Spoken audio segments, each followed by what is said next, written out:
Summer. The sun blazes fiercely. The government office building of Fuzhou County. Knock, knock, knock. Ye Minghao stood outside the office of Director Xiao Guodong, gently rapping on the door. Xiao Guodong looked up momentarily, his voice grave as he said, "Come in." Ye Minghao entered the room and spoke softly. "Director Xiao, you wanted to see me." Xiao Guodong remained focused on a document in his hand, offering no reply. Silence enveloped the room. Seconds turned to minutes as the atmosphere became palpably tense. Ye Minghao stood there quietly. His complexion was somewhat pale, the dark circles under his eyes pronounced. As the county mayor's secretary, Ye Minghao found himself in a precarious position. 2 days prior, the mayor, Cheng Guangrong, had been involved in a car accident, plunging into the Tuajiang River. Rescue workers exerted significant effort to retrieve him, but both the mayor and the driver had perished. Fortunately, Ye Minghao was not in the vehicle at the time, otherwise he would not be standing here today. After 7 or 8 minutes, Xiao Guodong slowly lifted his head, took a sip from a transparent glass, and seemed to finally acknowledge Ye Minghao's presence. "Ah, Xiao Yi has arrived. Please, take a seat. No one is penalizing you for standing." "Thank you, Director," Ye Minghao replied as he straightened his posture, meeting Xiao Guodong's gaze. Xiao Guodong frowned slightly, his expression neutral as he remarked, "Xiao Yi, the mayor's accident is a tremendous loss for our county, and we are all deeply saddened. However, regardless of our grief, business cannot be delayed. Given your situation, you are to return to Banqiao Township next Monday. Your work here in the government office will be temporarily concluded. Xiao Gao will come by shortly to discuss the handover. If you have any thoughts, feel free to share them." "Nothing to say. I abide by the organization's decision," Ye Minghao responded calmly. After graduating from university, he was selected by the organization department of the provincial committee to work in Banqiao Township, Fuzhou County, in Rongguang City. This March, he was seconded to the county government office to serve as the secretary to Mayor Cheng Guangrong. According to regulations, selected officials are required to gain experience at the grassroots level for no less than 2 years before being officially appointed. Those holding a bachelor's degree may advance to a deputy section chief position. Mayor Cheng Guangrong had high standards for work, yet he was quite pleased with Ye Minghao's performance. If not for this unforeseen tragedy, Ye Minghao would have been promoted to a deputy section chief within a month. Now, with Mayor Cheng's death, Ye Minghao found himself devoid of support, and the executive vice county head, Ma Qianhui, had taken a personal interest in targeting him, relegating him back to his hometown. "Xiao Yi, aside from your personal belongings, nothing else can be taken. Please prepare a list for me. Even for personal items, I must inspect them to ensure they are permissible to take. Since you're heading back to the countryside, I won't be seeing you off. You have plenty of time ahead." In his well-tailored suit, Gao Rini sat with his legs crossed, wearing a victorious smile, as if he were about to claim the position of county mayor's secretary. He was Ma Qianhui's secretary, and with Ma's ascension, he would naturally become the new secretary to the county mayor. Ye Minghao chose to ignore this opportunistic figure, quietly packing his belongings and compiling a list, then departed the small office with a bag of books in hand. "Take care, I won't see you off. Do come back to visit," Gao Rini called after him. At the entrance of the county government complex, Ye Minghao paused to take a long look at the government building, his emotions a tumultuous mix of reflection and despair. His phone rang, and glancing at the screen, he saw it was his girlfriend, Han Yuqing, calling. "I heard you've been sent back to Banqiao Township. How did you know?" "I told you yesterday to meet with Mayor Ma. Did you go or not? We could talk about it when we meet later." "Me? I have to work late tonight, so let's leave it at that." In a fit of anger, Han Yuqing hung up the phone. Ye Minghao felt a flash of irritation, his fingers tightening around the phone, the anger evident. Tonight was Han Yuqing's birthday, and they had planned to celebrate together.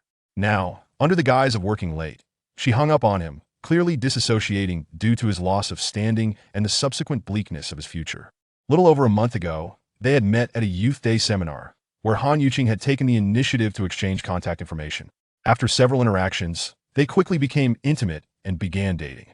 Throughout their relationship, Ye Minghao had sensed that Han Yuqing was rather pragmatic. He simply hadn't anticipated her realism would extend this far. His phone rang again. Feeling a flicker of hope, Ye Minghao checked the screen, only to see it was his high school classmate, Lu Qingyun, calling. "Haoko, where are you?" "I'm at the county government entrance." "Wait there, I'll be right over." After hanging up, Lu Qingyun arrived within minutes, pulling up in a gray Jetta. As the window slid down, Lu Qingyun leaned out to call, "Haoko, hop in." Ye Minghao opened the door and slid into the passenger seat, asking, "Where are we going?" "Nowhere in particular, just going for a drink." Ye Minghao felt a warmth in his heart. Lu Qingyun must have learned about his situation and come specifically to comfort him. At Baiyin Restaurant, Lu Qingyun had already reserved a private room, and upon their arrival, the waiter began serving dishes starting with cold appetizers of braised ribs, peanuts, and mixed vegetables. Let's have 2 bottles of snow beer, one at room temperature and one chilled. As the waiter brought the beers, Lu Qingyun poured 2 glasses and raised a toast. Taoko, let's drink. Clink. The crisp sound of their glasses coming together resonated, and Ye Minghao downed his drink in one gulp, the cold liquid rushing down his throat, invigorating him instantly. Come on, another round. Clink. 3rd glass. Bottoms up. After 3 rounds of chilled beer, the refreshing sensation cleared the summer heat from his body, and Ye Minghao felt a deep sense of calm settle over him. Haoko, I heard about what happened. Ma Qianhui has always opposed Mayor Cheng. This time, he is deliberately suppressing you, and others are hesitant to intervene. With the mayor's position now vacant, Ma Qianhui is already maneuvering behind the scenes. He is determined to secure it. My uncle said to give it time, stay in Bonchio Township for a while, and we'll find a way to bring you back to the city.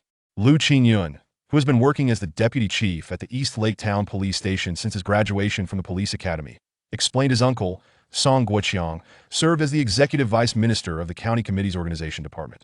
Ye Minghao nodded, thank you. I've come to terms with it. This minor setback won't defeat me. However, with Ma Qianhui's self-serving nature, his assumption of the mayor's office wouldn't bode well for Fuzhou County. Lu Qingyun set his glass down, indeed. I've heard that Secretary Fan is also vying for this position. However, with Mayor Tian backing Ma, it may not be that straightforward. The only variable now is the incoming city party secretary. I've heard the province has confirmed that Ding Yuanyi, the mayor of Binyang City, is being promoted. Ding Yuanyi? Ye Minghao exclaimed, the name striking a chord of familiarity, but he couldn't quite recall where he had heard it before. Just then, his phone rang again, and upon checking, he saw it was his university mentor, Shi Weiman, calling. Ye Minghao's eyes widened in surprise. As the pieces fell into place, he finally remembered why Ding Yuanyi sounded so familiar. Chapter 2. Murder. At that moment, Ye Minghao recalled that Ding Yuanyi was a junior of Shi Weiman.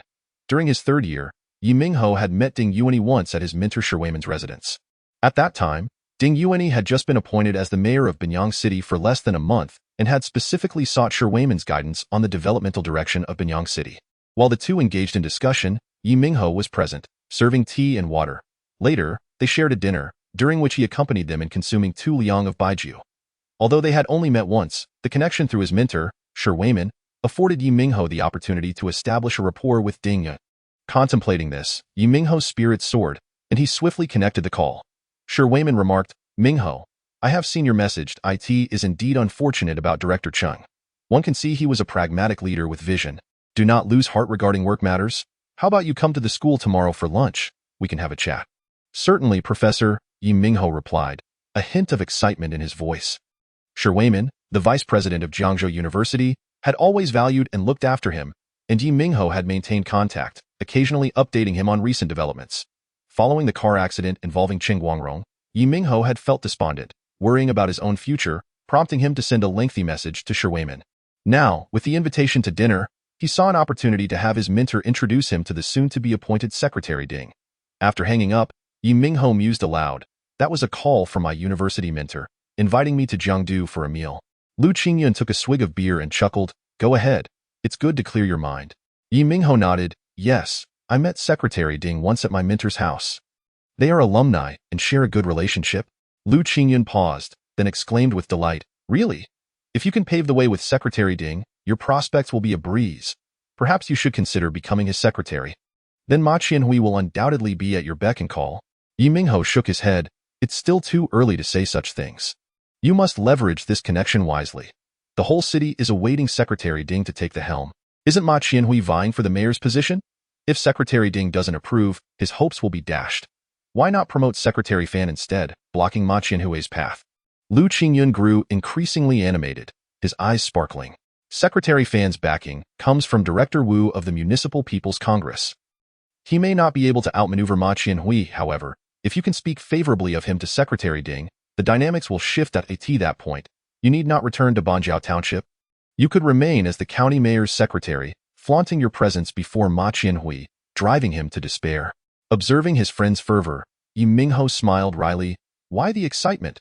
We're still at the very beginning. Success is a matter of initiative. I will call my uncle right away to have him discreetly inform Secretary Fan. This time, we must secure the mayor's position. Ye Minghao quickly halted him. Don't rush. Let's discuss it when I return. With a glimpse of brighter prospects ahead, he felt a newfound calm. His mentor, Wayman, had always held him in high regard and was aware of his current predicament. As long as he expressed his needs, a call or message to Ding Yuanyi would likely not pose any issue. Ye Minghao contemplated further how to best navigate this connection to lay a solid foundation for his future endeavors. Having worked for nearly 2 years, he was acutely aware that rapid advancement in the political arena demanded not only interpersonal skills and work proficiency, but also the presence of influential allies. After painstakingly earning Cheng County Head's recognition and serving as his secretary, the surrounding individuals had viewed him favorably, with a deputy section chief position within reach, and his future appeared promising. In government offices and among township personnel, he was met with smiles and cordiality, being addressed as Little Yi in a tone that now brimmed with mockery and derision since the incident involving Cheng County Head. In recent days, he had witnessed many faces of fickleness, gaining a profound understanding of the nature of people.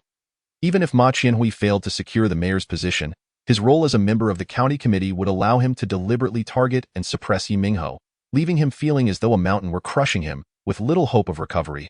I must forge a connection with Secretary Ding, Ye Minghao declared, raising his glass and downing its contents. Lu Qingyun lifted his glass in response, grinning, in wealth and honor. Let us not forget one another, heh. Feeling a pressing urge to relieve himself, Ye Minghao excused himself from the private room to the restroom. His alcohol tolerance was not great, having already consumed 3 bottles of beer that evening, and he felt slightly inebriated. The sound of running water brought him a sense of relief. At that moment, a low voice emerged from the adjacent stall, evidently belonging to someone intoxicated, conversing with another while intermittently belching. Ah, all is well now. Let them return to normalcy. We must not delay making money. The one surnamed Cheng has already passed. We can dig as we please from now on. Humph. If they wish to sever our financial resources, the only option left is to send him on his way, heh. Upon hearing this, Ye Minghao felt a jolt run through him, the effects of alcohol dissipating instantly. The death of County Head Cheng was indeed suspicious. Who could be so audacious? I assure you, I won't say a word. His car accident has nothing to do with me. Enough of that. I need to return to drinking. Later, we're going to karaoke. The girls are all arranged. The sound of flushing echoed from the next stall, prompting Ye Minghao to quickly fasten his pants and stealthily exit, positioning himself by the window in the corridor. Soon, a bald man adorned with a large gold chain swaggered out, and Ye Minghao followed closely behind. As the bald man pushed open the door to room 888, Ye Minghao caught a glimpse of Ma Qianhui seated at the head of the table, his face flushed and animatedly engaged in conversation. To Ma Qianhui's left sat Fu Qiangsong, the owner of Fuqiang Industries, whom Ye Minghao had previously encountered at a symposium. Several other individuals at the table were unfamiliar to him. Taking a deep breath, Ye Minghao pondered the implications of the bald man's words. The demise of County Head Cheng was far from an accident. It was undoubtedly connected to Fu Qiangsong. It was possible that Ma Qianhui was aware of, or even complicit in this affair. This was a murder. What are you doing standing here? I thought you had fallen into the toilet. Lu Qingyun approached, patting Ye Minghao's shoulder. Let's discuss it later, Ye Minghao said, grabbing Lu Qingyun's arm and pulling him towards the private room. Hey, what are you doing? I need to take a leak. Lu Qingyun protested. Why? Ye Minghao released him, his voice low and serious. Hurry back. Noticing the unusual tone in Ye Minghao's voice, Lu Qingyun looked up to see his friend's somber expression and inquired, What's wrong? Ye Minghao did not respond, hastening back to the private room. Sitting at the table, he picked up the cigarette Lu Qingyun had left behind and lit it, taking a deep drag. Cough, cough, cough. A fit of violent coughing erupted, as if his pent-up fury was being unleashed. County Head Cheng had been an open-minded and upright individual who had shown Ye Minghao kindness. He could not remain indifferent to the circumstances surrounding his death. Had it not been for County Head Cheng's directive for him to remain in the office to complete a document that day, he might not have survived to this moment. Just the thought sent chills down his spine. Gritting his teeth, Ye Minghao resolved to uncover both the murderer and the mastermind behind this heinous act. Minghao, what is the matter? What happened? Lu Qingyun returned, taking a seat with a concerned look on his face. Chapter 3. The Small-Minded. I suspect that County Chief Cheng was murdered. Ye Minghao's eyes brimmed with fury as he recounted his recent experiences. Lu Qingyun, taken aback by his revelation, exclaimed, This is utterly brazen. We must investigate thoroughly and ensure they pay for their crimes. Justice must be served. Ye Minghao clenched his fists, a shiver of dread coursing through him. Fortunately, I was busy with my manuscript that day and wasn't in the car. Otherwise, Lu Qingyun's expression turned grave. County Chief Cheng must have uncovered something significant, prompting them to silence him. Fu Changsong, having risen from the demolition industry, later ventured into river sand extraction and construction projects, reportedly amassing a fortune worth billions. Such a person is unlikely to be without dirt on his hands. Ye Minghao pondered aloud. To uncover the truth, we must start with Fu Changsong. Until this matter is resolved, it will remain a looming threat, and County Chief Cheng will never find peace. Since you work at the police station, it would be prudent to discreetly investigate Fu Changsong's recent activities, being cautious not to alert him, lest they act out of desperation. Lu Qingyun poured himself a glass of beer and downed it in one gulp, wiping his mouth with the back of his hand. Rest assured, I will find a way to handle this. However, you must also exercise caution. They may target you. If you get the chance, mention this to Secretary Ding. It would facilitate our efforts. Indeed, we must prevent Ma Qianhui from ascending to the position of county chief. Otherwise, he will become an even greater adversary. Subconsciously, he had begun to associate Ma Qianhui and Fu Changsong with the conspiracy that led to County Chief Cheng's demise. The thought that he had nearly fallen victim to their schemes filled him with both anger and fear. He could not allow them to succeed. The two men felt a heavy gloom settle over them, rendering them disinterested in further dining. Lu Qingyun settled the bill, and they emerged from their private room. Upon stepping outside, they were met with a sweltering heat. The streets were alive with vibrant lights and the sounds of revelry, situated in the heart of the most bustling and prosperous area of Fuzhou County. The entire street was lined with various restaurants, late-night eateries, and KTVs, aptly dubbed Bamming Street. As they could not drive under the influence, Ye Minghao accompanied Lu Qingyun to wait for a designated driver. Let us go with this one. The sound system seems decent. A group of men and women approached, deliberating where to sing karaoke. Ye Minghao's gaze fell upon Han Yuqing, adorned in a flowing white dress, her face exquisitely made up, her cheeks slightly flushed from drink. Surrounded by admirers, she held a large bouquet of fresh flowers, her face radiating happiness and allure. Oh, isn't this Secretary Yi? Taking a cab. Why not use a dedicated car? A rotund man in a polo shirt, wearing glasses, sauntered over with a mocking grin on his face. His name was Zhou Guanwei, who had been selected to serve in Fuzhou County a year earlier than Ye Minghao, having spent 2 years in the countryside before transferring to the County Finance Bureau. Previously, he had greeted Ye Minghao with obsequiousness, calling him Brother Yi, with fervent enthusiasm. Now, however, he had adopted a completely different demeanor, openly ridiculing Ye Minghao in front of the crowd. Ha ha ha, he is merely experiencing life. Indeed, even leaders must understand the pulse of the people. Laughter erupted from the bystanders, all mocking him. Han Yuqing, clutching her flowers, cast a complex and frigid glance at Ye Minghao. Zhou Guanwei, reveling in his newfound arrogance, sneered, I'll tell you, I'm about to be promoted to deputy section chief. Just wait and see how I'll make your life miserable. Ha ha ha, he is still dreaming. We'll all be counting on him, Secretary Yi. Please look after us. Zhou, be careful. He might report you to the county chief. Hey, don't stop him. Let him go. Ha ha ha. The gates of the underworld are wide open. The crowd erupted in laughter, their faces filled with derision. Ye Minghao merely smiled coldly, unperturbed, etching their faces into his memory. Lu Qingyun, incensed, stepped forward and glared at Zhou Guanwei with a sardonic smile. You think you're impressive, don't you? What procedures have you bypassed to be promoted to deputy section chief? Truly remarkable. I'll be sure to inquire at the county organization department tomorrow about your true standing. Zhou Guanwei paused, his anger flaring. Who are you trying to intimidate? The organization department is open to just anyone. Lu Qingyun chuckled. Room 706, Minister Tian's office, isn't that correct? Of course, for such a trivial matter, a word with Minister Xiao or Minister Chen should suffice. If all else fails, I can always approach Section Chief Lu or Section Chief Wu. I am sure they wouldn't mind. As Lu Qingyun recited the names of the county organization department's leadership with ease, Zhou Guanwei's expression darkened considerably, a flicker of panic flashing across his eyes. Just then, Han Yuqing piped up, Zhou, it's too hot here. Let us go. The crowd urged, yes, what is there to discuss with these two? Let us hurry to sing. Today is the beautiful Han's birthday. Let us go and celebrate properly. Zhou Guanwei declared, casting a triumphant glance at Ye Minghao while placing his hand on Han Yuqing's shoulder. Han Yuqing appeared uncomfortable, slightly furrowing her brow, and stepped forward, shaking off Zhou Guanwei's hand. Ugh, what an impertinent fool. Lu Qingyun spat, watching the group head toward the KTV with indignation. Small-minded people basking in their success. Ye Minghao replied coolly, no need to be upset. Let us see how long they can frolic. Lu Qingyun nodded. True, there's no point in squabbling with such petty individuals. There will be ample opportunities to settle the score later. Ding, Ye Minghao retrieved his phone to find a text from Han Yuqing. Seeing you like this pains me. Within the system, if one does not learn to adapt and lacks support, there won't be any prospects for advancement. Think carefully about it. Such hypocrisy, Ye Minghao scoffed at the insincere message, promptly deleting it. Lu Qingyun rubbed his forehead and remarked casually, I've always felt that Han Yuqing isn't suited for you. She is far too materialistic and self-serving. This incident has laid bare her true colors, and in time, she may very well come crawling back to you. Don't be too soft-hearted. Ye Minghao chuckled, a good horse never turns back to graze in the same pasture.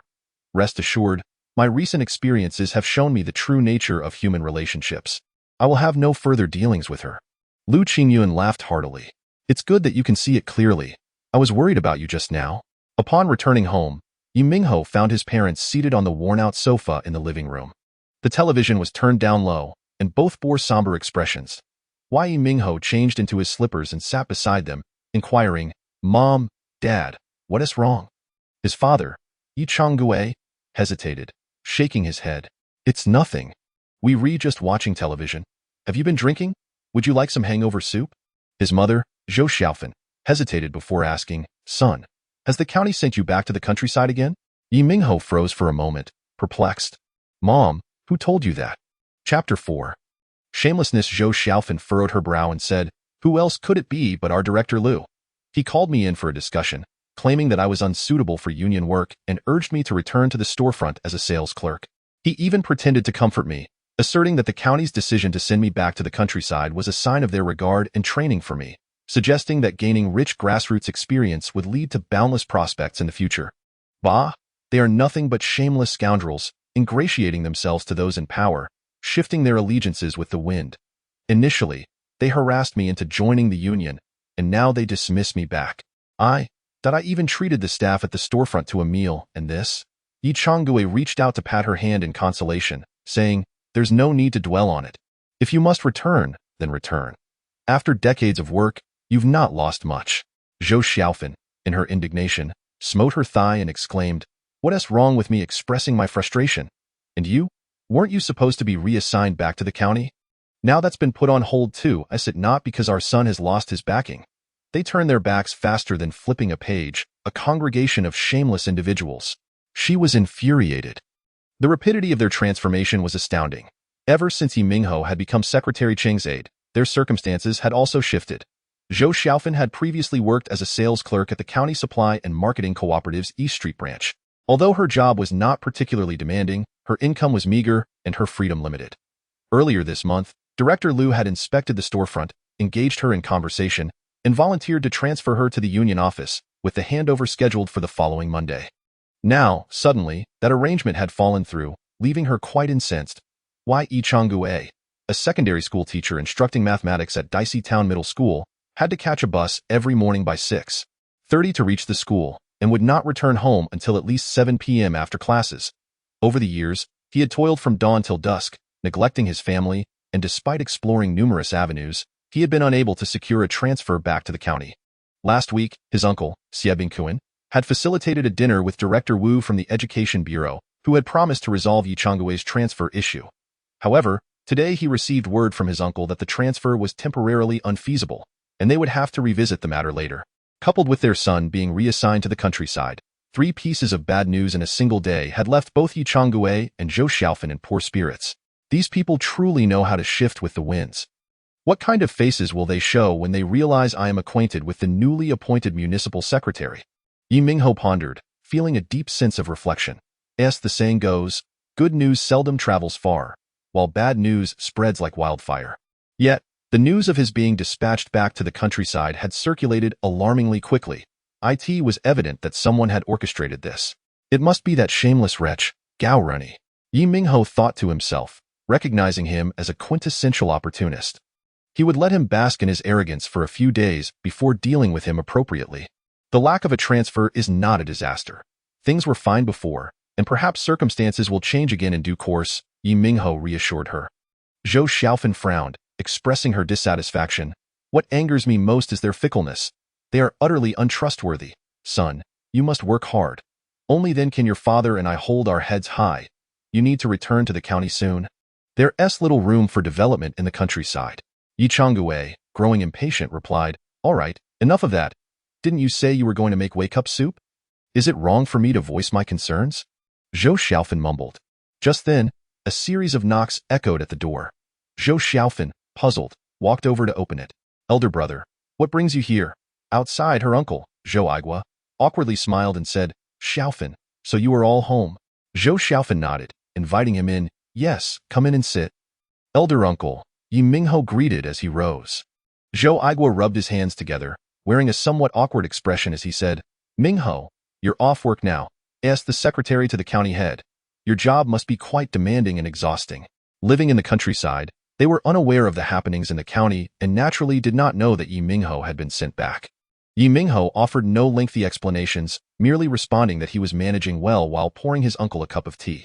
Zhou Aigua slightly leaned forward, accepting the teacup with both hands, for in his rural perspective, the county head's secretary represented the county's leadership. Had he not been his nephew, he would seldom have such an opportunity to meet him. Zhou Xiaofan quickly prepared some sour soup for Ye Minghao, then joined Zhou Aigua in the living room to inquire about his family's situation. All is well. Xiao Jun has also started dating, but the bride's family is asking for quite a hefty dowry. A dowry? I imagine it must be around 10 to 20,000? They want 60,000. 60,000? Zhou Xiaofan's voice rose significantly, her displeasure evident as she exclaimed, Why demand such an exorbitant amount? They are not selling their children. Zhou Aigua appeared helpless. His son Zhou Jun was already 30, and having finally found a partner, the bride's family had audaciously requested such a sum. Their family had worked diligently for decades, saving only 30,000, leaving them short by 30,000, compelling them to borrow from his younger sister, Zhou Xiaofan. Currently, Xiao Jun is working at the soda factory, saving about 1,200 a month. If we raise a few more pigs, we should be able to repay you within a year. Or at most 2. Zhou Xiaofan sighed. Their household had been repaying a mortgage for years, leaving little in savings, and she could only lend her elder brother 20,000. Seeing his uncle's anxiety over the missing 10,000 for the dowry, Ye Minghao took out his phone and called his high school classmate, Tong Guofeng. Last year, Tong Guofeng had borrowed 10,000 from him for a down payment on a house, promising to return it in 6 months. Now that the time had elapsed, it was the right moment to collect. Hello, Secretary Yi, what instructions do you have? Tong Guofeng's voice came through, laced with laughter and accompanied by raucous music. Old Tong, I urgently need some funds. Haha, you? In need of money? You jest? I heard you are heading back to Banqiao to develop. I suspect a promotion is imminent. When you have a moment, let me treat you to drinks until we're both inebriated. All right, it's my turn to sing. We'll connect another day. The call ended, leaving Ye Minghao fuming. Before long, Lu Qingyun called, immediately inquiring, How's he? Are you in urgent need of money? Ye Minghao was taken aback and asked, How did you know I needed money? Lu Qingyun, incensed, replied, Didn't you check your phone? That scoundrel Tong Guofeng is spreading around in the class group that you're borrowing money everywhere. Ye Minghao felt a mix of anger and laughter. How could someone be so shameless? He had thought of Tong Guofeng as a friend and had lent him money without hesitation, yet now not only was he refusing to repay, but he was also turning the tables. After hearing the detailed account from Ye Minghao, Lu Qingyun was equally outraged and promptly transferred 20,000 to him via mobile banking. Take this for now. I have no immediate use for it, and if it's insufficient, I'll find a way to help you further. After hanging up, Ye Minghao informed his uncle that he would withdraw the money for him tomorrow, which relieved Zhou Aigua's anxious heart, prompting him to express his gratitude repeatedly. Ye Minghao opened the high school classmates group chat, where the unread messages shockingly numbered 99. Initially, it was Tong Guofeng posting pictures from a KTV night out, followed by a feigned inquiry about whether something was amiss that required money, claiming that as a good friend, he would certainly find a way to assist. Soon, classmates began discussing Ye Minghao's reassignment back to the countryside, leading to a flurry of comments. Most expressed regret and concern, asking what had transpired. Some, with a hint of sarcasm, remarked that working at the grassroots was indeed a valuable experience. A few close friends even privately messaged him to inquire further. Thank you all for your concern. I am doing well, Ye Minghao simply responded before locating the chat history where he had lent money to Tong Guofeng, taking a screenshot and posting it in the group. Instantly, a cascade of exclamation and question marks filled the chat. Why Ye Minghao's phone rang? It was Tong Guofeng calling, and he angrily said, Ye Minghao, what do you mean by this? Chapter 5. The investigation by the Secretary of the Municipal Committee of Faint. Cold smile appeared at the corners of Ye Minghao's mouth as he uttered, What did you say? What do you mean by posting in the group? I never said I wouldn't repay you, Tong Guofeng retorted, his voice raised in anger. Why, Ye Minghao chuckled, responding calmly, You were the one who inquired about the situation in the group, and I merely provided a response. Through gritted teeth, Tong Guofeng insisted, Enough of your nonsense. I will repay you immediately, but you must retract that screenshot first. Unperturbed, Ye Minghao replied, It is too late for that. Realizing that 2 minutes had elapsed since the screenshot was sent, Tong Guofeng's face turned ashen with rage. He threatened Ye Minghao over the phone, claiming that his uncle resided in Banjiao Township and would make his life difficult from now on. You better watch yourself, Tong Guofeng exclaimed, exasperated. Ye Minghao coldly hung up, unfazed by Tong Guofeng's threats. His uncle, Song Weimin, held the position of deputy secretary in Banjiao Township, which rendered Tong Guofeng's threats ineffective. After turning off his phone, Ye Minghao enjoyed a peaceful sleep. The following morning, he withdrew money from the bank to lend to his uncle and then boarded a bus to the provincial city of Jiangdu. As the bus sped along the highway, the trees on either side blurred past. Ye Minghao squinted, dozing lightly while contemplating his current predicament and strategizing a way to break the deadlock. His first priority was to prevent Ma Qianhui from assuming the role of county mayor and instead facilitate Fan Mingbo's rise to the position. Next, he needed to scrutinize the circumstances surrounding County Mayor Cheng's accident, ensuring that the mastermind behind it was unmasked. With such a treacherous adversary lurking, it was imperative to eliminate the threat. By around 11 o'clock, Ye Minghao arrived in Jiangdu, taking a taxi to Jiangzhou University. His mentor, Shi Weimin, resided on the ground floor in a small courtyard adorned with a ring of flowers and plants. In the center stood a sunshade, beneath which a table and chairs were arranged. During summer, Shi Weimin enjoyed sipping tea and reading in the yard. Ye Minghao knocked on the door. Knock, knock, knock. The door opened to reveal his mentor's wife, donned in an apron, holding half-peeled green onions. With a warm smile, she exclaimed, Little Ye has come. Noticing the items in Ye Minghao's hands, she playfully scolded, You could have just come without bringing anything. Ye Minghao smiled in response, I merely brought some tea leaves and wild honey, local specialties from my hometown. In the living room, Shi Weimin was engaged in conversation with a middle-aged man, and Ye Minghao immediately recognized Ding Yuanyi, feeling a surge of excitement. Teacher, Mayor Ding, Ye Minghao managed to greet, suppressing his inner exhilaration. The unexpected encounter with the incoming secretary of the municipal committee was undoubtedly a deliberate arrangement by his mentor. He felt immense gratitude towards Shi Weimin. Perhaps it was his earlier message that prompted his teacher to assist him at this pivotal moment. Ah, you seem to be in good spirits. I expected you would be quite downcast, Shi Weimin remarked, assessing Ye Minghao with satisfaction. Ye Minghao took a seat, responding, Teacher, as your disciple, how could I allow myself to be defeated by such minor setbacks? Shi Weimin laughed heartily. Well said. Youth must be imbued with vigor. Your uncle will soon assume the position of secretary of the Rongguang Municipal Committee, so you must keep him informed about the grassroots situation. Ye Minghao turned to Ding Yuanyi, saying, Congratulations, uncle. I look forward to your guidance in the future. Ding Yuanyi nodded with a smile, replying, Let us work hard together. We will all need your teacher's support moving forward.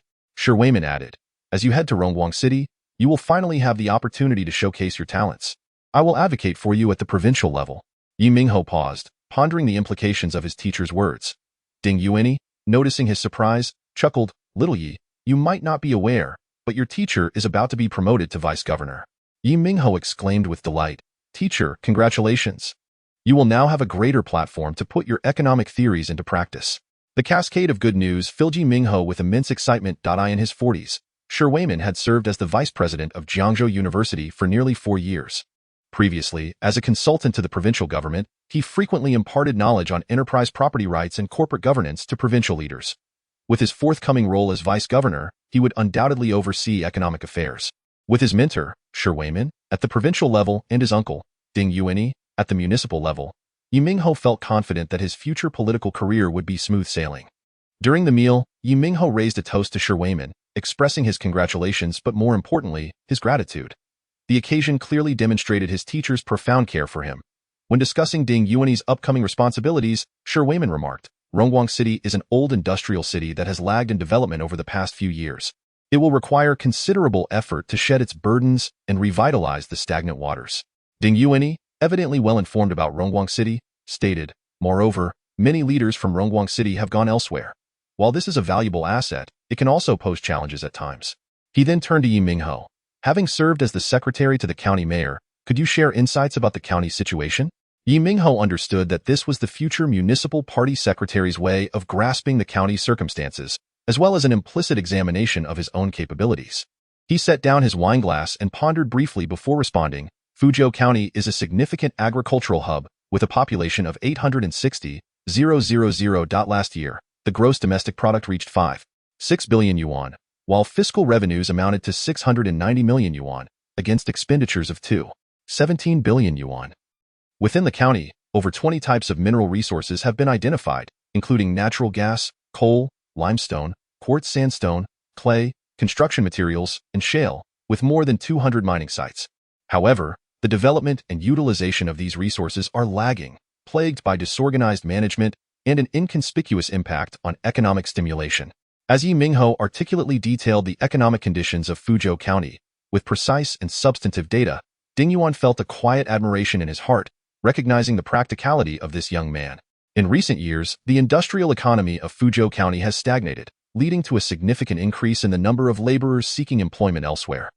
Over the past few months, County Mayor Cheng has traversed all 27 towns and villages within the county, tentatively proposing a development strategy of agriculture as the foundation, industry as the strength. The Agricultural Foundation aims to promote the upgrading of rural industries, injecting new vigor into the economic advancement of rural households.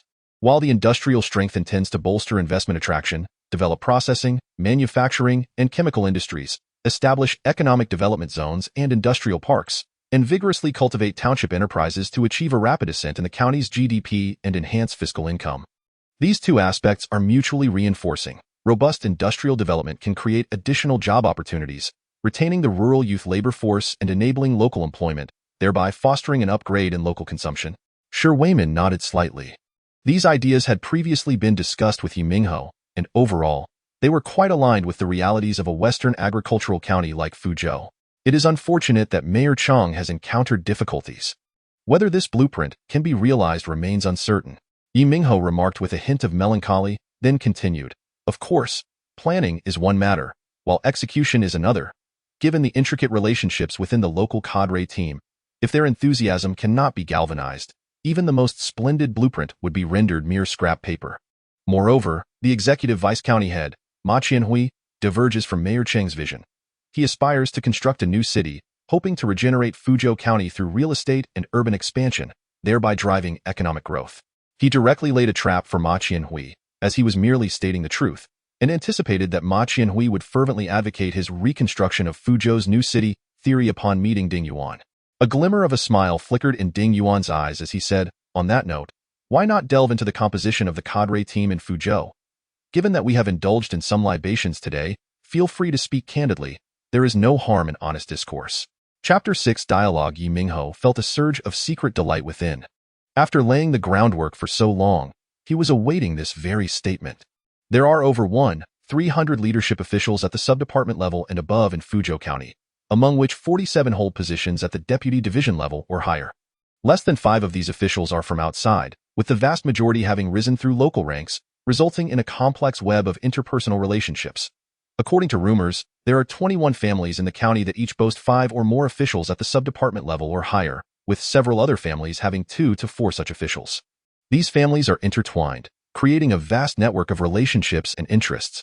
Many have proliferated within their respective industries or systems, particularly in recent years as the offspring of these families have gradually gravitated toward core and critical departments, such as the County's Discipline Inspection Commission, the Organization Department, and the County Party Committee Office, among others. From the perspective of Fuzhou County, the formation of these families can be attributed to several factors. Firstly, the advantages of familial backgrounds contribute significantly. Officials from well-to-do families often receive better education and are more likely to enter the system due to the influence of their parents and elders.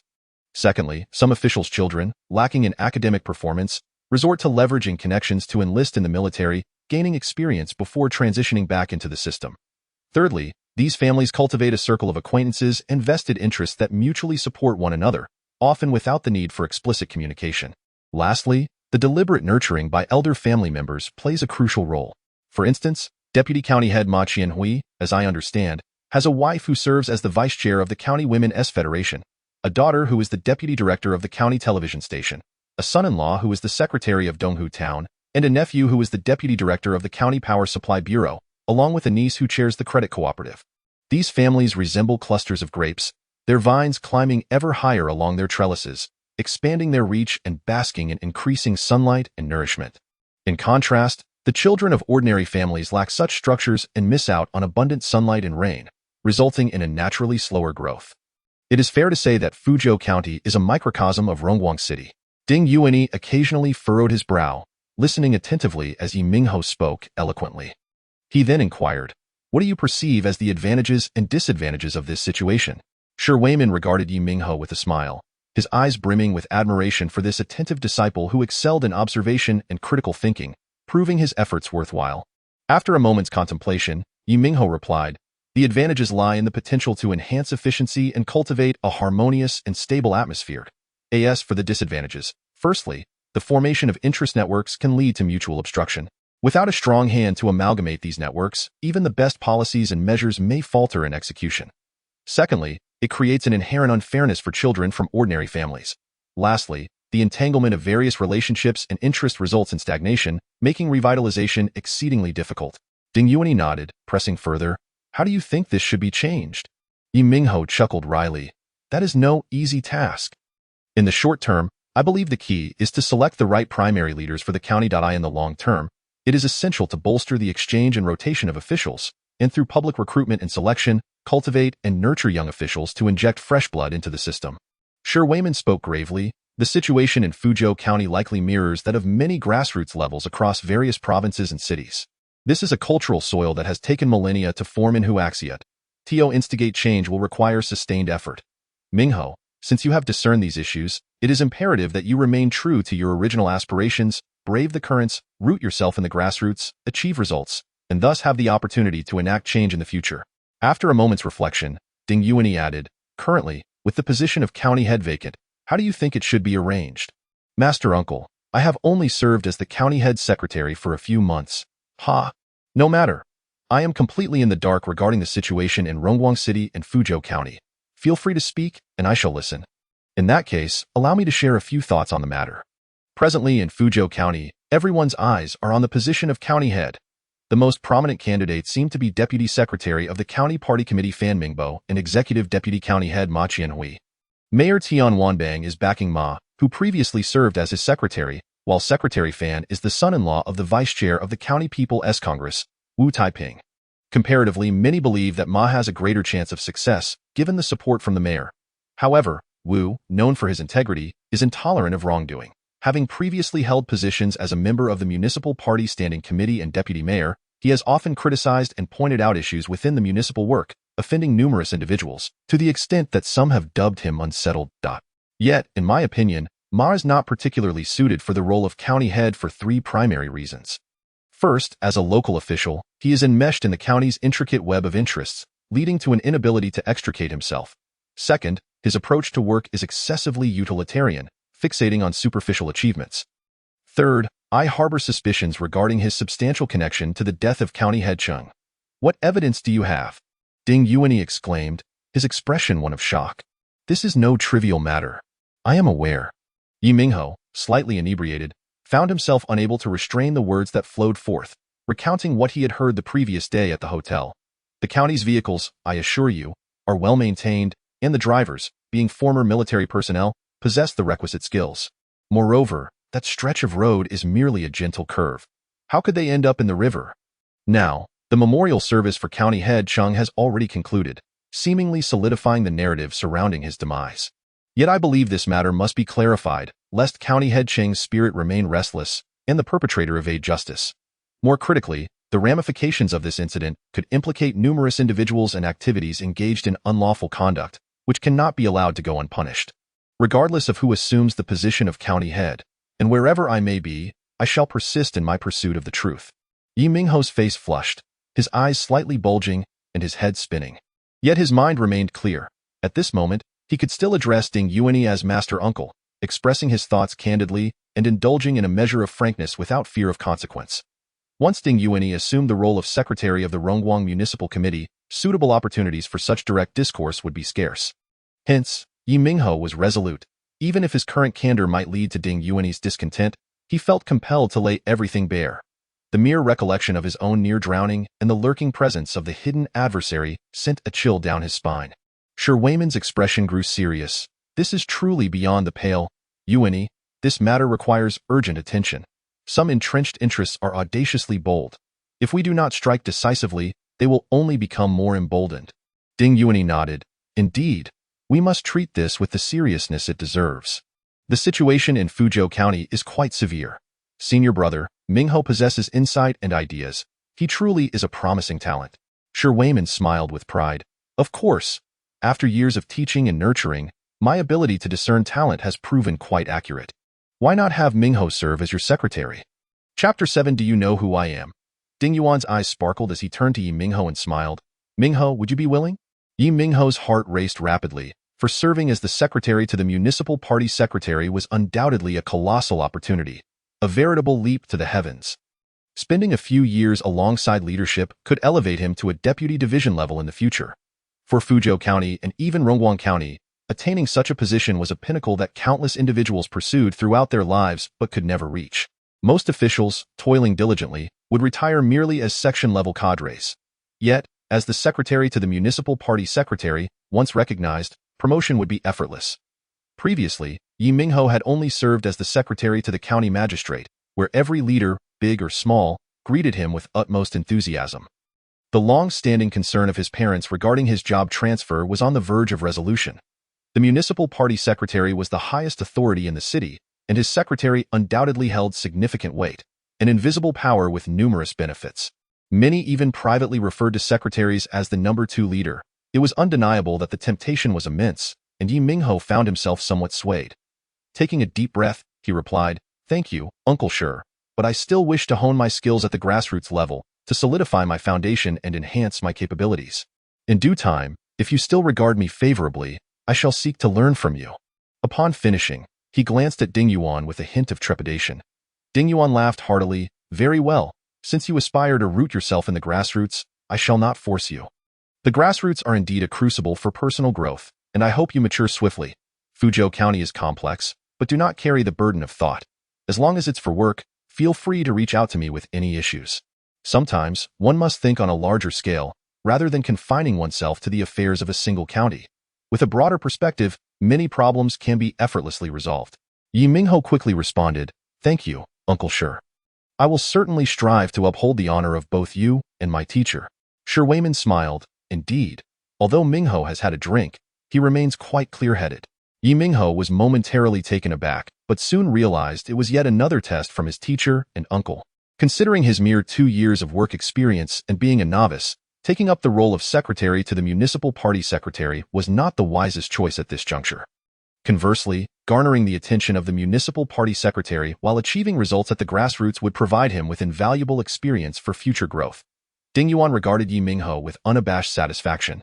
Prior to Ye Minghao's arrival, Shi Weiman had already discussed his situation with Ding Yuan, and the subsequent exchanges during their meal only reinforced Ding Yuan's impression of Ye Minghao as a thoughtful and ambitious young man, worthy of cultivation.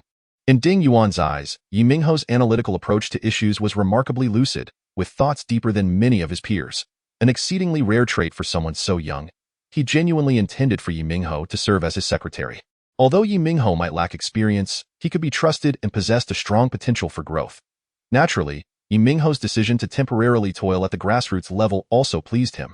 A young individual capable of resisting such temptation deserved greater esteem and should be cultivated diligently. After the meal, the three of them enjoyed tea and conversation in the courtyard. Around 2 in the afternoon, Ding Yuan's driver arrived to pick him up, and he bid farewell to return to Binyang City for work handover. He had already conversed with the provincial committee the previous day and was set to assume his position in Rongguang City on Monday. Ye Minghao also took his leave of his teacher and his teacher's wife.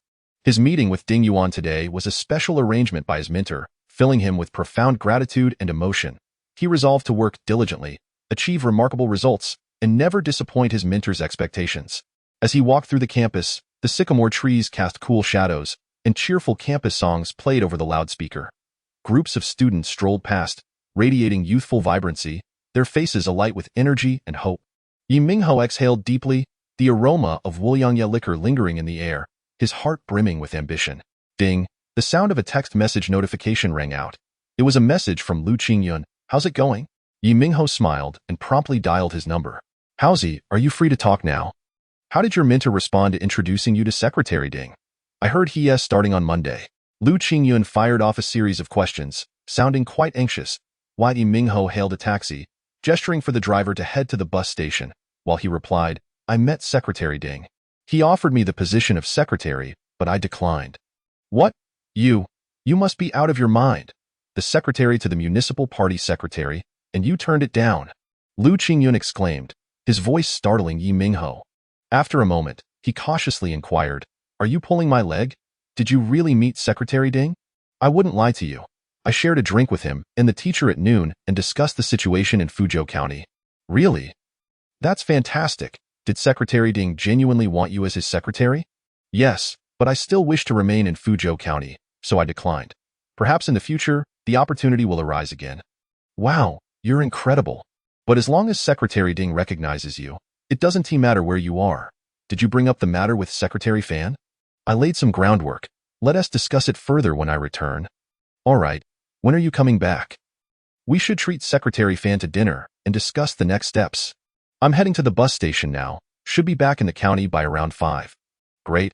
I'll give my uncle a heads up, and if it works out, we can do dinner tonight. Wait for my call. Okay. Ye Minghao did not refuse. During his conversation with Ding Yuan, he had already dug a substantial pit for Ma Qianhui. Unless unexpected circumstances arose, Ma Qianhui would likely not become the county magistrate, significantly increasing Fan Mingbo's chances. Previously, Fan Mingbo had been allies with county magistrate Chen Guangrong, and they had shared a meal prior to Chen Guangrong's troubles. Upon arriving at the bus station and boarding the return bus, Ye Minghao gazed at the trees and billboards whizzing by along the highway, reflecting on the myriad experiences of this period, which only reinforced his resolve to rise above. In the political arena, one must continually strive for ascendance. Now, he also had a formidable backing, and the future appeared bright. With favorable winds propelling him forward, he would soar to greater heights. By around 5 o'clock, the bus reached its destination. Ye Minghao hailed a taxi and headed straight to Baiyun Restaurant. Lu Qingyun's uncle, Song Guoqiang, had arranged a dinner with Deputy County Secretary Fan Mingbo in a private room at Baiyun Restaurant. Good evening, sir. How many of you are there? The front desk attendant, clad in a high-slit qipao that revealed her fair, long legs, inquired politely, her face adorned with a professional smile as she slightly bowed, revealing a glimpse of white. Ye Minghao replied, We have a reservation for a private room, 39. The attendant's smile blossomed like a flower as she bent slightly, saying, This way, please. The elevator is on the 3rd floor, left at the end. To emphasize its prestige, the restaurant had installed an elevator, even though it only had 3 floors. Upon exiting the elevator and turning down the corridor, Ye Minghao heard Lu Qingyun engaged in a loud argument with someone. Lu Qingyun, don't push your luck. I've booked this private room for today. Do you know who I am? Don't think your Song Guoqiang can protect you. Believe it or not, one phone call from me could get you removed from your deputy position. Ye Minghao looked over to see an overweight man in his 30s, resembling a pig, pointing a finger at Lu Qingyun with wide eyes, exuding a menacing and arrogant demeanor. Chapter 8. Confrontation. Ma Xiaomin, your arrogance is astounding. Are you perhaps the county party secretary? Lu Qingyun retorted with a cold laugh, her anger palpable. This man was Ma Qianhui's nephew, who ran a trade consultancy that was little more than a shell company, leveraging his uncle's influence to secure contracts and engage in shady dealings, exuding an air of extreme arrogance. Ye Minghao had encountered him numerous times, leaping about the county government building and speaking loudly, as if he were the sovereign of the world. Humph, in a few days, the city will determine the new county chief, and then, heh, Ma Xiaomin declared with a self-satisfied grin, as if the position were destined for him. Ye Minghao stepped forward, positioning himself beside Lu Qingyun, and admonished, Ma Xiaomin, cease your pretense. Do you not grasp the order of precedence? Upon seeing Ye Minghao, Ma Xiaomin's expression twisted into a mocking smile. Oh, look who it is. Ye the great secretary. Why aren't you accompanying County Chief Chung? Ye Minghao's countenance darkened. Do not be so arrogant. The heavens are watching, and some will inevitably face retribution. Haha, who are you trying to scare? Don't you know who holds the power in Fuzhou County? Ma Xiaomin scoffed. Lu Qingyun interjected with derision. Regardless of who holds the power, it certainly isn't someone with the surname Ma. Who is this, speaking so boldly? County Chief Ma. Is he referring to Secretary Qiao Mingshan? A sharp, scornful voice chimed in. Ye Minghao turned to see a young man with slicked back hair, clad in a designer t-shirt and sporting gold-rimmed glasses, his right arm draped around a scantily clad young woman, his fingers idly caressing her waist, exuding an air of cultured depravity. Accompanying him was the executive deputy county chief, Ma Qianhui, who cast a disdainful glance at Ye Minghao before coolly stating, Xiao Yi, the county is preparing to host distinguished guests. You should step aside. He then turned to the young man, smiling obsequiously. These insignificant characters are not worth your attention, General Tian. Even if Secretary Qiao were here, it would still be you who calls the shots. The young man, Tian Buoguang, was the son of Mayor Tian Wanbang. He had previously come to the county to seek favor with County Chief Chang for project contracts, only to be sternly rebuffed, leaving him quite embarrassed. Hearing Ma Qianhui's flattery, a smug smile spread across Tian Buoguang's face. Only County Chief Ma understands the rules and the importance of politics. That is why you are the rightful county chief. Ye Minghao, exasperated yet amused, retorted. Is it not peculiar that I've heard the newly appointed municipal secretary has yet to assume office, yet you have already selected the county chief of Fuzhou? Ma Qianhui, visibly displeased, scolded. Xiao Yi, how dare you speak so? This is the son of Mayor Tian, who has graciously come to provide guidance. You cannot afford to offend him. Oh, Ye Minghao, you're still around. Why didn't you leave with Cheng Guangrong? Tian Buoguang sneered arrogantly. Some individuals, when they pass, are as heavy as Mount Tai. Others, though alive, are mere walking corpses, nothing more than machines for excrement, Ye Minghao replied, suppressing his rage and matching the tone of confrontation. I see you're courting death. Tian Buoguang's face darkened, frustration evident. You're asking for trouble. Ma Xiaomin interjected, stepping closer and threateningly pointing at Ye Minghao. I will keep my eyes on you, and believe me, I can make your life a living hell. Ye Minghao stood resolutely unafraid, declaring, I do not believe you. Fuzhou County is led by the party. I trust neither Tian nor Ma. I refuse to believe that you can cast such a shadow over this place. Even if you collude, I firmly believe that the skies over Fuzhou County will turn blue, the waters will clear, and those scoundrels will ultimately be swept away like autumn leaves, consigned to the annals of history. Well said, boomed a resonant voice as the deputy secretary of the county committee, Fan Mingbo, strode over, patting Ye Minghao on the shoulder.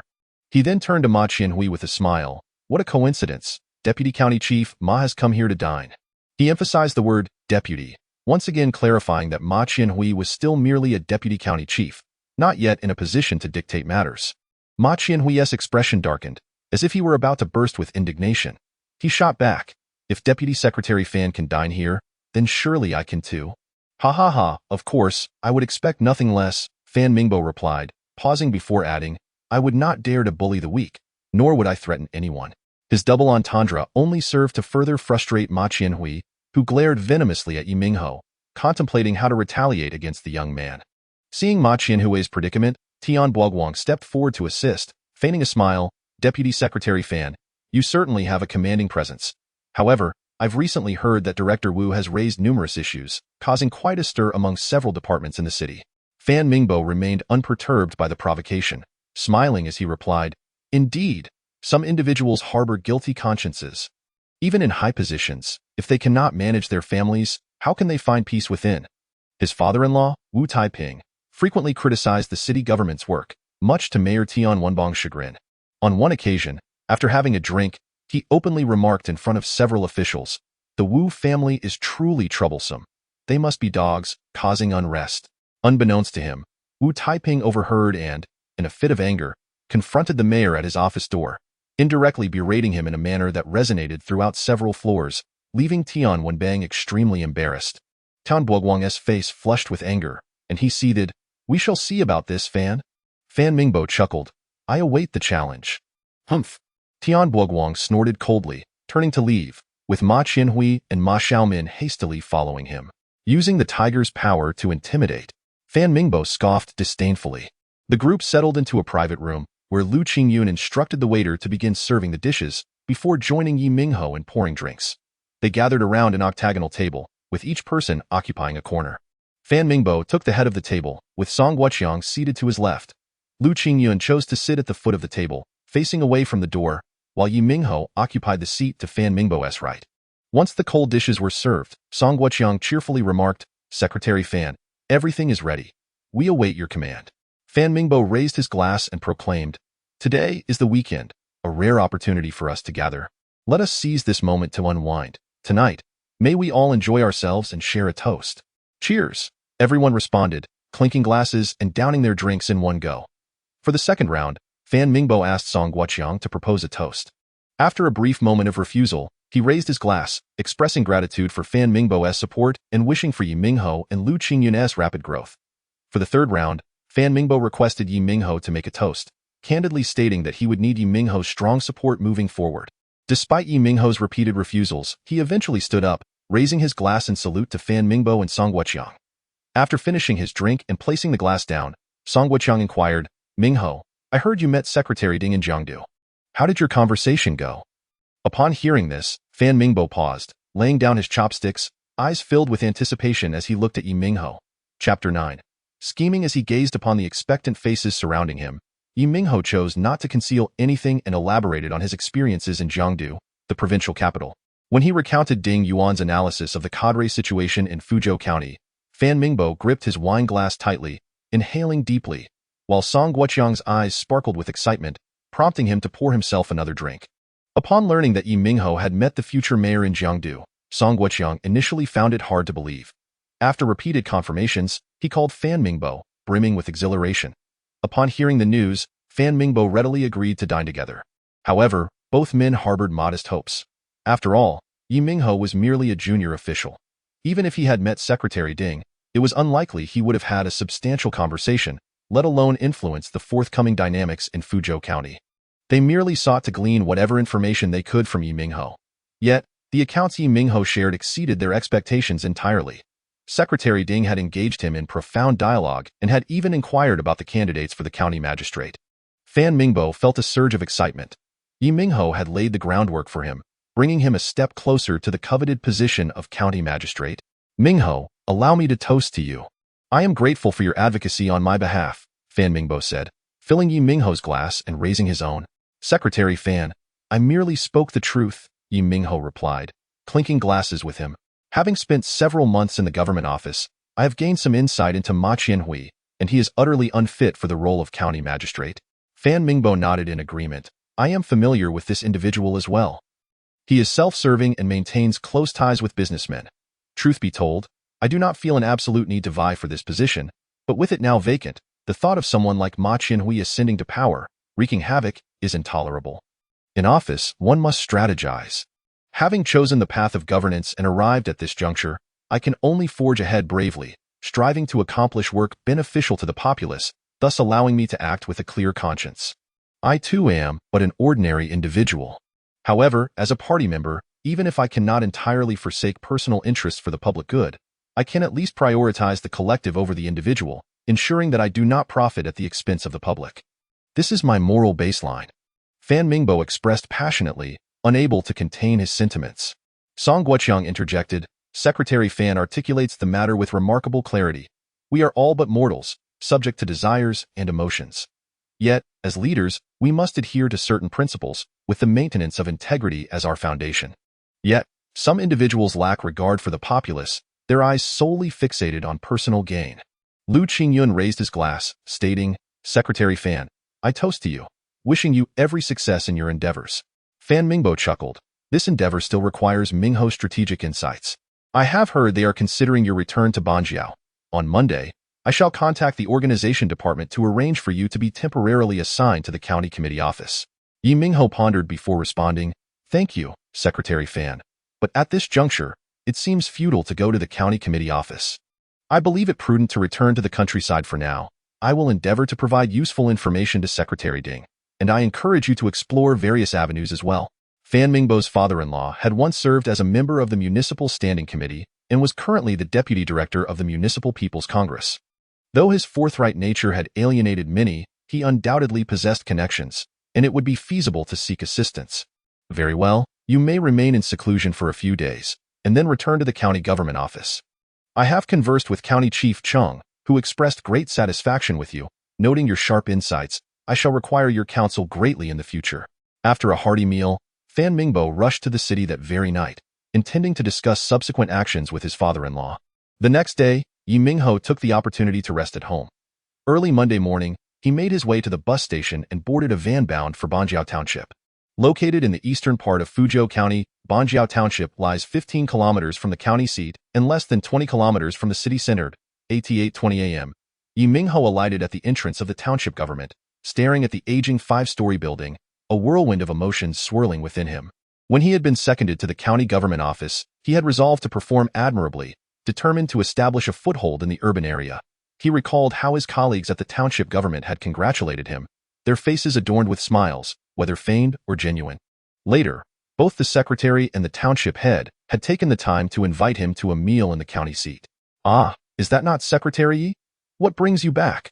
A rather sarcastic voice interjected from nearby. Chapter 10. Sister protects you. Ye Minghao furrowed his brow and turned to see Cui Siming, a staff member from the township government office, standing beside him with a forced smile, hands on his hips, his face flushed with excitement and marked by acne. "I've returned," Ye Minghao said blandly. "Oh, I thought you were gone for good," Cui Siming declared with a smug expression, stepping forward to slap Ye Minghao's shoulder heavily. "Now that you're back, put in some real effort. Don't spend your days dreaming of the unattainable. The countryside is vast and full of opportunities. Heh. The previous day, Song Weiman, the deputy secretary of the township party committee, had summoned him for drinks and pointed out that after spending some time in the county government, Ye Minghao had become aloof, losing touch with reality, and that upon his return to the village, he needed proper guidance.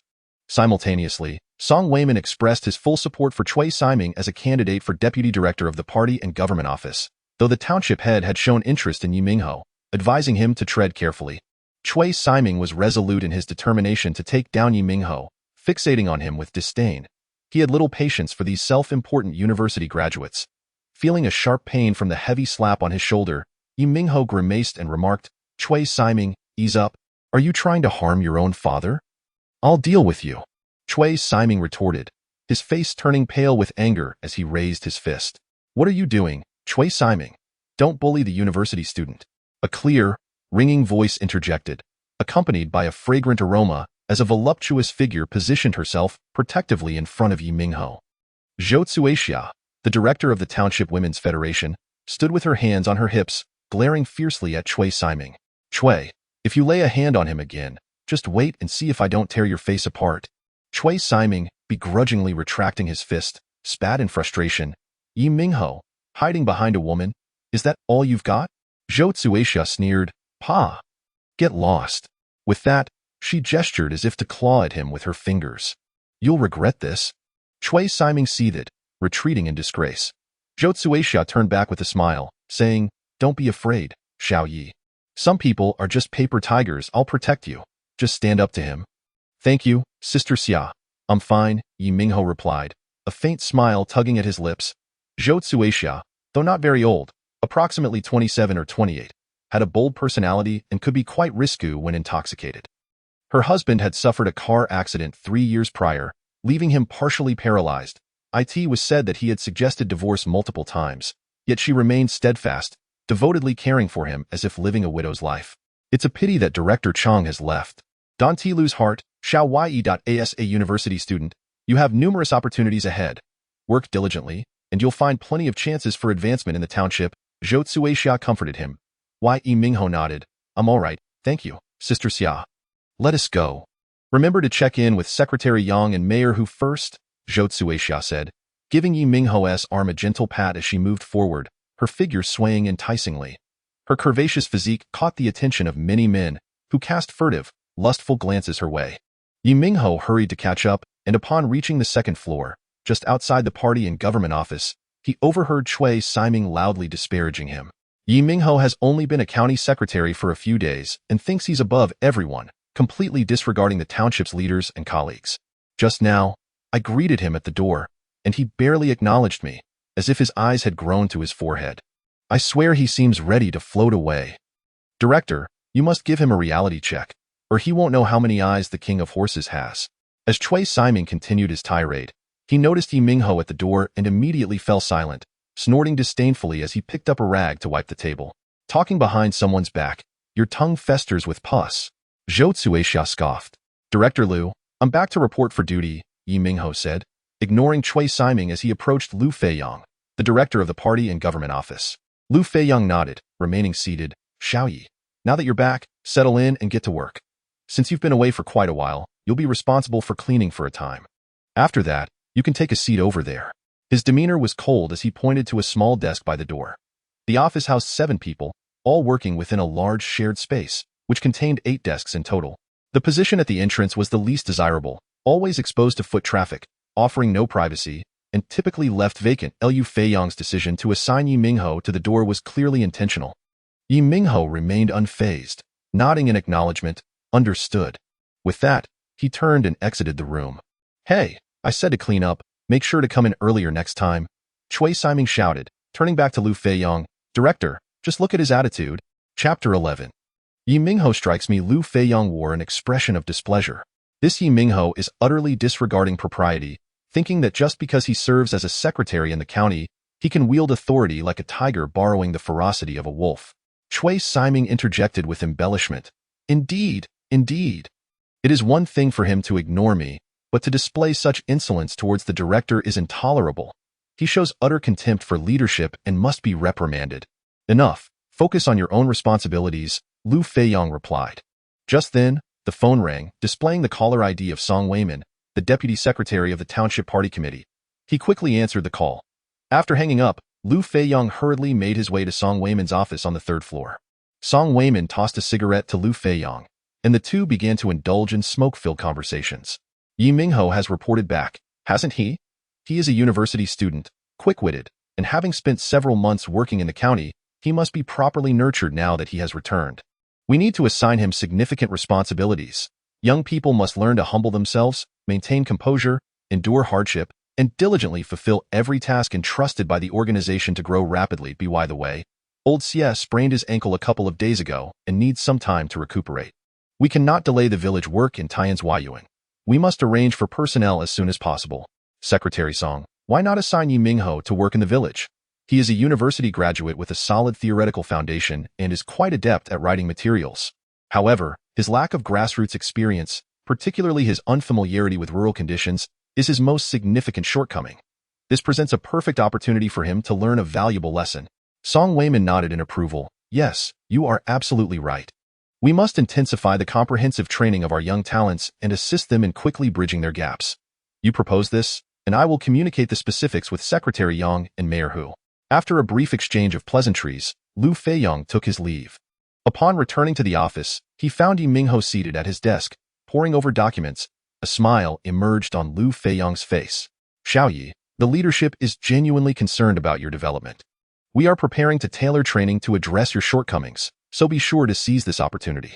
Ye Minghao regarded his insincere smile and calmly replied, Thank you, Director Liu. I will certainly strive to meet the expectations of our leaders. He had just visited the 3rd floor to report to Secretary Yang Dajuan and Mayor Hu Wangquan. Yang Dajuan remained seated at his desk, merely nodding in acknowledgement, indicating that he understood and expected him to perform well. In contrast, Hu Wangquan greeted him warmly, patting him on the shoulder with encouraging words, stating that the strength of the party and government office had significantly increased and that he would need to shoulder greater responsibilities in the future. Ye Minghao paid little heed to their attitudes. His mind was not focused on the township, as this period was merely transitional for him. Lu Feiyang received a call and left for a meeting. Cui Siming, lounging with his legs crossed, slammed his glass teacup down on the table and exclaimed loudly, Ye Minghao, we're out of hot water. Out of hot water, and you don't know how to pour it yourself? Do you lack hands or feet? Ye Minghao retorted irritably, I'm not your servant. How dare you speak to me like that? Director Liu has assigned you the responsibility of maintaining cleanliness. Director Liu assigned me? Would you eat excrement if he told you to? Did you fill your cup with urine? Am I to clean up after you? How dare you? Cui Siming glanced at the yellow liquid in his cup, feeling a wave of nausea wash over him. Infuriated, he lunged at Ye Minghao and attempted to slap him. Ye Minghao tilted his head to evade the blow and forcefully pushed the table. Thud. Cui Siming's abdomen collided with the table, causing him to double over in pain. Ye Minghao declared, everyone saw it. Cui Siming struck first. The other individuals in the office could not suppress their amusement, and no one intervened. Chui Siming's unpopularity meant that witnessing his comeuppance brought them secret delight. What is going on? Lu Feiyong appeared at the doorway, his expression stern. Director, Ye Minghao hit me. Chui Siming lamented, his face twisted in anger. Chapter 12. Sister accompanies you. Ye Minghao, what on earth is the matter with you? Lu Feiyong frowned, beginning to criticize. Have you forgotten the values of respecting leadership and uniting with your colleagues after your little trip to the county? Is there no sense of organizational discipline remaining?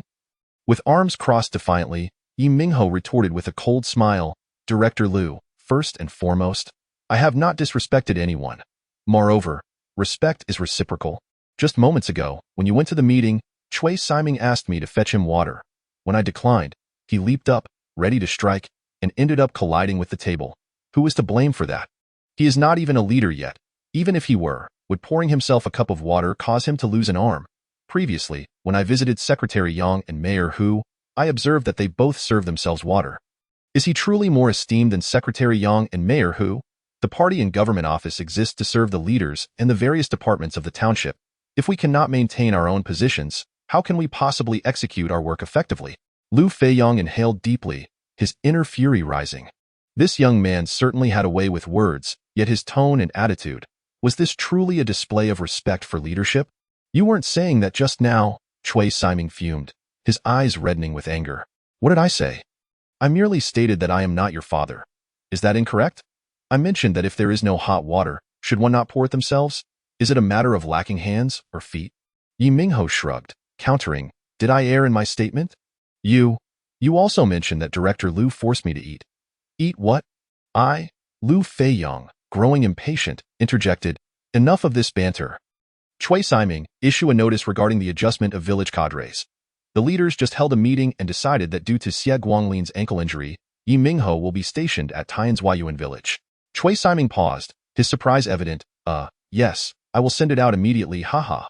Lu Feiyong fixed his gaze on Ye Minghao, stating, the township has already made its decision. You will head to Tianzhuayuan village shortly. Secretary Yang and Mayor Hu have asked me to speak with you, hoping you can focus and work diligently. The village stationing work is a systematic arrangement by the party and the state to enhance rural development. Its purpose is to enable station cadres to delve into rural households, disseminate policies, promote village-level economies, and assist villagers in overcoming poverty, allowing rural farmers to fully experience the party's and the state's care. I hope you will shed any mental burdens and avoid overthinking, truly appreciating the organization's earnest intentions, diligently working to address your shortcomings and grow rapidly. I understand. Has the director finished speaking? That's all I have to say. If you have any requests or thoughts, feel free to express them. I have no particular requests, and my thoughts are insignificant. Let it be for now. Very well, then you shall head to Tianzhuayuan village shortly. Returning to his desk, Lu Feiyong felt a sense of frustration. Ye Minghao's reaction was not as vehement as he had anticipated. His calm demeanor was infuriating. Humph. Let us see how long you can endure this. Without your support, you still fail to recognize reality. I wager you will resign within days of being in the village. Chui Siming drafted the notice, sought Lu Feiyong's approval, then sent it out, ensuring it reached several work groups. Are they really sending Ye Minghao to the village? Has he returned? This is utter chaos. What can a college graduate accomplish in a village? Isn't it obvious? Without a backer, he will surely be sidelined. What a pity. Zhou Tsuixia stormed into the party and government office, demanding, Director Lu, why is he being sent to the village? Lu Feiyong's gaze lingered on her ample bosom, a glimmer of greed flashing in his eyes as he chuckled. Why is Director Zhou so concerned about Yi? This decision comes from the leaders, and it is for his own good. What good can come of this? I see this a waste of talent. Zhou Tsuixia retorted angrily, I will speak to Mayor Hu. Ye Minghao quickly intervened, enough, Sister Xia. My going to the village is not an issue. It presents an opportunity for research and investigation, which may prove useful in the future. Zhou Tsuixia, rendered speechless, replied, You are foolish. They are clearly, I am well aware. Everything is temporary. Do not worry, Sister Xia. Is it truly all right? Absolutely. Seeing Ye Minghao's resolute expression, Zhou Tsuixia remained skeptical. Very well then. I need to head to Tianzhuayuan village shortly. I will accompany you to meet with village chief Tian, to ensure they do not bully you. Thank you, Sister Xia. With the enchanting woman by his side, Ye Minghao felt his spirits lift considerably. Upon descending the stairs, Zhou Tsuixia wheeled out a bicycle, placing one foot on the ground as she turned back. Hop on. I will give you a ride. Ah, Ye Minghao hesitated, eyeing her voluptuous figure. What are you dawdling for? Get on. Zhou Tsuixia urged. All right. Ye Minghao, steeling himself, walked over and took a seat on the back. Wow, that scoundrel Ye Minghao. From the window on the second floor, Cui Simon gasped, his heart brimming with envy and jealousy, wishing he could trade places with Ye Minghao. Chapter 13. Enchantment, hold on tight. Zhou Tsuixia urged as she pedaled vigorously on her bicycle. She was clad in a white, blue-checked round-neck shirt and light blue, wide-legged casual trousers. Ye Minghao's gaze inadvertently wandered to the ample curves of her figure on the bicycle seat, leaving him slightly parched, and he mentally chanted, "Forbidden sight," before hastily averting his eyes. His hands found no comfortable place to rest, so he clutched the rear seat's support tightly. His balance precarious. It was evident that Zhou Tsuixia was an experienced cyclist. Her skills were commendable as she swiftly navigated off the street and onto a narrow country lane, approximately 2 meters wide. The path was uneven, causing the bicycle to sway unsteadily. Oh dear, don't lean back so much. Your weight shifts the balance, making it quite strenuous for me. Zhou Tsuixia chided, beads of sweat glistening on her forehead, her cheeks flushed. Xiajia, why don't I take over and ride you? Ye Minghao suggested. Not at all, I'll ride for a while first. We can take turns, Zhou Tsuixia replied, wiping her brow. The bicycle hit a stone, jolting violently. Ye Minghao swayed dangerously, nearly losing his balance, and instinctively leaned forward, wrapping his arms around Zhou Tsuixia's waist. His nose brushed against her back, catching a whiff of a delicate fragrance. Oh! Zhou Tsuixia shivered slightly, her face growing even warmer. She halted the bicycle and said, Xiao Yi, you ride now. I need a moment's rest. All right, if I tire Xiajia out, I shall be guilty, Ye Minghao quipped, attempting to mask his embarrassment as he swiftly dismounted and took the front seat. Zhou Tsuixia retrieved a white handkerchief to dab at the perspiration on her face, then sat sideways on the rear seat, one arm encircling Ye Minghao's waist. Xiajia, hold on tight. I'm off, Ye Minghao declared. Having cycled often during his university days, he was quite adept, and his youthful vigor made carrying Zhou Tsuixia a manageable task. As they traversed the bumpy country road, Zhou Tsuixia's grip around his waist tightened, her body unconsciously leaning against his back. Feeling the weight pressing against him, Ye Minghao's heart raced, his throat dry as he focused intently on pedaling. After a half-hour of jostling, they arrived at the Tian's Yuyuan village committee. Xiaoyi, wipe your face. You look exhausted, Zhou Tsuixia said, her cheeks still flushed as she handed him a handkerchief. I'm fine, Ye Minghao replied, raising his hand to use his sleeve instead. Don't move, Zhou Tsuixia exclaimed, reaching out to gently wipe his cheeks. Ye Minghao's heart raced at her proximity. The sight of this voluptuous woman in her 20s was utterly captivating. All done, Zhou Tsuixia smiled alluringly, stowing the handkerchief as she walked toward the building, calling out, Old Tian, are you around? Hee, Director Zhou is here. Come on in and enjoy the breeze, a middle-aged man with graying hair, clad in a blue t-shirt and shorts, chuckled at the doorway. Zhou Tsuixia placed her hands on her hips and said, Old Tian, meet our village's newly assigned cadre, Ye Minghao. He's just returned from the county government, a distinguished graduate of Jiangzhou University. You must offer him your full support in his work. If I hear you mistreat him, I won't hesitate to reprimand you daily.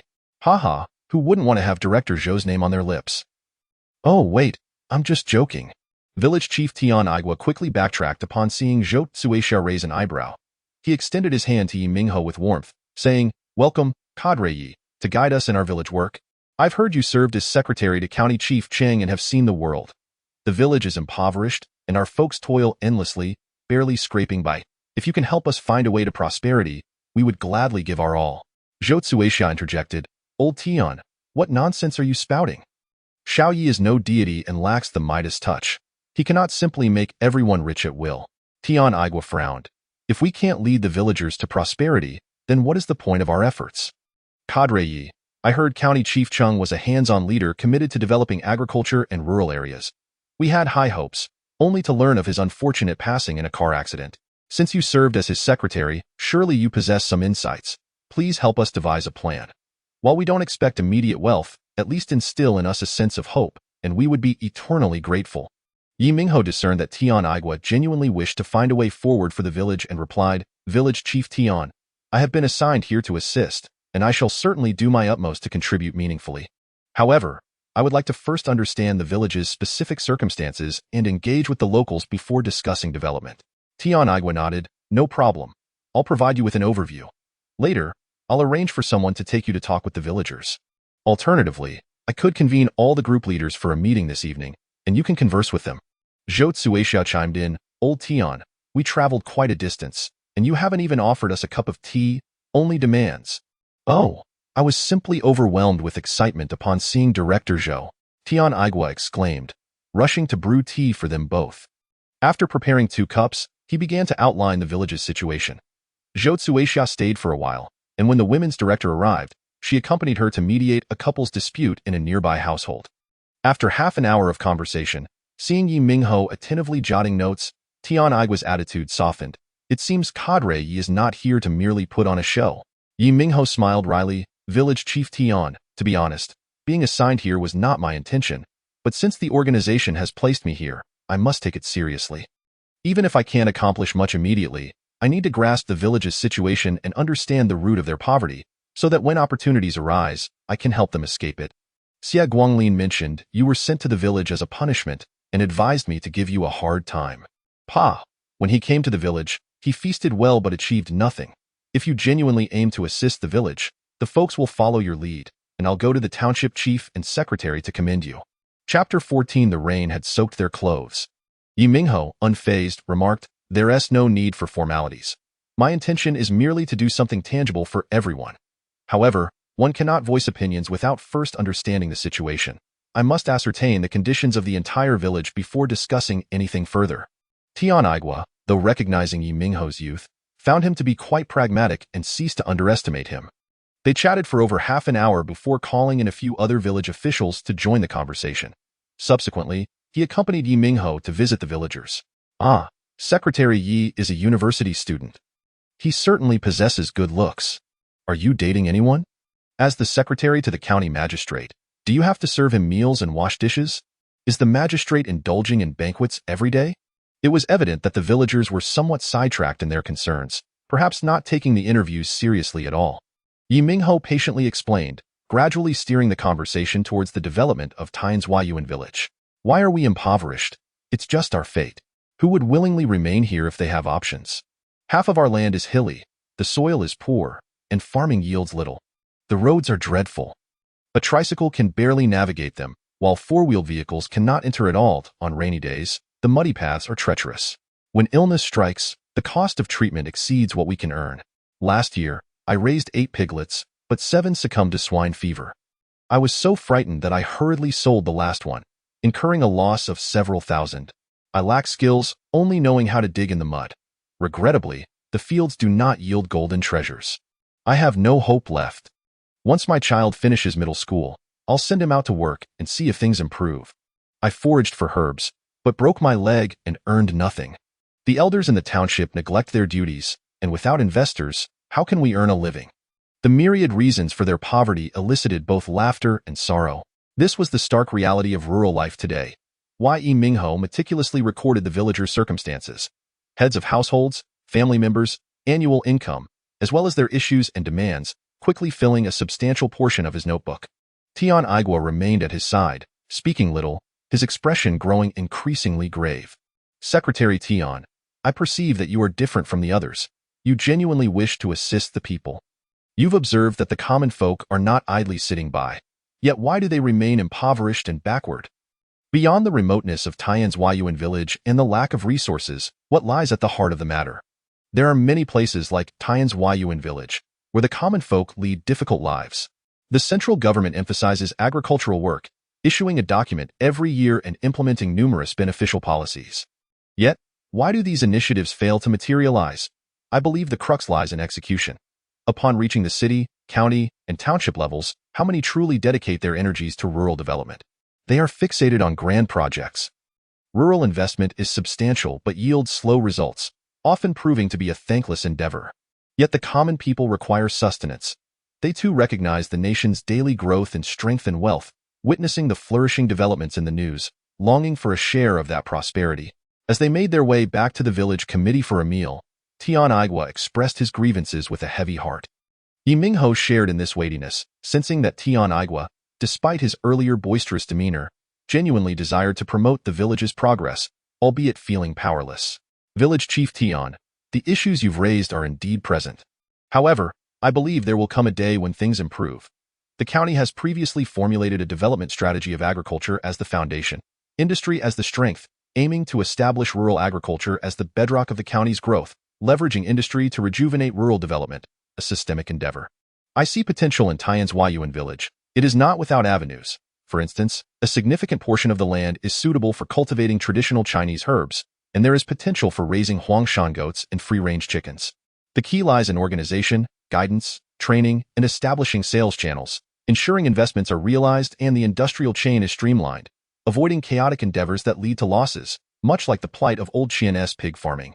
Tian Aigua nodded fervently, exclaiming, "Everything you say is correct, but who will organize and drive this forward? I know only a few individuals in the township. Stepping outside feels like venturing into the unknown, and I wouldn't even know if I were being deceived. Who in the township would willingly undertake such arduous, thankless tasks? Perhaps you could devise some solutions for us. The villagers would remember your kindness for a lifetime." Ye Minghao replied, "Village Chief Tian, I will do my utmost. When the opportunity arises, I shall see if I can recommend to the county leaders to select a few pilot projects for rural industrialization, with Tian's Huayuan village being a priority." "Thank you. This is truly wonderful. I await your good news." Tian Aigua grasped Ye Minghao's hand, expressing gratitude fervently, believing that with Ye Minghao's experience as a former county magistrate secretary, he surely had connections, and if he genuinely endeavored to help, a solution would be found. After their meal, Ye Minghao offered 50 yuan to cover the expenses for himself and Zhou Tsuixia, but Tian Aigua adamantly refused. Ultimately, after Ye Minghao's insistence, he accepted 20 yuan, continuously expressing his admiration for Ye Minghao as a person of great significance, unlike certain village officials who only indulged in feasting. Originally planning to continue visiting households in the afternoon, Ye Minghao received a call from Fan Mingbo, requesting his return to the county for an evening banquet in the city. On the way back, Ye Minghao rode with Zhou Tsuixia, who naturally wrapped her arms around his waist, leaning her body against his back. Ye Minghao felt a rush of breath and a fluttering heart. As a torrential downpour descended, their clothes became instantly drenched. After a considerable search, they finally spotted a small roadside shrine and hurriedly ran inside to seek shelter from the rain. Chapter 15. She yearns for a child. The confines of the land temple felt cramped as the two found themselves pressed together, their bodies inevitably in contact. Ye Minghao inhaled the delicate fragrance emanating from Zhou Tsuixia, acutely aware of her curvaceous form, causing a flutter of anxiety within him. "This dreadful weather, it changes so suddenly," Zhou Tsuixia remarked, her eyes fixed intently on the torrential rain outside, her cheeks flushed with a rosy hue. Ye Minghao sighed, "Indeed, I need to head to the county soon, and I must return to change my clothes." Zhou Tsuixia turned to him. "Your clothes are soaked through. You ought to take them off and wring them out before putting them back on. Be careful not to catch a cold." After a moment's hesitation, Ye Minghao responded, "It's all right. Such a downpour won't last long. I can change later when I get to the county." He had come to report for duty today without any spare clothes, so he had to endure for a while. With a playful smile, Zhou Tsuixia teased, "What's this? Are you shy? Afraid I might take advantage of you? Would you like my assistance?"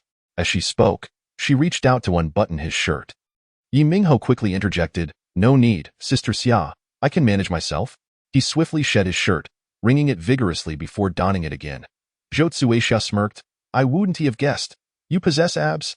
Ye Minghao replied with pride, "Of course, I work out regularly. Let me feel, and see how it feels." Zhou Tsuixia extended her hand toward him. Sister Xia." Ye Minghao raised his hand to block her, but in a moment of clumsiness, his palm inadvertently brushed against her supple upper body. "Hee, you naughty boy." "Sister Xia, I didn't mean to." "Never mind. I bear you no ill will. With your remarkable qualities and handsome looks, you must surely have a girlfriend, right? I had one before, but not now. She left me because I lost my backing." "Really? Who could be so superficial?" "She will surely regret it." Zhou Tsuixia's cheeks were aflame. "I believe in you. Although you are facing challenges now, you will undoubtedly rise again in the future. My judgment of people has always been sound." Ye Minghao offered a wry smile, Let us hope for the best with your kind words, Sister Xia. Oh dear, Xiao Yi, you're blocking me. I need to wring the water out of my clothes too. Before Ye Minghao could protest further, Zhou Tsuixia pulled him closer and began to remove her clothing, wringing it out with determination. Ye Minghao felt a parched sensation in his throat. Help me hold this. Zhou Tsuixia tossed her clothes to him and then began to unfasten her innermost garment. Ye Minghao, imagining her actions, gritted his teeth to suppress his urge to turn around. Oh dear, what's wrong? Ye Minghao startled, instinctively turning to see a tumultuous sight before him. Zhou Tsuixia, blushing, wrapped her arms around him. In that instant, Ye Minghao's mind went blank. Though he had seen women's bodies before during his numerous encounters with Han Yuqing, Zhou Tsuixia's form was breathtakingly ample, leaving him astonished. Compelled by an inexplicable urge, he reached out. A startled gasp snapped Ye Minghao back to reality, and he swiftly bit his lip, raising his hand to drape a garment over Zhou Tsuixia. I'm sorry, Sister Xia, it's fine, I don't mind. Zhou Tsuixia's face was crimson. Ye Minghao swallowed hard and turned away. Sister Xia, we cannot proceed like this. Indeed, I am not worthy of you. No, that's not what I meant. I don't look down on you. I am just concerned. Zhou Tsuixia sighed softly and spoke in a low tone. Are you worried about the man lying in my bed? He has been urging me to divorce and remarry, but what kind of man could I find afterward? I desire a child, so I won't be left alone in the future. You're a university student, healthy, and I. Ye Minghao understood. Zhou Tsuixia's eagerness stemmed from a desire for a seed. Rest assured, once the child is conceived, I will not entangle you further, nor will I reveal this to anyone. Consider it a favor to your sister, she said, wrapping her arms around him from behind once more. Ye Minghao did not turn, taking a deep breath. Sister Xia, you are still in your 20s. Life is long ahead of you. You have cared for Zhenggu for several years, which is commendable, but you cannot remain ensnared in this situation. You have your own life to lead and should pursue your own happiness. You are only 2 years older than me, handsome and kind-hearted. Even if you were to divorce, you could still find a suitable partner. There is no need to live for the opinions of others. You must live for yourself. Zhou Tsuixia sighed. Live for myself, you say? Ye Minghao nodded earnestly. Indeed, life is fleeting. To not live for oneself would be a waste of existence. You should open your heart, break free from constraints, and live exuberantly, rather than carry the weight of shackles. Who would you truly move by doing so? Perhaps your current situation is a torment for both Zhenggu and yourself. Thank you for your guidance. I truly ought to live for myself. Zhou Tsuixia pondered for a moment, her eyes lighting up, but I still yearn for a child. Please help your sister. Chapter 16. You are worthless. Ye Minghao sighed deeply, lamenting the fact that after so much discourse, she had circled back to the same point. This was exceedingly perilous. He was exerting immense willpower to suppress his desires. At any moment, the situation could ignite. After all, it is human nature to be swayed by beauty. Ye Minghao was a perfectly normal man, and faced with such a lure, it was impossible not to feel stirred. Nevertheless, he had his own aspirations, and his inner resolve was taut. He could not allow the temptations of beauty to derail his future and career. Xiajia, the rain is about to cease, he remarked. All right, perhaps I have been too hasty. Rest assured, time will serve as the best testament. In due course, you will come to understand my character. Regardless, I assure you, I shall not be a burden to you. Thank you, Xiajia, for holding me in such high regard. I truly believe you will find someone even more exceptional in the future. Who could possibly compare to you? Haha, Xiajia, you overestimate me. As long as you open your heart and keep your eyes wide, I am certain you will discover a suitable partner. I have already bared my soul to you. I have even shed my garments, yet you still turn your back. Please, Xiajia, spare me. Humph, I am not one to relent. He'll be frank. I have only been intimate with Zheng Gang 3 times since our marriage, and now he is half paralyzed and unable to touch me. After all these years, what difference is there between me and an unwed maiden? Many unmarried women cannot hold a candle to me, can they? Ye Minghao felt parched, swallowing hard as he replied, the more this is the case, the more you should pursue your own life, Xiajia. Isn't that precisely what I am doing? As long as you are willing, I can be whatever you desire. Xiajia, why have you set your sights on me? Who could resist your excellence? A university student, robust and healthy. An ideal father for my future children. Ye Minghao chuckled bitterly. never anticipating that he would one day be viewed as a mere breeding stallion. Yet, we lack a foundation of affection. Emotion can be cultivated. Besides, I offer you my body for your physical pleasure, while you provide me with children, untainted by any other complications. It is pure and does not interfere with our respective lives. What could be wrong with that? Ye Minghao sensed that she was becoming infatuated, and noticing that the rain had indeed stopped and the sky had cleared, he quickly rose to his feet. The rain has ceased, Xiajia. Let us take our leave. I shall be waiting for you, Zhou Tsuixia said with a hint of melancholy. After the rain, the roads were muddy, and cycling proved difficult. Consequently, Ye Minghao pushed his bicycle while Zhou Tsuixia swayed her voluptuous figure ahead, her damp clothing clinging to her body, revealing the outlines of her undergarments, her skin tantalizingly visible, exuding an unusual allure. Zhou Tsuixia deliberately walked with a seductive gait, occasionally glancing back at Ye Minghao with a beguiling smile. Having just laid their cards on the table in the temple, the sensation of being grasped by Ye Minghao lingered, awakening dormant desires buried deep within her heart. It has been years. I have nearly forgotten the essence of Aman, why fertile fields lie fallow. Such a pity. Why Ye Minghao is right. I should live for myself. This youthful man, I have set my sights on him. Upon reaching the entrance of the village street, Zhou Tsuixia mounted her bicycle, her ample posterior swaying as she rode home to change clothes. Ye Minghao shook his head and made his way directly to the bus station. Boarding a bus back to the county town in the village, there were two vehicles, a Santana and a Jeep. The village party secretary, Yang Dajuan, and the mayor, Hu Wangquan, each commandeered one, with other villagers occasionally receiving permission to use them when necessary. Most of the time, these vehicles were reserved for the two principal leaders. Ye Minghao felt the sting of disappointment, realizing that in times of misfortune, it is often the case that, when the wall collapses, everyone pushes. Naturally, he would not request a ride, lest he invite ridicule.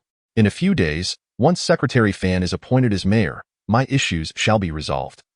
I wonder how these people will reveal their true colors. Ye Minghao's future brimmed with hope. His path ahead was illuminated.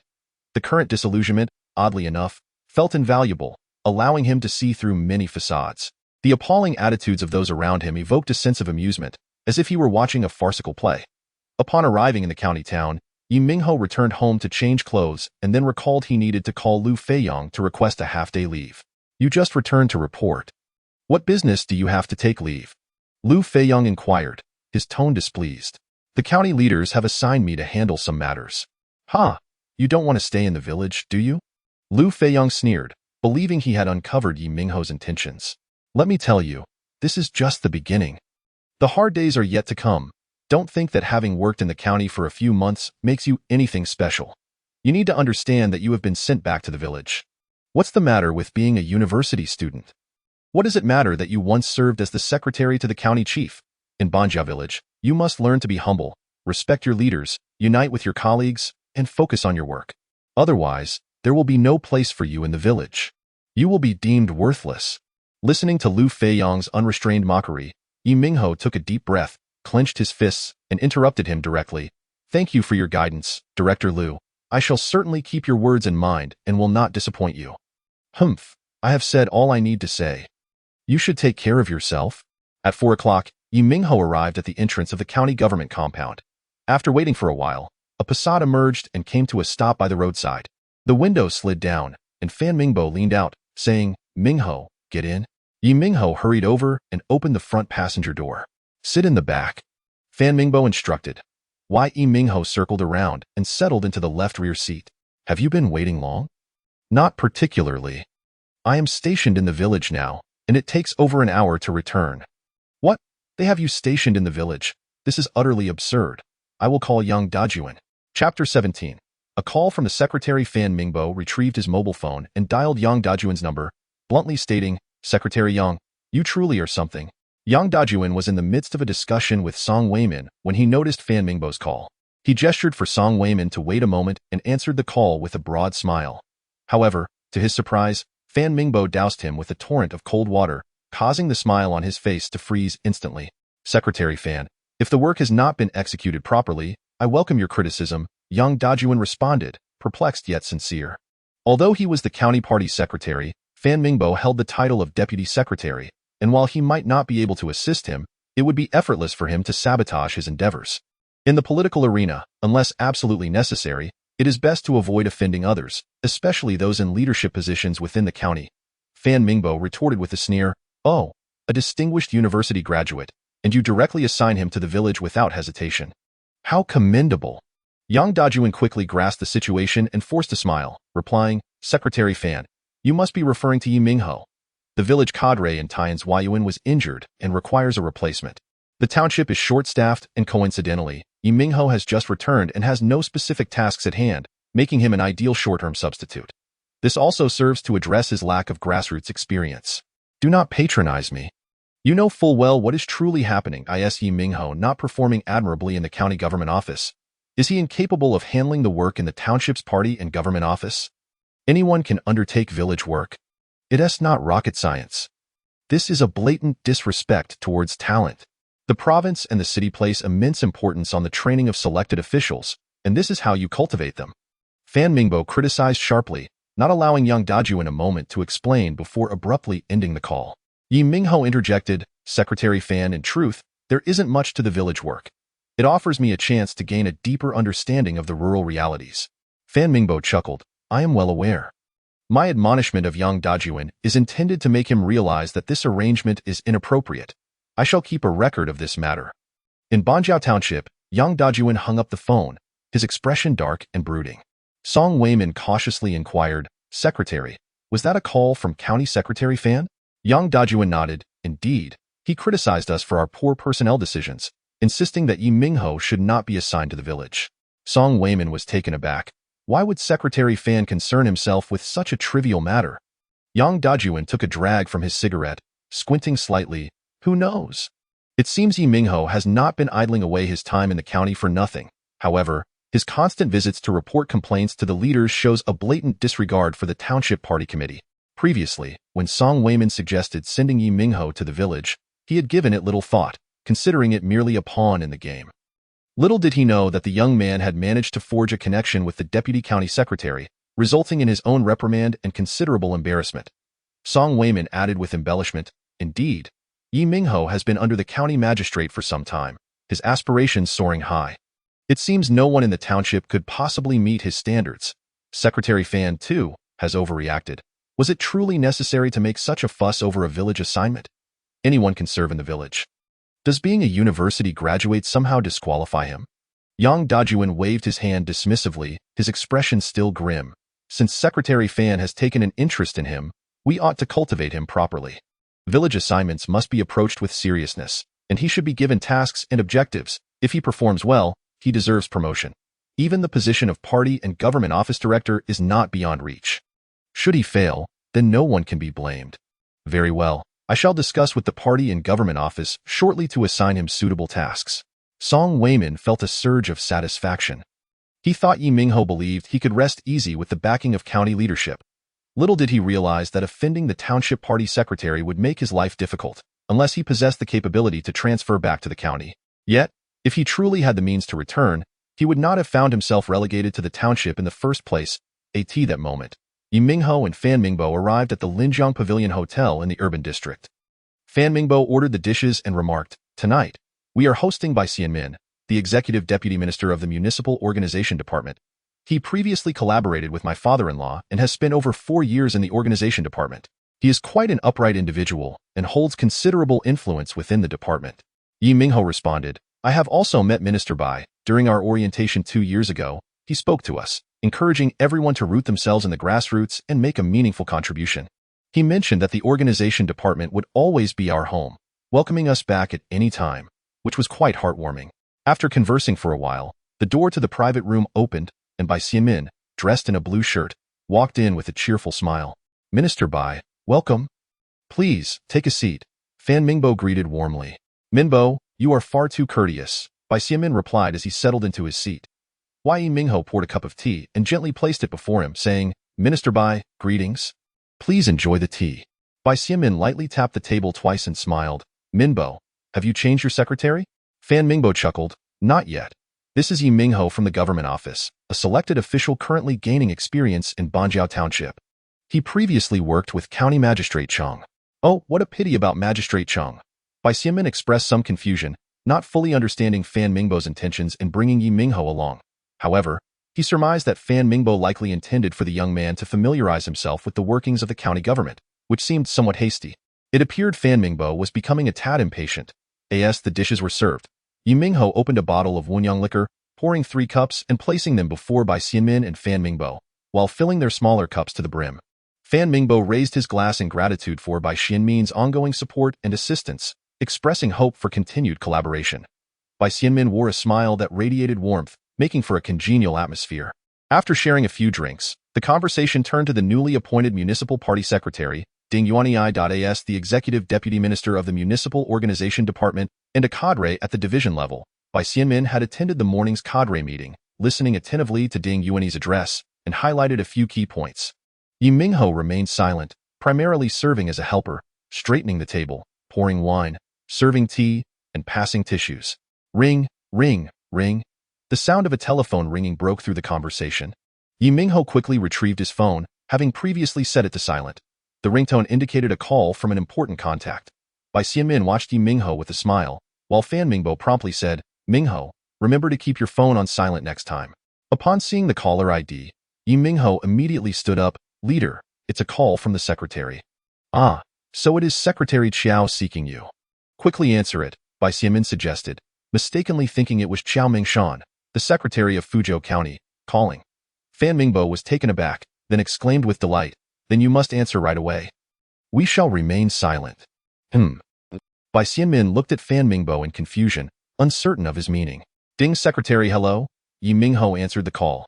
Chapter 18. A collaborative effort. With a face full of astonishment, Bai Xianmin pointed towards the ceiling and silently mouthed a question to the solemn-faced Fan Mingbo. "Is it Secretary Ding?" Fan Mingbo nodded enthusiastically, silently affirming, "Indeed." Bai Xianmin's entire body jolted, instantly sitting upright, a blend of shock and joy illuminating his eyes as he gazed at Ye Minghao, as if the latter had transformed into Ding Yuanyi himself at that moment. "Minghao, there's no need for such formality in private," came Ding Yuanyi's voice over the phone. "Yes, Master Uncle," replied Ye Minghao, pondering the sudden call and its implications. Upon hearing this, Bai Xianmin trembled once more, his expression shifting to one of excitement. This brief exchange underscored the extraordinary bond between Ye Minghao and Ding Yuanyi. In truth, regardless of the content of their conversation, Ding Yuanyi's initiative to call Ye Minghao shortly after assuming office already indicated a close relationship between them. Since learning of Ding Yuanyi's imminent appointment as the secretary of the Rongguang Municipal Committee, everyone had been privately speculating about his personality and preferences, eager to establish connections with him. Some even ventured to Binyang City to consult local officials familiar with Ding Yuanyi to gain insights into his work philosophy and inclinations. Others sought to invite Ding Yuanyi to dinner through influential acquaintances, yet all were met with his polite refusals. At 50, Bai Xianmin had spent 8 years in a deputy-level position, transitioning from county mayor to deputy secretary general of the municipal government, and then to the executive deputy minister of the municipal organization department. His extensive experience and qualifications had him contemplating further advancement, yet he found himself stagnant due to a lack of solid connections. With the position of municipal committee member and secretary general nearing its vacancy, many in the city were keenly eyeing this role, and Bai Xianmin harbored strong ambitions himself. If he could secure the new secretary's recognition, the position of municipal secretary general would be within his grasp. While others were racking their brains to devise strategies to approach Ding Yuanyi and gain his approval, this young man with a close connection to Ding Yuanyi appeared before Bai Xianmin, igniting his excitement. During the phone call, Ding Yuanyi informed Ye Minghao of his plans to conduct research across various units and sought Ye Minghao's opinions and suggestions. After a moment of contemplation, Ye Minghao articulated, "If it pertains to Fuzhou County, I recommend a two-step approach. Firstly, to understand the key projects and work related to economic development. Secondly, to focus on rural development. It would be prudent to visit the grassroots villages, as Fuzhou County is primarily agricultural. If the leaders merely scrutinize the superficial data of projects, they will fail to grasp the true conditions of the rural areas that house the majority of the population. From what I understand, many farmers in Fuzhou County still lead impoverished lives, struggling to find a way out and harboring dissatisfaction towards the township and county leaders. Take Tianju Garden Village in Banjiao Township as an example. With 160 households, the average annual net income per person is less than 2,000 yuan, and the disposable income is even lower. Illness and children's education can easily plunge a family into hardship. The crux of the matter is that the villagers cannot envision a future, lack a clear direction for development, and have no guidance. If this continues, the urban-rural divide will only widen. Indeed, you make a compelling point. What is your intention in specifically mentioning Tianju Garden Village? Ding Yuanyi inquired. Hee, I have been stationed in Tianju Garden Village, and through visiting the households, I have gained insight into their difficulties. I hope Master Uncle can take a look and draw more genuine attention to rural issues and agriculture, enabling the farmers to see a glimmer of hope, Ye Minghao replied. Ding Yuanyi did not elaborate further, instead inquiring about some rumors circulating in the city before stating, Are you free this weekend? Since you can drive, find a vehicle, and we can explore together. Certainly, Master Uncle, I will pick you up at 8 on Saturday morning, and we can have breakfast together. The longevity noodles in Rongguang are quite distinctive. You must try them, Ye Minghao responded joyfully, sensing that Ding Yuanyi indeed recognized his worth and was keen to take him along for an informal inspection so soon after assuming office. After hanging up, he raised his gaze to find Bai Xianmin wearing a warm smile, his eyes sparkling as if he had reunited with a long-lost relative.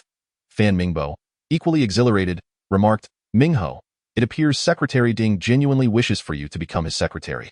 Bai Xianmin chuckled. What makes you say that? Fan Mingbo replied, Previously, Secretary Ding proposed having Minghao as his secretary, but he declined. Ah, what a pity, Bai Xianmin lamented. Being on the municipal committee platform offers unparalleled training, and the starting point is significantly higher than at the grassroots level, leading to faster future development. Ye Minghao remarked, It primarily stems from my own lack of confidence and insufficient work experience. While I have worked in municipal-level agencies, I worry that I might not perform well alongside Secretary Ding and inadvertently disappoint him. Bai Xianmin nodded. That is a valid concern. However, few can resist such a compelling temptation. It is no wonder Secretary Ding places such trust in you. By the way, when did you meet Secretary Ding, and why do you refer to him as Master Uncle? His demeanor was exceedingly cordial, and it became evident that Fan Mingbo's introduction of Ye Minghao was not merely for servitude. It was, in fact, a means of creating opportunities for himself, which he must seize. Ye Minghao recounted that he had met Ding Yuanyi during his university days at his teacher's home, where they had shared a meal together. As for the details regarding his teacher, Shi Weimin, he glossed over, not even mentioning his name. Shi Weimin was on the verge of becoming the deputy provincial governor, a fact Ye Minghao had not disclosed to anyone, not even to Fan Mingbo or Lu Qingyun. In Rongguang City, having the backing of the municipal committee secretary was more than sufficient, and there was no need to reveal all his cards. Come, Minghao, allow me to toast to you, Bai Xianmin said, raising his glass. The trio frequently clinked their glasses, quickly finishing 2 bottles of Wunyang liquor, followed by 2 bottles of beer per person. Ye Minghao felt a slight dizziness. Minghao, your alcohol tolerance is impressive. You have a bright future ahead, Bai Xianmin remarked, patting Ye Minghao's shoulder, his complexion flushed and his speech slightly slurred. I hope to receive more guidance from Minister Bai, Ye Minghao replied earnestly. Bai Xianmin, belching slightly, chuckled, Haha, with Secretary Ding around, why would it be my place to offer guidance? On the contrary, I should be seeking your assistance. Minister Bai is being modest, Ye Minghao responded. Not at all. If an opportunity arises, I hope you can help me make some connections, Bai Xianmin replied. Minghao, Minister Bai is an ally. There is an immediate opportunity. If appropriate, perhaps you could speak a few kind words on his behalf in front of Secretary Ding, Fan Mingbo suggested. Understanding the context from Fan Mingbo's introduction, Ye Minghao grasped the situation. Since Fan Mingbo had indicated that Bai Xianmin was an ally, assisting him would also be beneficial for himself in building connections. After all, helping one person is akin to helping 2. He would create opportunities for them, and whether they succeeded would ultimately depend on their own performance. Secretary Ding has asked me to accompany him this weekend for some exploration. Perhaps I could find an opportunity to mention it, suggesting we share a meal or have a chance encounter. Chapter 19. Disregard for leadership. This presents an opportunity, however, haste makes waste. Your primary responsibility over the weekend is to accompany Secretary Ding, and we shall discuss our matters depending on the circumstances, Bai Xianmin articulated, his inebriation not clouding his clarity of thought. Fan Mingbo responded, Indeed, we must not rush. Consider where you will take the secretary over the weekend. Plan the itinerary in advance, and also prepare contingency plans for any unforeseen events. Ye Minghao looked somewhat stunned. Is it really that complicated? Fan Mingbo replied with earnestness, Of course it is. Although the secretary may express a desire to meander casually, we cannot afford to be truly lax. Should we encounter an inconsiderate individual who provokes you, who will resolve the ensuing issues? Ye Minghao chuckled. If we run into trouble, wouldn't it be better? ILL just call Minister Bai and Secretary Fan for assistance. Bai Xinmin's gaze became somewhat distant as he remarked, we must not be overly deliberate. Here's what we'll do. I will remain in the city, while Mingbo is stationed in Fuzhou County, ready to respond. I suspect Secretary Ding wishes to gauge public sentiment, so, as a last resort, we must avoid alarming others. Ye Minghao understood this rationale. Being specifically requested by Ding Yuan to accompany him was an extraordinary trust that could not be frivolously shared. I have considered this. The secretary has some prior knowledge of Rongguang City, including its status as an old industrial hub and the development of a new district, but he likely lacks a direct impression. I plan to take him for a meal of longevity noodles on Saturday, followed by visits to the old salt factory, the steel pipe factory, and the Honghiba community. If time permits, we could enjoy a specialty hot rabbit dish at Tu Hang Tianxia for lunch, and then perhaps take a stroll in the new district in the afternoon. As for Sunday, I intend to show the secretary around Fuzhou County, including the county seat and nearby towns. After listening to Ye Minghao's arrangements, Fan Mingbo pondered and remarked, it seems a bit rushed. The secretary likely does not wish to merely skim the surface. Nevertheless, proceed with your planning, and the final decision will rest with him. Bai Xianmin concurred, that sounds about right. Let us stay in touch via our mobile devices. We must also coordinate with the Public Security Bureau. He promptly retrieved his phone and dialed the number of Deputy Director Yu Chenghua at the Municipal Bureau. Old Yu, what are you up to? Come out for a drink. Yu Chenghua, who had always been sidelined at the Municipal Bureau and wielded little influence, was perceived by the new leadership as a potentially useful asset. Approximately 10 minutes later, he arrived at the hotel, observing the somewhat inebriated trio and feeling a sense of skepticism. Old Yu, you know Mingbo. This young man is Ye Minghao. Please make his acquaintance. There may be tasks for you this weekend, so be prepared to stand by at home. Bai Xianmin instructed directly. Yu Chenghua raised a glass of beer, thumping his chest. No problem, Minister Bai. Can you disclose what the general matter entails? Bai Xianmin shot him a knowing glance and replied with significance. I can only inform you that it is a security mission. Beyond that, refrain from further inquiries. When you receive a call from either Minghao or myself, be prepared to mobilize immediately. This is a rare opportunity. Seize it well. Yu Chenghua gazed at the serious and enigmatic Bai Xianmin and Fan Mingbo, his heart racing with speculation, yet he hesitated to believe it. Come, Minghao, let us exchange contact information. Yu Chenghua's eyes sparkled with excitement. After noting down the phone numbers, he poured several rounds of drinks and declared, Minister Bai, Secretary Fan Minghao, I toast to you all. Whatever task you assign, I assure you I will fulfill it with utmost dedication. Thank you for this opportunity. Ye Minghao, already somewhat intoxicated, consumed nearly 2 more bottles of beer after Yu Chenghua's arrival, prompting several trips to the restroom, leaving him feeling dizzy and unsteady.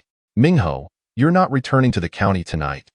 Book a hotel to rest. I have some matters to attend to in the city tomorrow, so you need not wait. Fan Mingbo, seasoned by experience, remained surprisingly clear-headed despite the drink.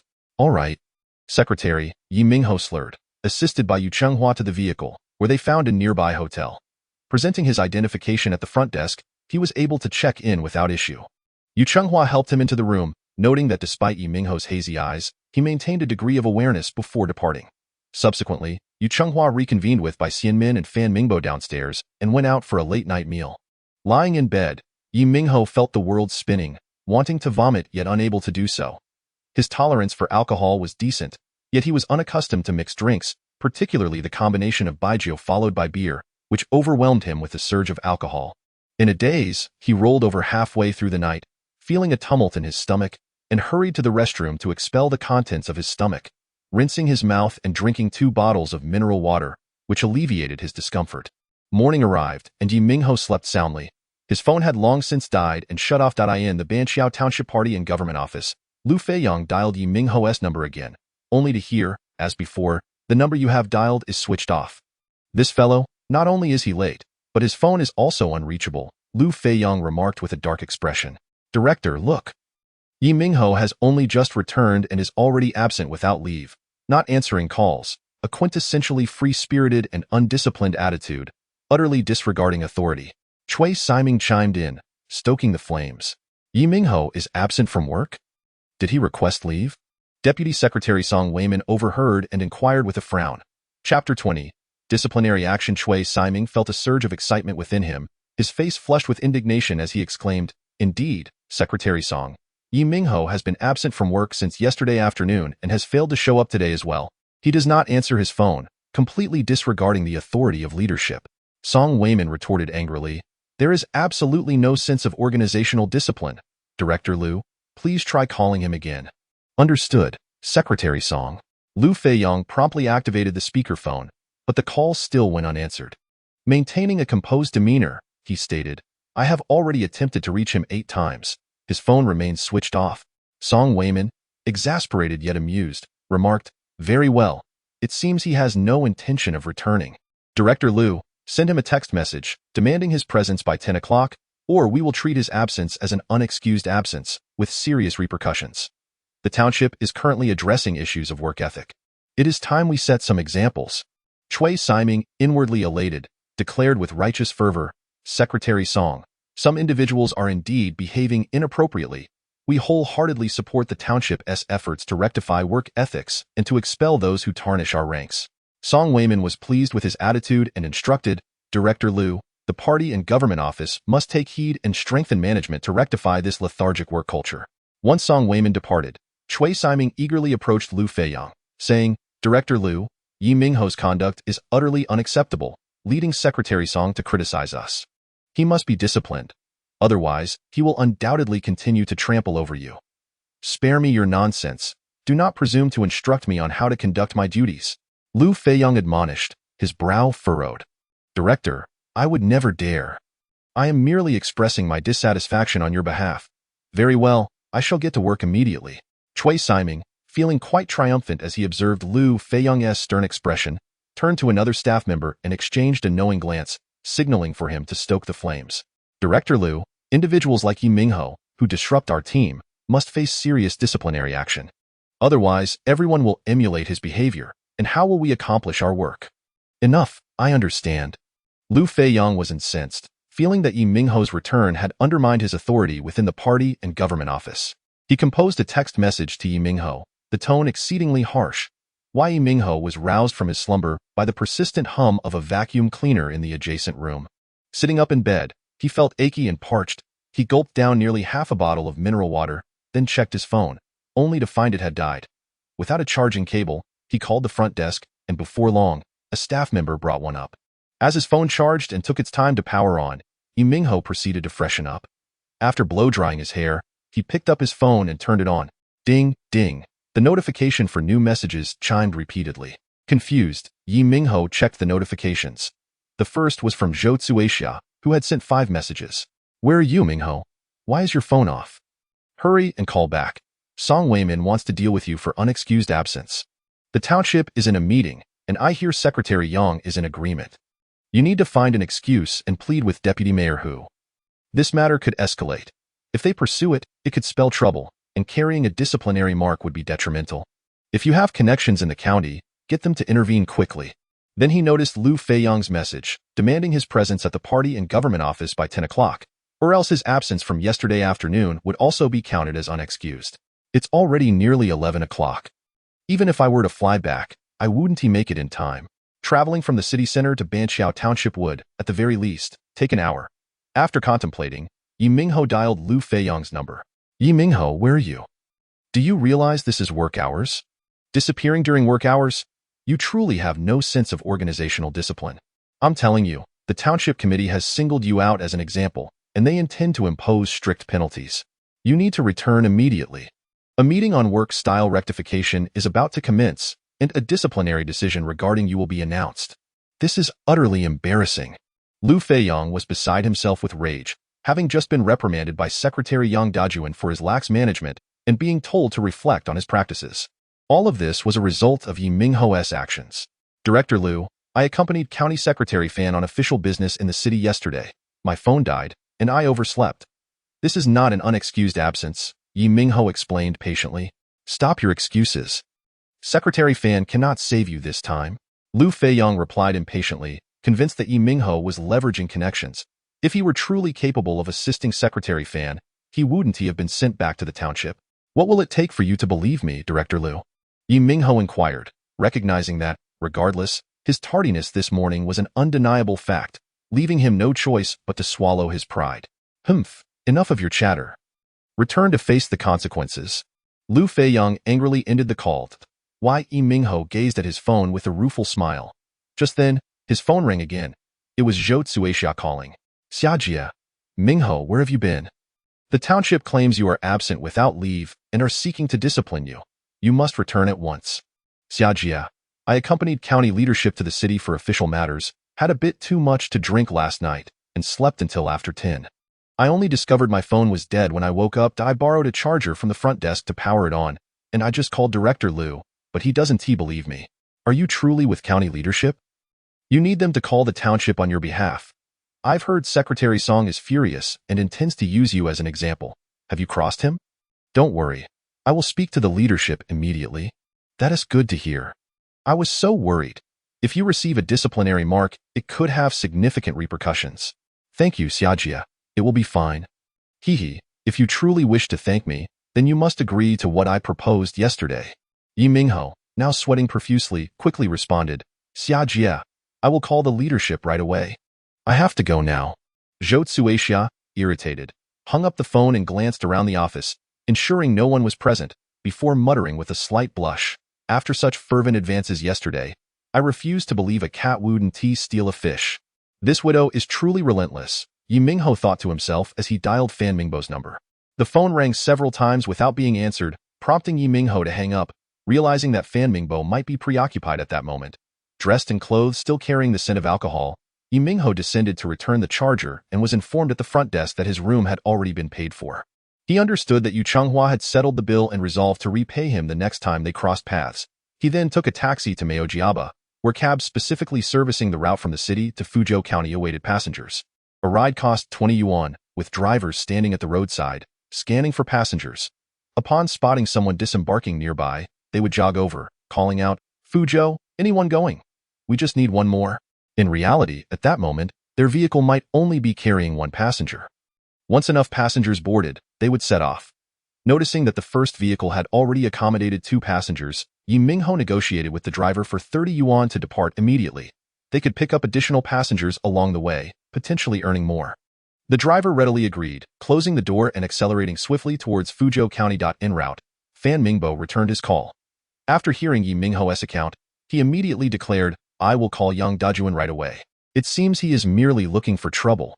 Upon seeing Fan Mingbo's call, Yang Dajuan scoffed, answering, Secretary Fan, what instructions do you have?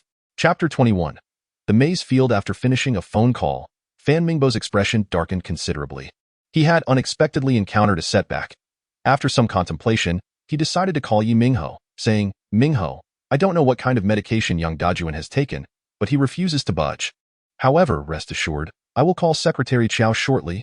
He was infuriated. Yang Dajuan seemed to regard only County Party Secretary Chow Mingshan, displaying a veneer of politeness while genuinely disregarding him. When it came to Ye Minghao, he felt it imperative to express his stance. Upon reaching Chow Mingshan, he got straight to the point regarding Ye Minghao, arguing that in nurturing young talent, one must strike a balance and not be overly critical, but rather provide ample opportunities for the youth. Comrade Mingbo, the initiative to rectify the conduct of cadres in Banjiao Township has set a commendable precedent, which I wholeheartedly support. As for the matter you mentioned, I view it as trivial. Young people learn from their mistakes, and a bit of constructive criticism can actually benefit their development. You mustn't be so impatient, Chow Mingshan replied, his tone measured and layered with meaning. Fan Mingbo's countenance shifted, and taking a deep breath, he responded solemnly, Secretary, I still maintain my position. As long as there are no fundamental errors, we ought to be more lenient towards the youth. I will report to you in person upon my return. Chow Mingshan replied nonchalantly, Very well. We can discuss it further upon your return. My stance remains that we must trust grassroots party organizations and avoid arbitrary interference. Even if issues arise, we can rectify them in due course. After hanging up, Fan Mingbo's expression turned grave. He realized that Chow Mingshan was subtly indicating that he was being too hasty. It seemed he was inclined to support Ma Qianhui. I have the position of county head secured. Fan Mingbo clenched his fists, filled with confidence in both Ye Minghao and himself. As for Ye Minghao's reprimand, with the city party secretary as a backing, he believed Yang Dajuan would eventually retract his decision, effectively slapping his own face. He even contemplated using this incident to shift the blame onto Chow Mingshan. Before noon, staff members of the Banjiao Township government began to file into the cafeteria one after another. Cui Siming picked up a notice, unable to contain his excitement, and headed to the bulletin board on the first floor. After affixing the notice, Chui Siming exclaimed loudly, "Everyone, take a look at the disciplinary decision regarding Comrade Ye Minghao. Let this serve as a cautionary tale. Discipline against Ye Minghao. What's going on? What happened to him? It seems he was absent for half a day, and his calls went unanswered. Could it be that such a minor issue warrants punishment? Well, who told him to be in the line of fire? A mere warning for a selected student. He was just about to be classified, right? This will surely impact him. The warning's impact period is 6 months, but in reality, the repercussions will be even greater. What a pity. Pity for what? He brought this upon himself. As a university graduate, he should be held to stricter standards. Unexcused absences should be punished. Soon, a crowd gathered around the bulletin board, murmuring about the announcement. Some expressed regret and sympathy, while others reveled in his misfortune, believing Ye Minghao had brought this upon himself. "Excuse me, let me see," Zhou Tsuixia said, hurrying to the front of the bulletin board. Upon reading the announcement, her face flushed with anger, and she turned to Lu Feiyang, demanding, "Director Lu, this is utterly excessive. Ye Minghao clearly called you yesterday to request leave." Lu Feiyang sneered, "Director Zhou, have you not read the attendance regulations? First, a written leave request is required, which must be approved before one can leave. Second, Ye Minghao did not come in this morning and only managed to call through at 11 o'clock. This is a clear breach of organization and discipline.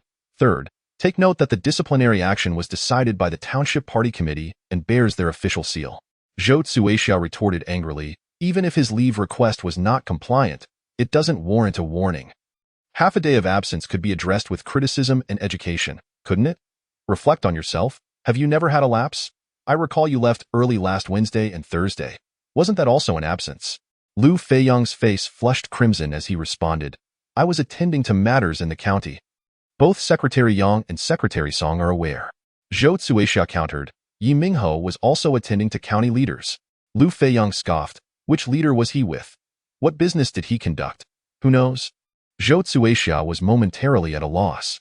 She did not know whether Ye Minghao had indeed accompanied the county leaders on official business. Logically, if that were the case, the township would not have imposed such a punishment on him. She was anxious, knowing Ye Minghao was nearing the end of his 2-year grassroots training. This warning would affect his classification, and if he missed this opportunity, who would remember him in the future? If things went poorly, he might be hindered for life. "I will go speak to the township head." Zhou Tsuixia turned and dashed upstairs. Lu Feiyang smirked derisively. "It won't do any good, regardless of whom you approach."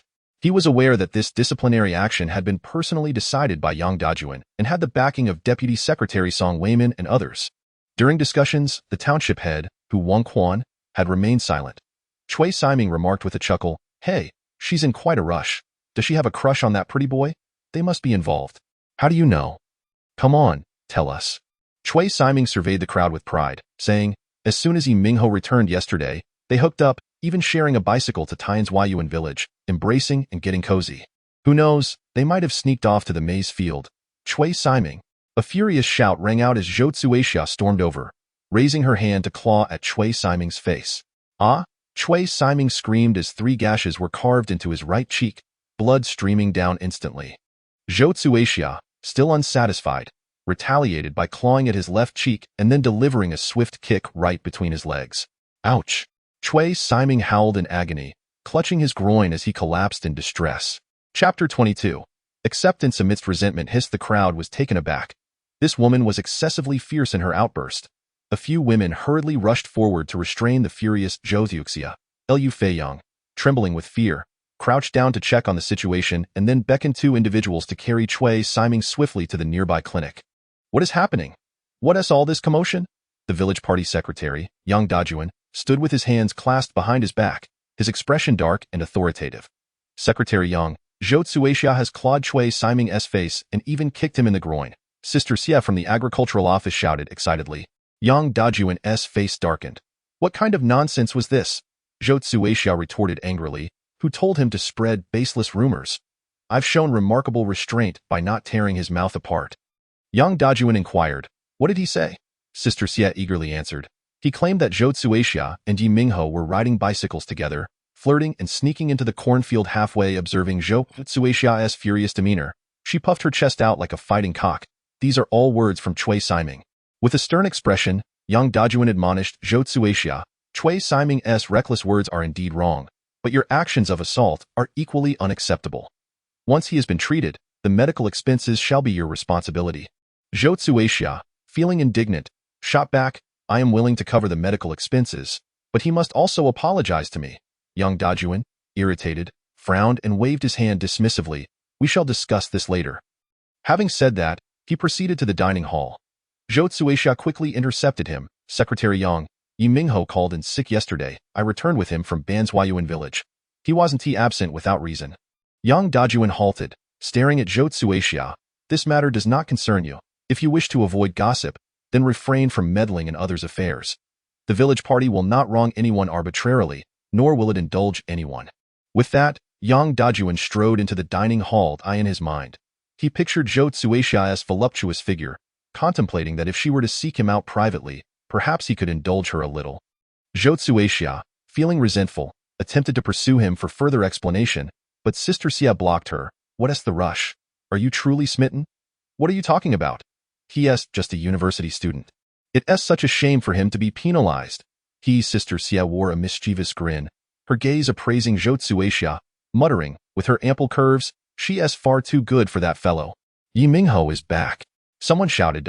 Why Ye Minghao had taken over an hour to travel from the city to the county, and then to Banjiao Township. Upon arriving at the township office, he noticed a large crowd gathered in the courtyard, their discussions rife with peculiar expressions. Sister Xia's eyes sparkled as her rotund figure nimbly jumped in front of Ye Minghao, excitedly exclaiming, Xiao Yi, you're back. Do you know that Zhou Tsuixia has rendered Chui Siming incapacitated for you? Ah? Ye Minghao was filled with confusion. His groin is shattered. Sister Xia's smile was laden with innuendo.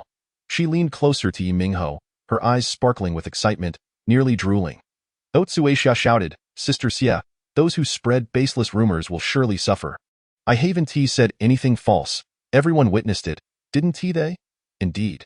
Chui Siming has already been sent to the hospital. Let us hope he doesn't become sterile. The crowd erupted into laughter, their spirits high. Ye Minghao felt a wave of disbelief wash over him. He hadn't expected Zhou Tsuixia to be so fierce. Turning to her, he noticed her cheeks slightly flushed and her gaze evasive. Ye Minghao couldn't help but chuckle inwardly. This woman was rather formidable.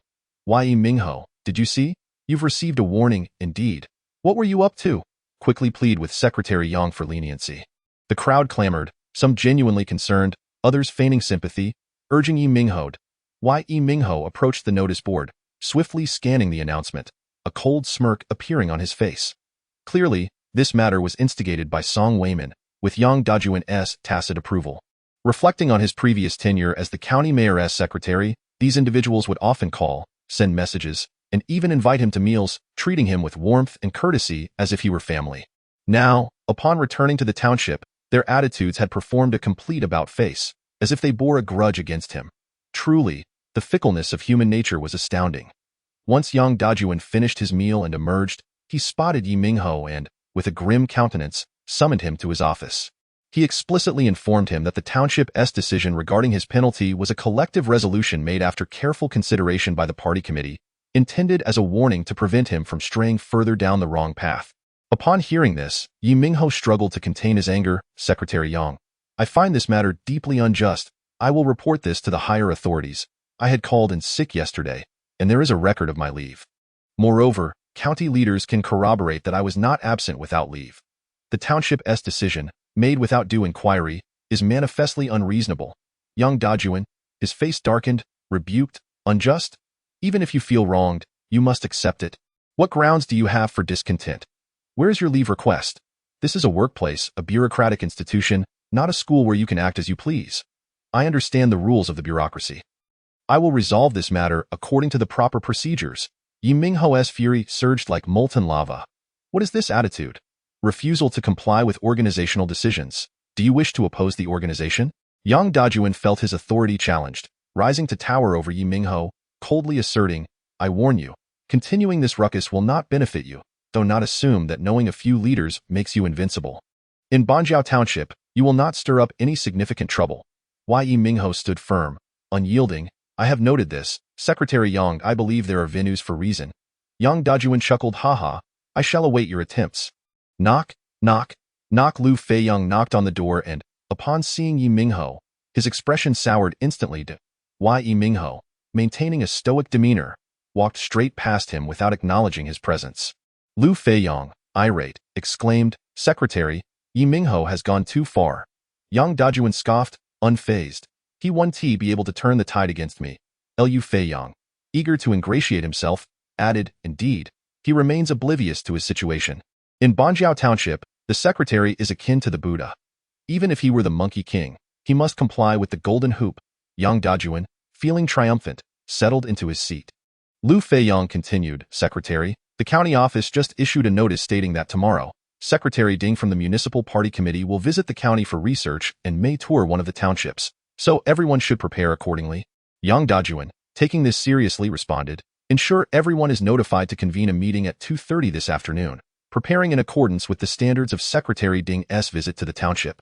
Send Ye Minghao to Banzhuayuan village to keep an eye on things, just in case." Lu Feiyong, smiling ingratiatingly, replied, "Yes, Secretary. We must leave him no opportunity to regain hope." Chapter 23. The Secretary of the Municipal Committee is coming to the village. The results of Chui Siming's examination have been released.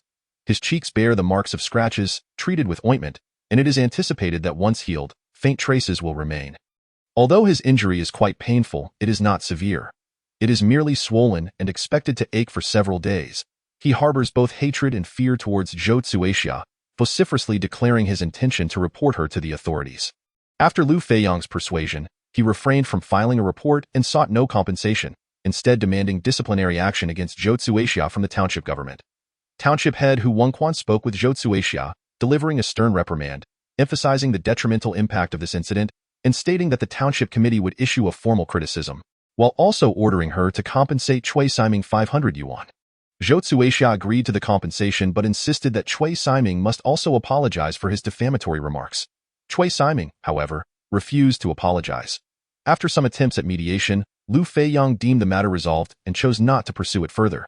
Nevertheless, Zhou Tsuixia's fiery temperament became widely known, and in casual conversations over tea and meals, it was acknowledged that she was not to be trifled with. An emergency meeting was convened by the township committee, with all units mobilizing swiftly, primarily to clean up and eliminate neglected areas, as well as to organize materials. Amidst this flurry of activity, Ye Minghao visited Banzhuayuan village, continuing his methodical visits to each household. The village head, Tian Aigua, accompanied him, providing detailed insights into the situation. Initially, he regarded Ye Minghao with skepticism, doubting his capacity for meaningful contribution. However, upon witnessing Ye Minghao's pragmatic approach, he began to trust him. As their interactions deepened over the past few days, Tian Aigua developed a profound admiration for Ye Minghao, recognizing the rarity of his earnestness and believing that no challenge was insurmountable for him. He felt that Banzhuayuan village might finally experience genuine transformation because of Ye Minghao. "Minghao, this is the last household." Over the past 2 days, Ye Minghao had visited every farmer in Banzhuayuan village, and they all remembered this seemingly gentle university student. What began as curiosity and politeness evolved into familiarity and warmth. "Thank you, village head Tian, for accompanying me throughout these days. No need for such formality. In fact, I owe you my gratitude. Through these visits, I have gained a deeper understanding of the entire village. Previously, I thought I had a clear picture, but I paid little attention to the finer details. Listening to your interviews has revealed to me that my understanding was merely superficial and my concern insufficient. I have come to realize just how dire their poverty is, deep-rooted and devoid of hope." Ye Minghao settled onto the cool stone slabs beneath the shade of a tree, rolling up his trousers. His notebook, already filled with extensive notes, chronicled the circumstances of each household. This intense period of visiting had given him a comprehensive understanding of Banzhuayuan village. Village head Tian, honestly, I never anticipated the extent of poverty in rural areas. It is more backward than I imagined. If we do not find a way to change this, the disparity will only widen. I have begun to formulate some ideas regarding the future development direction for Banzhuayuan village, and I will need your continued support. Tian Aigua fanned himself, assuring, "Rest assured, I will support you. The word around the village is that you are a person of action. Everyone trusts you and is willing to listen. Even if I wanted to withhold my support, I couldn't." He expressed his sentiments with a sigh. After so many years of village assistance efforts, those who came before either never showed up or merely indulged in frivolities, posturing and boasting, with few villagers recognizing them or their ignorance of the local conditions. If all were as pragmatic as you, our village would not be in such a state of frustration. Ye Minghao replied earnestly, village head Tian, in the face of difficulties, aside from seeking support from higher authorities, the village must also devise its own solutions and find a way forward. We need to harness our initiative. I've noticed that many villagers have resigned themselves to their fate, which is troubling. First, we must address the issue of confidence. Belief is more valuable than gold. Without ambition and drive, there is no spirit, merely existence without purpose. In a few days, the newly appointed secretary of the municipal committee may come to inspect the village. We should strive to repair the village roads first. If we wish to prosper, we must first pave the way. Then, we will endeavor to make Tian's Huayuan village a point of contact for the secretary. With leadership attention and care, the circumstances will undoubtedly improve. Tian Aigua was left speechless, taking a moment to regain his composure, trembling with excitement. Are you serious? How do you know this? Do you have some kind of connection? For so many years, not even the city leaders or county officials had visited. The township leaders came only once or twice a year. Tian's Huayuan village seemed like a place forgotten by those in power. Now, Ye Minghao informed him that the secretary of the municipal committee was coming to inspect.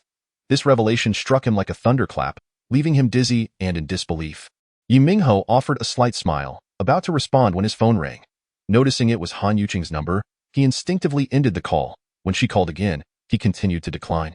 After several attempts, he bluntly blocked her number. Ye Minghao was no saint. He would not engage with such a calculating woman, preferring to conserve his time. He thought to himself that this would surely bring him some peace. However, another call from a landline interrupted his thoughts. Ye Minghao, exasperated, answered coldly, Han Yuqing, are you ever going to stop? Chapter 24. The investigation is underway. Ye Minghao, you heartless wretch. I care about you, yet you hang up on me, block me, and even shout at me. Do you have no conscience? Han Yuqing's voice rang through the phone, her tone frenzied. Ye Minghao scoffed. This woman was deranged. They had already broken up, and yet she feigned concern. What does it matter to you? Didn't you look down on me when you were with Zhou Guanji? Whether I live or die has nothing to do with you. Stop pretending. It's truly disgusting. Ye Minghao retorted before abruptly ending the call. Despicable. Han Yuqing seethed, slamming the receiver down, her breath coming in heavy gasps as her chest rose and fell. Previously, she had overheard colleagues discussing the upcoming township-focused program, which included a segment on Banqiao Township's efforts to enhance governance, mentioning Ye Minghao as a negative example to be penalized. Knowing that Ye Minghao was her boyfriend, her colleagues expressed their pity while mocking her, leaving her in a foul mood. She called to offer some comfort. After all, Ye Minghao was her first and only man. Her brief encounters with Zhou Guanji had only involved a few dinners and a brush of hands, lacking any substantial intimacy. Who could have predicted that Ye Minghao would repeatedly hang up on her and block her, igniting her fury? Now, Ye Minghao's icy words had utterly shattered her heart. Tears streamed down her cheeks as she buried her face in her arms and wept quietly. Minghao, what is this about a penalty? Lu Qingyun also called, having seen the discussions in their class group. Tong Guofeng had been vociferously proclaiming that Ye Minghao had received a penalty, marking the end of his prospects. Ye Minghao replied, Song Weimin is targeting me, while Yang Dajuan tacitly supports it. But it's fine. In a couple of days, they will surely retract it. Lu Qingyun remarked, I see them on a path to self-destruction. Tong Guofeng is quite the show-off. Should we deal with him? Ye Minghao chuckled, no need. I'll have a chance to take care of his uncle directly. By the way, I'll need to borrow your car this weekend to accompany the leaders around. Please make sure it's in good condition. Lu Qingyun tentatively inquired, is it the boss? Ye Minghao confirmed, yes. Lu Qingyun exclaimed excitedly, wow, are we going incognito? Ye Minghao replied nonchalantly, just know that. Tian Aigua, feeling exhilarated at the thought of the municipal secretary visiting for an inspection, longed to uncover the source of the news. However, Ye Minghao kept taking calls, leaving him in a state of agitation. His face flushed as he fidgeted. As soon as Ye Minghao ended the call, he eagerly exclaimed, Minghao, where did you hear this? How come the county and township are unaware? I need to inform everyone to prepare. Ye Minghao interrupted, village head Tian. There's no need for special preparations. The leaders wish to see the actual situation. Otherwise, they would have notified everyone to prepare long geode. As for the source of the information, it's confidential for now. Just know that neither the county nor the township is aware. Tian Aigua nodded repeatedly. Understood. I got it. He gazed at Ye Minghao, who appeared resolute, deeply moved. In a wonder this young man was so confident. He must have a solid background eye in his eyes. Ye Minghao seemed to radiate a mysterious aura. Ye Minghao continued, Village head Tian, I've outlined several paths for Tian's Yuan village to prosper. First, we must improve transportation. The current roads are too narrow, making it difficult for cars to enter, and trucks and agricultural vehicles cannot access the area, leading to poor material circulation. I aim to leverage this investigation to widen the main road and subsequently secure funding for gravel and concrete. Second, we should develop specialty medicinal herb cultivation. Tian's Yuan village is vast yet sparsely populated, with terrain, sunlight, and rainfall ideal for herb cultivation, such as euphorbium and dendrobium. The locals have varying degrees of experience in planting and harvesting, which would facilitate a swift start. We primarily need to introduce systematic cultivation knowledge and establish sales channels, ideally adopting a contracted cultivation model, where a medicinal herb company invests upfront and purchases collectively, thereby lowering the entry barriers. This can be coordinated with the county's development and reform bureau and pharmaceutical companies. Third, we should focus on distinctive livestock farming. Tian's Yuan village is unsuitable for large-scale breeding projects, but is perfect for small-scale farming units run by families, such as local chickens, small pigs, and rabbits, by forming a breeding cooperative with local businesses. Imagine if every household cultivates 10 acres of herbs and raises 6 or 7 pigs, along with dozens or even hundreds of chickens and rabbits. With minimal initial investment and no worries about sales, how much could their net income increase in a year? Could it multiply several or even tenfold from the current baseline? Tian Aigua's eyes sparkled with excitement as he nodded vigorously, like a chicken pecking at grain. Absolutely, that is feasible. Currently, our annual net income is less than 2,000. If we can truly establish special breeding and cultivation, 10,000 is achievable, and 20,000 is within reach. Ye Minghao doused his enthusiasm with cold water. Don't get too ahead of yourself. No matter how well the plan is laid out, the key is execution, how to organize and promote it. Particularly, establishing connections with leading companies in the cultivation and breeding sectors is crucial.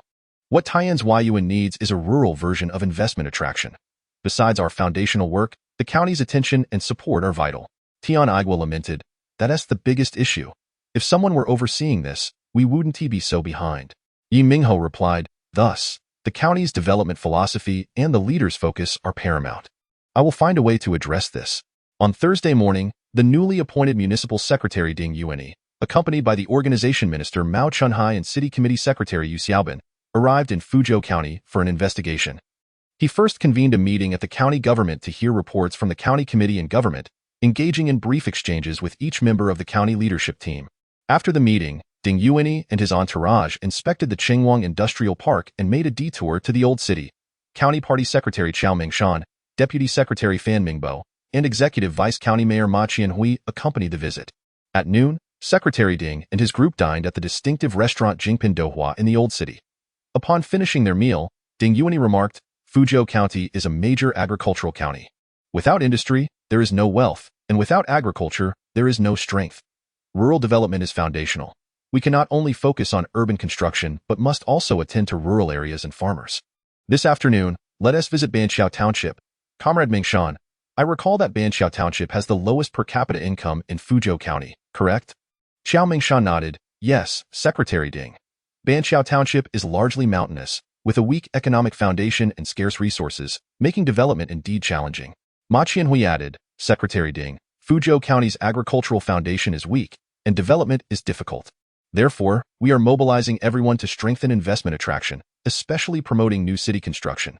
By creating a new city, we aim to boost employment and increase farmers' incomes, and we have achieved some results. Currently, the economic growth rate in suburban townships is evident. The next step is to enhance industrial driving forces, expand the influence, and realize rapid economic development across all townships in the county, thereby lifting 800,000 farmers out of poverty. He elaborated on his development philosophy, hoping to impress Ding Yuan.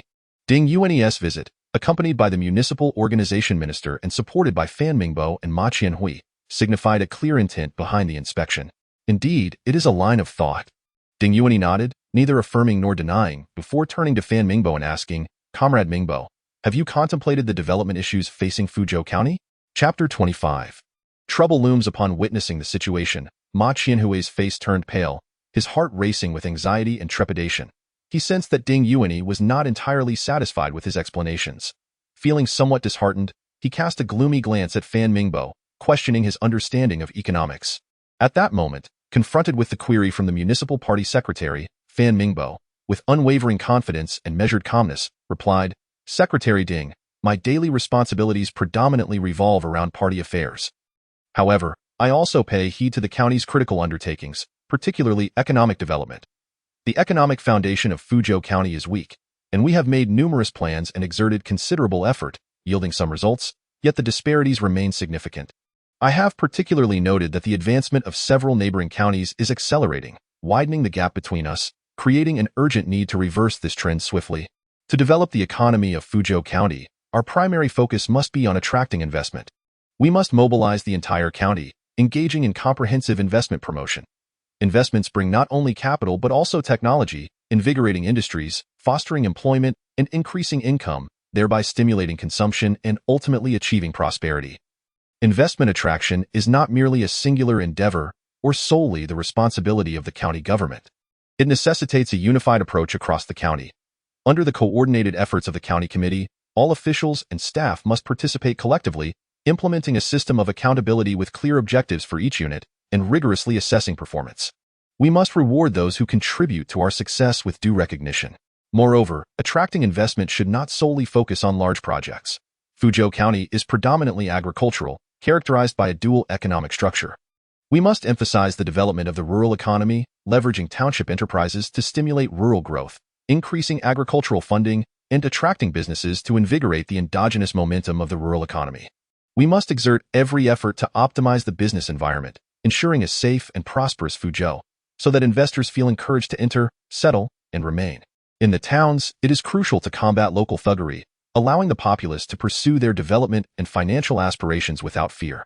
Fan Mingbao, well prepared, spoke eloquently, integrating the plans and visions of his predecessor while emphasizing a pragmatic approach to investment attraction and coordinated urban-rural development. Ding Yuanyi listened attentively, nodding occasionally and posing several questions, concluding with, "Planning is one aspect, the more critical factor is how to implement it. Otherwise, it becomes mere rhetoric. We must pay special attention to outcomes, enhancing process control and timely corrections. No matter how grand the blueprint, if it fails to be realized, it will only lead to hardship for the people and wastage of resources."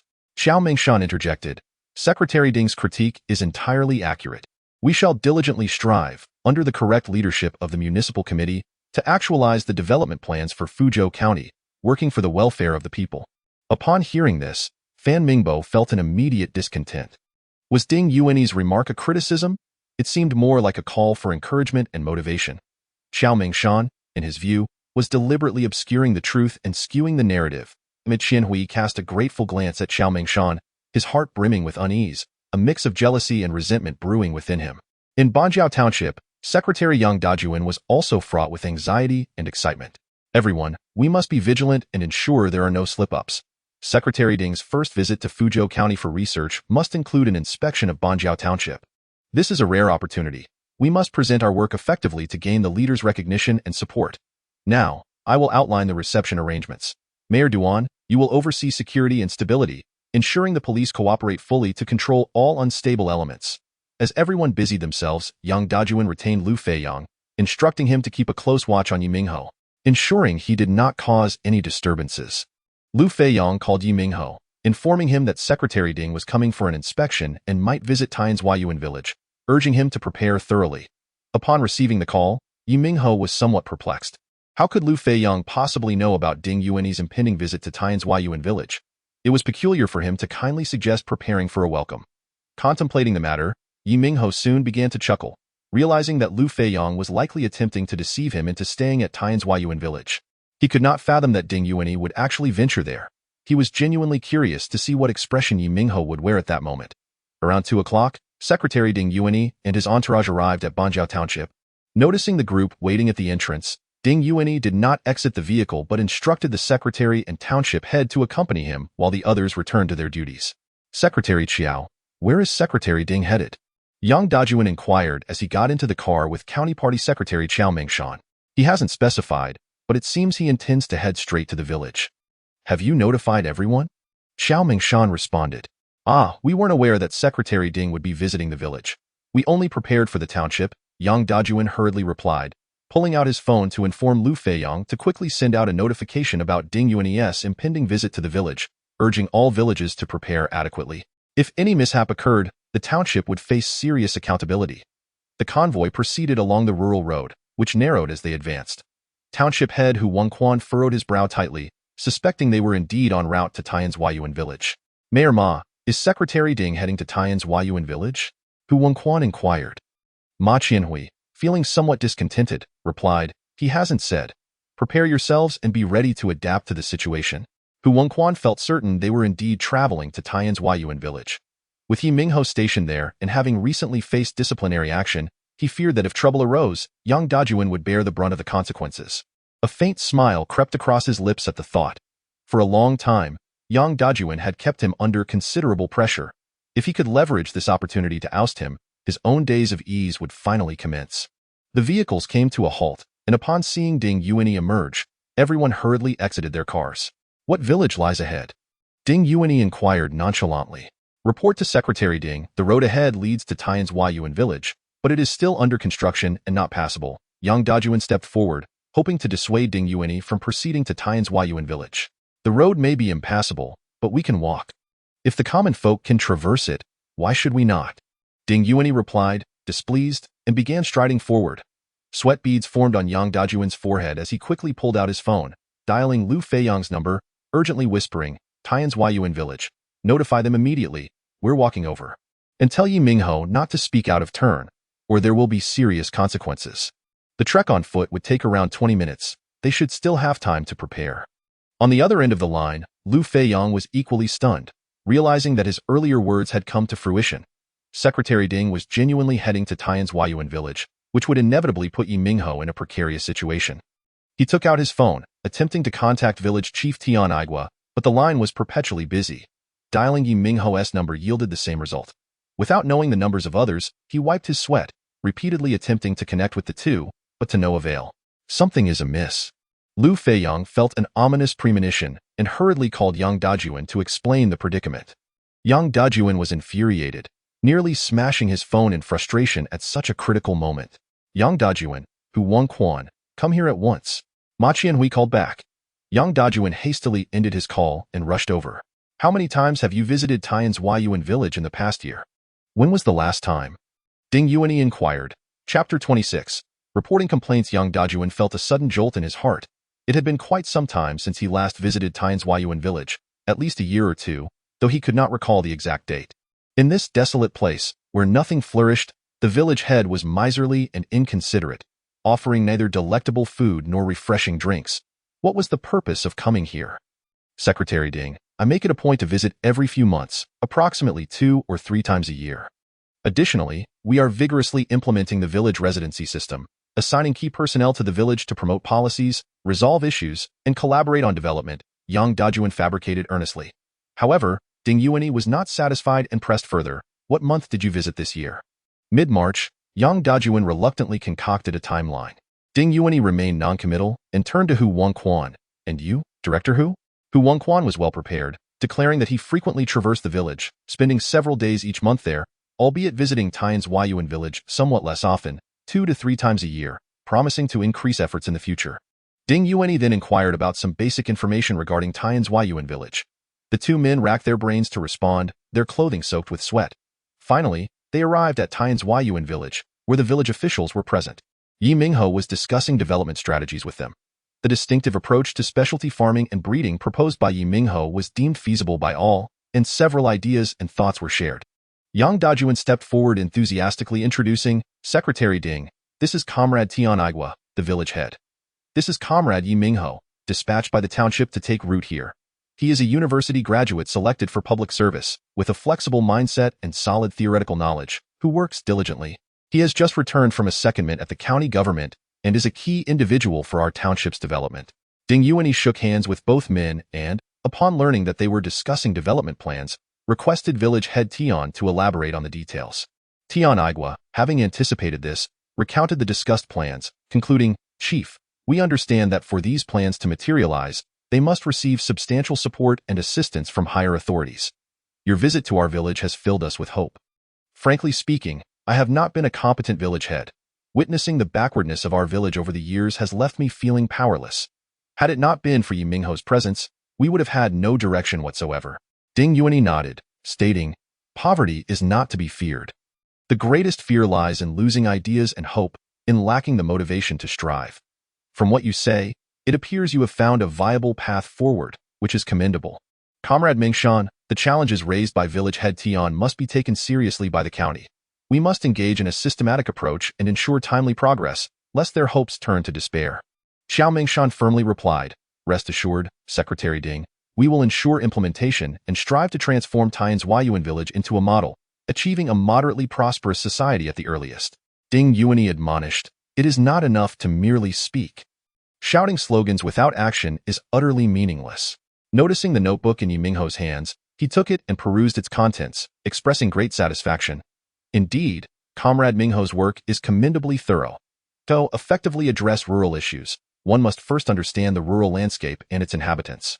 If we neglect to conduct field visits for a year and a half, refusing to engage with the populace, how can our policies and measures be deemed correct? He then asked Tian Igua, village head Tian, "How many times do the township officials visit your village each year?" Tian Igua hesitated, responding, "The township is quite concerned about us and visits often." Ding Yuanyi was dissatisfied with this vague answer and pressed, "Please provide specifics." "Secretary Yang, Director Hu, when did you last visit the village this year?" Tian Igua wished to speak the truth, but with the two township leaders watching closely, as well as county officials present, he feared that candidness would bring embarrassment to the leaders and hinder Tian's Huayuan village's future development. Thus, he reluctantly fabricated, stating that Yang Dajuan had visited earlier in the month, and that Hu Wangquan had come just last week. Nearby, Yang Dajuan and Hu Wangquan were drenched in sweat, their legs trembling. They had not coordinated their statements with Tian Igua, and now their deception was exposed. Ding Yuanyi chuckled knowingly, remarking, "Comrade Mingshan, it seems our work is not yet sufficiently solid. Our work ethic requires improvement." Xiao Mingshan felt utterly humiliated, shooting daggers at Yang Dajuan and Hu Wangquan, and nervously replied, "Secretary Ding, it is our oversight in work performance, and I sincerely apologize. The county will undertake a special rectification campaign to strengthen work ethics. Simultaneously, we will thoroughly implement the central government's directives on rural affairs. I will personally lead efforts to engage with the villages, ensuring at least one visit per month to understand grassroots realities and enhance our county's rural initiatives." Ding Yuanyi tapped the notebook in his hand, stating, "The practicality of our work is not determined by our rhetoric, but by our actions."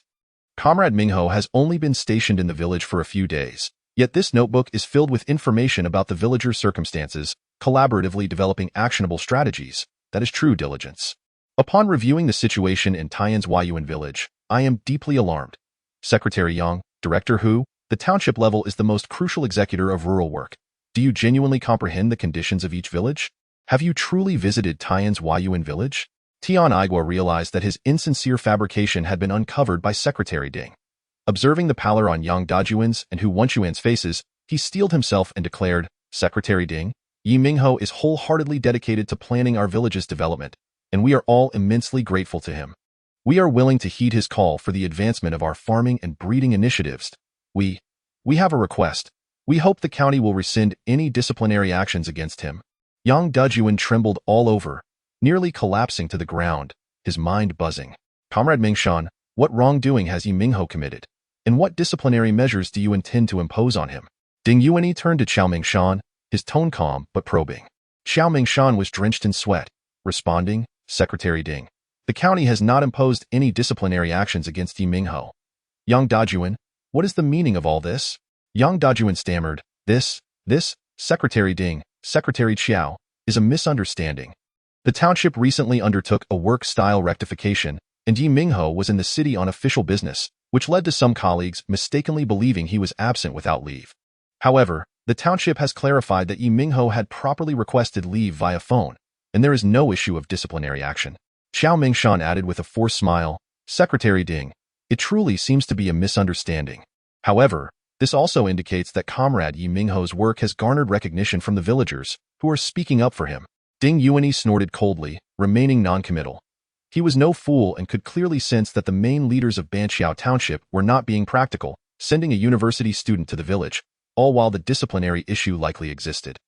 Nonetheless, he refrained from exposing it, merely stating, "I believe the atmosphere in Banqiao Township warrants a thorough rectification." Chapter 27. Invited Secretary Ding Yuani departed in evident dissatisfaction, while County Party Secretary Qiao Mingshan erupted in a furious tirade. Yang Dajuan, what kind of mess have you created? Just because you didn't visit the village doesn't mean you can fabricate tales about impending fatalities. And you, Ye Minghao, why do you seem to have it in for him over such trivial matters? It appears you are akin to a pile of mud that cannot be molded. Yang Dajuan trembled under the scolding, his face flushed with embarrassment, feeling a profound sense of injustice. Who could have anticipated that Secretary Ding would take such matters to heart? Moreover, regarding Ye Minghao's disciplinary action, he had previously reported to Qiao Mingshan and received tacit approval before proceeding. Otherwise, he would not have dared to confront Deputy Secretary Fan Mingbo so boldly. Beside them, Hu Wangquan appeared disheartened, having reached his 50s with little hope for advancement, longing instead for an early reassignment back to the county to assume a directorial position, a wish that now seemed unlikely to materialize. And you, Hu Wangquan, what kind of township head are you? Are you only good for feasting? You are utterly oblivious to the circumstances in Taiyan's Huayuan. You are nothing but a useless buffoon. Qiao Mingshan shouted, his fury unabated, saliva flying as he spoke. Yang Dajuan and Hu Wangquan hunched their backs, their faces crimson, nodding repeatedly, neglecting even to wipe the spittle from their faces. Emma Qianhui was also in a foul mood. He had placed immense importance on this research visit, preparing extensively by summarizing and organizing the development plans and strategies for Fuzhou County, even listing over a dozen potential questions that might arise. To his dismay, after listening to his report, Ding Yuani expressed no satisfaction and did not inquire further. Instead, Ma felt that Ding seemed more intrigued by Fan Mingbo's perspective. Anxiously, he suggested, Secretary Qiao, this research visit has unveiled certain deficiencies within the county. I propose we promptly compile the relevant information and seize the opportunity to present a specialized report to Secretary Ding. After all, a single investigation cannot wholly reflect the county's true state. A targeted report may indeed alter Secretary Ding's perceptions. Qiao Mingshan found the suggestion plausible and nodded in agreement. That is a sound idea. The previous report on rural affairs was somewhat lacking, and this provides an excellent opportunity for redress. We shall return and hastily prepare the reporting materials. I will find an opportunity to brief Secretary Ding privately. Furthermore, we must pay special attention to Taiyan's Huayuan village. Who knows when Secretary Ding might make a surprise return, and if it remains in its current state, we shall be unable to justify our actions. Fan Mingbo interjected, the issues raised by Secretary Ding during this research visit have exposed our weak points, which will guide our future improvements. First, we must ensure the roads in Taiyan's Huayuan village are repaired. Secondly, we need to devise a concrete plan for specialized agriculture and livestock breeding. Additionally, Secretary Yang, Township Head Hu, the disciplinary action against Comrade Ye Minghao should be rescinded promptly. The facts demonstrate that Comrade Ye has conducted his work diligently. We must extend more tolerance and support towards the youth, guiding them appropriately. Yang Dajuan felt dejected and indignant, asserting, I believe Tian Igua acted under Ye Minghao's instructions, deliberately undermining our efforts. This young man is no simpleton. He lacks political acumen. Fan Mingbo, looking displeased, countered, how could Ye Minghao possibly know about Secretary Ding's visit? It is improbable he could prepare in advance. I believe Tian Igua genuinely defended Ye Minghao, indicating that Ye's work during his village tenure has gained their recognition, which is commendable. Qiao Mingshan, growing impatient, declared, enough of this arguing. Yang Dajuan, who permitted you to act so recklessly? Over such a trivial matter, why issue a warning? Withdraw it by tomorrow. Secretary Ding is highly dissatisfied with the work in Banjiao Township. Both you and Hu Wangquan must reflect deeply. Should such issues arise again, I will not be lenient. Yes, we will certainly reflect, reorganize, and rectify, striving to promptly enhance the visage of Banjiao Township, Yang Dajuan replied, bending over backwards in compliance. News of Ding Yuani's research visit swiftly spread throughout the township. With the knowledge that their two principal leaders had faced criticism, the township's officials became exceedingly cautious, eager to avoid any missteps. Yang Dajuan spent 2 hours in his office, shattering his teacup and banging his desk with resounding thuds, chain-smoking 2 packs of cigarettes, filling the room with a haze of smoke. Following in the footsteps of County Party Secretary Qiao Mingshan, his greatest ambition was to ascend further within the next few years, aspiring to a vice position in the County's People's Congress or Political Consultative Conference. Initially, he had considered the visit from the municipal party secretary a fortuitous opportunity, yet the outcome was disheartening.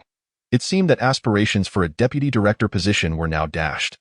After brooding for a while, he summoned director of the party and government office, Lu Feiyang, to his office and berated him harshly, insisting he retract the disciplinary action against Ye Minghao. Lu Feiyong felt aggrieved but could only endure. Upon returning to his office, he unleashed his frustration on Cui Siming. Cui Siming, infuriated and with his acne-scarred face flushed, could hardly believe that Ye Minghao had managed to turn the situation around. Truly an unexpected twist of fate. He drafted a notice for the rescission of the disciplinary action, stamped it with the party and government office seal, and discreetly posted it on the bulletin board after everyone had left for the day. This young man truly has had a stroke of incredible luck. Deputy Secretary Song Weimin mused quietly in his office, feeling a sense of regret. Why has Ding Yuanyi come to Banjiao Township? How did he even learn about Tian's Huayuan village? This conundrum perplexed him, as the coincidences seemed far too absurd. Yet, if they were not mere coincidences, what could be the explanation? Fuzhou County is vast, with over 20 townships and approximately 900,000 residents. For Ding Yuanyi to visit for the first time and directly target Tian's Huayuan village was nothing short of extraordinary. With Ding Yuanyi's endorsement, he cannot be moved in the near term, Song Weimin lamented, concurrently concerned that Yang Dajuan might harbor resentment towards him, given that it was he who initially proposed the disciplinary action against Ye Minghao. Zhou Tsuixia had set out early to mediate a family dispute in a village, returning to the township in the afternoon. Upon hearing the discussions among her colleagues, she eagerly sought information, though all she received were fragmented details. She promptly dialed Ye Minghao's number. "Where are you? What transpired this afternoon? Your disciplinary action should be resolved now, right?" Listening to Zhou Tsuixia's rapid-fire inquiries, Ye Minghao felt a warm glow of happiness and replied with a smile, "I am on my way back." This afternoon, Secretary Ding visited the village for research, and Tian Igua mentioned my disciplinary issue. Yang Dajuan claimed it was a misunderstanding, and there is no longer any punishment. Misunderstanding indeed. They are deliberately targeting you. You should have taken a picture of the notice and shown it to Secretary Ding at that moment. No need for that. I have always maintained that I would not face any issues. You are incredibly fortunate. Who would have thought Secretary Ding would choose to investigate Tian's Huayuan? I heard he praised you, which is splendid news. I also heard that Yang Dajuan was fuming in his office all afternoon. I hope it drives him to the brink. Ye Minghao chuckled. This is no mere stroke of luck. I specifically invited Secretary Ding. Zhou Tsuixia was skeptical. As if, you're just getting carried away. Hurry back. I'll treat you to dinner tonight to celebrate properly. Chapter 28. To your dormitory. As Ye Minghao returned to the township government, the clock had already struck past 6. After making a phone call, Zhou Tsuixia hurriedly descended the stairs, her ample figure swaying, prompting Ye Minghao to involuntarily swallow. Why the rush? Be careful not to fall, he remarked with a smile. Hee, Zhou Tsuixia chuckled, a hint of shyness coloring her cheeks. She felt a pang of longing akin to missing someone deeply after a long absence. Ever since she had opened her heart to Ye Minghao that day, she found herself often lost in thought about him, even dreaming of him multiple times at night. Gazing at Ye Minghao's tall stature and his sunlit smile, she felt a stirring within her. She was dressed in casual attire. A white V-neck t-shirt paired with blue denim shorts, her long, slender legs elegantly exposed, adorned with white crystal sandals. A disdainful snort interrupted as Cui Siming emerged from the restroom on the first floor, his expression dark and brooding. With faint scars adorning both sides of his face, he walked with slightly bent knees, his legs splayed to alleviate the discomfort he felt. Are you a pig, grunting like that? Zhou Tsuixia retorted unapologetically. Why not adopt a sunnier disposition instead of being so morose? Cui Siming, filled with indignation, replied, What is it to you if I grunt? My nose is bothering me. Still nursing a dull pain, he harbored a lingering resentment towards Zhou Tsuixia. His bravado diminished as he sulked away, calling for a motorcycle taxi home. Ye Minghao and Zhou Tsuixia made their way to Aunt Fat's restaurant at the eastern end of the township, ordering 3 dishes and a soup, along with a bottle of beer, engaging in lively conversation as they ate and drank. Xiajia, allow me to toast to you. I am grateful for your concern. Ye Minghao raised his glass. Regardless of the reasons behind it, Zhou Tsuixia had always been there to support him, filling him with appreciation. Since his demotion, Ye Minghao had genuinely felt the harsh realities of life. What are you thanking me for? I simply cannot stand those people, each one with ulterior motives, pretending to be virtuous. Zhou Tsuixia replied, tilting her head back and downing her beer in one go. Setting down her glass, she flashed a charming smile and added, If you truly wish to express your gratitude, then do me a favor. Ye Minghao felt a headache forming and glanced around, relieved that no one was paying attention. Xiajia, Let's not discuss this any further. Humph, what are you afraid of? I want to pester you. Zhou Tsuixia playfully patted her chest, her body responding with a captivating sway. Noticing Ye Minghao swallow hard, she continued, helping me would benefit you as well. Ye Minghao thought to himself that this woman was dangerously alluring, bold enough to disregard the presence of others dining nearby. To avoid any potential embarrassment, he raised his glass and began to toast frequently. As they continued to drink and converse, Zhou Tsuixia expressed great concern for Ye Minghao's future, advising him to leverage the upcoming visit from the municipal secretary, encouraging him to make frequent trips to the county and to be generous with gifts. You know, as a selected graduate, your classification after 2 years is crucial. If you miss this step, you'll start off at a disadvantage. Aren't you close with Secretary Fan? Make sure to report your thoughts to him regularly. Seize every opportunity, she sighed. Sometimes, we only get a few chances in life, and each time we miss one, we fall behind. Conversely, if you can grasp every opportunity, your life will be transformed. Xiajia, I genuinely invited Secretary Ding this time, don't worry. I know what to do. My return from the county has truly opened my eyes to the warmth and coldness of human connections. It is not entirely a bad thing, Ye Minghao replied. Hee, you boast without hesitation, Zhou Tsuixia teased, aware that he was speaking the truth. Before they realized it, they had finished a bottle of beer, and Ye Minghao felt a slight dizziness. Xiajia, I think we should call it a night. One more drink and I might get drunk, and I have work tomorrow. Zhou Tsuixia protested, oh come on, we've barely had anything. A real man shouldn't shy away from a challenge. Let us have another bottle of Yzue. I haven't enjoyed a drink in a while. Let us let loose tonight. Ye Minghao acquiesced, and they shared another bottle of Yzue. After rising to go to the restroom, he returned to settle the bill. However, Zhou Tsuixia quickly intercepted him, insisting, I told you today I'm treating. It's the same whether you treat or I pay, Ye Minghao countered. That won't do. This time I'm treating, but you can treat next time, Zhou Tsuixia insisted, blocking his path. As the waiter calculated the bill, their bodies inevitably brushed against each other. Ye Minghao felt a rush of warmth and a tantalizing fragrance, stirring his senses. Fortunately, his self-control held firm. Otherwise, he might have found himself in an embarrassing situation. This has been quite enjoyable. It's been a while since I've relaxed like this, Zhou Tsuixia sighed as they stepped onto the street. Next time, you treat me, and we'll drink again. Of course, Ye Minghao replied, not particularly fond of mixed drinks and feeling slightly tipsy. He observed Zhou Tsuixia swaying as she walked, suggesting she too had indulged a bit too much. Some streetlights flickered, casting shadows over the dimly lit road. Meow! A shadow darted past their feet suddenly, startling Zhou Tsuixia, who gasped and crouched down, exclaiming in pain. What is wrong? Ye Minghao rushed to her side. I twisted my ankle. I think it was a cat, she replied. It was a cat? How is your foot? Can you move it? Ye Minghao inquired as he crouched down and illuminated her foot with his phone, noticing the strap of her left sandal had broken. He gently touched her foot. It hurts, Zhou Tsuixia grimaced. Perhaps we should go to the hospital, Ye Minghao suggested, concerned. No need. A night's rest will suffice. I absolutely detest hospitals. They smell dreadful. Just turn off your phone and help me up, she urged. Ye Minghao pocketed his phone and wrapped an arm around her waist for support. It's not a serious issue. Let us head out, he reassured her as she leaned against him, their bodies uncomfortably close.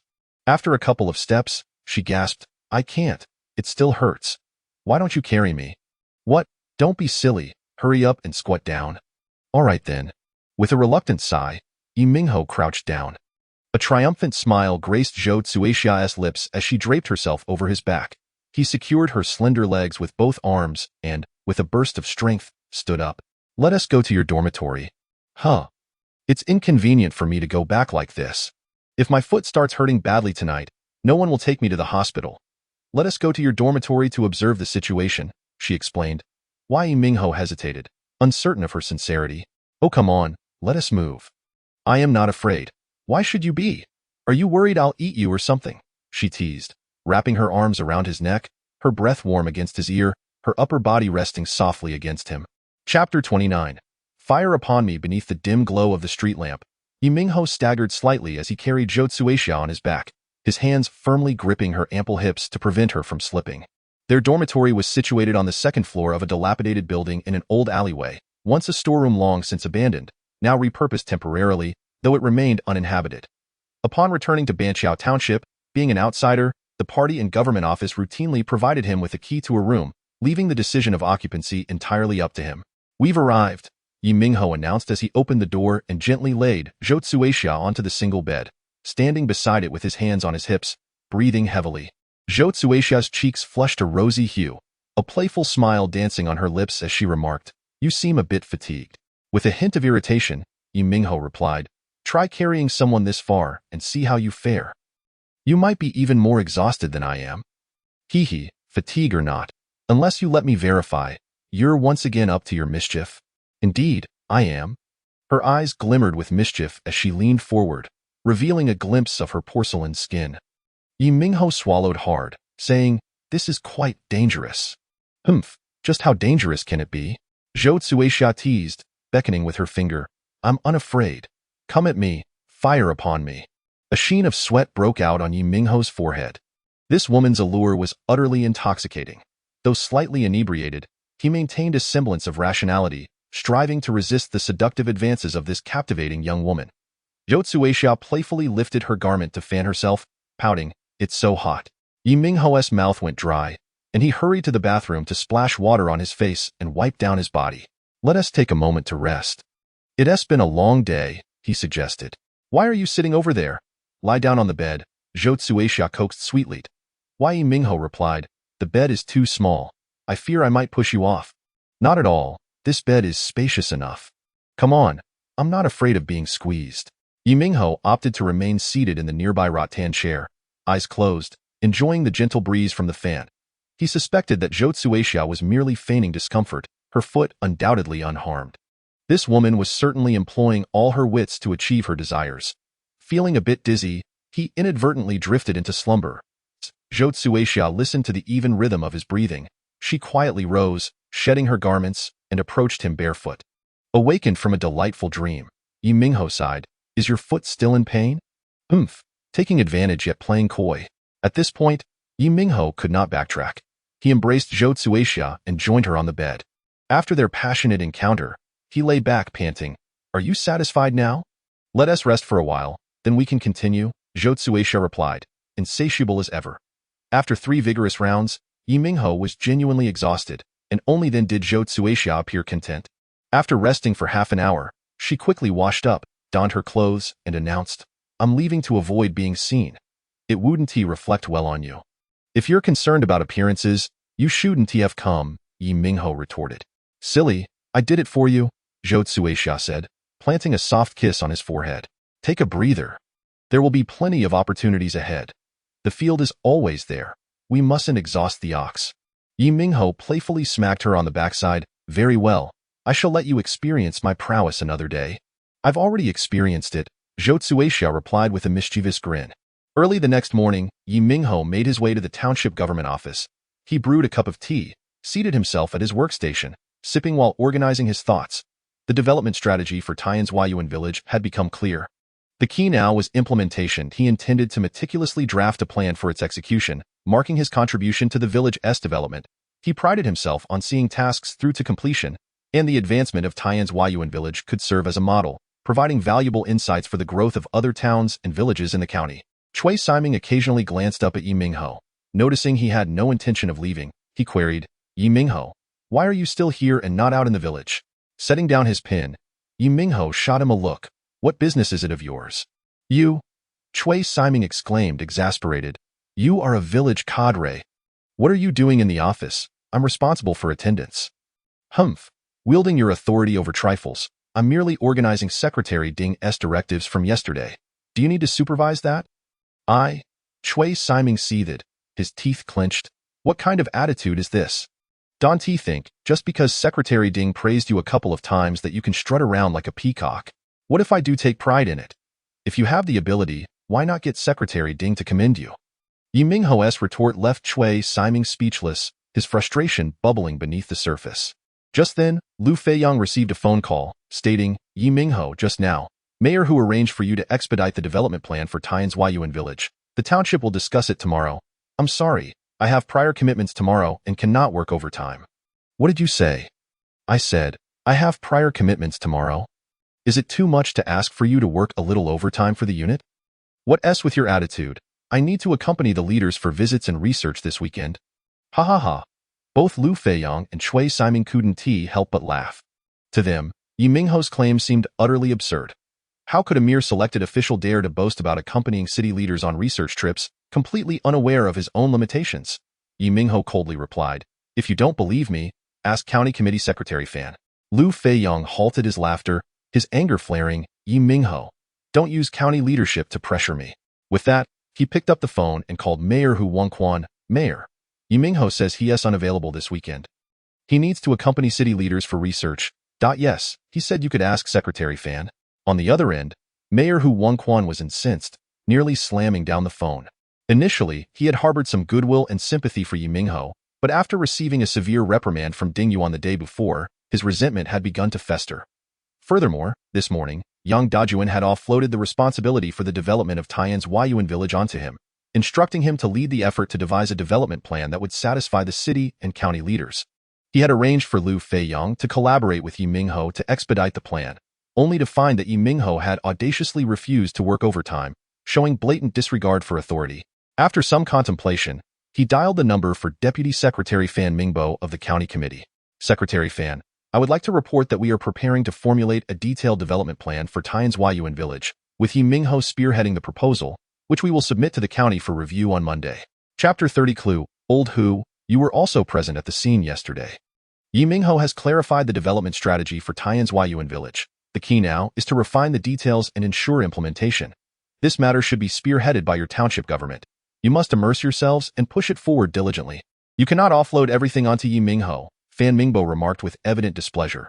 Hu Wangquan smiled awkwardly, replying, "Secretary Fan, we indeed fell short previously.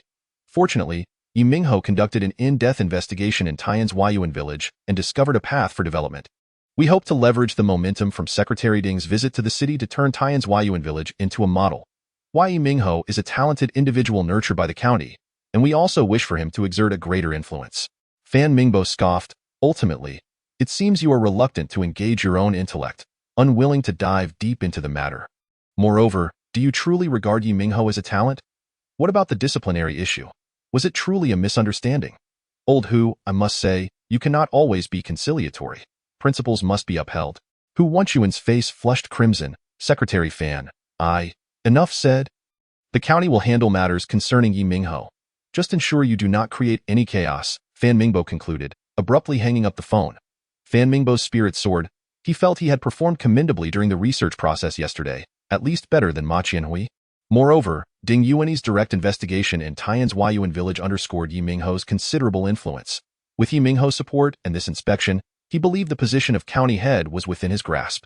Last night, County Party Secretary Chao Mengshan hastily convened a meeting of the county committee and government to report on Ding Yuan's research situation and to arrange for relevant departments to swiftly draft supplementary reports. Both Chao Mengshan and Ma Qianhui were quite disheartened, and the entire group was perplexed by Ding Yuan's choice to investigate Taiyan's Huayuan village. They were unaware of the reasons behind Ding Yuan's selection of Banqiao Township and Taiyan's Huayuan village. It was certainly not coincidental and must have some underlying cause unknown to them. Listening to the discussions and speculations around him, Fan Mingbo could hardly contain his glee, feeling immensely satisfied. This fellow Ye Minghao, with Fan Mingbo backing him, is becoming increasingly unmanageable. Hu Wangquan sat in his office, feeling dejected. Yang Dajuan had handed him the development of Taiyan's Huayuan, a veritable hot potato. If he succeeded, the credit would not be his, but if he failed, the blame would undoubtedly fall upon him. He had initially intended to transition through Banqiao Township, seeking an opportunity to return to the county as a department head, but now it seemed that hope was dim. For the entire morning, no one disturbed Ye Minghao, who devoted himself to meticulously drafting the development plan for Taiyan's Huayuan. Of course, he did not intend to submit this proposal directly to the township. He planned to refine it further before presenting it to the county, advocating for Taiyan's Huayuan to be developed as a pilot village. He aspired to transform Taiyan's Huayuan village into a model for rural development. Stretching languidly, he heard the satisfying crack of his joints. It was already lunchtime, and the others in the office had gone to the cafeteria without calling for him. He was indifferent. Returning to Banqiao Township was merely a transitional phase for him. Lu Feiyong, Chui Siming, and others were merely frivolous clowns, unworthy of his concern. "Director Zhou, your skin looks wonderful. What have you applied? Indeed, you look radiant. Your complexion is glowing. What skincare products are you using?"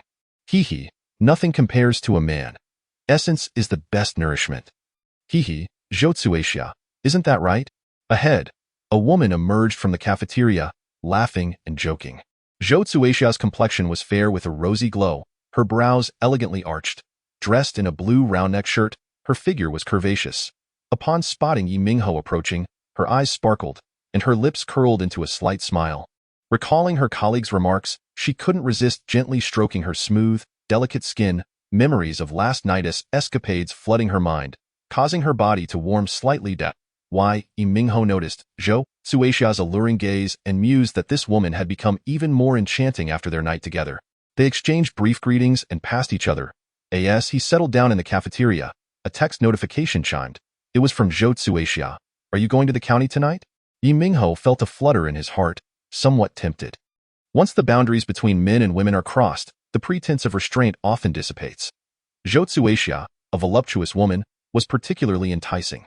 However, he had to meet Ding Yuanyi early the next morning and couldn't indulge too much that evening, so he resisted the temptation and replied, I have matters to attend to early tomorrow. Let's postpone it. Is it very important? Upon seeing Zhou Suishia's message, Ye Minghao couldn't help but smirk and replied, extremely important. I must accompany the secretary of the municipal party committee on a discreet visit. Humph, boasting again. Remember, you owe me for this. We'll settle it next time. Of course, Ye Minghao replied, deleting the chat record before concentrating on his meal. Continuing this flirtation might lead to complications, which would not be appropriate. Around 3 in the afternoon, Ye Minghao said to Lu Feiyang, Director Lu, the county leaders have arranged for me to return to the county for some business. I shall take my leave. Lu Feiyang's expression darkened. What exactly are you? However, Ye Minghao did not wait for him to finish and turned to leave, leaving Lu Feiyang fuming. Cui Siming, indignant, remarked, This person is utterly outrageous. The party and government office is not a marketplace where one can come and go as they please. Hu Wangquan appeared at the doorway, inquiring, Where is Ye Minghao? Cui Siming stood up, eagerly approaching, Township head. You were looking for Ye Minghao? He said he was returning to the county, claiming it was an arrangement by the county leaders. Who knows if that's true? Hu Wangquan sighed in resignation, waving his hand. Very well, then. By 4 o'clock, Ye Minghao had returned to the county, where he met up with Lu Qingyun. I washed the car 3 times, prepared water, paper, snacks, and even an umbrella. Lu Qingyun tossed the keys to Ye Minghao, saying, You should take the car for a spin to familiarize yourself. Ye Minghao had a driver's license and had often driven Lu Qingyun's car before, so he felt no apprehension. However, knowing he would be taking the mayor on a discreet visit in his own car made Lu Qingyun quite excited, and she had prepared meticulously. After inspecting both the interior and exterior of the vehicle, Ye Minghao nodded in satisfaction. Get in? Let's take a few laps. As they drove out of the county onto the provincial road, Lu Qingyun, seated in the passenger seat, remarked, Howzy, I heard that there was an incident at Shuangshi coal mine recently, but it was suppressed. No one from the county pursued it, and County Head Chung was supposed to visit Shuangshi Township that day. Ye Minghao furrowed his brow. Who is the owner of Shuangshi coal mine? Just a small local businessman, but some say the real controller is Fu Qiangsong. Then, does this imply that County Head Chung was harmed due to the incident at Shuangshi coal mine? We cannot rule out that possibility, but the matter has been tightly controlled, making it difficult to investigate. Ye Minghao gripped the steering wheel tightly, stating solemnly, If someone died in the accident, there must be clues to uncover if someone dares to investigate. The key is who will conduct the investigation. Why not you take the lead? Chapter 31. How could it be him having uncovered a clue? It was imperative to pursue the investigation to its conclusion. Thus, he contemplated assigning Lu Qingyun to Shuangshi Township, while simultaneously promoting him by 1 rank to the position of director. This matter warranted a timely discussion with Fan Mingbo, as he sought to secure his support. Without hesitation, Lu Qingyun replied, Certainly, I will proceed to investigate thoroughly. This is not an urgent affair. We must avoid alarming the snake in the grass. If we are to act, let us do so decisively. Ye Minghao nodded in agreement. Lu Qingyun's approach to matters was indeed reassuring. This young man was both astute and prudent. Early Saturday morning, as the sun was on the verge of rising and the air was fresh and cool, Ye Minghao drove his Jetta to the entrance of the municipal party compound. Leaning against the roadside, he waited for a while until Ding Yuanyi emerged. Clad in athletic attire, a blue short-sleeved t-shirt, black sports trousers, and black Nike shoes, he approached. Master Uncle. Ye Minghao promptly exited the vehicle and opened the back door. Once Ding Yuanyi settled in, he remarked, Let us set off today. You shall orchestrate the entire itinerary. Ye Minghao handed him a bottle of mineral water and suggested, Master Uncle, let us first indulge in breakfast. I recommend Chongqing noodles. Although it is a humble roadside establishment, its flavors are exquisite. The chicken soup base is crafted from a blend of nourishing herbs such as Cotinopsis, astragalus, sand ginseng, and ginkgo, making it both delectable and nutritious. The city boasts 6 branches, yet the original store enjoys the most patronage, with diners often queuing onto the street, compelling the owner to lease an additional storefront across the road. Let us hurry then. Your description has made my mouth water, Ding Yuanyi chuckled. The Chongqing noodle shop is located on the old street of Dan District, nestled among a row of aging storefronts. From a distance, a long line of cars could be seen parked by the roadside, all drawn to the allure of the noodles. After parking, they walked 300 meters to the entrance, where the establishment was already bustling with patrons, each engrossed in their bowls of noodles and soup. At the entrance, a queue of eager customers awaited their turn to place orders, craning their necks to catch a glimpse of the chefs at work. Ye Minghao ordered 2 bowls of noodles, each garnished with a serving of minced meat and a fried egg, then took a number and waited. Observing the patrons relishing their meals heightened his own hunger. Finally, upon hearing his number called, he hurriedly retrieved the noodles and placed them before Ding Yuanyi, presenting him with a pair of chopsticks after briefly dipping them in hot water. Ding Yuanyi took a taste and nodded in satisfaction before digging in heartily. Indeed, the flavor is remarkable. It possesses a distinct character, which explains the thriving business. After finishing, he wiped the sweat from his forehead with a napkin and remarked, in Rongguang City, the culinary hallmark is salt, which is considered the essence of flavor. Consequently, the city boasts a plethora of culinary delights, forming a unique cuisine that is further divided into salt gang and salt merchant dishes. Numerous roadside eateries offer exceptional flavors, attracting many visitors from afar who travel specifically to savor these delicacies. Rongguang is also a patriotic city, established due to its salt production, and is the earliest industrial hub within the province. With a developed industrial system, it stands as the wealthiest city in the province, where salt merchants once flourished. During the War of Resistance, Feng Yuxiang called upon the citizens to contribute financially for the nation, and an astounding 220,000 residents of Rongguang collectively donated 120 million yuan, ranking first nationwide, surpassing the second city by 1/3, with an impressive per capita donation of 600 yuan. This figure does not even account for the numerous physical donations, including 784 gold rings, 10 pairs of gold bracelets, 2 pairs of gold hairpins, as well as countless others such as salt and yellow millet. At this point, Ye Minghao's tone shifted as he remarked, "It is indeed a pity. These were once the glories of the past. Today, the salt industry has waned, and the city's industrial system faces significant challenges in modernization. Rongguang's development has now slipped to the latter ranks within the province, with the renowned Dan Salt field ahead of us, which once thrived. Let us go take a look." The Dan Salt factory, established in 1957, is a key medium-sized state-owned enterprise in the mining and salt industry, recognized as a provincial-level advanced enterprise. In 1990, it was designated as a key enterprise supported by the Ministry of Light Industry. It is the largest salt production facility in Rongguang, now on the brink of bankruptcy, with significant issues regarding the resettlement of its workers. The factory occupies over 50 acres, featuring dilapidated buildings, rusted boilers, and towering water tanks. Ding Yuanyi observed intently, occasionally snapping photos with his phone and engaging in brief conversations with those he encountered. Beneath the shade of trees, a gathering of men and women of all ages was present, some speaking loudly with expressions of anger. The salt factory belongs to the state, yet it is on the verge of closure. IVE heard the district plans to sell it to private hands. What will we do then? Who cares about our lives? Better to die early and be reborn. We cannot agree to this. Who will pay the overdue wages? Who will handle our social security? How will future employment be arranged? There must be an explanation. Indeed, if these issues remain unresolved, I dare anyone to proceed with selling the factory. The crowd buzzed with chatter and debate. Ding Yuanyi listened quietly, deep in thought. Subsequently, Ye Minghao led Ding Yuanyi on a stroll through Guangda Street and the Old Dan Street, before resting at the Wangye Temple, where they enjoyed a cup of tea and listened to storytelling. For lunch, they indulged in Hongha fresh hot rabbit, a spicy and fragrant dish, along with cold rabbit, braised rabbit heads, and rabbit legs, all made from rabbit meat, which left Ding Yuanyi sweating from the spice yet unable to resist indulging further. In the afternoon, Ye Minghao took Ding Yuanyi to see the ancient salt wells still in operation, the Shiqin Guild Hall, and the historic residences of salt merchants, providing detailed commentary throughout their journey. The day's theme revolved around the salt-related industries, culture, and historical sites, echoing Rongguang's former grandeur and the pressing issues it faces in pursuing economic development. As the day concluded, it remained relatively calm, with Bai Xianmin and Yu Chenghua on standby, both anxious and hopeful, constantly checking their phones in fear of missing texts and calls. After dinner, Ye Minghao escorted Ding Yuanyi home. Upon arriving at the municipal housing complex, Ding Yuanyi identified himself, allowing the vehicle to enter directly. Turn left, Building 3. Remember the entrance, so you can find your way in the future. Once downstairs, Ye Minghao parked the car, retrieving the hand-pulled rabbit and cold beef he had purchased from the trunk, and accompanied Ding Yuanyi to his doorstep. Minghao, come in for a bit, have a glass of water. I appreciate your efforts today. Uncle sure. I'm fine, I want to disturb your rest.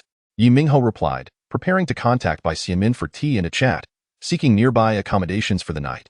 After bidding farewell to Ding Yuanyi, Ye Minghao got back into the car and turned to drive away. Not far beneath the shade of the trees, a black Passat was parked.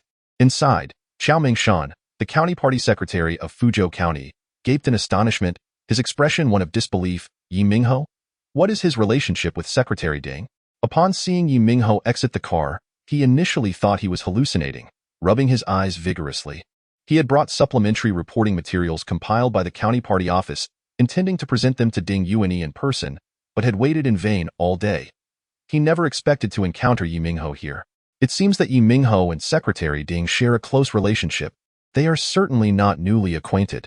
No wonder Secretary Ding specifically directed the investigation to Taiyan's Huayuan village in Banjiao Township. It appears to be no coincidence. Does Fan Mingbo know about this? Otherwise, how could he advocate for Ye Minghao? Chapter 32. A shift in attitude on Sunday evening. Ye Minghao had just returned from escorting Ding Yuanyi back to the municipal compound when he received a call from the township party secretary, Yang Dajuan. Xiaoyi, you haven't gone to bed yet, have you? Yang Dajuan's tone was exceedingly polite over the phone. Not yet, Secretary Yang, Ye Minghao replied, driving while keeping the call on speaker. Ah, I see. Tomorrow morning at 9 o'clock, you are to go to the county party committee.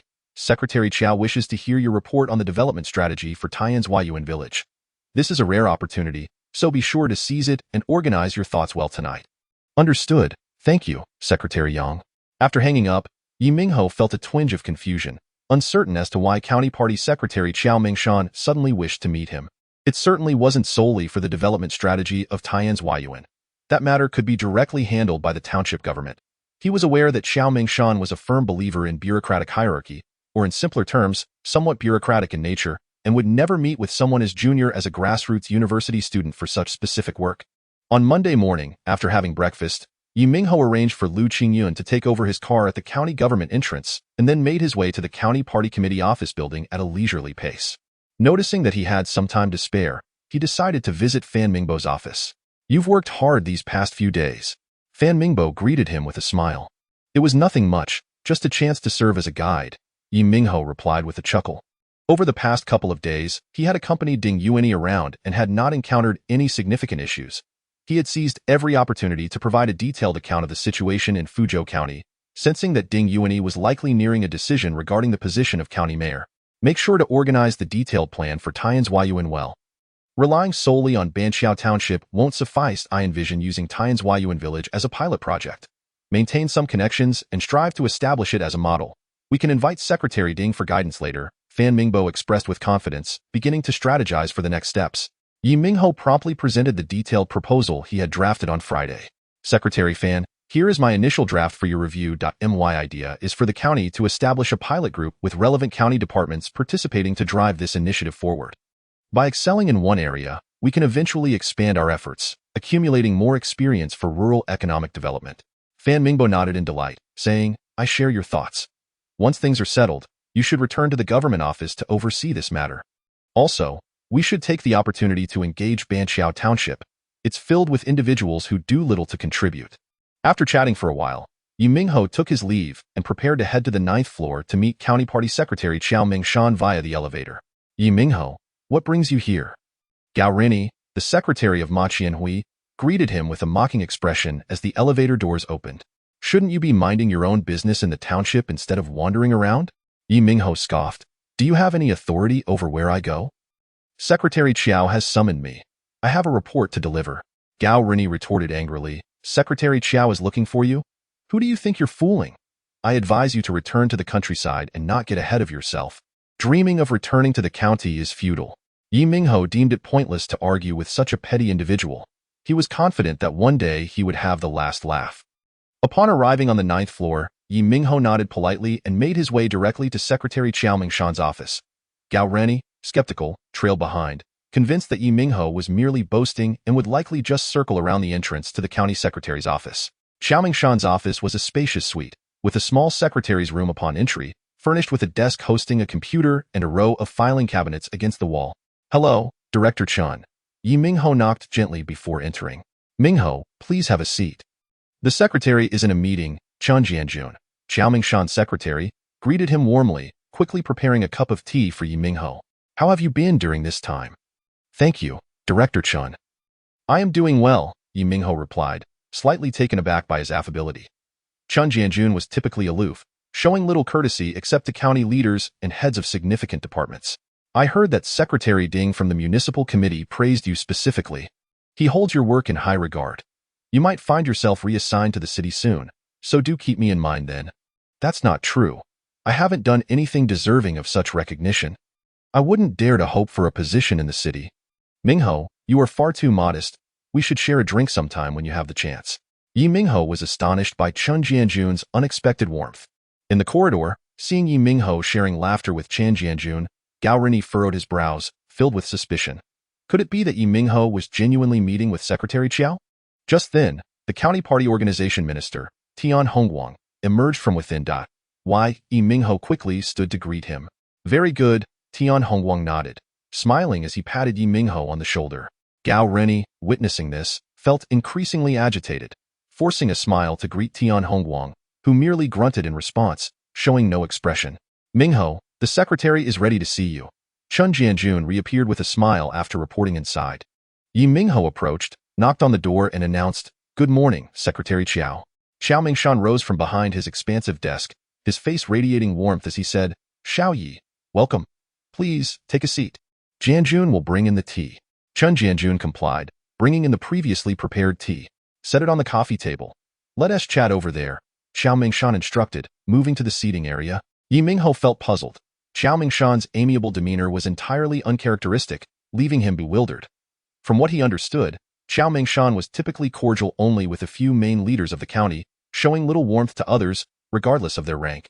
"Xiao Yi, your work in Banqiao Township has been commendable, particularly your dedication to grassroots efforts, which is quite rare. Last week, Secretary Ding spoke highly of you. You've brought honor to our county, which is excellent." "Thank you, Secretary Qiao. This is what I ought to do." "Indeed, regarding the development of Tian's Yuan village, I found your discussion with village head Tian quite insightful. Moving forward, the county must enhance its focus on rural development and strengthen our initiatives. I would like to hear your thoughts and suggestions on some specific actions." As Ye Minghao responded to Qiao Mingshan's inquiries, he quietly pondered. This was entirely out of character for Qiao Mingshan. What was he truly aiming to convey? At that moment, Qiao Mingshan unexpectedly inquired, "I heard you and Secretary Ding have known each other for quite some time?" Chapter 33. I refused to accept. Ye Minghao was puzzled by Qiao Mingshan's inquiry. Naturally, he would not divulge the truth. He merely mentioned that during his university days, he had volunteered at the Western Sugar and Wine Fair, where he had crossed paths with Ding Yuanyi, though they were not particularly familiar. "Oh, I see." Qiao Mingshan scrutinized Ye Minghao, sensing that the young man was not entirely forthright. If their acquaintance was indeed limited to a brief encounter, it was unlikely that Ding Yuanyi would allow him to accompany him alone. "You must seize this opportunity. Secretary Ding is new here and unfamiliar with many matters. You should take advantage of this chance. His visit to Banqiao Township for research has garnered recognition for your work. This is indeed an opportunity. The county places great emphasis on cultivating young cadres, and as a university-selected official, your position will soon be formalized, with the county taking a comprehensive view of your potential." With a face full of gratitude, Ye Minghao replied, "Thank you, Secretary Qiao. I am truly appreciative of the organization's concern and nurturing. I shall keep it in my heart and endeavor to work diligently, living up to the expectations of my leaders." Qiao Mingshan nodded and said, "Indeed, work diligently. Should any issues arise, maintain open communication. My office door is always open to you and all county officials." He then picked up his teacup. Observing this, Ye Minghao promptly rose to take his leave. "Work diligently. The county committee is paying close attention. Xiao Mingshan remarked, patting Ye Minghao on the shoulder with a smile. Once Ye Minghao exited, Xiao Mingshan's expression darkened. This young man, he mused, how many of his words could be deemed genuine? At 2 o'clock that afternoon, the municipal committee convened a standing committee meeting. This was the first formal meeting since Ding Yuanyi assumed office, aimed at discussing pertinent matters. The agenda comprised 5 topics, including discussions on related issues and development planning, with personnel adjustments being the most significant item. By 4 o'clock, the first 4 topics had been thoroughly discussed. The main event was at hand. After 2 hours of deliberation, the members of the standing committee, who had initially shown signs of fatigue, now appeared invigorated and solemn. Ding Yuanyi did not rush into discussing personnel matters. Instead, he shared his insights gleaned from recent research visits to various units and requested the office to display some images. This is the Dawn Saltworks. I trust everyone here is more familiar with it than I am. What are these workers gathered together discussing? The potential closure of the factory, such a large establishment, affecting the livelihoods of thousands, is no trivial matter and cannot be delayed. In this image, what impressions do you gather? Why do dead-end roads remain perpetually impassable? What lies at the heart of the matter, and who is driving this situation? Regarding these barriers in the middle of the road, I have heard they are replaced annually. Is this due to quality issues, or do we simply have an excess of financial resources? This next image is particularly intriguing. In just 10 minutes, 9 vehicles were stopped and fined. What a lucrative business this is. And here, one might mistake this for a rubbish dump. Just around the corner lies our splendid new district. This juxtaposition warrants serious contemplation. Ding Yuanyi spoke in a calm tone, a faint smile gracing his lips as he meticulously elaborated on each image. The atmosphere in the meeting room grew increasingly tense, with attendees pondering the implications of these images and whom Ding Yuanyi might target. These images will be distributed to all standing committee members and departments for review. We must consider whether these commonplace issues warrant attention and who should address them. Now, having digressed slightly, I wish to emphasize that all matters are ultimately connected to people. Behind every adverse phenomenon, human factors play a pivotal role. The standards we uphold in selecting and employing individuals, and how we galvanize their enthusiasm, are crucial for advancing the city's various undertakings. Next, I invite Comrade Chunhai to present the proposal. The municipal committee's standing member and Minister of Organization, Mao Chunhai, cleared his throat and began to outline the specific adjustment plan. With each personnel arrangement he introduced, Ding Yuanyi provided detailed supplementary explanations, inviting commentary from the attendees before concluding with a vote. At 5 o'clock, the standing committee meeting officially concluded, with all agenda items successfully addressed. In his closing remarks, Secretary Ding Yuanyi stated, "This standing committee meeting was efficient, pragmatic, and quite successful. It fully embodied the spirit of democratic centralism, with all members expressing their views freely, which deserves commendation. I propose that moving forward, we should vigorously advocate for a practical work ethic, holding brief yet quality meetings, ensuring thorough preparation beforehand, and maintaining unity during discussions. The standing committee should set an exemplary standard, with all members practicing what they preach, committing to action and striving for excellence." The standing committee members listened attentively to Ding Yuanyi's concluding remarks, each experiencing their own unique reflections. After the meeting, the Municipal Organization Department began notifying relevant personnel for discussions and documentation, mandating that all individuals involved in the adjustments be in position by July 10th. Ding! The phone rang, jolting Fan Minghao from his reverie. Upon seeing Bai Xinmin's number, excitement flickered across his face as he quickly answered the call. Bai Xinmin chuckled, "Congratulations, Minghao. Please come to the municipal committee for a discussion tomorrow at 9 o'clock. Fan Minghao replied with fervor, "Thank you, Minister Bai. This step is crucial, marking a new level for you. Once the official document is released, we must celebrate properly." "Absolutely, I shall raise a toast to you, Minister Bai, when the time comes." After hanging up, Fan Minghao clapped his hands together in excitement and began pacing his office. Subsequently, he took out his phone and sent a text message to Ye Minghao, "Confirmed, discussion tomorrow." Upon receiving the message, Ye Minghao immediately called Fan Minghao. "Secretary Fan." "Oh, County Mayor Fan, congratulations." "Hee, congratulations to you as well," Fan Minghao replied cheerfully. "Yes, Minghao, I plan to appoint you as the Deputy Director of the Government Office. Together, we shall work diligently to achieve tangible results." He understood that Ye Minghao had played a critical role in his victory over Ma Qianhui in this competitive landscape. Thus, it was only fitting to reciprocate by promoting him and appointing him as his secretary. Ye Minghao's capabilities were evident, having already garnered recognition, and his connection with Ding Yuanyi would further strengthen their relationship. Thank you. I look forward to your guidance, County Mayor Fan. Ye Minghao responded with a smile. Indeed, mutual support, Fan Mingbo affirmed. Meanwhile, Executive Vice Mayor Ma Qianhui sat pale-faced at his desk, gripping the phone as despair washed over him. His expression was one of profound loss, his lips quivering. How could this happen? Why not me? What makes Fan Mingbo superior to me? News from the city shattered his aspirations of becoming mayor. After years of hard work in Fuzhou County, he had been elevated to deputy mayor at the age of 36, having endured over a decade of toil, only to be usurped by the recently appointed Cheng Guangrong. He had believed this time would finally be his turn, yet he found himself outdone by Fan Mingbo once more. I refuse to accept this. Ma Qianhui gritted his teeth, his eyes ablaze with indignation. Chapter 34, Cadre Assessment, Crash.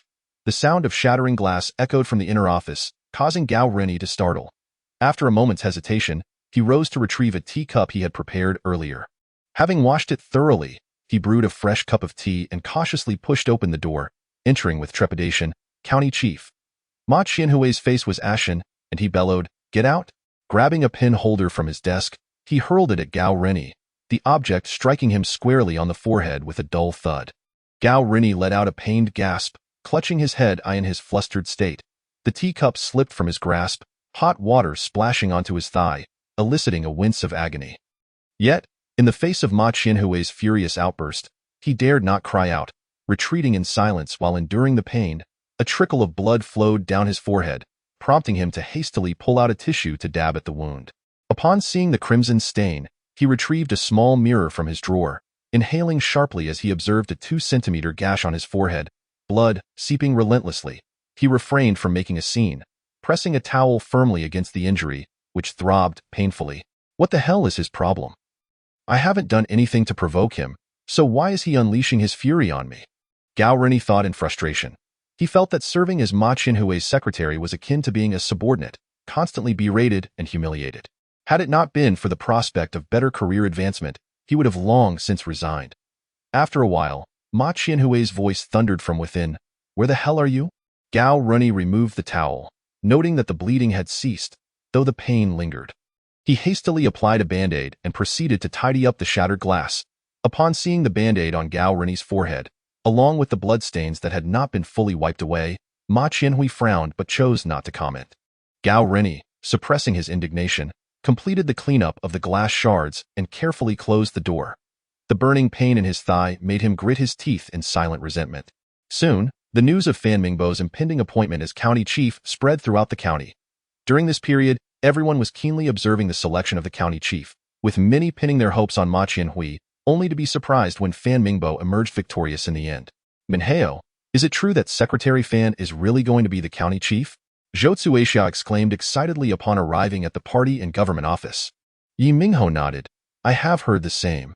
"That's wonderful." Zhou Tsuixia's eyes sparkled, her cheeks flushed. To her, Fan Mingbo's recognition of Ye Minghao signified that his future in politics would be promising. Lu Feiyong scoffed inwardly, pondering how Fan Mingbo becoming county chief had any bearing on them, wondering why they were so elated. Meanwhile, Ye Minghao could distinctly sense that the township committee secretary, Yang Dajuan, was exhibiting a much friendlier demeanor towards him, though he had already seen through this facade and engaged in mere pleasantries. On July 9th, Fuzhou County convened a cadre meeting. Mao Chunhai, a member of the Municipal Standing Committee and the Municipal Organization Minister, announced that Fan Mingbo would serve as a member of the Fuzhou County Committee, Deputy Secretary, and the Party Group Secretary of the county government, nominated as the candidate for county chief. Jiao Zhangwen, former member of the Municipal Organization Department and Director of the Personnel Division, was appointed as Deputy Secretary of the Fuzhou County Committee. That afternoon, the County People's Congress convened a standing committee meeting to elect Fan Mingbo as the acting county chief. The following day, Fan Mingbo officially commenced work at the county government, where the office director, Xiao Guodong, approached him early in the morning, bowing respectfully to say, "County Chief, I would like to report on the status of the office spaces. Currently, we have 2 rooms available." Fan Mingbo interrupted. "Let's use the office previously designated for County Chief Chung.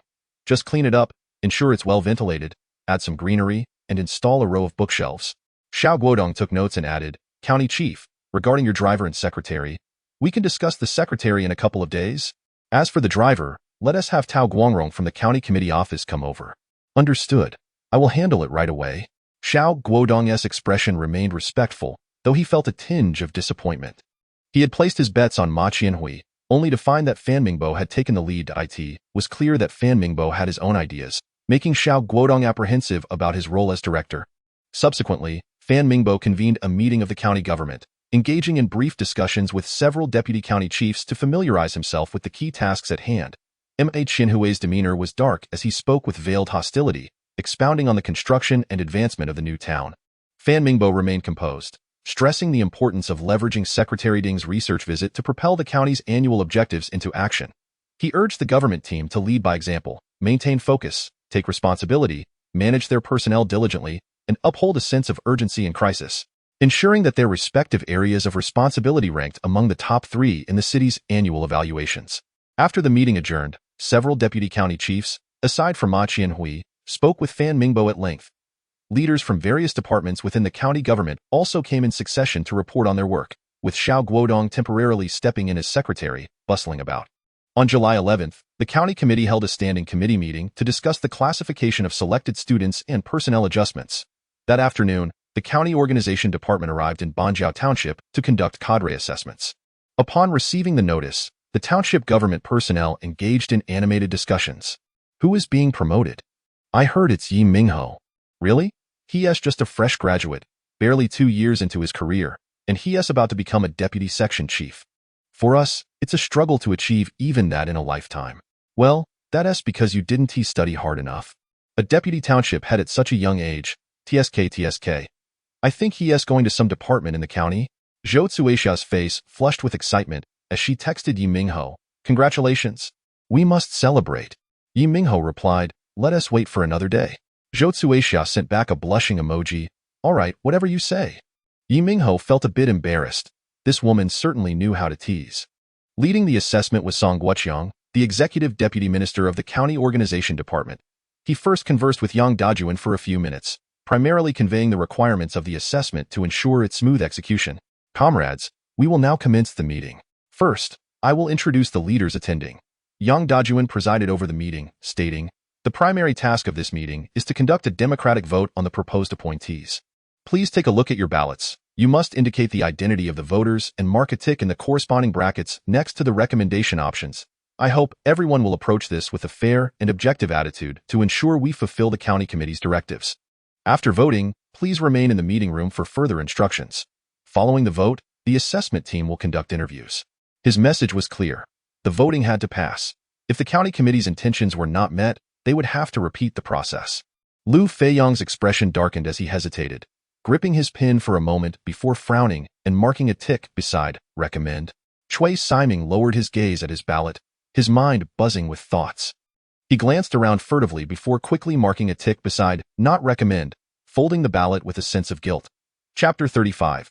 Deputy Director of the Government Office in the Democratic Evaluation for the Recommended Candidates. Only Ye Minghao emerged as the sole nominee. The assembly swiftly filled out the ballots and placed them into the ballot box positioned in front of the podium. Subsequently, the staff from the county's organization department opened the box, verified the ballots, and counted the votes. The personnel from the township government observed the bustling activity around them, seated in their places and engaged in hushed discussions. Banjiao Township hasn't promoted any officials for several years. This time, promoting a university graduate would certainly set a positive precedent. The key is to have a strong background and influential connections. Otherwise, it would never be our turn for advancement. That may not necessarily be the case. What connections does Ye Minghao possess? Yet he is still being promoted. I believe that one must read extensively. There lies a treasure trove within books, and beauty can be found therein. Studying is beneficial, but it may not be the decisive factor. If one does not network or engage in patronage, they remain stagnant. Just look at those who advance quickly. How many of them lack connections? Relationships are the primary driving force. Before long, the results of the democratic voting evaluation were tallied, revealing that Ye Minghao received a recommendation rate of 98. Yang Dajuan then declared the evaluation meeting concluded and instructed everyone to await further communication in the office. The discussions were divided into 2 groups. Song Guoqiang and a staff member were tasked with interviewing mid-level and senior officials, while 2 other staff members were responsible for conversing with junior officials. The focus of these discussions was primarily for the interviewees to enumerate Ye Minghao's strengths, weaknesses, and whether they would recommend him. Song Guoqiang began with Yang Dajuan, who noted that Ye Minghao had a high educational background, a profound theoretical foundation, and a diligent work ethic. However, he acknowledged the short duration of Ye's work experience and insufficient exposure to multiple roles, ultimately expressing his recommendation. Minister Song, Ye Minghao is an outstanding cadre from Banjiao Township. We all believe his promotion by the county is appropriate. However, I wonder what his next step will be. Yang Dajuan inquired. He had previously received a call from County Party Secretary Chao Mingshan, urging him to cooperate with the organization department to ensure the assessment was executed flawlessly, emphasizing the county's regard for Ye Minghao, which surprised him. How had this previously overlooked individual suddenly become so sought after? Song Guoqiang smiled slightly. Indeed, Secretary Yang, this matter will be finalized in a meeting, however.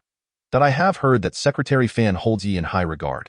Yang Dajuan grasped the implication and remarked, Ye Minghao's prior secondment to the government office garnered unanimous recognition. This is indeed a positive development. Song Guoqiang chuckled, aware of the prior circumstances. Had it not been for the prevailing circumstances, he doubted Ye Minghao would have received such favorable attention. Subsequently, Song Guoqiang interviewed Township Head Hu Wangquan, along with several township leaders and primary department heads. These face-to-face discussions were typically reserved for significant issues. Otherwise, participants tended to highlight only the positive aspects, with critiques limited to trivial matters. Eventually, Song Guoqiang held a conversation with Ye Minghao himself, stating, Minghao, congratulations. You've taken a substantial step forward, and your future holds limitless possibilities. A recording staff member was taken aback. Minister Song was usually meticulous, yet today he spoke so warmly. Ye Minghao responded with a smile, Thank you, Minister Song. Hope to continue receiving your guidance in the future. Song Guoqiang nodded. Let us support one another. The organization department is everyone's home, but we still need your support in our work. Now, please share your strengths, highlights of your work, and any existing issues or shortcomings. Ye Minghao briefly outlined a few points before exiting the interview room. Has Minghao finished? Come, sit in my office for a while. Yang Dajuan greeted him with a smile as he emerged. Certainly, Secretary, Ye Minghao replied, entering Yang Dajuan's office and taking a seat on the sofa with a demeanor that was neither subservient nor arrogant. Soon, he would be departing from Banjiao Township, and he chose to temporarily set aside the memories of the past. Yang Dajuan warmly placed a cup of water before him, smiling broadly, Minghao, I wholeheartedly support your promotion by the county. During the democratic evaluation, a few comrades failed to recommend you, which is a rather unpolitical stance. You are a key candidate for our township's development. Initially, I had intended for you to serve as the deputy director of the party and government office. In the future, I hope you will continue to support the township's initiatives. Having previously offended this young man, he felt compelled to make amends. While it might not yield significant results, it was essential to maintain appearances. Ye Minghao graciously responded, Thank you, Secretary Yang. I have been in Banjiao Township since I began my career, and over these past 2 years, I have gained much insight, learned extensively, and reaped numerous rewards. This experience will be a priceless asset in my life. I hope to receive your continued support and assistance in my future endeavors. Yang Dajuan laughed heartily. This indeed is fate. The 2 years we have worked together are worth cherishing. My educational background is lacking, and I greatly admire your high level of knowledge. I hope you continue to ascend in your career and enjoy a bright future. Once the documents are finalized, the township will hold a celebration for you, and we must toast to your success. Upon leaving Yang Dajuan's office, Ye Minghao was summoned by Township Head Hu Wangquan, who uttered a few insincere platitudes. Hu Wangquan subtly referenced the previous disciplinary action, expressing his reluctance to oppose it, but noted that Song Weiman's stance was resolute and Yang Dajuan had shown support, leaving him powerless to intervene. Ye Minghao indicated that the matter was behind him and held no lingering resentment, expressing gratitude for Hu Wangquan's support over the past 2 years. Having been sidelined, he had seen through the facade of Yang Dajuan and Hu Wangquan's patronizing behavior. It was one thing to offer assistance in times of need. It was another to take advantage of a person's misfortune. Song Weiman, holding a teacup, stood in the corridor and, upon seeing Ye Minghao, smiled warmly. Minghao, congratulations. I hope you will visit often. I may have been somewhat strict in my previous demands, and I hope you won't take it to heart. Ye Minghao offered no response, merely expressing his gratitude. The assessment process was remarkably efficient, concluding the discussions by 4 o'clock, after which Song Guoqiang led the assessment team back to the county. The following morning, the county's organization department released a public announcement. Ye Minghao, male, born June 1985, currently 25 years old, holds a bachelor's degree in economics, currently serving as a clerk in Banjiao Township, and is proposed to be appointed as the deputy director of the county government office. Lu Feiyang, upon reading the announcement in his email, wore a grim expression. The most significant county-level departments corresponding to the party and government office were the county party office and the county government office. With Ye Minghao's promotion to deputy director, he would now be a leader in the very department that could complicate Lu Feiyang's work should he choose to be obstructive. Taking a deep breath, Lu Feiyang stood and said, "Minghao, your announcement is out. Congratulations on your appointment as deputy director of the county government office. Tonight, our department will gather to celebrate." Ye Minghao replied coolly, "Thank you, Director Lu. It is not quite appropriate these days. Perhaps we can discuss it later." Until the official document was issued, Ye Minghao would refrain from attending any celebratory gatherings to avoid drawing the attention of those with ulterior motives. Moreover, even once the document was released, he had no intention of indulging Lu Feiyang. Lu Feiyang nodded, "Very well, we will hold a celebration once the document is finalized. Director Ye, you will now be our superior, so I hope you will extend your support in our work." Chapter 36 Regret Medicine. Indeed, Director Ye, the party and government office is your family. I hope you will look after us in the future. Two other staff members also stood up and approached Ye Minghao. Observing everyone fawning over Ye Minghao, Cui Siming felt a deep disdain, perceiving it as sycophancy that was utterly shameless. Yet, contemplating his imminent promotion to deputy director of the party and government office, he realized he could not avoid future dealings with Ye Minghao and thus must maintain a cordial facade. He forced a smile and said, "Congratulations, Director Ye. Please do take care of your old subordinates." Ye Minghao glanced at him, a cold smirk gracing his lips. "Let's not bother with that. I fear I might obstruct your path." Cui Siming's face flushed crimson, stammering, "Director Ye is joking. I am but a minor figure, devoid of any ambitions." Internally, he was engulfed in frustration, having previously targeted Ye Minghao out of fear that he would usurp his position as deputy director, compounded by a sense of jealousy. Now, he found himself wholly unqualified to compete and anxious about Ye Minghao potentially causing him trouble in the future. Suppressing his discontent, he attempted to ingratiate himself, only to be met with merciless rebuff. "Damn it, this despicable fellow is petty-minded. He might very well make things difficult for me. What should I do?" Cui Siming was consumed with urgency and regret, lamenting, "Had I known he would be promoted, I would have refrained from antagonizing him. Alas, there exists no elixir for regret in this world." Having offended Ye Minghao, he found any chance of reconciliation utterly impossible. At that moment, Ye Minghao's phone rang again. He rose to answer the call, prompting everyone to discreetly step away. The week-long notice period swiftly elapsed, and on July 18th, the county committee's appointment and removal document was released. Notice of appointment and removal for comrades including Ye Minghao. All townships, county-level units, and county people's groups, enterprises, and institutions are hereby informed that the county committee has decided to appoint Comrade Ye Minghao as a member of the party leadership group and deputy director of the county government office. All comrades mentioned are required to report to their new positions by July 20th. Ye Minghao received a call from Song Guoqiang, informing him to return to the county in the afternoon, where he would be escorted to the county government office for his new appointment at 3 o'clock. "Minister Song, you need not trouble yourself to come personally," Ye Minghao replied with a smile. "It's no trouble. This is a direct instruction from Minister Tian," Song Guoqiang said. "You know, Secretary Chiao is also quite concerned about you." "Is that so?" Ye Minghao was puzzled as to why County Party Secretary Chiao Mingshan was suddenly so attentive to him. Had he caught wind of something? Subsequently, Ye Minghao bid farewell to Yang Dajuan and Hu Wangquan, both of whom were exceedingly warm, expressing their intention to gather and celebrate his official appointment. Ye Minghao firmly resolved not to dine with them, though he verbally agreed to arrange a time. As he descended the stairs, he coincidentally encountered Zhou Tsuixia, who pulled him aside to a corner, her eyes glistening with moisture. "Minghao, congratulations. This step is crucial for you." Ye Minghao gazed at her slightly flushed face and alluring figure, involuntarily recalling that evening's events. His heart stirred as he smiled. "Thank you, Sister Xia. I will always remember this." Zhou Tsuixia flashed a charming smile, playfully poking his chest. "Your thoughtfulness brings me joy. I've long said I have no expectations or demands. When do you leave?" Ye Minghao replied, "The county has notified me to report this afternoon. I shall be departing shortly." Zhou Tsuixia remarked, "So soon? We'll have to celebrate your departure another day." Ye Minghao chuckled, "Sure, let's arrange it for another time." Hearing footsteps in the stairwell, Zhou Tsuixia leaned in closer, whispering, "All right, I wish you a bright future.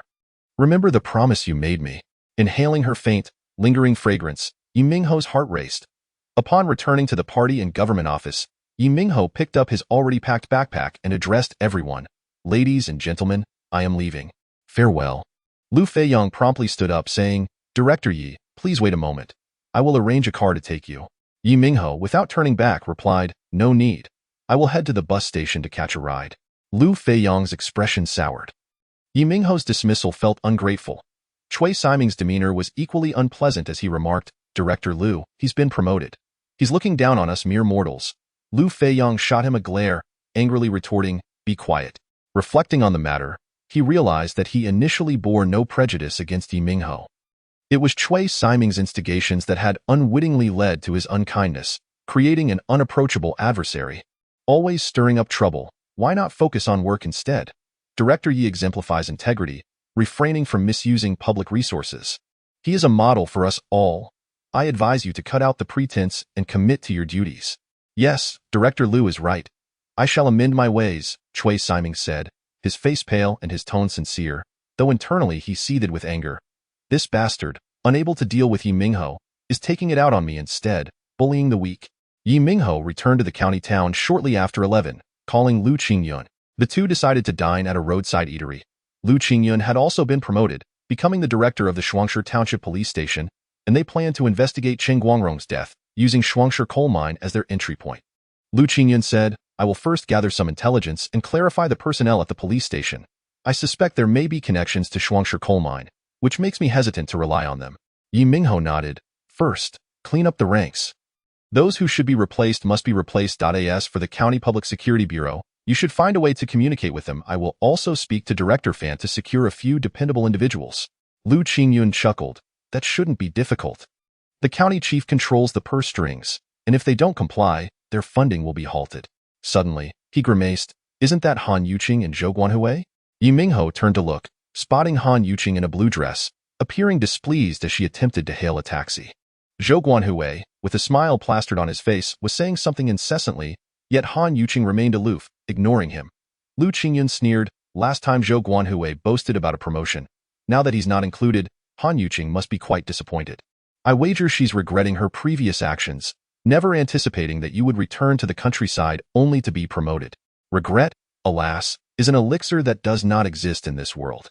Ye Minghao chuckled. Looking back, her intentions were quite clear and decisive. She was quite forward when she first met me as the county chief's secretary. She was the one who made advances toward you. She is indeed a beauty, though sadly too materialistic. And then there's Tong Guofeng. How foolish of you to treat him as a brother. For a mere 10,000 yuan, he disregarded his dignity and even had his uncle make trouble for you. Truly ungrateful. If the opportunity arises, you must give him a taste of retribution. As Lu Qingyun spoke, a mischievous grin appeared on his face as he took out his phone, opened their classmates' group chat, and shared a screenshot of the county committee's appointment document.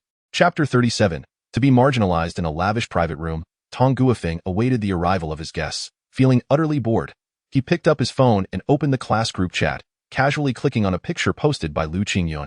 Hiss! Tong Guofeng gasped in shock, his eyes widening in disbelief. Ye Minghao has actually been promoted. How is that even possible? He scrutinized the half-visible document, reading each word carefully, cold sweat forming on his forehead. Just recently, he had completely offended Ye Minghao, and now, in the blink of an eye, he had made a remarkable comeback. It was simply too dramatic. What a stroke of luck, Tong Guofeng muttered resentfully. At that moment, the class group chat was buzzing with excitement. Those who had seen the news were applauding and sending flowers. Some tagged Lu Qingyun, while others tagged Ye Minghao, all offering their congratulations and clamoring for a celebration. Lu Qingyun responded in the group, over the next few days, Haizi is quite busy with his new position. Let us discuss the gathering later. He then shut his phone and remarked with a smile, classmates are rather insipid. Few genuinely wish you well. I truly wish I could screenshot some of their words from a month ago and see if they still have the audacity to show their faces. Ye Minghao, unfazed, replied, there's no need for that. As long as we are aware of the truth, in this era, genuine feelings and loyalty are rare, while sycophancy is the norm. After their meal, as the two exited the restaurant, they encountered a group of inebriated individuals approaching them. Tong Guofeng, with a black briefcase tucked under his arm, sidled up to a middle-aged man clad in a black t-shirt, wearing a fawning smile as he conversed. Speak of the devil, and he shall appear, Lu Qingyun mused. Look at him, acting like a lapdog. It's truly nauseating. Ye Minghao frowned, recognizing the man in black as Wu Fengyi, the deputy director of the County Education Bureau. He had previously promised to transfer Ye Minghao's father from the township back to the county but had quickly reneged on that promise. Wu Fengyi looked up and spotted Ye Minghao, momentarily taken aback before a smile broke across his face as he hurried forward. "Director Ye, congratulations on your promotion," he beamed, his face adorned with an ingratiating smile. "Ye Minghao." Tong Guofeng's smile abruptly froze, a wave of frustration washing over him. How had he encountered this young man? There was no escaping now, so he steeled himself and approached with forced enthusiasm. "Minghao, congratulations. You are now the most successful among our classmates. Everyone says we should celebrate you." Wu Fengyi turned to Tong Guofeng, saying, "Oh, so Mr. Tong and Director Ye are classmates." Ye Minghao replied indifferently, "We were classmates, but we are not close." Tong Guofeng nearly choked. He forced a laugh, saying, "Minghao is just joking. We were quite good friends back in school." Observing the insincerity etched on Tong Guofeng's face, Ye Minghao coolly remarked, "Is that so? I only remember someone who borrowed money and refused to pay it back." Tong Guofeng's smile contorted into an awkward grimace. He swiftly transferred 10,000 yuan to Ye Minghao via his phone and said, "My memory is truly pitiful, worse than a dog's. I completely forgot. You should have reminded me sooner."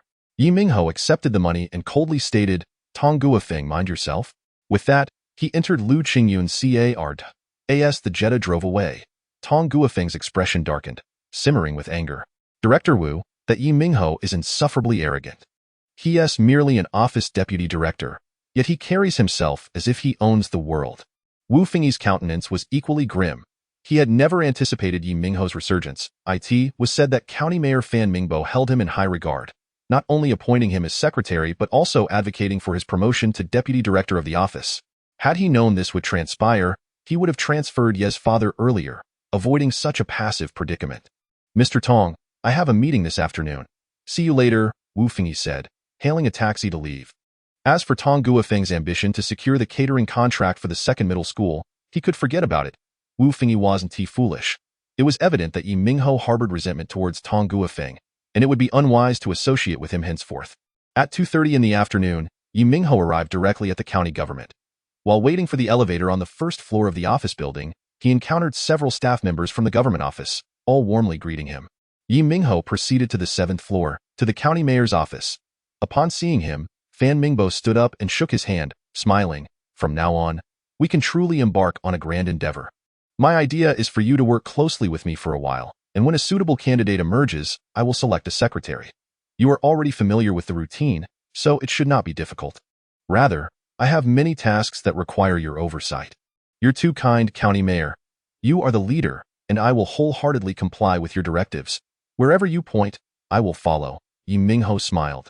"I have some thoughts regarding the office's operations that I would like to report to you." Fan Mingbo replied, "Excellent. You've quickly adapted to your role, which is commendable." Ye Minghao continued, "Currently, the government office has a director, 10 deputy directors, and 11 departments, with a total of 51 personnel including drivers. The functions of the departments overlap excessively, leading to some inefficiencies. I propose a consolidation. For instance, merging the first, second, and third secretarial offices into a single secretarial department would streamline the secretarial staff and facilitate the coordination of various documents and reports. Additionally, merging the Civil Defense Department, Foreign Affairs Department, Information Disclosure Department, and Trade Union Office into a comprehensive department would enhance coordination and personnel management. Furthermore, I recommend bolstering the staffing of the Supervision Office to strengthen the implementation of various tasks and enhance the county's overall efficiency. Surplus personnel could be reallocated to establish an investment promotion office to advance the county's investment attraction efforts. This would reduce the number of departments in the government office to 6, with a clearer focus, and responsibilities and rights would be more defined, making internal coordination more convenient." Fan Mingbo listened intently, nodding. "Your suggestions are excellent. Indeed, there are some in the office who are not pulling their weight, and the divisions are overly meticulous. While it appears that everyone has their role, it often leads to buck passing and procrastination. Among the 6 departments, you will oversee the Supervision Office, allowing you to monitor the county's various undertakings." This arrangement aligned perfectly with Ye Minghao's thoughts. He stated, "Among the 10 directors, Director Xiao Guodong will oversee all operations. Deputy Director Luo Zhonglong is a formal section-level cadre in charge of the comprehensive department. Deputy Director Ye Minghao is also a formal section-level cadre overseeing the Investment Promotion Office, with Deputy Directors Su Yonghua and Luo Deshao assisting and managing the Investment Promotion Office to vigorously advance the county's investment efforts. Deputy Director Chen Guoqing will continue to oversee the duty room. Deputy Director Lu Chongsong will maintain his role in the documentation department. Deputy Director Long Zitian, renowned for his writing prowess, will continue in the secretarial department. Deputy Director Li Milan could assist in the supervision office. Fan Mingbo considered this and remarked, "This will indeed require significant changes within the office. However, it will undoubtedly sharpen our focus. I find this proposal commendable. Expedite its preparation, and I will convene a meeting to finalize and implement it as soon as possible." A knock sounded at the door, and Office Director Xiao Guodong stood at the entrance. Upon seeing Ye Minghao, he greeted him with a beaming smile. "Director Ye, I thought you might be waiting a while to report." "Perfect timing. I was just about to brief the county mayor on the office's assignments." Fan Mingbo replied, "Minghao has just shared some ideas and strategies with me, which I find quite promising. He will prepare a detailed plan shortly. You two can discuss it in the meantime." Xiao Guodong felt a pang of anxiety, wondering if this fellow had acted unilaterally, potentially rendering him, the director, obsolete. Chapter 38. Upholding the authority of the leader. Director Ye, do take a moment to savor this tea. It is sourced from my hometown, cultivated from our own tea trees and handpicked with care, Xiao Guodong enthusiastically introduced as he placed a cup of tea on the table.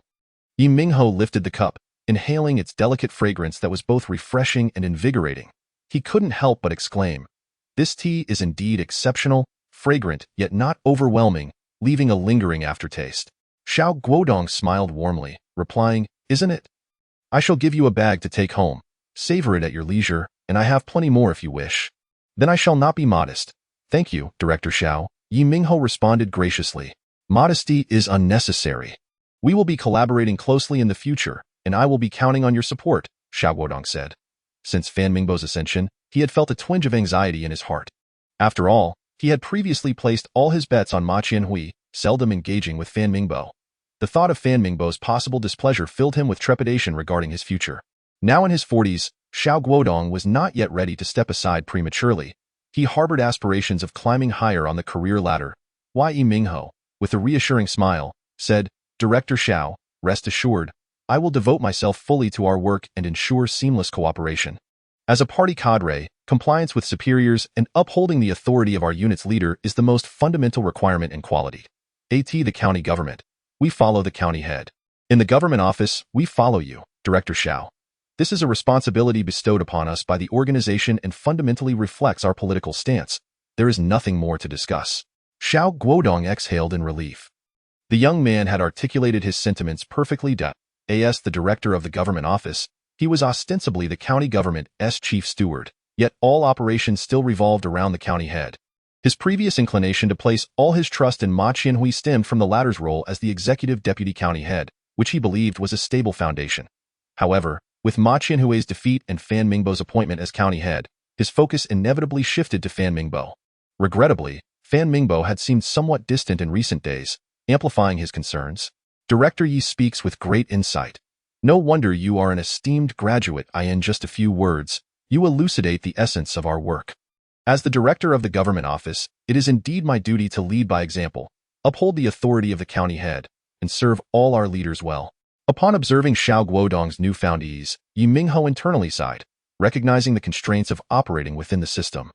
In truth, he had previously harbored some resentment towards Xiao Guodong, yet he understood that it was vital to focus on the primary contradictions, in the county government. While advancing various initiatives, securing Ma Qianhui's cooperation was the primary contradiction, necessitating efforts to unite and engage with others. However, if someone proved incapable of seizing opportunities when presented, then it was time to sweep them aside without hesitation. Director Xiao, earlier I briefed the county head on the need for a coordinated approach among government office personnel. The county head's intention is to streamline departments, emphasizing key areas, primarily through the merger of several departments and the establishment of an investment promotion office. Ye Minghao articulated the prior discussions, deftly attributing any personnel changes to Fan Mingbo. As Xiao Guodong listened attentively, jotting down notes, he remarked, "This indeed clarifies responsibilities. For instance, the materials coordination can be centralized through the secretary's office, which previously required coordination among 3 different departments, thus impacting efficiency.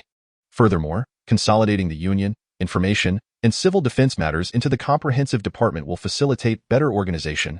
I believe this proposal is excellent and will significantly enhance the operational efficiency of the government office. Additionally, establishing an investment promotion office aligns perfectly with current trends. With economic development as a focal point, attracting investment is paramount. The government office's dedicated department will undoubtedly underscore this priority. Director Ye, you are indeed an astute scholar, demonstrating remarkable clarity in your thoughts, effectively streamlining the operations of the government office. Having served in various capacities, I have often encountered challenges in advancing work without pinpointing the root cause. Now as the director, I find myself somewhat hesitant to make bold changes. You must work diligently to finalize the details of this proposal, so we may present it to the leadership for approval and implementation. Ye Minghao replied with a smile. It is essential for the director to oversee this process closely. The time is nearly upon us. I shall call Minister Song to ascertain when he will arrive. Receiving Ye Minghao's call, Song Guoqiang promptly made his way to the county government office, where everyone awaited in the conference room. Xiao Guodong presided over the meeting, during which Song Guoqiang announced the county committee's directives, followed by a brief address from Ye Minghao. Xiao Guodong concluded the meeting with a summary, casually mentioning that the government office would soon undergo institutional reforms, urging everyone to fulfill their respective duties diligently. Despite the simplicity of the proceedings, it underscored the organizational department's commitment. After bidding farewell to Song Guoqiang, Luo Shuyuan, the head of the comprehensive department, approached Ye Minghao to inquire about his office space and supplies. However, Ye Minghao's principal responsibility moving forward would be to serve as Fan Mingbo's secretary, with his office located in the small room adjacent to the county head's office. Director Ye, do you have any plans for this evening? The team wishes to host a welcome gathering for you, primarily consisting of the office staff and department heads, Xiao Guodong inquired. Ye Minghao pondered briefly before responding, I have no objections, but it ultimately depends on the county head's schedule. Xiao Guodong nodded. Very well, we shall wait for you to arrive before commencing.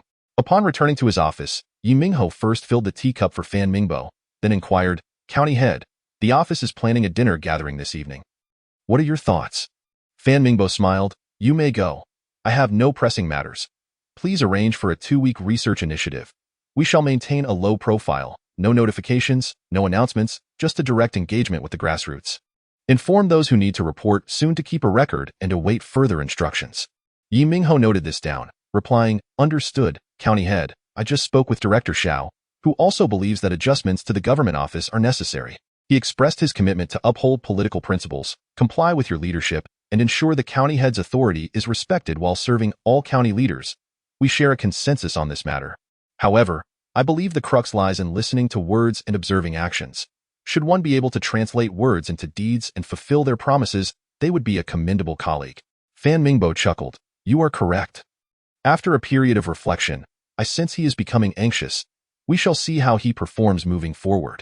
After engaging in conversation for a while, Ye Minghao returned to his office to continue organizing matters related to the government office's reforms.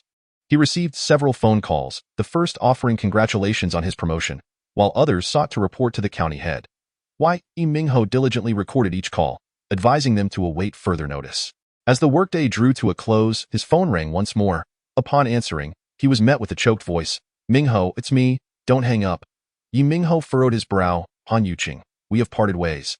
Is it truly worthwhile for you to cling so desperately? With tears in her voice, Han Yuqing pleaded, Minghao, I was wrong. I truly erred. Please grant me another chance. Ye Minghao replied coldly, I'm afraid not. A good horse does not turn back to eat the grass it once grazed. In a panic, Han Yuqing insisted, Minghao, I can never forget you that I share nothing with Zhou Guano I. You are my first and only man. You cannot be so heartless. Chapter 39. A great deal of face. Ye Minghao, exasperated yet amused, exclaimed, Am I truly heartless? How can you utter such words? I had no idea your skin was so thick. Han, if you had any semblance of dignity, you would refrain from calling me again. I have completely seen through you. Do not disgust me further. Han Yuqing, sobbing, pleaded, Minghao, considering the times we have shared, grant me one more chance. I will do anything you ask, truly. I will listen to you from now on. Ye Minghao scoffed. Spare me your theatrics. A good horse does not turn back to graze where it is fed. Seek someone else. Your tactics will not work on me any longer. With that, he abruptly ended the call, unable to fathom that Han Yuqing was such a person. He had genuinely failed to see it before. This woman was not only opportunistic but also shameless, a true oddity. Indeed, one can know a person's face but not their heart.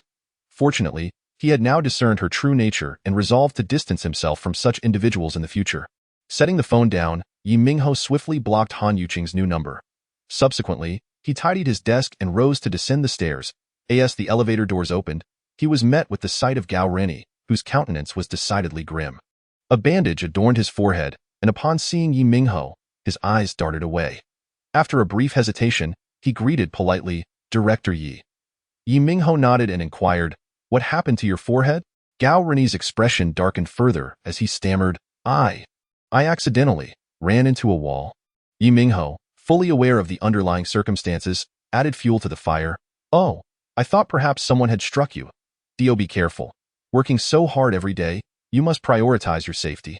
Gao Rennie's face darkened instantly with frustration. "Thank you, Director Ye. I will be cautious." Ye Minghao smiled and stepped into the elevator. The gathering at the Starry restaurant was located just a short distance away, a few hundred meters to the right of the county government courtyard. To avoid drawing too much attention, everyone dispersed and walked individually. "Director Ye." A melodious voice called from behind. Turning around, Ye Minghao saw Pan Tingting, a staff member from the Information Disclosure Department, dressed in a flowing blue gown. Her slender figure was curvaceous, her hair cascading over her shoulders, and her features were exquisite, complemented by a pair of sparkling eyes. "Tingting, where do you live?" Ye Minghao asked. She had joined the workforce as a university graduate last year and resided in Lingguang County. Typically, she donned a more neutral attire for work, with her hair tied back in a ponytail and sporting black-framed glasses. However, having changed for the evening, she appeared remarkably fashionable and much more alluring. "I rent a place at Ruehe Xingjing, just a 15-minute walk away. After work, I can conveniently stop by the market for groceries," Pan Tingting replied, her voice as clear as the sound of pearls dropping onto a jade plate. Her steps were light, her long legs seemingly spring-loaded with energy. Ye Minghao smiled slightly and remarked, "You can cook as well, that's quite impressive." He spoke the truth, for it was rare to find young individuals today, especially beautiful women, who could cook. Pan Tingting beamed with pride, "Director Ye, not only can I cook, but I also make delicious dishes. When you have the time, you must try my culinary skills." "Certainly, I would love to," Ye Minghao responded, glancing towards the street corner. "I'll be heading that way. Farewell for now." "All right, goodbye, Director Ye." Pan Tingting turned and waved, her arms fair as jade glistening in the setting sun. The Starry restaurant. Many guests had already arrived, greeting Ye Minghao warmly. "Director Ye, tonight you are the guest of honor. You must drink a few extra glasses," Deputy Director Luo Daxiao said with a beaming smile. "Indeed, Director Ye has been promoted. We all should toast to him," others chimed in agreement. Ye Minghao clasped his hands together, expressing gratitude. "Thank you all. My tolerance for alcohol is limited, so I hope you will take care of me. Later, I will toast to you all, as I will rely on your support in our future endeavors." "Director Ye, you are too modest. You are the youngest leader in the government office, with a bright future ahead. We will all be counting on your guidance," Luo Daxiao declared loudly. Ye Minghao chuckled inwardly, recognizing the ulterior motives behind Luo's overt flattery. In the bureaucratic sphere, being somewhat ostentatious in work is acceptable, but one must not be overly conspicuous in personal demeanor. Especially for young leaders, caution is paramount. One must remain aware that those who appear friendly may harbor hidden agendas. By 6 o'clock, everyone had gathered.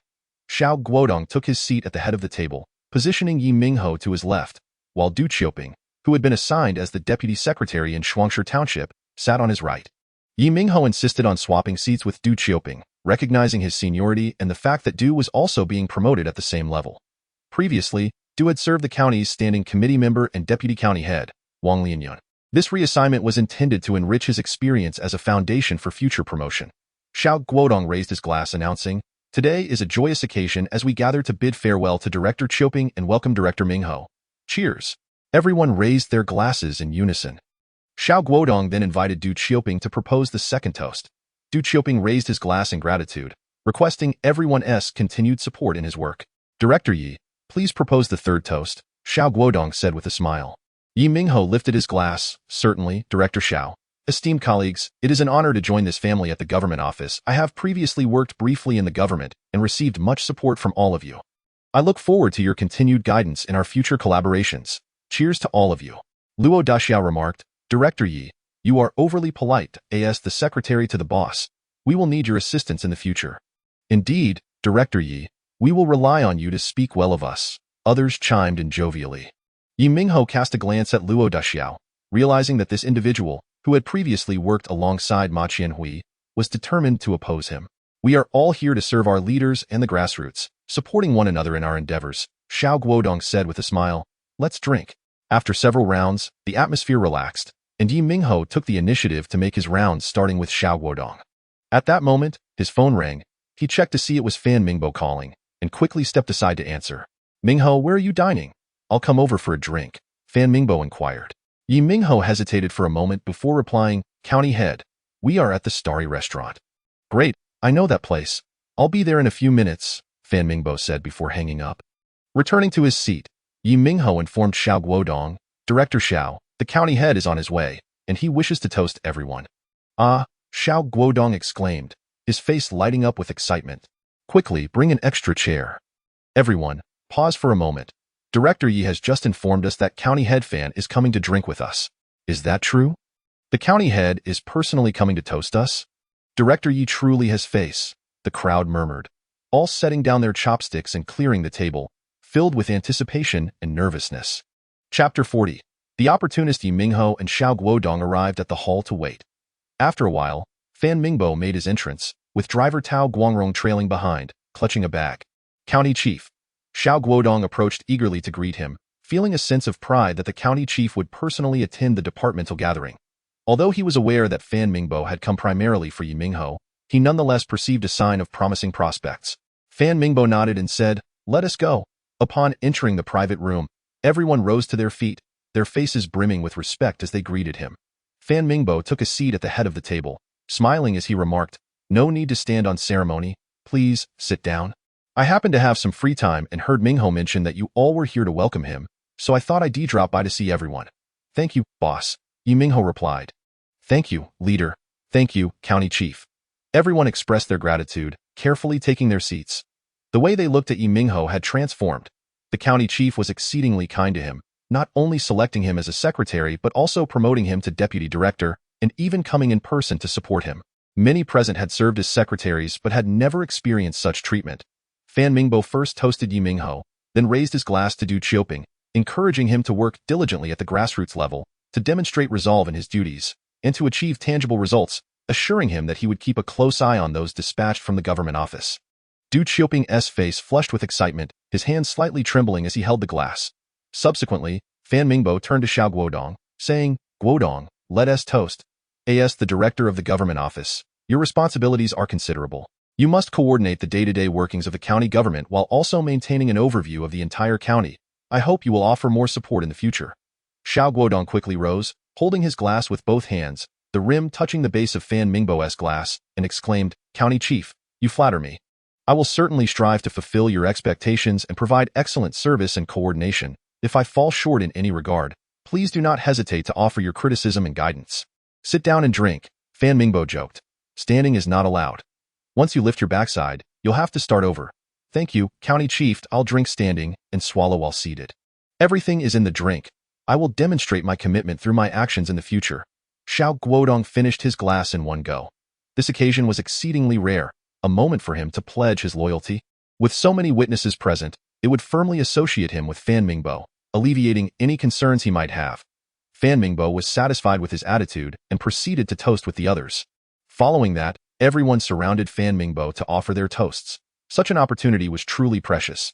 Each person's face glowed with excitement as they took turns approaching, raising their glasses with both hands, slightly bowing, indicating, I drink, and the leader may do as he pleases. Fan Mingbo clinked glasses with each person, offering words of encouragement, and casually brought up the topic of reforming the government office, stating that a competitive mechanism would be implemented, emphasizing that they could not always look inward, but rather must each fulfill their roles and focus on specific goals, urging everyone to work diligently and achieve results.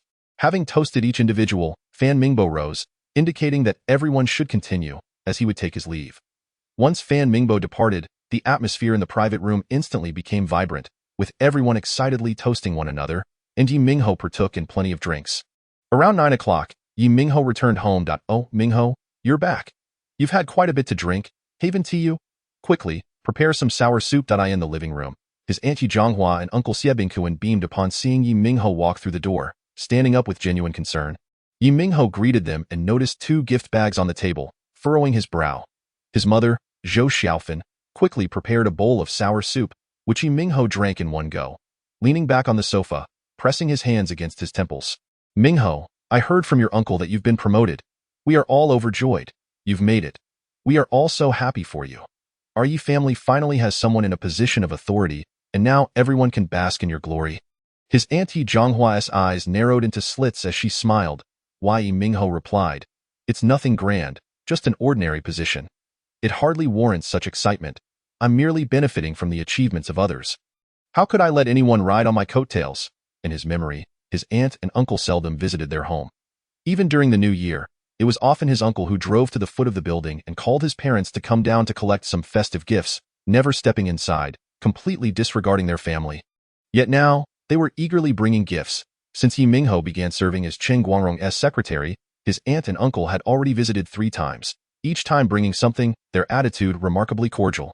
So opportunistic and exceedingly pragmatic, he had no desire to involve himself in their affairs. As for his father's job, the decision to transfer him back to the county was not something outsiders needed to worry about. Haha, Minghao, you are far too humble and modest. You are the deputy director of the county government office and also serve as the county chief's secretary. At such a young age, your future is exceedingly bright. We might just have to bask in your glory. Xie Bingkuan chuckled heartily. Ye Minghao replied nonchalantly, There are 10 directors in the government office, and I rank last, with the least experience. It hardly amounts to anything. Moreover, County Chief Fan has very high expectations. We must be extremely cautious in our work, leaving no room for error. Xie Bingkuan, his face alight with enthusiasm, nodded, That is indeed the case. High expectations from leadership mean you will gain more experience. Your current position is crucial. In addition to performing your duties well, you will also forge more connections, laying a better foundation for your future development. By the way, this afternoon, Director Wu called to say there's a vacancy at County No. 1 High School, so your father's job can be transferred back soon, and he'll likely see an increase in benefits. Ye Minghao's father, Ye Changgue, appeared somewhat uneasy, saying, County No. 1 High School is filled with top students. I fear my abilities may not be sufficient and might mislead them. After so many years in the countryside, I've grown accustomed to it in a couple of years. I plan to apply for early retirement. Xie Bingkuan, with righteous indignation, replied, Brother, you are undermining my efforts. I've thought of many ways over the years. It's true that opportunities have been scarce, and I feel quite ashamed. However, this is a chance you cannot afford to miss. Returning to County No. 1 High School means a closer commute and better benefits, and crucially, future retirement benefits will also improve. This is what you deserve. As for teaching, County No. 1 High School has 8 classes. Not all of them are top students. You'll adapt, and it will be no problem. I'll think it over. I'm not certain I can adapt to a new environment, Ye Changgue said hesitantly, glancing at Ye Minghao. Xie Bingkuan patted his chest, saying, No worries, just follow my arrangements. Director Wu will host a gathering soon, and we'll discuss this in person to finalize the details. Wu Fingyi oversees infrastructure and student resource management, nutrition improvement, at the Education Bureau. Previously, Xie Bingkuan had collaborated with him on several school renovation and repair projects, earning a fair amount. Now, he was eyeing the school cafeteria, knowing that if Wu Fingyi could advocate for him, many obstacles would be diminished. If Ye Minghao could help facilitate this, Wu Fingyi would surely oblige. This kid is so fortunate. He has been sent back to the countryside and can still turn things around. I should have transferred Ye Changgue's connections back earlier, Xie Bingkuan lamented inwardly, observing Ye Minghao's distracted demeanor. Ye Minghao yawned and stood up, saying, Aunt, Uncle, I need to pick up the county chief early tomorrow. I'll take a shower now. Please, feel free to stay a while longer. Xie Bingkuan and Ye Zhonghua rose to bid farewell, and Ye Minghao picked up the gift bags from the table, saying, Aunt, Uncle, please take these back. We have everything we need at home. Chapter 41. Adjustment. Ye Zhonghua's expression darkened as he said, This is all for your parents. It's hardly worth anything. Ye Minghao insisted, Aunt, I appreciate your goodwill, but the county has regulations that prohibit leaders and their relatives from accepting gifts in any form. We are family, and I trust you wouldn't want me to make a mistake. Xie Bingkuan laughed heartily, saying, You've just stated it. We are family, so there's nothing wrong with maintaining normal social exchanges. Ye Minghao left behind a box of adult milk powder and handed over the remaining items, stating, Uncle, is this acceptable? Otherwise, you can take everything back. All right, Minghao, you are truly something. This feels rather cold for family, Ye Minghao replied with a forced smile. As the couple descended the stairs and entered their vehicle, Ye Zhonghua, filled with indignation, exclaimed, "That little brat really has turned his back on us. We, as elders, came to visit, and he acts so high and mighty." Ye Minghao was equally incensed. This young man is utterly ungrateful, a real ingrate. They drove away, cursing along the way, yet they failed to reflect on how they had treated Ye Minghao's family in the past. "Dad, Mom, from now on, we cannot accept gifts, no matter who brings them. This includes any benefits from work. We must refuse," Ye Minghao instructed his parents. Ye Changwei responded, "We understand. When you are not home, we generally don't let anyone in. However, your aunt and uncle are relatives. If we don't allow them in, others might gossip." "Humph, they were never this attentive before. I see this as a weasel wishing the chicken a happy new year." "Ill intentions?" Zhou Xiaofan fumed, particularly disapproving of her sister-in-law's family. Ye Changwei frowned, saying, "It's a joyous occasion that our Xiaohao has been promoted to a leadership position. We must indeed be cautious moving forward. I've thought it through. I want to transfer jobs and will endure for another 2 years before retiring early. By then, I can help Xiaohao with the children." Ye Minghao chuckled, "That's still a long way off. I don't even have a girlfriend yet. Leave the work arrangements to me. There's no need for others to worry." Zhou Xiaofan remarked, "Exactly. Xiaohao is now a leader. He doesn't need outsiders meddling. Son, I want to discuss something with you. Several people at our workplace plan to open a supermarket together, pooling our investments and managing it collectively, dividing profits according to our investment ratios. We have 30,000 yuan in fixed deposits maturing soon, and I intend to invest it. The county's supply and marketing cooperative is stagnant and will likely collapse soon. I've heard rumors of reforms and layoffs. It's better to find a solution sooner rather than later." Ye Minghao was quite taken aback, not expecting such boldness from his mother. He was well aware of the cooperative situation, which had failed to adapt to the market economy despite years of development, resulting in a distorted growth. Coupled with chaotic internal management and leaders who prioritized personal gain, it had been operating at a loss for years, dragging on despite the circumstances. Remaining in such an institution was a complete waste of life. Conversely, opening a supermarket, if located correctly and managed properly, would surely yield greater profits than a regular job. Seeing Ye Minghao's expression, Zhou Xiaofan felt a bit insecure. "Mom, I wholeheartedly support this. Even if it incurs losses, it's no issue. Dad and I will support you." Zhou Xiaofan sighed with relief, playfully chiding, "It won't incur losses. We understand the supermarket business well. In fact, the supply and marketing cooperative has the best conditions, but sadly, no one is doing their job." The following morning, Ye Minghao rose early, completed his morning routine, and at 7:30, received a timely text from Tao Guangrong, who was already downstairs waiting. Ye Minghao went down to get into the car and head to pick up Fan Mingbo. Soft, melodious music played in the car.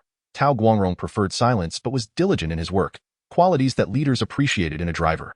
After picking up Fan Mingbo, Ye Minghao accompanied him for breakfast in the cafeteria.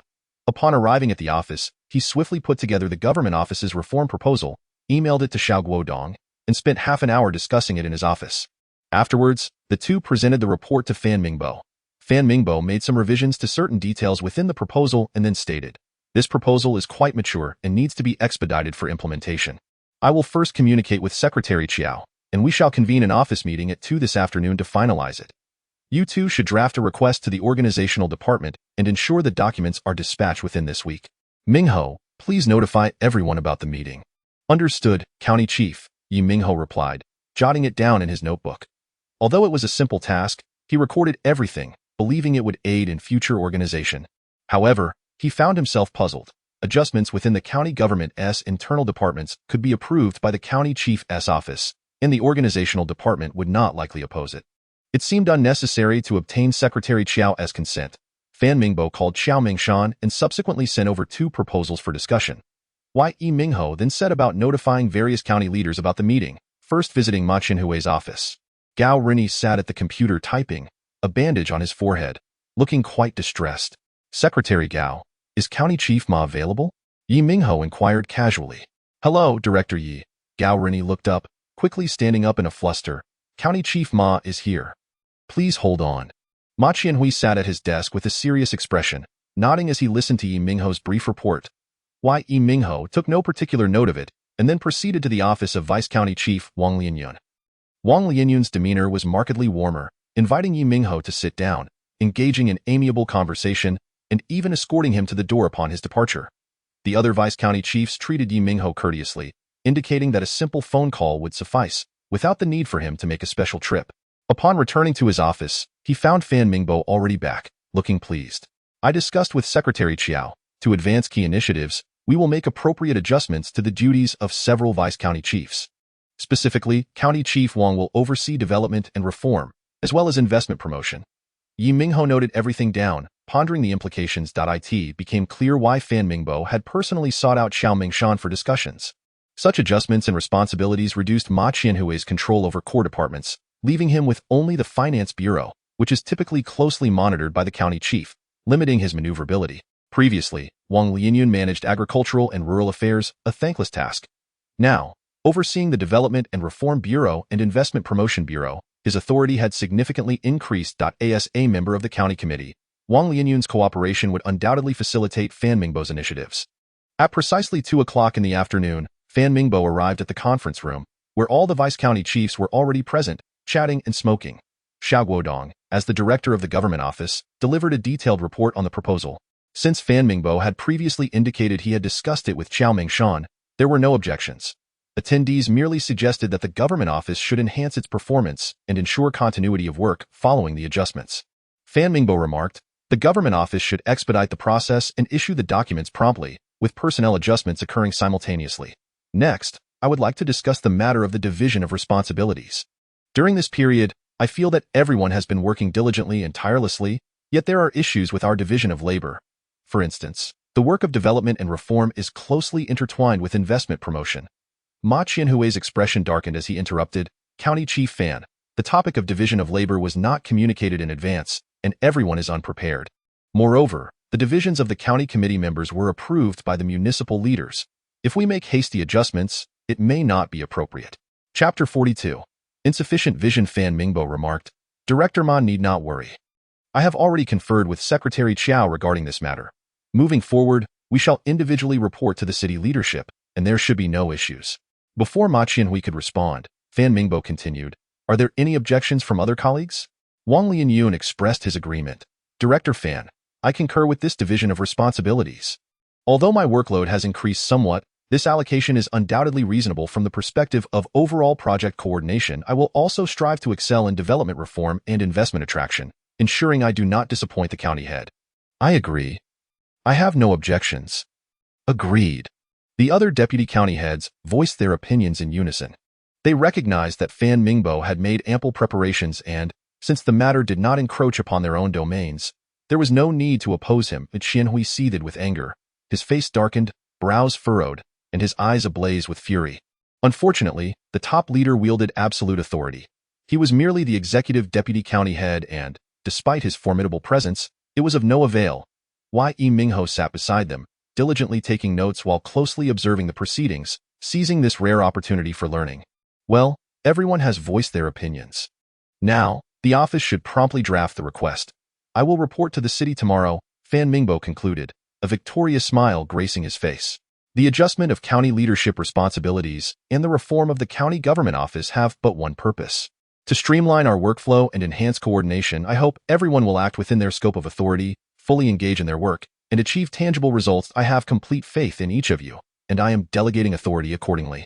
Let us all collaborate to ensure the successful execution of our tasks, honoring the trust placed in us by the municipal committee and the government, as well as the citizens of Fuzhou. After the meeting adjourned, Fan Mingbo was the first to exit the conference room, with Ye Minghao closely following. Next came Ma Qianhui, his expression grim and silent. The adage, higher ranks suppress lower ones, rang true. Although he was a local strongman, having operated in Fuzhou County for many years, he had to publicly comply with the top leader's decisions. However, he was not one to concede defeat easily. He had his people entrenched throughout the county, and in future endeavors, he would continue to oppose Fan Mingbo. The government office's adjustment plan was officially unveiled, and the significant changes immediately stirred considerable reactions. What? You want me to co-manage the investment office? Nonsense, I refuse. Luo Daxiao expressed his discontent openly. This was decided at the county head's office meeting. Do you truly wish to decline? Xiao Guodong inquired. I previously oversaw the second secretary section, which aligned with Director Ma's work. Since Director Ma is the executive deputy county head, who else will handle that pile of responsibilities? Moreover, I am not versed in investment attraction, Luo Dexiao replied, his face reddened with indignation. I will go speak with Director Ma. With that, he rose and exited the conference room, prompting Xiao Guodong's expression to darken as he sternly stated, "Is there anyone else unwilling to comply? Speak up. I will report to the county head and resolve it together." No one stepped forward. After all, none were fools. This plan represented the county head's first major initiative since taking office, and opposing it would be tantamount to self-sabotage. Luo Daxiao, being a staunch ally of Ma Qianhui, felt emboldened, yet such blatant defiance would likely yield no favorable outcome. Seeing this, Xiao Guodong's demeanor softened slightly as he said, "Very well, everyone is now aware of the new plan. From this moment forward, we shall operate according to the new departmental structure. All workstations must be adjusted by the end of tomorrow. During this period, I hope everyone will exert themselves to ensure a smooth transition and not delay our work. I must remind you that we are the government office and should lead by example in enforcing execution, setting a standard for all towns and departments in the county. We must diligently implement the tasks assigned by our leaders, avoiding the pitfalls of certain individuals who, relying on their seniority, act with impunity. Such conduct is utterly unacceptable." After the meeting, the attendees dispersed in small groups to prepare for their handovers. Deputy Director Li Minghao approached Ye Minghao with a beaming smile. In her 40s, slightly plump, the crow's feet around her eyes became prominent when she grinned. "Director Ye, I will be assisting you from now on. I hope for your guidance." Ye Minghao replied courteously, "Director Li is too kind. We will collaborate closely. As you know, I will need to liaise with the county head, so I will rely on you to take on the daily workload." Li Minghao nodded. "That is only right, Director Ye.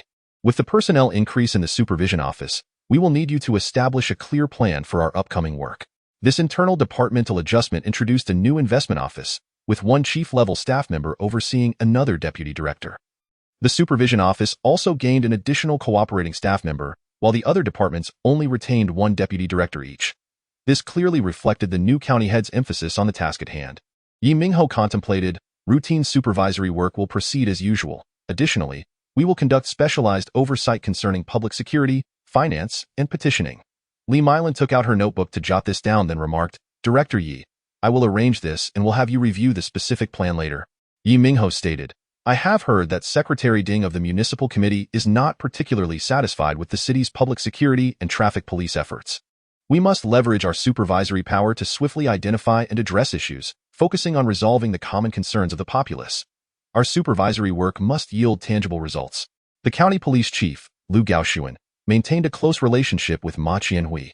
If Ye Minghao intended to investigate the previous county head's cause of death, he would undoubtedly need to navigate this individual, perhaps discovering issues through oversight that could lead to his removal. Knock, knock, knock, came a sound from the door. Ye Minghao glanced up to see Yang Dajuan, the secretary of Banqiao Township, and Hu Wangquan, the township head, standing at the entrance, both wearing bright smiles. Li Milan cheerfully said, "Director Ye, I shall take my leave now." Ye Minghao rose to escort her to the door and courteously greeted the two men, Secretary Yang, Township Head Hu, "Good day." Yang Dajuan grasped Ye Minghao's hand and said, "Minghao, is the county head available? We wish to report on matters concerning Tian's Huayuan village." Ye Minghao informed Fan Mingbo of their arrival and subsequently invited the two men in, preparing 2 cups of tea to serve them. "Minghao, please take a seat and listen in," Fan Mingbo said. Ye Minghao settled down with his notebook, listening intently as Yang Dajuan reported on the development plan for Tian's Huayuan village. His brow slightly furrowed. It was evident that the proposals they presented were superficial and merely for show, primarily aimed at appeasing the authorities. Fan Mingbo, dissatisfied, directly produced the plan Ye Minghao had previously drafted and said, "This is the plan Minghao wrote. Take a look." Yang Dajuan took it, quickly skimmed through it, and then passed it to Hu Wangquan, saying with a smile, "Minghao's ideas are indeed comprehensive and more suited to the realities of Tian's Huayuan village." Hu Wangquan, having read it, also expressed his praise.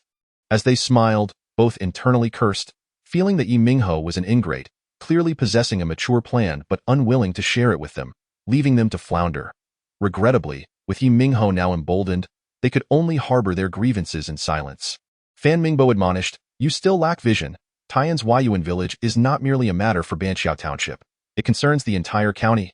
Moving forward, the county will designate Tian's Huayuan village as a pilot project. We will issue a dedicated pilot plan, and I expect you to ensure its implementation. I will have Minghao monitor this project closely. He is well acquainted with Tian's Huayuan village, and you may find it difficult to deceive him. The county head's criticism is warranted." We indeed had a narrow perspective and limited thinking. Thankfully, with Director Yi overseeing, we now feel more confident. Yang Dajuan forced a smile. Upon exiting Fan Mingbo's office, Yang Dajuan remarked, Minghao, do you have any arrangements for tonight? We primarily came to congratulate you.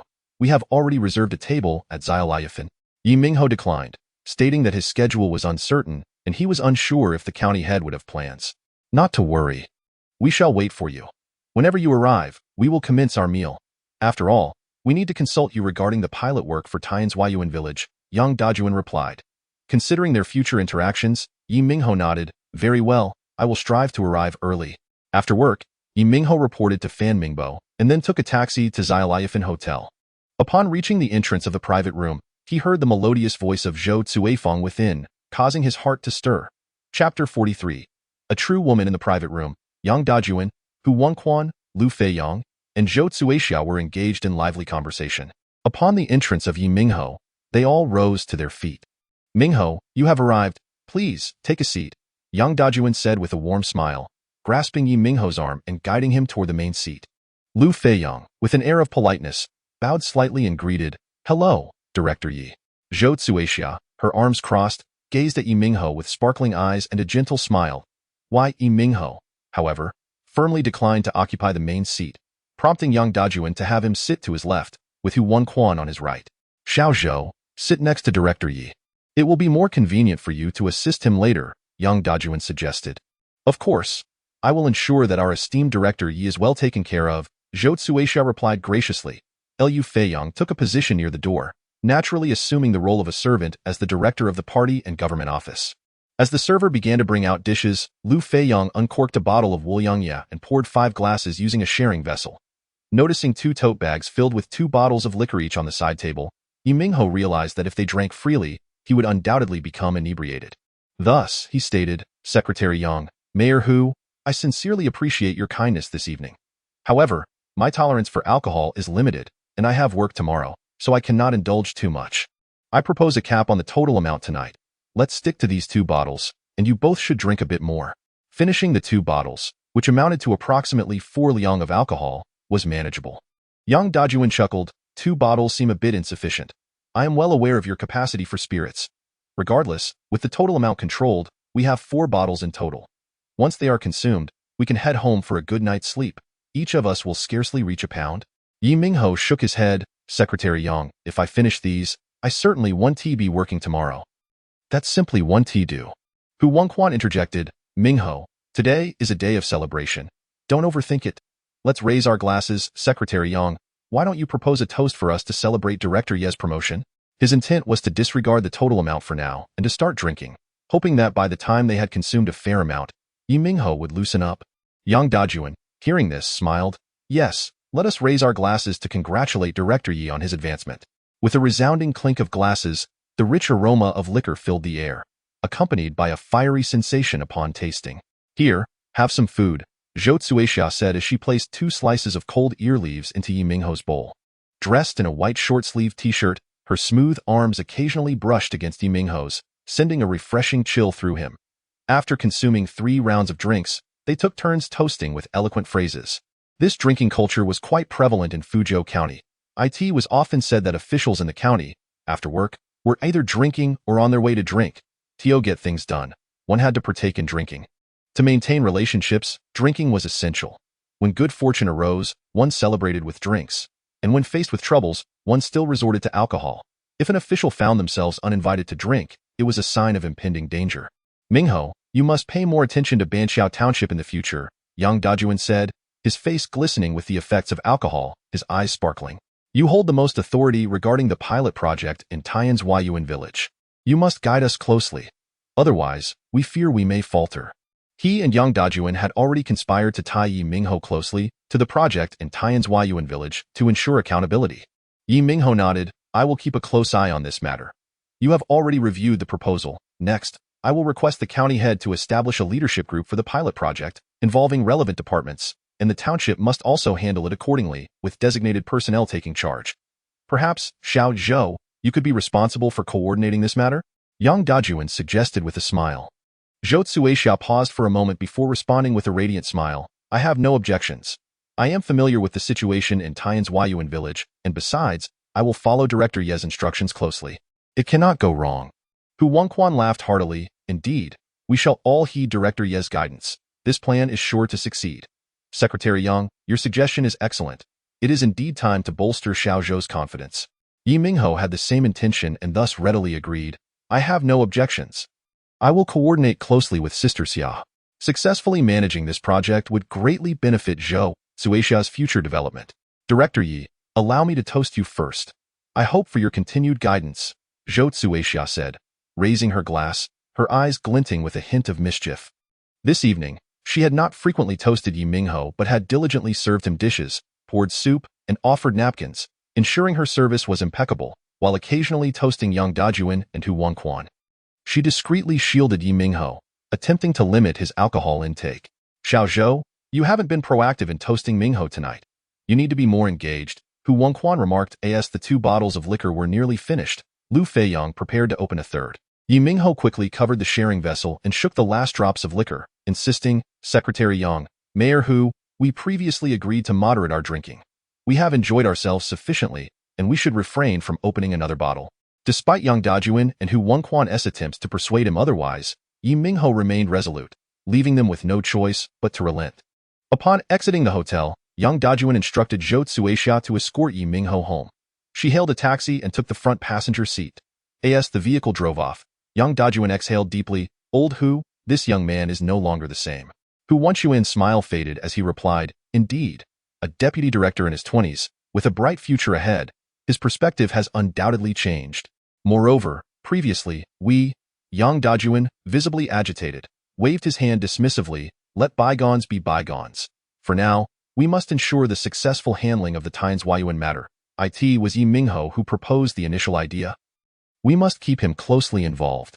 With Zhou Suisha in charge, she will surely be more invested. These two, could there be a spark between them? At that moment, the taxi came to a halt at the roadside. Zhou Suisha paid the fare and stepped out, looking charmingly at Ye Minghao. Under the dim glow of the streetlights, her long, fair legs were particularly eye-catching, drawing the attention of passers-by who couldn't help but steal glances. Did you not intend to take me home? Ye Minghao asked with a smile. Humph, it's a long night. Why return so early? Then what do you wish to do? Engage in your favorite activities. What activities? Stop pretending. I have made up my mind. Let us go. Zhou Suisha stepped forward, tightly linking her arm with Ye Minghao's. Not far ahead stood a hotel where Zhou Suisha had booked a room. Upon entering, she eagerly leaped into Ye Minghao's embrace. Her voluptuous form enveloped him, a faint, alluring fragrance wafting through the air. Ye Minghao inhaled deeply, feeling a rush of warmth, and held her tightly, leaning down to kiss her. The two surrendered themselves to their passion, lingering for some time before finally pausing. With a cushion beneath her, Zhou Suisha gazed at Ye Minghao with affectionate eyes, panting softly. This is wonderful. This is what a true woman is. Chapter 44. Summon your director. Hello, Director Yi. I am Lu Hongda from the County Supply and Marketing Cooperative. Early in the morning, a rotund man with eyes nearly squinted shut approached Ye Minghao, bowing and scraping. Ye Minghao slightly furrowed his brow and replied, Hello, Director Liu.is. There's something you need? Unlike others who scheduled their reports in advance with a phone call, this man, who occupied a peripheral position, had the audacity to arrive unannounced, lacking any self-awareness. Lu Hongda continued to bow and smiled obsequiously. I would like to report some work to the county chief, but I am not sure. Ye Minghao inquired, Is it urgent and important? Not particularly urgent. If it is not urgent, I suggest, Director Lu, that you first report to the supervising county chief Li. The county chief has matters to attend to shortly and may not have the time. Oh, all right, understood. A bead of sweat trickled down Lu Hongda's forehead as he stepped forward, deftly slipping an envelope into the stack of documents on the desk. Ye Minghao's expression darkened immediately. Director Lu, what are you doing? Just a small token of appreciation to congratulate you on your promotion. Regarding your mother's recent situation, Ye Minghao coldly interrupted, You can either take it back yourself or I will report it to the Discipline Inspection Commission. This? Lu Hongda's face turned beet red, his hand hovering awkwardly in midair, clearly embarrassed. Very well, I shall call the Discipline Inspection Commission. Ye Minghao picked up the phone decisively. Lu Hongda hurriedly retrieved the envelope and stuffed it into his trouser pocket, his smile more akin to a grimace. Director Yi, I truly meant no offense. Ye Minghao replied coolly, I have understood your intentions, Director Liu. If there is nothing else, you may take your leave. I apologize for the disturbance, Liu Hongda said, his face flushed, as he stepped into the corridor and pulled out a tissue to wipe the sweat from his brow, filled with humiliation and anger. He had not anticipated Ye Minghao to be so unyielding. It seemed that the unresolved matter regarding Ye Minghao's mother had left a lingering resentment. Who was that just now? Ye Minghao casually inquired while pouring water for Fan Mingbo. Ye Minghao responded candidly, it was Director Liu Hongda from the Supply and Marketing Cooperative, claiming he needed to report to you and attempted to slip me a red envelope. Fan Mingbo burst into laughter. Liu Hongda is always up to no good. He does nothing but engage in unscrupulous activities. When it comes to the Supply and Marketing Cooperative, I see nothing but a den of parasites. Ye Minghao remarked, they are quintessentially superficial in their dealings. My mother works there and has heard that the place is on the verge of collapse. Thus, she plans to resign soon and partner with someone to open a supermarket. Fan Mingbo responded, a supermarket sounds promising. Sales would not be an issue. Should we investigate the Supply and Marketing Cooperative? Ye Minghao replied, it's unlikely that we would uncover anything substantial. It would be best to expedite its restructuring. IVE heard the city plans to issue documents to accelerate the reform and restructuring of loss-making state-owned enterprises. Fan Mingbo nodded, that is indeed a viable path. We should plan accordingly to be the way. Regarding the pilot program in Tian's Huayuan, I discussed it with Secretary Chiao, and he believes we should expedite it to avoid any future oversight from Secretary Ding. I reviewed your proposal, and it is quite comprehensive. We should issue it as an official document soon, and I would appreciate your efforts in pushing this matter forward. Ye Minghao replied, certainly, County Chief. I suggest that once the document is released, we convene a meeting with the relevant departments to ensure everyone takes it seriously. Fan Mingbo agreed with Ye Minghao's suggestion, acknowledging that while some may jest about the frequency of government meetings, certain matters simply cannot gain the necessary attention without them. After finishing with the documents at hand, Fan Mingbo rose and said, let us head to the Public Security Bureau. This was part of Ye Minghao's planned research itinerary, aligning with the special inspection efforts of the Supervision Office, sending a clear signal. The County Public Security Bureau building served as a service hall, bustling with citizens coming and going.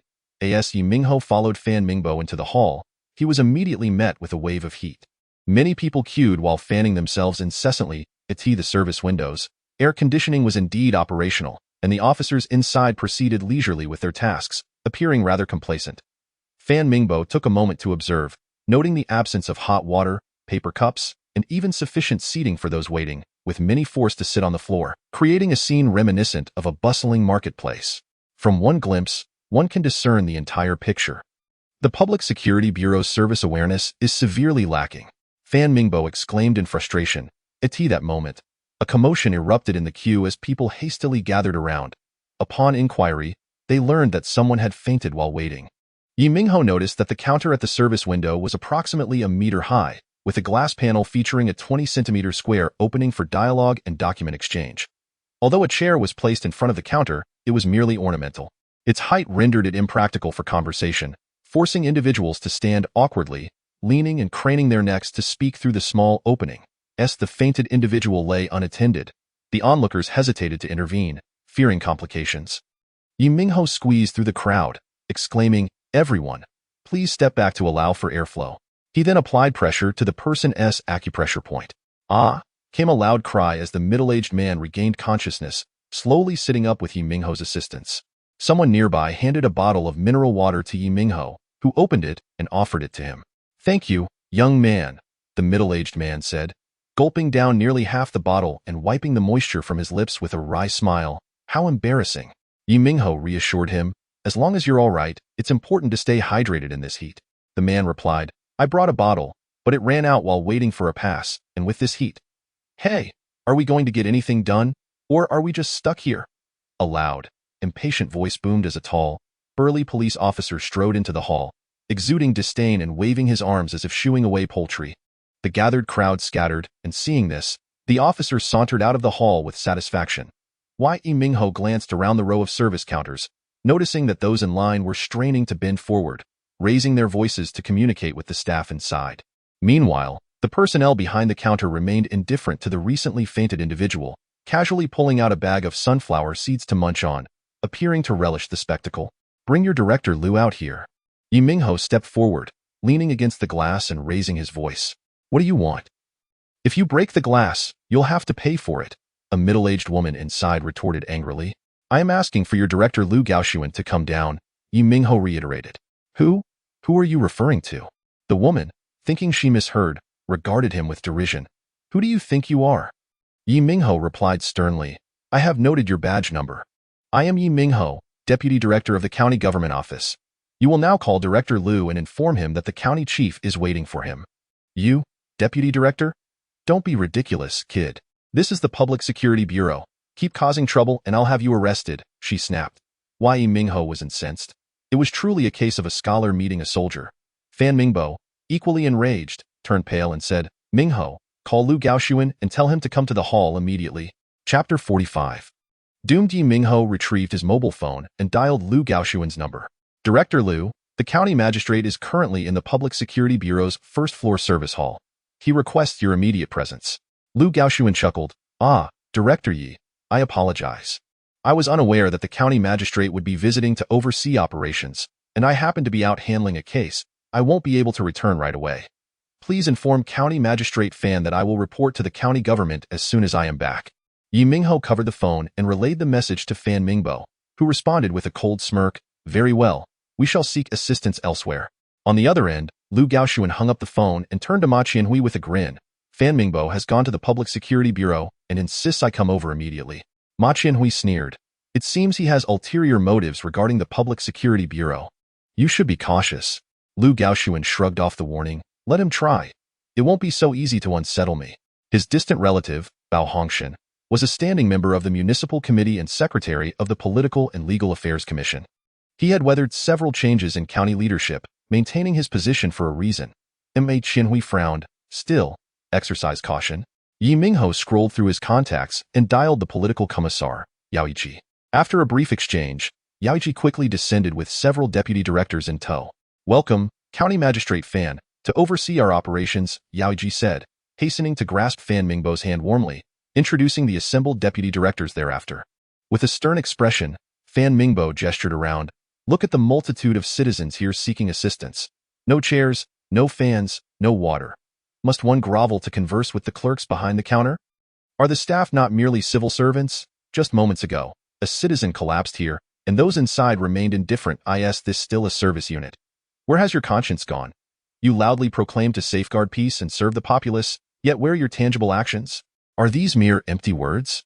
The leaders stood abashed, their faces flushed. Yao Yiqi, smiling awkwardly, replied, County Magistrate Fan, our work is inadequate. We will rectify this immediately.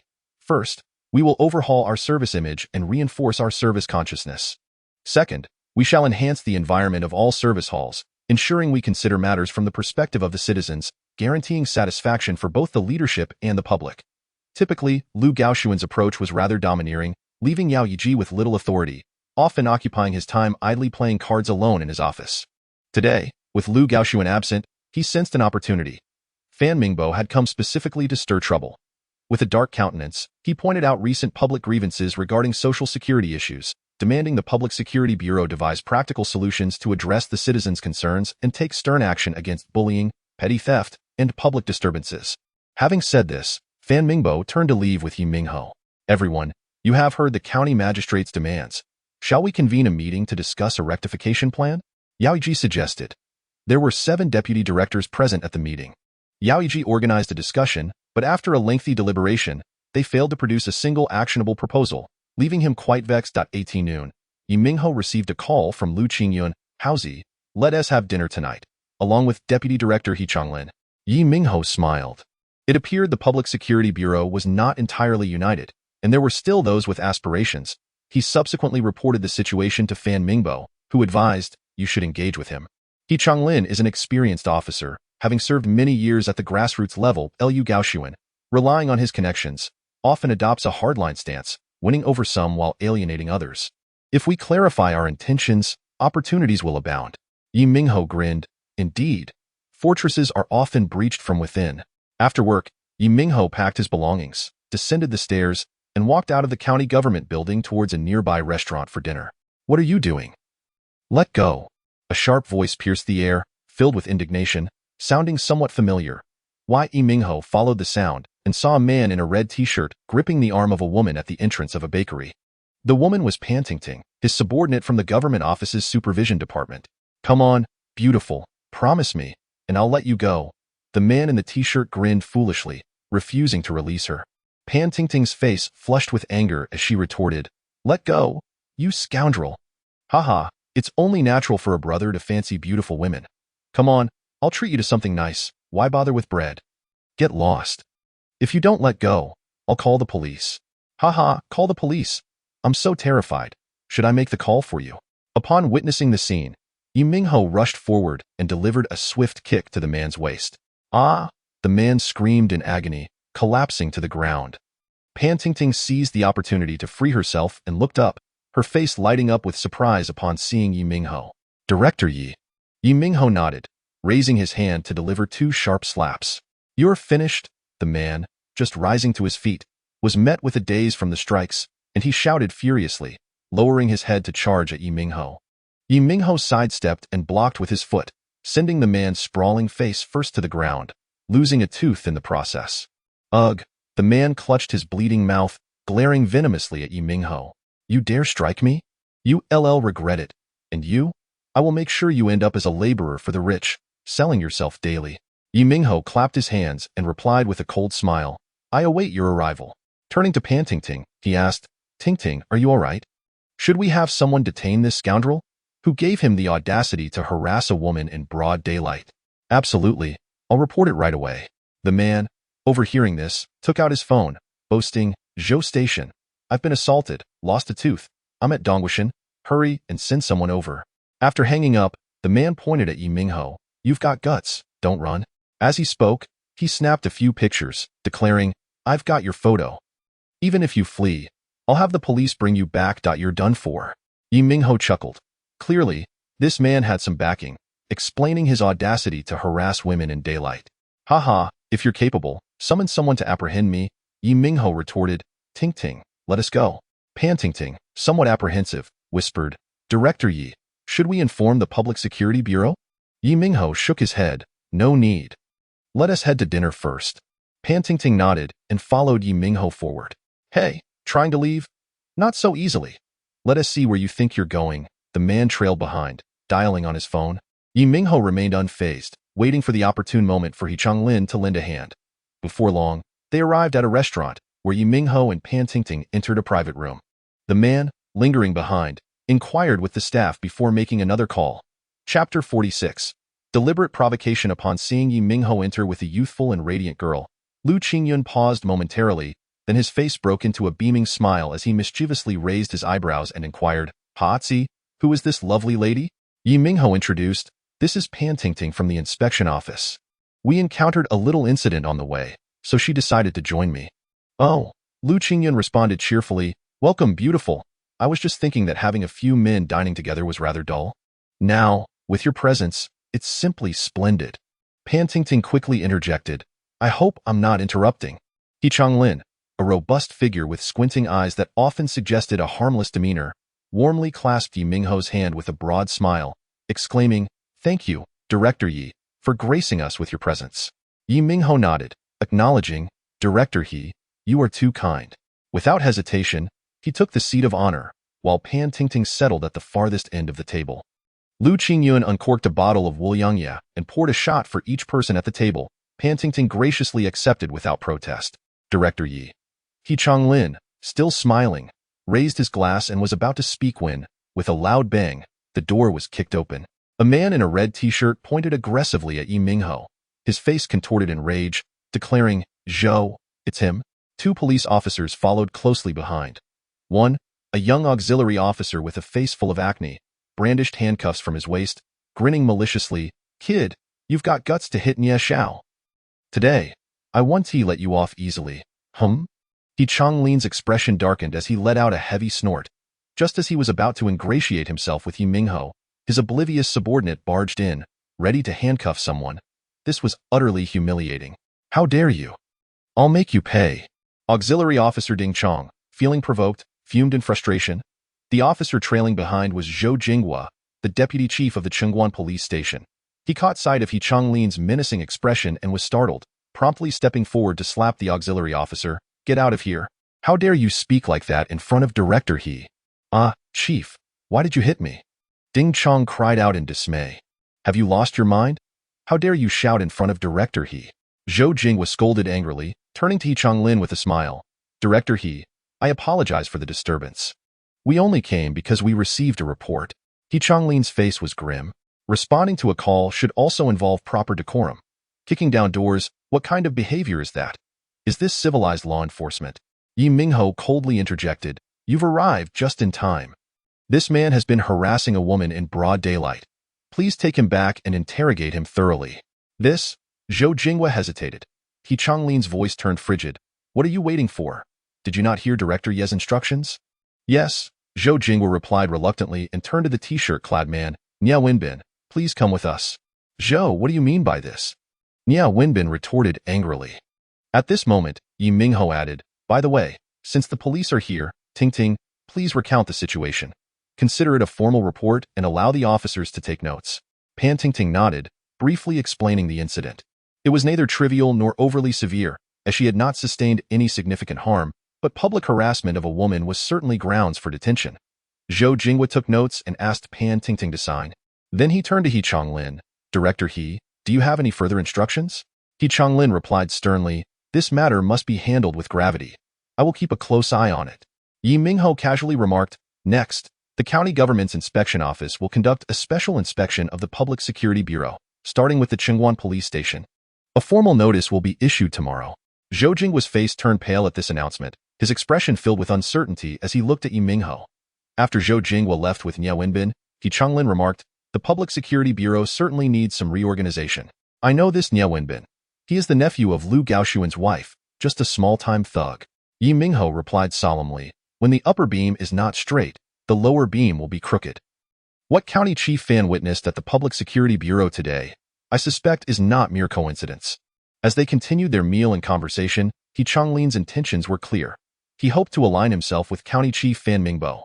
He and Lu Qingyun's uncle, Song Guoqiang, were elementary school classmates and had maintained a good relationship, which was why Lu Qingyun had taken the initiative to facilitate this meeting. "Director He, the reorganization of the Public Security Bureau is imperative. Lu Gaoxuan may have powerful connections, but the key is finding a breakthrough. I will handle the pressure from above," Ye Minghao stated candidly, not hiding his intentions. He Chonglin glanced at Lu Qingyun, who nodded affirmatively, stirring excitement within him. After a moment of contemplation, he said, "Lu Gaoxuan has been in charge for many years, so there must be issues. I will ponder this carefully." Ye Minghao nodded, "Very well. Should any developments arise, please feel free to contact me. I hope you can swiftly gain control over the situation at the Public Security Bureau. There are further matters that will require your assistance."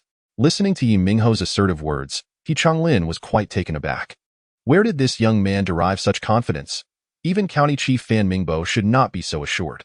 Even if a breakthrough with Lu Gaoxuan was achieved, securing the position of chief would not solely depend on the approval of the municipal bureau. The county party secretary, Chao Mingshan, would also pose challenges. Lu Qingyun chuckled, "Director He, I extend my early congratulations to you." He Chonglin had initially intended to cultivate a connection with Ye Minghao, rising star beside the county chief, to secure more opportunities in the future. However, Ye Minghao's assertive statements left him somewhat bewildered. After their meal, He Chonglin immediately called Song Guoqiang to express that he had dined with Ye Minghao and found the young deputy director of the government office to be quite capable. "Old He, don't overthink it. In any case, Ye Minghao is reliable. Trust me, and go ahead with your plans. You won't suffer any losses," Song Guoqiang assured him, keeping the fact that Ye Minghao had the backing of the municipal party secretary under wraps, as such information was best kept to a minimum. "Haha, old Song, I certainly believe you. If that is the case, I'll proceed," He Chonglin replied. The following day, the county government officially issued a special inspection announcement, and arrangements were made for the inspection office to commence with the Chengguan police station. Chief Chu Gaowu, upon receiving the notification, was momentarily taken aback, while Deputy Chief Zhou Jinghua cautiously recounted the events of the previous night. Hearing this, Chu Gaowu scoffed, "They're blowing a trivial matter out of proportion. I doubt they can pull off anything significant." Chu Gaowu was a staunch confidant of Lu Gaoxuan, sharing a similar disregard for authority. He subsequently called Lu Gaoxuan to report the situation, expressing his frustration regarding the undue pressure from the government office for a special inspection, questioning how they were expected to perform their duties under such conditions. "Lu Gaoxuan, En route to the county government sneered, "Just carry on with your work. The heavens of the Public Security Bureau won't change." Upon arriving at the county government, Lu Gaoxuan first visited Ma Qinhui's office for a brief chat. Around 11 o'clock, he finally made his way to the county chief's office. "Director Ye, is the county chief in?" Lu Gaoxuan boomed. Ye Minghao remained seated, unfazed, and replied coolly, "The county chief is busy." "Please wait, Director Lu." He then returned to peruse the documents in hand. Lu Gaoxuan snorted disdainfully, taking a seat with an air of arrogance, crossing his legs and flipping through a newspaper. As 10 minutes passed, Lu Gaoxuan grew increasingly impatient, the sound of the newspaper rustling echoing his agitation. Yet, Ye Minghao continued to ignore him, leisurely reviewing his documents and occasionally sipping tea. Another 10 minutes elapsed, and Lu Gaoxuan's face darkened, his dissatisfaction palpable. "Xiao Yi, is the county chief still busy?" He deliberately raised his voice, his tone decidedly unfriendly. Ye Minghao retorted with a cold smile, "Director Lu, please be patient. I will check." He stood up and entered the inner office, first refilling Fan Mingbo's teacup before returning to say, "Director Lu, please wait a little longer." Lu Gaoxuan clenched his teeth in frustration, his face a mask of fury. Despite his domineering nature, he had no choice but to wait for the county chief. As lunchtime approached, Ye Minghao re-entered and announced, "Director Lu, the county chief is still occupied. Please come back tomorrow at 9 o'clock sharp." After waiting for an hour, Lu Gaoxuan trembled with rage, abruptly standing up and exclaiming, "Fine, I'll come back tomorrow." He turned and left, heading directly to Ma Qinhui's office. "He is deliberately trying to provoke you. He wants to get under your skin," Ma Qinhui remarked coolly upon hearing the news. "Humph, I don't believe he can pull off anything substantial," Lu Gaoxuan responded dismissively, regaining his composure. That evening, the special inspection announcement from the county government's inspection office was broadcast on television, publicly soliciting leads for the inspection. Upon seeing this news, Lu Gaoxuan felt a wave of unease wash over him. Chapter 47. Swiftly cutting through the chaos at 8:40 the next morning, Lu Gaoxuan arrived at the county government building over 20 minutes early, politely greeting, "Good morning, Director Yi. I have come to report to the county mayor." Ye Minghao nodded and replied coolly, "Director Lu, you are quite early." A flicker of indignation crossed Lu Gaoxuan's eyes as he calmly responded, "It is only proper." The special inspection by the county government's supervision office on the Public Security Bureau was not a monumental affair. However, the public solicitation for inspection leads hinted at a more serious undertone. Lu Gaoxuan, buoyed by the support of a city party committee member, had indeed grown somewhat arrogant. Yet, the county mayor's current demeanor suggested a readiness to confront him directly, which unsettled him. After all, he was not entirely blameless, and if pressed, issues could certainly be unearthed. In his view, the actions of the supervision office were undoubtedly instigated by County Mayor Fan Mingbo. Under the looming eaves, one must bow their head. At the very least, he had to maintain a faade of decorum. Thus, he arrived early, enduring Ye Minghao's frosty reception with a suppressed fury. After waiting for an entire hour, he observed Ye Minghao entering and exiting the inner room twice to refill his cup, yet there was no invitation for him to enter. Lu Gaoxuan's countenance darkened, his breath coming in sharp huffs, yet he felt powerless. At 10:30. Ye Minghao emerged once more, stating, "Director Lu, please take your leave. Mayor Fan is unavailable." Lu Gaoxuan sprang to his feet, exasperated. "Director Yi, one must not be excessive." Ye Minghao coldly retorted, "What does your outburst signify, Director Lu?" If the mayor is preoccupied, I shall return another day," Lu Gaoxuan said, taking a deep breath. With a scowl, he descended the stairs, got into his car, and dialed the number of Bao Hongshan, a member of the City Party Committee and Secretary of the Political and Legal Affairs Commission. "Uncle Bao, I have a situation to report." Despite their similar ages, Bao Hongshan held a seniority that made him an elder in the familial hierarchy, a connection that had strengthened through frequent interactions and favors. "I understand. The atmosphere in the city has been rather unfavorable lately. Exercise caution." The voice on the other end sounded weary before the call ended. Lu Gaoxuan held the phone, lost in thought for a significant while, sighing with frustration. After a moment, he retrieved his phone and called Chen Jianjun. "Director Chen, this is Lu Gaoxuan. I wonder if Secretary Qiao has some time. I would like to report on my work." Shortly thereafter, Fan Mingbo received a call from County Party Secretary Qiao Mingshan. "County Mayor, do you have a moment? I wish to discuss a few matters." Fan Mingbo, somewhat puzzled, sat in his office for a while before leisurely making his way to Qiao Mingshan's office. "The county mayor has arrived. Jianjun, brew some tea," Xiao Mingshan cordially invited Fan Mingbo to take a seat. After a few idle exchanges following the tea's preparation, he broached the subject of the county government's supervision office's announcement. Secretary Qiao, the public security situation in the county is concerning. Just days ago, Comrade Pantingting from the supervision office was harassed in broad daylight by local thugs. Had it not been for Ye Minghao's timely intervention, the outcome could have been dire. Recently, incidents of brawls have been on the rise, and the public is expressing their grievances vehemently, yet the Public Security Bureau remains inactive. They are unable to ensure safety, and internal management is lacking, with service standards varying widely. Some citizens have even fainted while seeking assistance, only to be met with indifference. Xiao Mingshan listened intently to Fan Mingbo's grievances against the Public Security Bureau, squinting his eyes, his expression impassive. He was not particularly fond of Lu Gaoxuan either, perceiving him as sycophantic and sometimes unruly. Were it not for the influence of Bao Hongshan, he would have long since sought to reassign Lu Gaoxuan. Now, with Fan Mingbo's recent appointment, he was focusing on the Public Security Bureau, which piqued Xiao Mingshan's curiosity. Did Fan Mingbo possess the confidence to take down Lu Gaoxuan? Is the supervision office under Ye Minghao's purview? Xiao Mingshan inquired suddenly. Fan Mingbo nodded. Indeed, this arrangement facilitates coordination and progress. Xiao Mingshan took several deep puffs from his cigarette before stating, the county committee strongly supports the work of the county government. Given the current circumstances, specialized inspections are indeed necessary. However, I believe this matter should not linger unnecessarily. We must be mindful of the timeliness of our work. Otherwise, it may destabilize the morale of our teams and lead to further complications. Thank you for your support, Secretary. I shall follow up on this matter. It shouldn't take too long, Fan Mingbo replied with a smile, sensing that Xiao Mingshan did not oppose his actions against Lu Gaoxuan, but was merely cautioning him to act swiftly to avoid potential complications.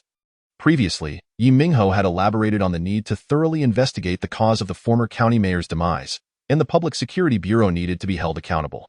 With the tacit approval of the county party secretary, the obstacles seemed significantly diminished. Regarding the city bureau, with Secretary Ding Yuanyi keeping a watchful eye, a shift in power appeared imminent. Upon returning to his office, Fan Mingbo briefed Ye Minghao on the situation, saying, now that we have taken action, we must act decisively. The longer we delay, the more likely we are to encounter issues. Subsequently, Ye Minghao visited the county petition office, where Director Gan Wandong warmly welcomed him, wearing a broad smile as he engaged in conversation with a humble demeanor. Director Yi, the petition office will fully cooperate with the supervision office, promptly collecting and organizing relevant information to report regularly, Gan Wandong, nearly 50 and slightly balding, remarked. His position was fraught with challenges and little recognition. Ye Minghao smiled. I appreciate Director Gan's support. This specialized inspection concerning several units is of great importance to County Mayor Fan, who has made adjustments within the government office and bolstered the supervision office's resources. Given the petition office's regular access to information, with Director Gan's backing, I am confident that the inspection will yield positive results. I will be sure to commend Director Gan before County Mayor Fan. Gan Wendong responded, Thank you, Director Yi. The petition office will diligently implement County Mayor Fan's directives. Director Yi, when will you be available? I would like to treat you to a couple of drinks. Ye Minghao smiled faintly. I have been quite busy these days. Perhaps another time. I will invite Director Gan instead. Whether they would dine together depended on Gan Wandong's performance. Eloquent words meant little without tangible actions. In the afternoon, Deputy Director Li Lamei reported to Ye Minghao with a grim expression, Director Yi, the Qingguan police station is wholly uncooperative with the inspection. They feign ignorance, and when pressed, they shift responsibility to the county bureau. That Nie Wenbin claims to have recognized his errors after being criticized, thus avoiding punishment. Ye Minghao chuckled softly, Director Li, do not be vexed. Keep a record of these transgressions, and we shall address them in due time. Before long, the Supervision Office received numerous leads from the public, highlighting issues of inaction and misconduct within the police station and the Public Security Bureau. Meanwhile, He Changlin, through several days of effort, swiftly gathered materials on Lu Gaoxuan and excitedly invited Ye Minghao to dinner. Lu Gaoxuan holds shares at a high-end establishment called Dafahao and frequently indulges in lavish spending there. He has maintained an improper relationship with a waitress there, and reportedly, she has borne him a child, He Changlin revealed, presenting several photographs as evidence. Aside from these photographs, can we procure more concrete evidence? Ye Minghao inquired. I plan to approach that woman as a breakthrough, He Changlin responded. She lives alone in Mingzhu community, and her child is in kindergarten. Lu Gaoxuan visits her at least 2 nights a week. She must possess further incriminating evidence. Ye Minghao cautioned, exercise caution. We must not alert the snake in the grass. Once we have solid evidence, we shall act with swiftness and decisiveness. He Changlin replied, "You need not worry. I have several suitable individuals at my disposal. We will act when Lu Gaoxuan attends a meeting. If that fails, I shall devise other methods." He Changlin was quick in his actions. The following afternoon, Ye Minghao received his call. "Director Ye, we have found her. That woman has a suitcase filled with cash, 2 ledgers, and photographs of Lu Gaoxuan with her and their child." He Changlin's voice trembled with excitement. Chapter 48. The capture. Ye Minghao stifled the excitement bubbling within him and inquired, "Is that all, or is there more?" He Changlin replied, "We have reviewed the community surveillance footage. This suitcase was brought over by Lu Gaoxuan last month. The crux of the matter lies in those 2 ledgers, which meticulously document the times, locations, and amounts of money Lu Gaoxuan received and disbursed. With this irrefutable evidence, we can proceed against him immediately. Time is of the essence. A resolution must be reached today." After a moment of contemplation, Ye Minghao responded, "Come over here." Before long, He Changlin arrived at the county government, and the two of them briefed Fan Mingbao on the situation. "Where did you obtain this evidence?" Fan Mingbao inquired, his tone unhurried. He Changlin hesitated for a moment, his eyes darting around, and replied, "Anonymous tip-off." Fan Mingbao chuckled softly and said, "Think again." Furrowing his brow, He Changlin pondered for a moment before saying, "It was an anonymous tip-off, perhaps from a thief who, upon discovering something amiss, had a change of heart." Fan Mingbao glanced at his watch and remarked, "It is now 3:10 p.m. I will give you 1 hour to clarify the situation. At 4:15 p.m., I will report this matter to Secretary Chiao." He Changlin understood that he needed to ensure the evidence had a plausible source. The reasons he had just articulated were not sufficiently robust upon closer scrutiny. "Understood. I will handle it immediately," He Changlin affirmed as he stood up. Once he left, Fan Mingbao turned to Ye Minghao and said, "The selection of the Public Security Bureau chief is crucial. We need to strategize early. Ye Minghao smiled and replied, "Lu Gaoxuan's predicament also implicates the Municipal Bureau, does it not? I recall that the county had long considered adjustments regarding him, but the Municipal Bureau did not support that. I have heard that Ming Heping is also facing difficulties. This weekend, I plan to visit Binyang City to assist Secretary Ding's spouse with moving. I might have an opportunity to mention this matter to him." Fan Mingbao's eyes lit up with excitement as he exclaimed, "That is excellent news. When exactly are you going?" "The county will arrange transportation." Ding Yuan's willingness to allow Ye Minghao to fetch his spouse demonstrates his trust in Ye Minghao, which is indeed enviable. Ye Minghao replied, "There is no need for that. I can borrow a vehicle. It's only a little over 3 hours drive, so it's no trouble." Fan Mingbao considered this and said, "True, Secretary Ding likely prefers not to inconvenience others. Make sure to prepare some items. I will authorize the expenses for you. For the sake of work, we cannot use personal funds. Ye Minghao nodded with a smile. "Thank you, County Chief." At 4 o'clock, He Changlin returned to report that everything was in order. "I will report to Secretary Chiao," Fan Mingbao said, his expression serious, as he dialed Xiao Mingshan's number and proceeded with the materials He Changlin had provided. Upon entering Xiao Mingshan's office, Fan Mingbao wasted no time and directly handed over the materials, stating, "Secretary Chiao, this is the anonymous information received by the Public Security Bureau. I have reviewed it, and the situation appears to be quite serious regarding Lu Gaoxuan. I recommend we take immediate action against him." Xiao Mingshan swiftly perused the documents, his fury palpable as he exclaimed, "What audacity! This is utterly lawless. Fan County Chief, is there any issue with the provenance of these materials?" Fan Mingbao nodded, affirming, "Logically, it holds up. He Changlin has conducted thorough confirmations." Slamming his hand on the table, Xiao Mingshan declared, "Then we must apprehend him. Otherwise, we risk alerting the prey, making future operations more difficult." He called for the Secretary of the Discipline Inspection Commission, Zhong Kongping, to his office and briefed him on the situation, stating, "Comrade Kongping, Lu Gaoxuan's issues may be extensive. The county's Discipline Inspection Commission must be prepared to use this as a breakthrough point to rectify the entire cadre team. The central, provincial, and municipal authorities place great emphasis on anti-corruption efforts. Some individuals continue to harbor a sense of invulnerability, disregarding party discipline and national laws. We must conduct thorough investigations and show no leniency." Zhong Kongping carefully reviewed the materials and slowly affirmed, "I agree to subject Lu Gaoxuan to double regulation while maintaining communication with the Municipal Discipline Inspection Commission, as it involves certain individuals from the city." Xiao Mingshan nodded and said, "First, apprehend him. I will later report the situation to Secretary Ding." After a thorough discussion, Fan Mingbao returned to his office and instructed Ye Minghao, "You should notify Lu Gaoxuan to come to my office, simply stating it's regarding the special inspection work."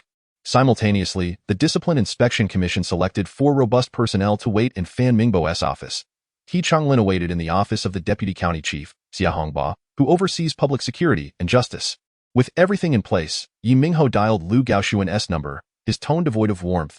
Director Lu, County Chief Fan requests your immediate presence regarding the special inspection work. Understood. I will be right there, Lu Gaoxuan replied, his mood foul, harboring resentment towards Fan Mingbo's apparent targeting of him. Before long, Lu Gaoxuan arrived, his expression dark as he greeted, Director Yi. Is County Chief Fan available? Without lifting his head, Ye Minghao sent a text message, and as soon as He Changlin replied that he had arrived at the door, he stood up and entered the inner office to report. He then emerged and said, County Chief Fan requests your presence inside. Lu Gaoxuan had anticipated a lengthy wait and was surprised at the swiftness of this summons. With a huff, he opened the door and stepped in. County Chief Fan Lu Gaoxuan began, only to be taken aback. Instead of Fan Mingbo, 2 towering figures loomed before him, their intense gazes fixed upon him. As he entered, the 2 men advanced a couple of steps, and one stated, Lu Gaoxuan, we are from the Discipline Inspection Commission. Please comply with the investigation at the designated time and place. Lu Gaoxuan's face paled, and he instinctively reached for his waist, only to find nothing there. Simultaneously, the 2 large men behind him stepped forward, seizing his arms, one on each side, rendering him unable to resist. Let go of me. I want to make a phone call. I refuse to comply. On what grounds do you arrest me? Lu Gaoxuan shouted in anger, struggling fiercely. Humph, the Discipline Inspection Commission does not wrong an innocent person, nor do they let a guilty one escape. If we do not have concrete evidence, we will not act. Just be obedient. Seeing Lu Gaoxuan successfully subdued, Fan Mingbo emerged from the adjacent break room. Meanwhile, He Changlin took up the phone outside and commanded, act now. At the Dafahao Entertainment City, with the assistance of 2 police officers, the disciplinary personnel swiftly apprehended the lead performer, Huang Xueping. Who are you? What are you doing? The head of security inquired, alarmed at the sight of Huang Xueping being flanked by 2 individuals, her face pale and her legs weak. Police conducting an investigation. This is none of your concern. One officer stepped forward to flash his credentials, pushing the head of security aside. The head of security's face went ashen, and he hurriedly retreated to make a call. Report to the county chief, Huang Xueping has been apprehended. He Changlin relayed the information promptly. Fan Mingbo nodded. Good, I will subsequently suggest that you oversee the county bureau's operations. You must maintain stability within the team. Before long, Ma Qianhui received the news and appeared at the door, his expression dark and stormy. Xiao Yi, is the county chief in? His eyes were filled with anger and unease.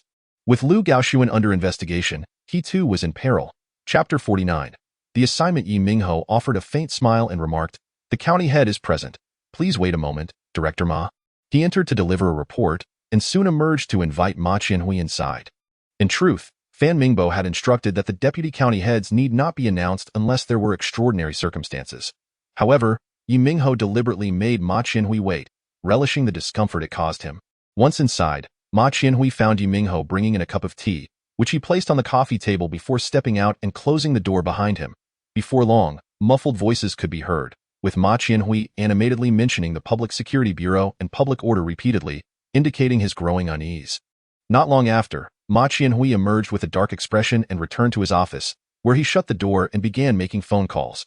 Bao Hongshen, a member of the Municipal Standing Committee and the Secretary of the Political and Legal Affairs Commission, received the news and immediately called Xiao Mingshan to inquire about the specifics. Naturally, Xiao Mingshan refrained from revealing the truth, merely stating that a report had been received alleging Lu Gaoxuan's involvement in bribery, and that the Discipline Inspection Commission was currently investigating, intending to brief him and Secretary Ding later. Comrade Mingshan, the public security system differs from other sectors. You should promptly report any developments to the Municipal Bureau and not act independently, Bao Hongshan admonished. Xiao Mingshan shrugged and smiled. Secretary Bao, the incident occurred suddenly, and we had not yet had the chance to inform you. Bao Hongshan continued. The comrades in the public security line ensure local safety, and due to the peculiarities of their work, they inevitably offend some. We must understand and show a measure of tolerance. Any issues should be addressed with the principle of healing rather than punishment, and distinctions should be made. His words boiled down to hoping that Fuzhou County would not be too harsh and would let Lu Gaoxuan off lightly. Xiao Mingshan earnestly replied, Rest assured, Secretary Bao, we will thoroughly verify the details and ensure the stability of our team. After hanging up, Xiao Mingshan wore a cold smile. This time, he had seized the opportunity and was determined to bring Lu Gaoxuan down without mercy. Moreover, This matter was being propelled by Fan Mingbao, with Ye Minghao playing a role behind the scenes, allowing him, the county party secretary, to merely lend a subtle push. The Discipline Inspection Commission organized personnel to investigate both Liu Gaoxuan and his mistress, Huang Xuan. Liu Gaoxuan remained obstinate, unwilling to divulge any information. Unfortunately, Huang Xuan lacked resolve and soon revealed everything she knew. Particularly, the ledger contained names represented by pinyin and numbers. Liu Gaoxuan had boasted about it drunkenly on several occasions, and in her desperation to redeem herself, she disclosed all. Faced with irrefutable evidence, Liu Gaoxuan's face drained of color, and he crumpled under the weight of the accusations. Upon receiving the report from the Discipline Inspection Commission, Xiao Mengshan called Secretary Ding Yuani and then drove overnight to the city. The following day, Zhu Kaikwan, a member of the county committee and the secretary of the Political and Legal Affairs Commission, personally convened a meeting at the County Public Security Bureau, announcing that Deputy Director He Changlin would temporarily take charge. He urged the Bureau's party committee to maintain composure, demonstrate responsibility, stabilize morale, and ensure that all work proceeded in an orderly manner. He Changlin noticed the unusually grave expressions of the several deputy directors and speculated that they were loyal to Liu Gaoxuan, their own integrity potentially questionable. He would deal with them one by one later. The news of the dual regulation of Public Security Director Liu Gaoxuan sent shockwaves throughout the entire county. Having served as director for many years, he was known for his high-profile actions and tough demeanor, garnering mixed reviews. Yet, everyone knew he had powerful backing, and previous attempts to replace him had all failed. No one anticipated his immediate dual regulation this time. Subsequently, 3 more deputy directors and 2 police station heads from the County Public Security Bureau were also placed under dual regulation. Instantly, the atmosphere within the bureau turned tense, with anxiety permeating the ranks. Meanwhile, the onlookers began to speculate. I heard it was the county government's inspection office that uncovered the clues. What? Apparently, it was a thief who broke in and then had a change of heart, leading to the report. That's all nonsense. Whoever is in the crosshairs can always find an excuse. Humph. The Public Security Bureau certainly needs to be reformed. They only know how to crack down on prostitution and issue fines, while public order is abysmal. They ignore street thugs brawling. Now they're all about revenue. Who wants to toil without reward? Liu Gaoxuan has entrenched himself in the Public Security Bureau for so many years, taking bribes and gifts. It is likely that a thorough overhaul is imminent. That evening, He Changlin invited Ye Minghao to dinner. Director Ye, I want to waste words of gratitude. Everything is in the wine. I'll start with 3 cups. He Changlin raised his glass, his expression one of excitement. Ye Minghao smiled as he watched him drink 2 cups, and when He Changlin lifted the 3rd, he finally raised his own glass and said, Director He, you're too kind. Let me join you for one. I hope for your continued support in the future. He Changlin clinked glasses with Ye Minghao, thumping his chest as he declared, Director Ye, rest assured, I am someone who knows how to repay kindness. From now on, wherever you point, I shall follow your lead. Liu Qingyun also raised her glass in accompaniment, cheerfully stating, Director He, I toast to you. I hope for your guidance in the future. The 3 of them drank heartily, and He Changlin set his cup down, saying, This time, the Public Security Bureau is entangled with numerous individuals.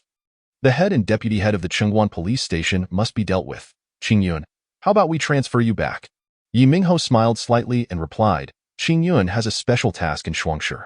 He Changlin was taken aback, then asked, In the coal mine? Ye Minghao nodded and, looking at He Changlin earnestly, said, Director He, there are no outsiders here today. I need to discuss something significant with you. This matter is of utmost importance, and you must exert your full effort in handling it. Seeing Ye Minghao's serious demeanor, He Changlin straightened up, responding solemnly, Director Ye, rest assured, I will ensure the task is completed. Ye Minghao continued, Regarding the car accident involving County Head Cheng, I believe it was intentional, not an accident.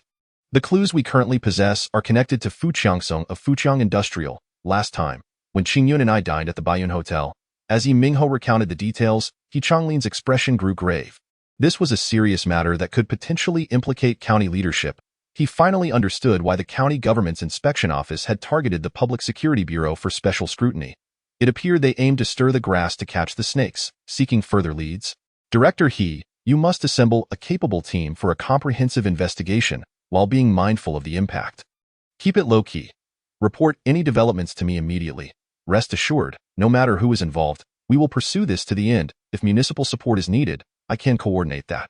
Liu Qingyun chimed in, Haozi can report directly to Secretary Ding. Director He, Feel free to proceed without reservations. You won't suffer losses. He Changlin was taken aback, then felt a surge of excitement. Ye Minghao was indeed influential. If he followed his guidance, how could he not have a bright future? Not to mention, securing a deputy county-level position was not out of reach. Establishing a connection with the municipal secretary could lead to a position as deputy county head and public security director, or even further, as a member of the county committee or secretary of the Political and Legal Affairs Commission. I will immediately organize personnel to implement this. If there are any pressures, I will report to you at any time. He Changlin's demeanor grew increasingly humble, even using the term report. Fu Qiangsong is said to have made his fortune selling powder in another province before returning to Fuzhou County to develop, mainly engaging in municipal projects and mining. The Dafahao Entertainment City is also his establishment, so he surely has unsavory dealings. What you mentioned is certainly plausible. At Dafahao Entertainment City, in a lavish private room on the top floor, the ambience was tinged with pink light and suggestive atmosphere. Ma Qianhui lay bare on a silk-covered bed, while a nurse clad in a uniform was giving him a massage. Nearby, Fu Qiangsong reclined, with the technician sitting on him, one of his hands slipping beneath her clothing. The winds have shifted. We must be cautious, Ma Qianhui said in a low voice. I've made arrangements. There shouldn't be any major issues, Fu Qiangsong replied nonchalantly. Ma Qianhui shot him a glance, sitting up abruptly and instructing the technician, you all can leave for now. With only the two of them left in the room, Ma Qianhui lit a cigarette, taking a drag before saying, I'm not worried about anything else, but this car accident still unsettles me. Fan Mingbo has appointed Ye Minghao as secretary and is keeping a close watch on the Public Security Bureau. I fear their intentions may not be benign. A glint of ferocity flashed in Fu Qiangsong's eyes as he responded. Why not go all in and ensure Ye Minghao has an accident as well? Chapter 50. A bit of noise early in the morning, the director of the petition office, Gan Wendong, arrived at the office, wearing a cheerful smile as he greeted, Good morning, Director Yi. I am here to report the situation. Ye Minghao prepared a cup of tea and placed it before him, responding politely, Director Gan is too kind. Please enjoy the tea. Gan Wendong primarily came to discuss some materials collected and organized by the petition office, many of which pertain to the county's Public Security Bureau. Ye Minghao listened attentively, maintaining a composed demeanor. Once Gan finished speaking, he smiled and said, Thank you for your support, Director Gan. The efficiency of the petition office is commendable. I recommend that these matters be forwarded to the Public Security Bureau for resolution. Gan Wendong was momentarily taken aback. A sense of dread washed over him. Realizing he was a step behind at IT seemed that Ye Minghao was somewhat dissatisfied. Although he held the position of director, a rank of the regular department level, he dared not offend Ye Minghao, the deputy director of the office. Previously, he had tasked him with gathering relevant petition materials, which was essentially seeking more opportunities to take action. He understood this well, but was concerned about upsetting the Public Security Bureau, leading him to hesitate. Little did he expect that in the blink of an eye, the situation had shifted dramatically, with the Public Security Bureau chief, Lu Gaoxuan, being taken down. Fearing the repercussions, he hurried to remedy the situation. Now, Ye Minghao had essentially achieved his objective. The materials held little significance for him.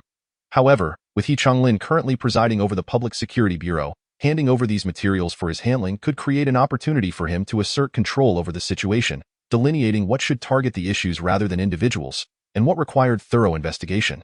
Gan Wendong forced a smile and said, All right, I will head to the Public Security Bureau to coordinate immediately. Director Yi, the petition office faces considerable pressure. Externally, there are numerous issues and conflicts, and internally, we must be cautious of displeasing our superiors. I kindly ask for your continued concern and support. Ye Minghao chuckled softly, I completely understand. However, the primary role of the petition office is to lead and coordinate. I believe that enhancing communication both internally and externally is of utmost importance. I lack extensive experience in this area, so if there is anything you need me to report to the leaders, Director Gan, feel free to reach out at any time. With a sense of relief, Gan Wendong replied, Thank you, Director Yi. I will keep in touch with you. Ye Minghao nodded and said, Please hold on a moment, Director Gan. Let me check if the leaders are available. He stepped inside to consult briefly, then invited Gan Wendong in. Gan Wendong was aware that during this period, many heads of departments sought to report their work to the county chief, all of which were logged by Ye Minghao awaiting notification. Now, having the opportunity to meet the county chief filled him with gratitude towards Ye Minghao, and he resolved to nurture this relationship diligently, hoping for an early transfer from the petition office. Are you busy, Minghao? A gentle voice came from the doorway. Ye Minghao looked up and quickly stood, smiling. Good day, County Chief Xia. Deputy County Chief Xia Hongba nodded, entering with a warm smile. "I am here to report to the county chief." As Ye Minghao opened the door, he announced, "The county chief is present." "Please." Deputy County Chief Xie Ganwandong, who had been reporting, stood to take his leave. Though the report was brief, it left a positive impression on the county chief, and he planned to follow up with Ye Minghao later. Fan Mingbo stood to see Ganwandong off and to greet Xie Hongba. Xie Hongba oversaw public security and justice. Previously, due to Liu Gaoxuan's domineering nature, he had been unable to exert influence over the Public Security Bureau. Now that an opportunity had arisen, he aimed to stake a claim, at the very least to arrange for a deputy chief. Fan Mingbo recognized Xie Hongba's intentions. With 3 deputy chief positions currently vacant in the Public Security Bureau, his recommendation for a deputy chief was not unreasonable, so he agreed to communicate this matter with Qiao Mingshan later. Pleased, Xie Hongba departed, and as he left, he remarked to Ye Minghao, "The special supervision work of the inspection office has been quite effective." Ye Minghao humbly replied, "It is all thanks to the capable leadership." Xie Hongba smiled, thinking to himself how impressive this young man was, possessing considerable resolve and earning Fan Mingbo's trust. He was indeed remarkable. In the afternoon, Fan Mingbo attended a secretary's office meeting, while Ye Minghao received the deputy mayor of Banjiao Township, Qi Yuhua, along with Zhou Tsuixia and Tian Aigua. Director Yi, after a period of intensive work, the road to Taiyan's Huayuan village has been completed, with gravel laid down, allowing small vehicles to access the village committee directly. Next, the township plans to raise funds to solidify the road surface, thereby laying a better foundation for the village's development. Qi Yuhua reported. He was clad in a black t-shirt, his skin darkened from sun exposure, with graying hair, having spent much time outdoors due to his passion for fishing. Zhou Tsuixia, seated upright with a notebook in hand, gazed at Ye Minghao with a smile. He wore a short-sleeved white shirt, his complexion rosy and his chest gently rising and falling. "This month has come again. Why can't I conceive?" Zhou Tsuixia pondered as she observed Ye Minghao's serious demeanor, her thoughts swirling. "It seems I will have to seek his company more often. Alas, only the affection of a man can perfect a woman's life." Reflecting on her previous encounters with Ye Minghao, she felt as though she were drowning, her body taut with anticipation. Before Tian Aigua lay a crumpled notebook, and he was smoking nervously, his eyes filled with hope. After listening to the report on Banjiao Township's preparations, Ye Minghao stated, "I have drafted the detailed pilot plan. Please take a look. The document will be released next week, and the county will convene a meeting with the relevant departments. County Chief Fan will also provide guidance. What the township needs to do is coordinate and cooperate, while the village should enhance publicity according to the plan, clearly communicating the county's policies and proposals to the villagers to gain their understanding and support. Often, our policies are excellent, yet their implementation falls short or even backfires.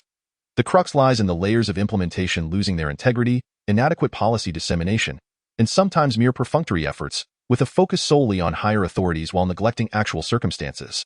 The pilot work in Taiyan's Huayuan village will ultimately be presented for evaluation by the main leaders of the municipal committee. Thus, we must plan and implement diligently from the outset, ensuring that the common people genuinely benefit and increase their income." Director Yi truly hits the nail on the head. Many policies and measures indeed falter at the grassroots level. This time, the township has established a special task force, appointing Comrade Zhou Tsuixia to be solely responsible for coordinating this work, demonstrating a firm resolve to excel in the pilot project and provide a satisfactory account to Secretary Ding and the county committee leaders. While satisfying the leaders is one aspect, the key is to ensure the satisfaction of the people. "The quality of our work is best evaluated by the people's contentment," Ye Minghao replied with a smile. "Director Yi, do you have time tonight for a casual meal? We would also appreciate your guidance," Zhou Tsuixia suggested, licking her lips. Ye Minghao felt a stir in his heart, but resisted the temptation to decline. "I must attend to matters out of town early tomorrow. Let us arrange it for another day." Zhou Tsuixia appeared somewhat disappointed, her gaze tinged with melancholy. Qi Yuhua interjected, "Director Yi, let us agree on a future date for you to elaborate on this matter." At that moment, Fan Mingbo returned from the meeting, prompting everyone to hastily take their leave. Fan Mingbo called Ye Minghao into his office, saying, "Minghao, we have a preliminary plan for personnel at the Public Security Bureau. The Public Security Bureau chief intends to nominate He Chonglin, but we must first coordinate with the Municipal Bureau before any formal appointment. Secretary Chiao has asked me to communicate this with the city next Monday. We will go together and act accordingly." Ye Minghao understood that, based on previous experiences, the county's nomination for the Public Security Bureau chief would likely face obstacles. Fortunately, during this time, Ding Yuanyi had been exerting pressure on the Public Security Bureau, and coupled with Liu Gaoxuan's downfall, the county held slightly more leverage. Yet, it was crucial to remain prepared for various outcomes. After some contemplation, Ye Minghao remarked, "I will endeavor to lay the groundwork with Secretary Ding tomorrow." Fan Mingbo smiled. "That sounds good. If Secretary Ding provides clear directives, our work will proceed much more smoothly." Following this, Ye Minghao left work early, took a car from Lu Qingyun, and made a special trip to the repair shop to check the vehicle's condition. The next morning, he set off for Binyang City. Ding Yuanyi's spouse, Zhao Xingyu, served as the deputy president of the Agricultural Bank in Binyang City, overseeing union and internal control operations, and was soon to be transferred to the Agricultural Bank in Rongguang City. "Xiao Yi, I appreciate your help." Zhao Xingyu, slightly plump with fair skin and short hair, exuded a capable and unpretentious demeanor. "Aunt Zhao, you are too kind. It is only right for me to make this trip," Ye Minghao replied. After 2 trips, he stowed 2 suitcases and 3 storage boxes in the trunk, while placing 2 backpacks in the passenger seat. "Let us have a drink of water before we depart," Zhao Xingyu offered, handing Ye Minghao a bottle of mineral water, her gaze drifting to the Agricultural Bank dormitory building as she sighed, "After several years, I feel a bit reluctant to leave." At 3 in the afternoon, Ye Minghao drove into the municipal committee compound. Ding Yuanyi, accompanied by his secretary Li Weiqi, descended to move items into the room. After Ye Minghao took a brief moment to rest, Ding Yuanyi beckoned, "Minghao, come sit in the study." Li Weiqi watched Ye Minghao's retreating figure, a flicker of surprise and envy crossing his eyes. The study was sparsely decorated, with a desk at its center, housing an all-in-one computer, and a row of bookshelves against the wall, while a sofa was placed by the window. Ding Yuanyi picked up a cigarette, prompting Ye Minghao to quickly approach with a lighter. Ding Yuanyi nodded in approval, taking a couple of puffs before stating, "Minghao, the situation in Fuzhou County has stirred quite a commotion." Ye Minghao considered this topic a welcome opening, reflecting, "Uncle, it is regrettable, but the Public Security Bureau chief not only neglects his duties but also engages in corruption. The county has attempted several times to replace him, yet to no avail. Yesterday, the county discussed preliminary candidates, and County Chief Fan is set to coordinate this matter with the Municipal Bureau next Monday. The complexities of Fuzhou County make it challenging to resolve many issues without an effective Public Security Bureau chief." Ding Yuanyi narrowed his eyes and inquired, "What are your recommendations?" Chapter 51. The fulcrum. For approximately half an hour, Ding Yuanyi engaged in conversation with Ye Minghao, expressing his profound approval of the efforts to enhance supervision over key institutions in Fuzhou County. In truth, certain information gathered from Lu Gaoshuan implicated several individuals within the Municipal Bureau, thereby providing Ding Yuanyi with a timely pretext to initiate a comprehensive overhaul of the Municipal Public Security Bureau. Bao Hongshan, a member of the Municipal Standing Committee and secretary of the Political and Legal Affairs Committee, willingly submitted to Ding Yuanyi's authority, while Meng Heping, the deputy mayor and police chief, repeatedly reported to him over the course of 2 days. Following extensive discussions, a preliminary consensus was reached within the municipal committee. Due to his demanding schedule, Meng Heping would no longer serve as police chief, and a new candidate for the position would be determined through Ding Yuanyi's direct communication with the provincial department. "Proceed with your work unabashedly. As long as it is well-founded, we need not fear any commotion," Ding Yuanyi mused, feeling quite pleased with the swift resolution of the public security matters facilitated by the Lu Gaoshuan case, which simultaneously bolstered his standing in the municipal committee meeting. During dinner, the trio shared a bottle of baijiu, and as they departed, Zhao Xingyu warmly invited Ye Minghao to visit their home more often, inciting a wave of envy within Li Weiqi. As Ding Yuanyi's secretary, it was Li Weiqi's first occasion dining at Ding Yuanyi's residence, yet he had seen Ye Minghao previously. "Minghao, it's still early. Shall we find a place to enjoy some tea?" Li Weiqi proposed as they stepped outside. Ye Minghao smiled and replied, "Sure, brother Li. You know the area well. Where shall we go? I'll call a couple of people to join us." Li Weiqi suggested, "Let us go to the ecological tea house. The ambience is quite pleasant." Having consumed alcohol, Ye Minghao left his car behind, and the two hailed a taxi. En route, Ye Minghao called by Xianmin and Yu Chenghua, inviting them for tea, both of whom promptly agreed to join. The ecological tea house was a 3-story building with a concave layout, situated by the banks of the Fuxi River, surrounded by lush greenery, with twinkling colored lights adorning the trees like stars. The courtyard was filled with several vehicles, and the atmosphere was serene, a stark contrast to the usual hustle and bustle of other tea houses. Li Weiqi made a reservation for a riverside private room on the 3rd floor, and upon inquiring at the front desk, a server promptly guided them to the elevator. Ye Minghao observed that the servers donned striking red kipayos with high slits, revealing long legs clad in stockings, which added an intriguing charm to the setting. "I've been here twice. It's relatively quiet and conducive to conversation," Li Weiqi explained. Feel free to call whenever you wish to come. There will always be a private room available. His face radiated confidence. As a section chief in the municipal office, he certainly had some clout, especially as the secretary to the municipal party secretary, wielding considerable implicit power. Bai Xianmin and Yu Changhua arrived almost simultaneously, and Ye Minghao introduced them to Li Weiqi, who greeted them warmly, fully aware of Li Weiqi's status. The recent changes within the municipal committee had garnered considerable attention, though they had not previously had the opportunity to meet privately. Li Weiqi, too, was courteous in his reception, acknowledging that both were division-level officials and deputy heads of significant departments, and with their close relationship with Ye Minghao, he dared not act aloof. After having dinner at the boss's home, Brother Li and I decided to come out for tea, as it has been a while since we last met. How have you both been? Ye Minghao inquired with a smile. The two men's eyes brightened with renewed hope. Bai Xianmin replied, I've been a bit busy lately, but it's just the usual routine of cadre assessments and evaluations. Yu Changhua added, I've been feeling considerable pressure at my end. The boss has issued multiple directives, and everyone is quite tense. Although my responsibilities are fewer, the stress is palpable. Recently, the situation at the Fuzhou County Public Security Bureau has intensified the atmosphere even further. Ye Minghao chuckled and remarked, the boss inquired about this matter specifically. He places great importance on the work of the Public Security Bureau and is concerned. He may soon visit the provincial department to coordinate some affairs. Director Yu, you should report to the boss in person on Monday. Yu Changhua was momentarily taken aback, then a surge of excitement coursed through him. Does the boss have time to see me? He asked eagerly. Ye Minghao exchanged a glance with Li Weiqi and smiled. He should have time. After all, the boss is already aware of you. Li Weiqi added, the boss has no arrangements before 10 on Monday. He was quite surprised, realizing that Ye Minghao's relationship with Ding Yuanyi had reached such a level that he could make recommendations regarding personnel. He was merely a minor deputy-level official in Fuzhou County. What is the true nature of this fellow's connection with Secretary Ding? Li Weiqi pondered, both envious and determined to cultivate a good relationship with him. Very well, I shall arrive at the municipal office early on Monday, Yu Changhua stated, his voice trembling with excitement. It was evident that Ye Minghao's assurance had instilled a sense of hope within him. If he could secure the position of director, there might be further opportunities for advancement. He raised his glass to Ye Minghao and declared, Minghao, I toast you with tea in place of wine. Ye Minghao clinked his cup with his and replied with a smile, in truth, I haven't done much. It was merely a matter of timing. I hope, Director, you will continue to lend your support.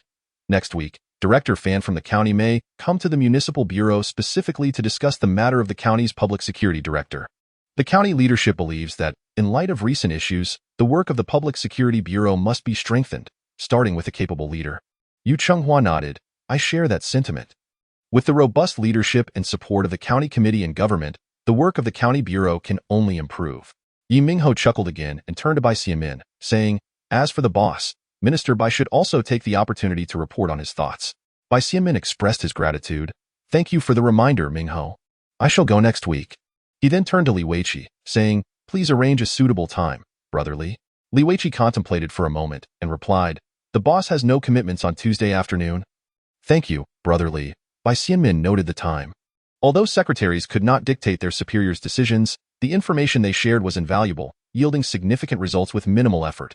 Around 10 o'clock, the group exited the tea house, and Ye Minghao found a hotel nearby the municipal complex to stay for the night. The following morning, he visited the market to purchase some vegetables, then took a taxi to the municipal complex, carrying 2 large bags of produce to Ding Yuanyi's residence. Xiaoyi, why have you bought so many vegetables? Zhao Xingyu asked in surprise.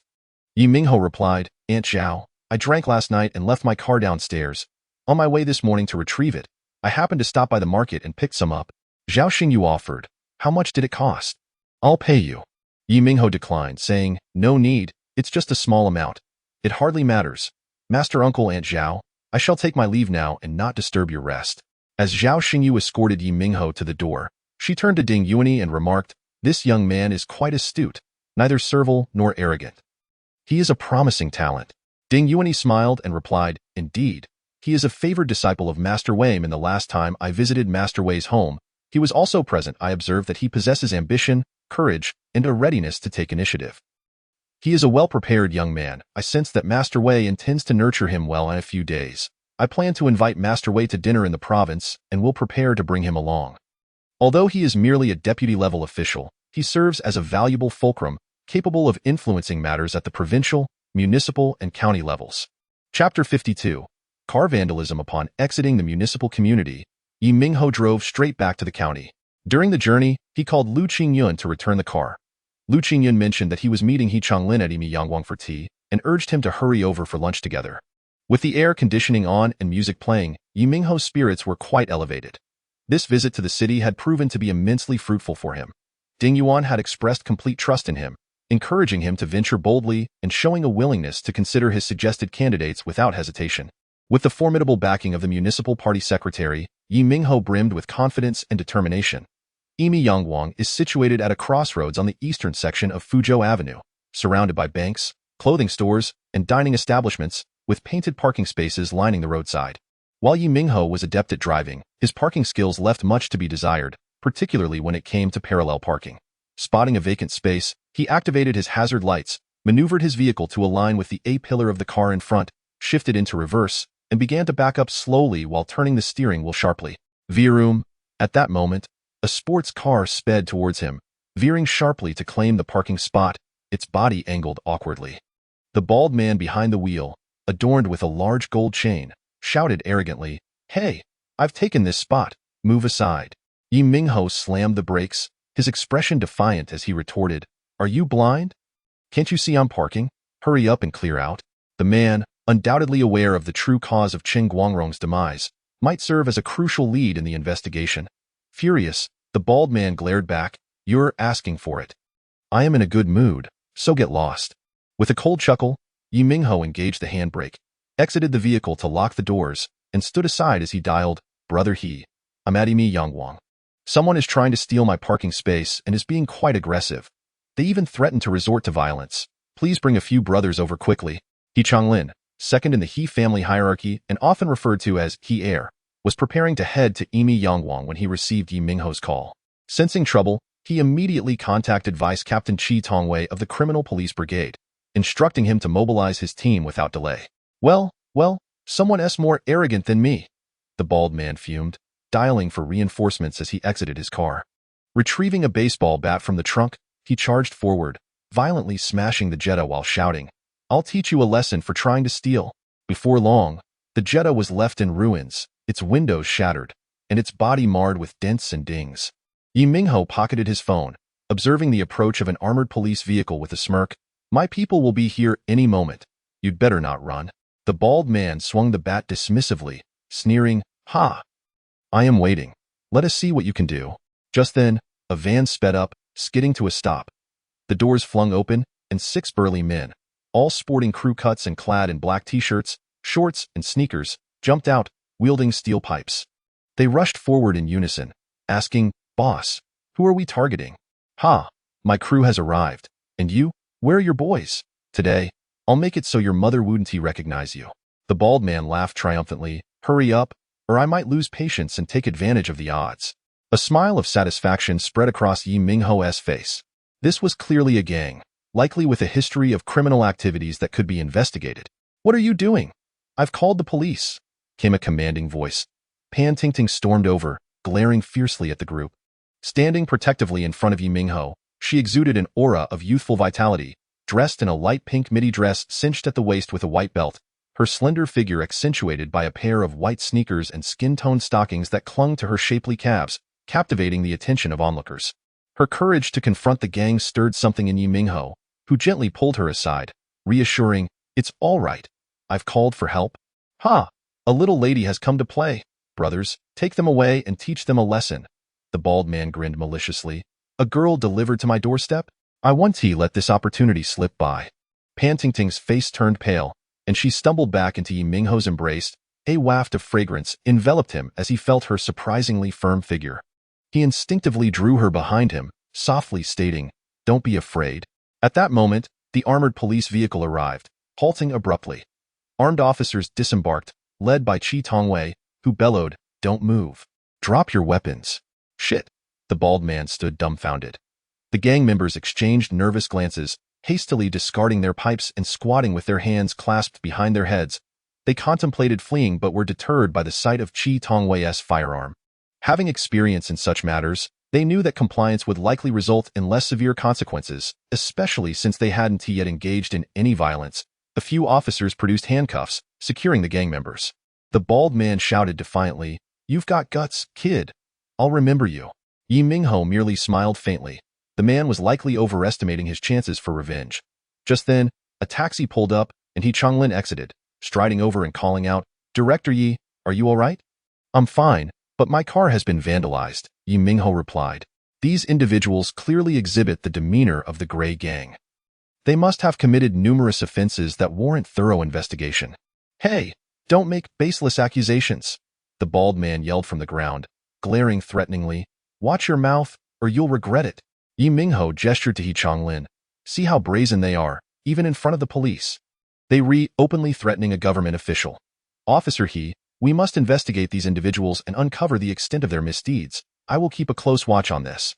Furthermore, I have video footage of them vandalizing my vehicle in broad daylight. They must face severe repercussions to ensure the public feels safe." "Ha, it's just an old Jetta. How much could it possibly cost?" the bald man scoffed, still arrogant. Chi Tongwei approached He Changlin, saluting as he reported. He Changlin introduced Ye Minghao and then commanded, "Take these individuals back for thorough interrogation. We will leave no stone unturned, and no one is to intervene." Chi Tongwei promptly arranged for a vehicle to transport the gang members away.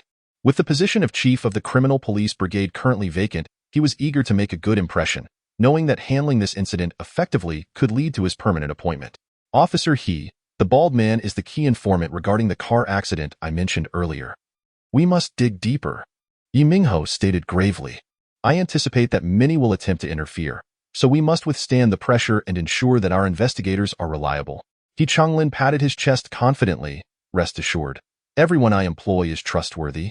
I will see who dares to meddle in this. It's an excellent opportunity to follow the trail that I recognize that fellow. His name is Pu Jieji, the owner of the Fuqiang Security Company and a lackey of Fu Qiangsong." Lu Qingyun arrived shortly thereafter, spotting Ye Minghao and He Changlin in the parking lot. He approached with a grin, exclaiming dramatically upon seeing the battered vehicle, "What happened here? Did you encounter bandits?" "It's nothing. Out with the old, in with the new. We'll have them compensate you for a new car. And here is your key back," Ye Minghao chuckled, tossing the keys to him while also sharing the video of Pu Jieji vandalizing the car. Chapter 53.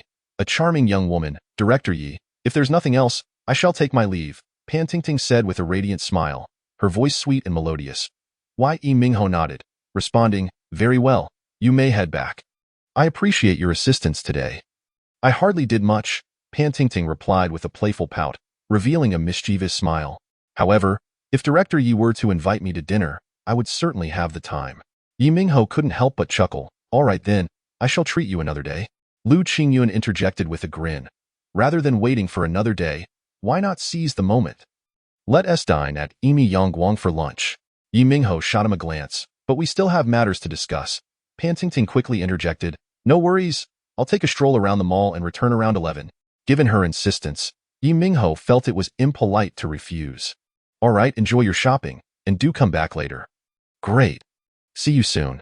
With a wave of her fair arm, glistening in the sunlight, she turned and walked towards the mall with a light and lively gait, her figure swaying enticingly, exuding an air of allure. "Hiss!" Lu Qingyun inhaled sharply, a sly grin spreading across his face. "Minghao, that young lady is quite something. Stunning looks, an admirable figure, and a delightful personality. I sense she might have an interest in you." Ye Minghao retorted, slightly annoyed. "What nonsense! A rabbit doesn't eat the grass by its nest. She's merely being friendly." He Changlin, wearing a broad smile, chimed in, "I think she is bold enough." "Minghao, you shouldn't be so reserved. You need to take the initiative." Lu Qingyun smirked. "Exactly. A man must be proactive. One cannot leave a woman in suspense."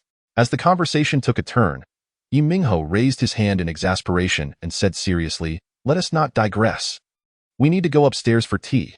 This situation presents a valuable opportunity, and Park Jieji must know something." The trio took the elevator to the third floor, where a voluptuous woman with a fair complexion and light makeup approached them warmly, leading them to a private room.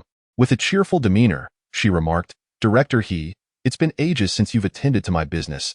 I thought you had forgotten about me." He Changlin chuckled, "How could I? Even if I forget to eat, I wouldn't forget you. These two are my closest brothers. If Director Yi can assist you, your business will surely thrive." "Hello, Director Yi. I am Lu Ying. I hope for your kind support," she said, offering her soft, plump hand, which Ye Minghao shook lightly, smiling. "You are too kind, Lu." Lu Ying then presented Lu Qingyun with her business card, which was simple, featuring just her name and phone number. Shortly thereafter, the waiter arrived with several cups of pu'er tea, the subtle aroma filling the room and refreshing the senses. After a brief chat, Lu Ying excused herself. "Why," Ye Minghao jested. "So, director, he has a preference for this type, I see." He Changlin wore an understanding expression. "She was my classmate in middle school. It hasn't been easy for her running this establishment alone. Her son is abroad and they are not close. I haven't done much, just ensuring she faces less interference and encouraging her to host clients here. She knows her limits, which gives me peace of mind." His rapport with Lu Ying was evidently close, but Ye Minghao smiled and redirected the conversation. "Park Jesse is certainly knowledgeable about the accident, and he may even have been involved. I believe we can find a breakthrough through him. Additionally, Fu Qiangsong is undoubtedly the mastermind behind this. We need to gather relevant clues and prepare thoroughly. Director He, if we can resolve this matter well, it will certainly garner attention and concern from the municipal leadership." He Changlin, feeling exhilarated, confidently replied, "Rest assured, Minghao. We will uncover the truth. Park Jesse has always been arrogant and has numerous cases against him. With Lu Gaoxuan protecting him previously, he has become accustomed to being unafraid and cannot withstand scrutiny." Feeling reassured, Ye Minghao said, "We cannot afford to delay. Swift action is necessary. I suspect some county leaders may also be involved, so report any clues immediately. Soon, the main leadership of the municipal bureau will undergo changes, and the county bureau will likely face minimal interference. This is your moment to shine, Director He. For those who do not cooperate, do not hesitate to take action." He Changlin sensed the authority and urgency in Ye Minghao's tone and nodded. "Things are manageable. Over this period, I've gathered substantial information. Anyone who dares to defy me will face severe repercussions. In truth, Lu Gaoxuan has offended many during his years of arrogance, and they are all potential allies for me." Around 10:30, Pan Tingting returned from shopping, carrying 2 boxes of cold dishes, notably the renowned mouthwatering chicken. During the meal, she raised her glass, cheeks flushed, her eyes sparkling with mischief. After dining and taking a brief respite, Ye Minghao descended to hail a cab for Pan Tingting's return home. "Director Ye, why haven't I seen your girlfriend in a long while?" Pan Tingting leaned closely against Ye Minghao, looking up at him slightly. "We broke up a while ago.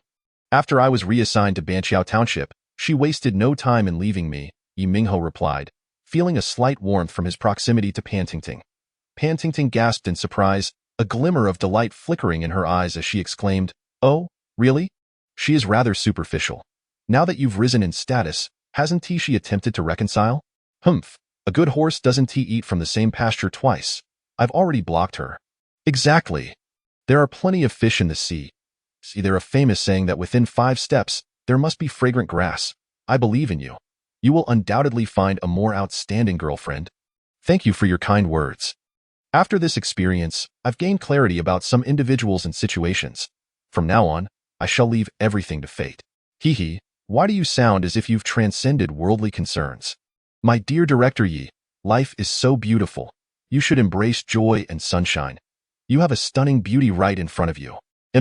As she spoke, she pouted and gazed at him with her large eyes, her face inching closer to Ye Minghao's. Ye Minghao laughed heartily, settling the fare. "Oh, beautiful lady, don't get lost in your own reverie. It's time to get out." "Why is the driver so quick?" Pan Tingting complained. The taxi driver chuckled to himself, thinking, "If I take a longer route, what if you complain later?" "Oh dear," Pan Tingting exclaimed as she stepped out, teetering unsteadily. Ye Minghao swiftly caught her, asking, "What's wrong?" "My foot feels a bit numb," she replied, her cheeks flushed, leaning against Ye Minghao. "It's nothing. I just need to rest a moment." Her face was rosy, and a faint scent of youthful fragrance wafted from her, igniting an impulse within him to embrace her. After a brief moment, Pan Tingting shifted her weight and said sweetly, "It still feels a bit numb. Director Yi, could you please help me upstairs? Let us go." Ye Minghao supported one of her arms, assisting her with her shopping bags as they entered the elevator and ascended to the 6th floor. Pan Tingting fished out her keys from her bag, unlocking the door and placing her belongings aside. "Thank you, Director Yi. Please come in and rest for a while," she said in a soft, inviting tone, her eyes almost shimmering with unshed tears. Ye Minghao resisted the temptation, stating, "No need. I should head home now. Farewell." "Don't go," Pan Tingting exclaimed, gripping Ye Minghao's arm tightly and pulling him into her embrace. Chapter 54. capturing people as his arms sank into the supple embrace. Ye Minghao met Pan Tingting's playful gaze, her red lips slightly pursed, eyes hazy, exuding an air of tantalizing allure. A wave of heat washed over him, prompting him to take a deep breath and gently withdraw his arm. "You've had some drinks. Perhaps you should rest well. I must take my leave," he said softly. With that, he retracted his hand and hastily descended the stairs. "Come back, you coward," Pan Tingting called out, her face a portrait of playful reproach. On the 5th floor, Ye Minghao entered the elevator, wiping the sweat from his brow. His heart raced with an unsettling urgency. He feared that if he lingered any longer, he might succumb to the soft seduction of Pan Tingting. She was youthful and radiant, with a stunning visage and an alluring figure that radiated the essence of femininity, a rare beauty that was impossible for Ye Minghao to ignore. However, she was both a subordinate and, unlike Zhou Tsuixia, not someone with whom he could engage in a mutually beneficial arrangement. He feared that entanglement would lead to mutual suffering in the future. Matters of the heart should not be taken too seriously, Ye Minghao lamented internally. The departure of Han Yuqing had left a significant mark on him. Although he masked his feelings, deep down, he had grown wary of emotional investments, reluctant to commit or give freely. Upon returning home by taxi, he received a text from Pan Tingting. "Director Yi, I hope I didn't frighten you. I was merely teasing you to see if you could withstand the test." She was a clever girl, and after contemplating for a moment, Ye Minghao replied, "If this is the kind of test you propose, I fear I might fall prey to it after a few more rounds, haha." "Hee, you're such a tease." "You re a good person?" Pan Tingting sent back a good person card. Ye Minghao was at a loss for words and replied with a crying emoji before putting his phone away. The following day was Sunday. Ye Minghao rose later than usual, lying in bed while perusing his phone, when he suddenly received a call from He Changlin. "Minghao, good news. One of Park Ji's underlings has provided a lead." He mentioned that Park, while intoxicated, boasted about orchestrating an accident for a prominent figure's vehicle, leading to their demise. He revealed that Park is well acquainted with a repair shop called Perfect Auto Repair, and I've already dispatched personnel to set up surveillance. He Changlin was visibly excited. If this case were to break, it would solidify his promotion and lay a foundation for future advancements. Ye Minghao sat up abruptly, instructing, "Ensure that everything is arranged meticulously. We must capture everyone associated with Perfect Auto Repair in one fell swoop. No one must slip through our fingers." With confidence, He Changlin replied, "I've already made the necessary arrangements. We will act once we ascertain who is involved." "Very well. Keep me updated on any developments," Ye Minghao urged. After that, he lost interest in his phone, getting up to wash up while frequently checking for calls, anxious not to miss any updates. "What is the matter, Xiaohua?" His father, Ye Changue, noticed his restlessness and couldn't help but worry. Ye Minghao composed himself and replied, "Dad, I'm fine. I'm just waiting for a call from the police department. A case might be on the verge of breaking, and I need to report to the county head at any moment." Ye Changue sighed in relief. "That is good to hear. As a leading official and the county head's secretary, you must exercise caution in all your dealings." Ye Minghao nodded with a smile. "Rest assured, Dad. I'm well aware in a couple of days. I'll coordinate with the Education Bureau to have you transferred back, so you won't have to commute to the township next semester."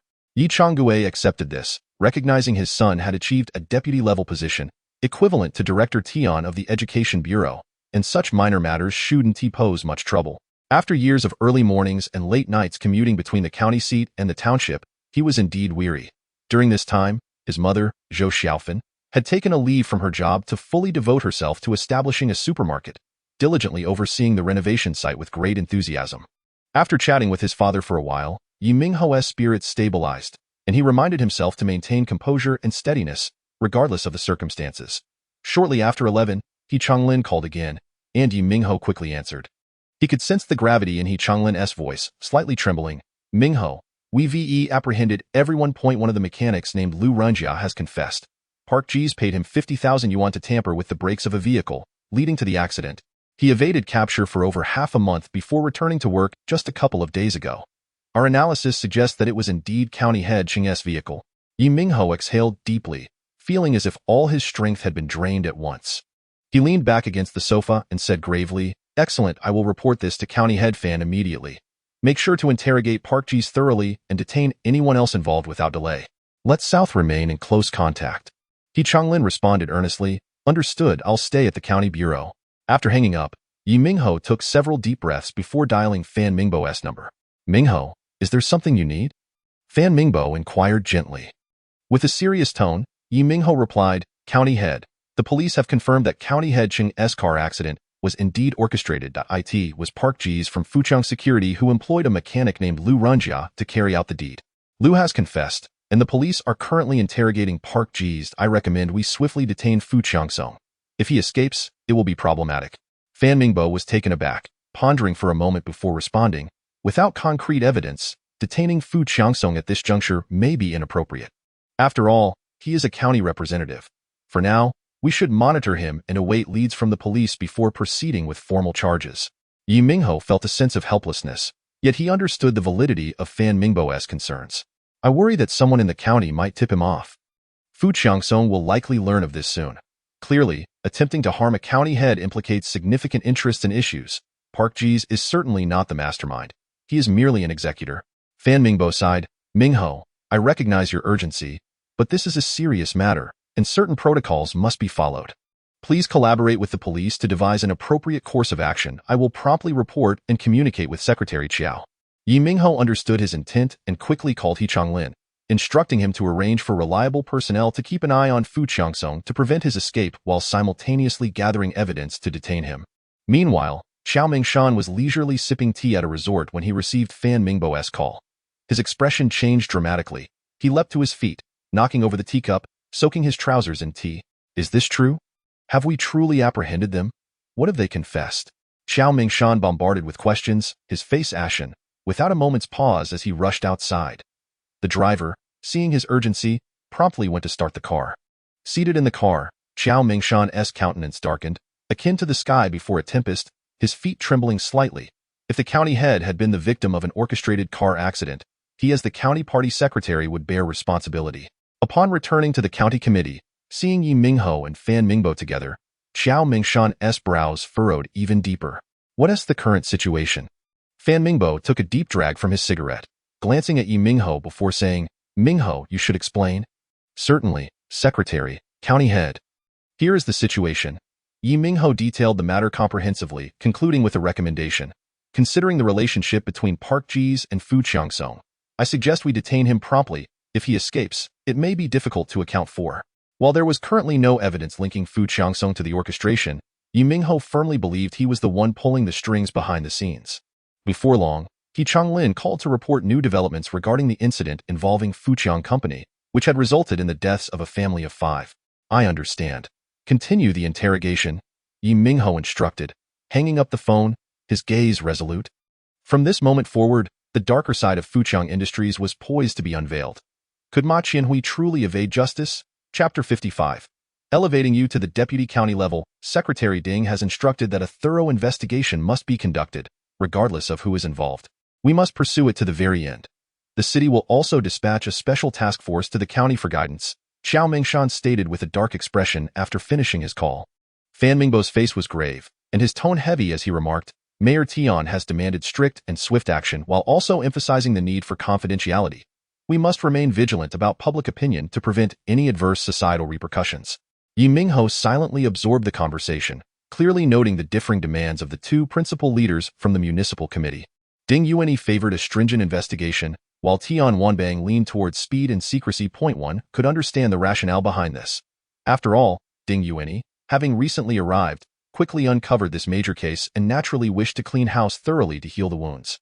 In contrast, Tian Wanbang had been entrenched for many years, with numerous connections, and did not wish for his subordinates to falter, thereby avoiding providing Ding Yuanyi with more opportunities to act. At noon, He Changlin delivered some unfortunate news. Fu Qiangsong had fled. He had been residing at the Dafahao Entertainment Club, yet when the police arrived to apprehend him, the opulent office on the top floor was empty. Ye Minghao furrowed his brow. It was evident that Fu Qiangsong had received prior notice and had escaped in fear of prosecution. Then we shall issue a wanted notice, sealing off and controlling all related enterprises and personnel. Fu Qiangsong has operated in Fuzhou County for many years, committing numerous offenses. We must uncover the full extent of his misdeeds, and I propose we publicly solicit relevant information from the community, Ye Minghao asserted, disregarding the presence of the two senior leaders as he issued his directive. Setting down the phone, Ye Minghao continued, Leaders, while Fu Qiangsong may have eluded capture, a monk can escape, but the temple remains. I suggest we seize this opportunity to thoroughly rectify the county's public order and enhance the business environment. laying a stronger foundation for future investment attraction and accelerated economic growth. Historically, Fujian Industries had monopolized numerous sectors in Fuzhou County, including the sand and gravel business, taxis, cement, and demolition, nearly monopolizing coal and municipal projects, making it exceedingly difficult for external enterprises to penetrate the market. Now, with Fu Qiangsong's flight, it was evidently linked to the death of County Head Cheng. His enterprises were, to some extent, intertwined with illicit activities and were ripe for eradication, which would indeed be beneficial for the county's public safety and ecological integrity. Xiao Mingshan hesitated, realizing that if this matter were to attract excessive attention, it would reflect poorly on him as the county party secretary. He looked up at Ye Minghao, a faint smile appearing on his face as he gently remarked, "Minghao, your suggestion is commendable. Your initiative in urging the Public Security Bureau to clarify the circumstances surrounding County Head Cheng's accident is a significant contribution. The county must handle this as a special case, uncovering the truth and providing accountability to both County Head Cheng and the people of the county. Tomorrow, the County Committee's Standing Committee will discuss specific arrangements, using this as an opportunity to thoroughly rectify the public safety environment and enhance the citizens' sense of security." He paused to sip his tea before altering the subject. "Next, Minghao, you need to monitor the pilot project in Tianju Garden Village of Banjiao Township. This is a location that Secretary Ding has previously inspected. Should he return for another visit and find no progress, we would be unable to justify ourselves. The ideas and thoughts you previously shared are indeed valuable, but the key lies in implementation. The county committee and government will establish a dedicated working group for rural innovative development pilot projects, with myself and County Head Fan serving as co-leaders, and you as the office director. With you overseeing this, both County Head Fan and I can rest assured." Fan Mingbo narrowed his eyes, understanding that Xiao Mingshan intended to cover up the situation, thus diverting Ye Minghao's attention to the pilot project in Tianju Garden Village, not wanting him to delve further into the matter at hand. After Xiao Mingshan spoke, he wore a smile, his gaze fixed on Ye Minghao as if awaiting his response.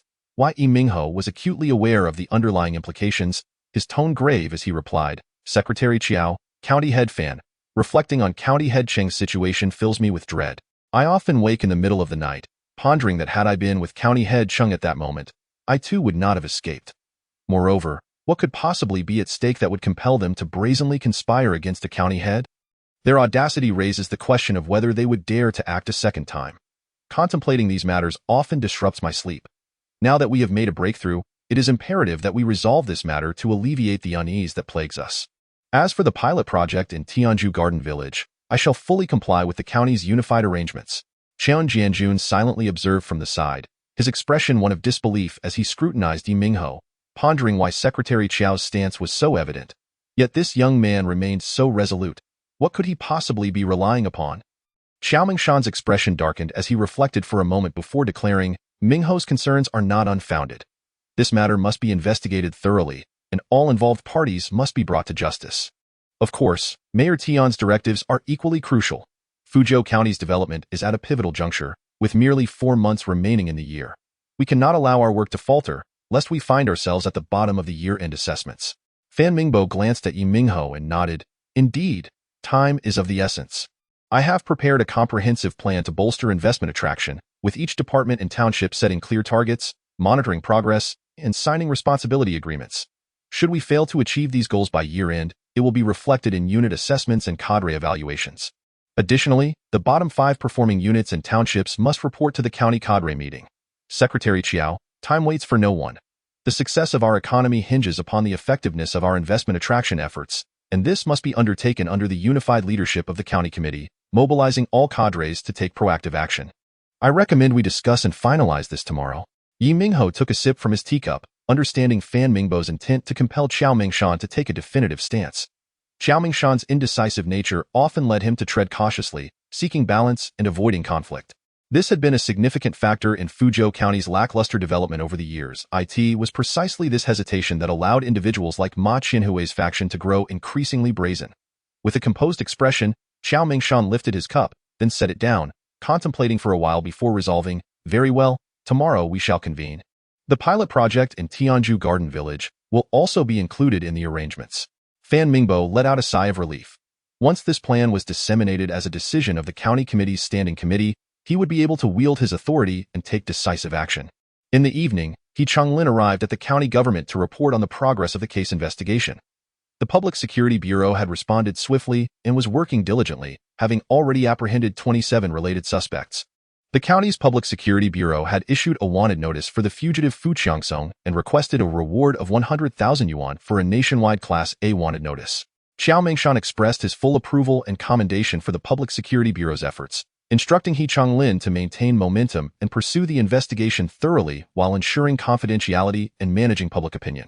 With the general direction established, Xiao Mingshan and Fan Mingbo returned to their respective homes to rest. Ye Minghao and He Changlin went out for a meal together. After a long day, He Changlin appeared invigorated, brimming with excitement. After ordering, He Changlin remarked, "There's still work to do this evening, so I'll forego the drinks for now. We can celebrate properly another day." Ye Minghao nodded, saying, "Director He, this is a significant case, and the city is closely monitoring it. However, I suspect some individuals may attempt to suppress the situation, and others may intervene, so you might face some pressure." He Changlin waved his hand dismissively. "I'm not concerned in the face of such a major incident. Anyone who steps forward will be welcome. I suspect many will have trouble sleeping tonight." Liu Gaoxuan and Fu Qiangsong were in cahoots, committing numerous offenses. It is improbable that they had no support within the county. Their group is entangled in significant interests. Otherwise, they would not dare to act against County Head Cheng. Ye Minghao nodded, his gaze resolute as he stated, "I anticipate that this will implicate many individuals, and there may be substantial changes within the county. Director He, prepare yourself mentally. There may be an opportunity for significant advancement." He Changlin was momentarily stunned, swiftly filled with elation. He had been a deputy-level official for over 3 years, originally intending to seek advancement only after solidifying his position as director. Now, Ye Minghao's implication suggested he was preparing to leverage this opportunity to elevate him directly to the deputy county level, a tremendous shift that left him exhilarated.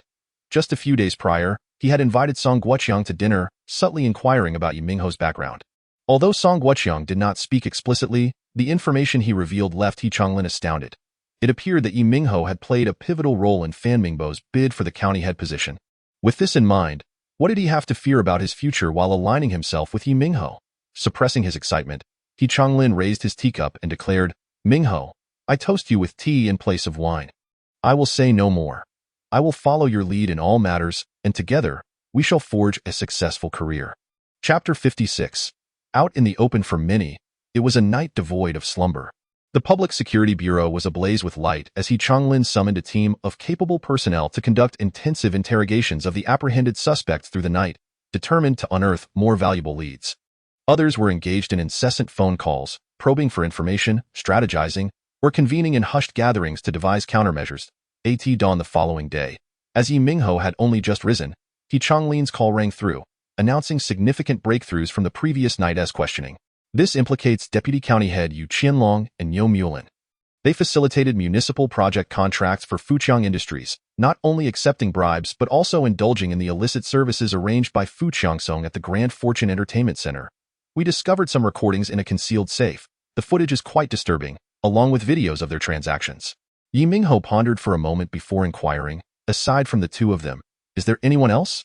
He Changlin replied with a chuckle, "There are some mid-level officials, but we haven't had the chance to identify them all yet." Disappointment washed over Ye Minghao.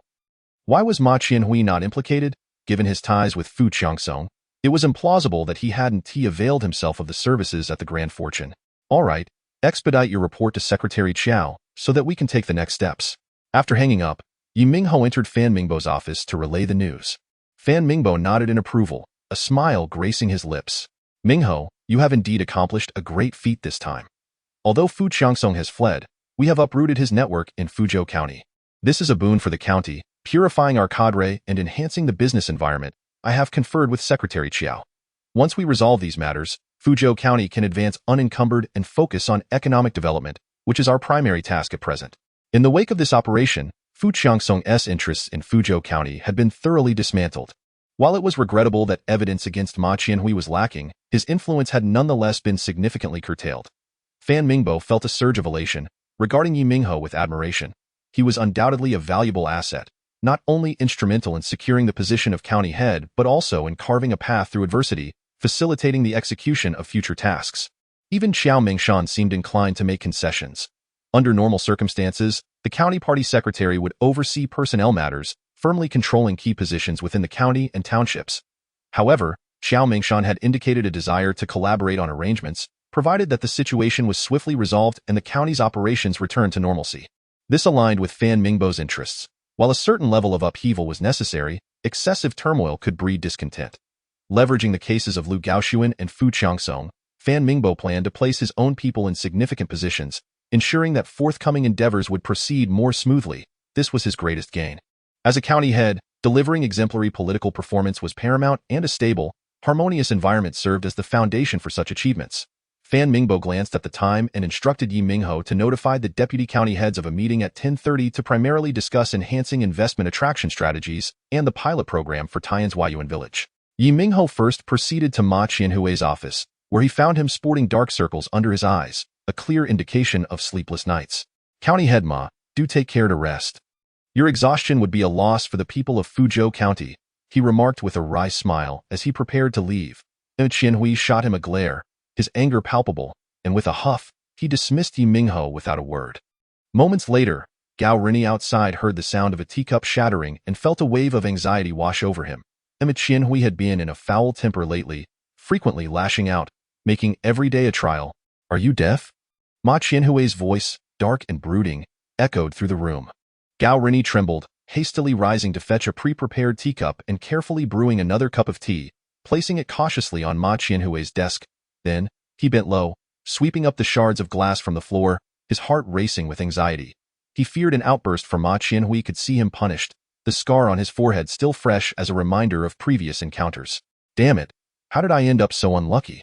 I thought this association would lead to a bright future, yet here I am, constantly berated and living in fear.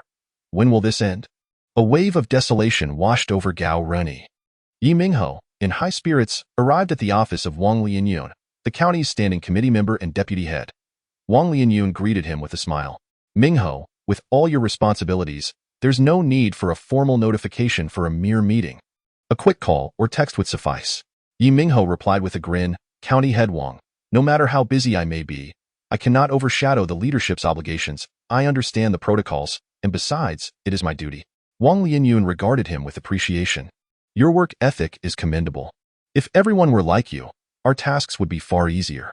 Ye Minghao humbly responded, "County head Wang, you flatter me. I merely prioritize the tasks assigned by our leaders and ensure they are executed diligently." Wang Lianyun mused, "To achieve even this is no small feat. With dedication, any task can be accomplished." After exchanging a few pleasantries, Ye Minghao took his leave. Wang Lianyun's cordial demeanor suggested he sensed an opportunity to advance, perhaps to replace Ma Qianhui. Despite having been suppressed previously, he was not short on information channels and had likely heard the recent developments. Observing Ma Qianhui's state of distress could only fuel his ambitions. Deputy heads Yu Qianlong and Yo Mulin were similarly unwell, their faces darkened, hair disheveled, and demeanor listless, as if the end was nigh. Ye Minghao delivered the routine notification without further comment. They had brought this upon themselves and hardly warranted sympathy, for they awaited the reckoning of party discipline and state LAWDI. In truth, both Yu Qianlong and Yo Mulin had been in contact during the previous nights, strategizing their next moves. They had lent significant assistance to Fu Qiangsong throughout the various projects, reaping considerable benefits.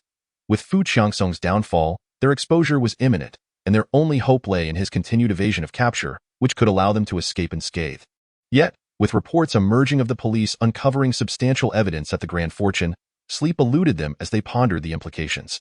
Still, they clung to a sense of hope, unwilling to come forward to the organization. Some individuals only shed tears once faced with the coffin. At 10:30, all deputy heads gathered, yet no one exchanged pleasantries. The meeting room was enveloped in a heavy silence, shrouded in smoke. Ordinarily, Fan Mingbo would arrive punctually, but this time, he was delayed by a good 10 minutes, accompanied by several solemn-faced staff members. The leading middle-aged man surveyed those present, his voice grave as he addressed Yu Qianlong and Yo Mulin. "We are from the Municipal Discipline Inspection Commission. We require your cooperation in an investigation. Please provide a statement regarding the relevant issues at the designated time and place." Yu Qianlong's face drained of color, his body crumpling as he slid beneath the table. Yo Mulin remained rooted, his gaze vacant, trembling slightly, as the stench of urine permeated the air. "Take them away." Several staff members advanced, dragging the two from the meeting room. Fan Mingbo frowned. "Let us take a brief recess. Minghao, arrange for someone to clean up." Ye Minghao made a quick call. and soon a staff member arrived to tidy the space. During this time, he noticed Ma Qianhui sitting motionless, his complexion pale, brows tightly knit, as if lost in contemplation of something grave. Perhaps he is wondering when his turn will come, Ye Minghao thought with a sense of satisfaction. Once the staff departed, Fan Mingbo finally took his seat at the head of the table, scanning the room before speaking with a tone of reflection. As we have just witnessed, those who reach too far will ultimately be caught.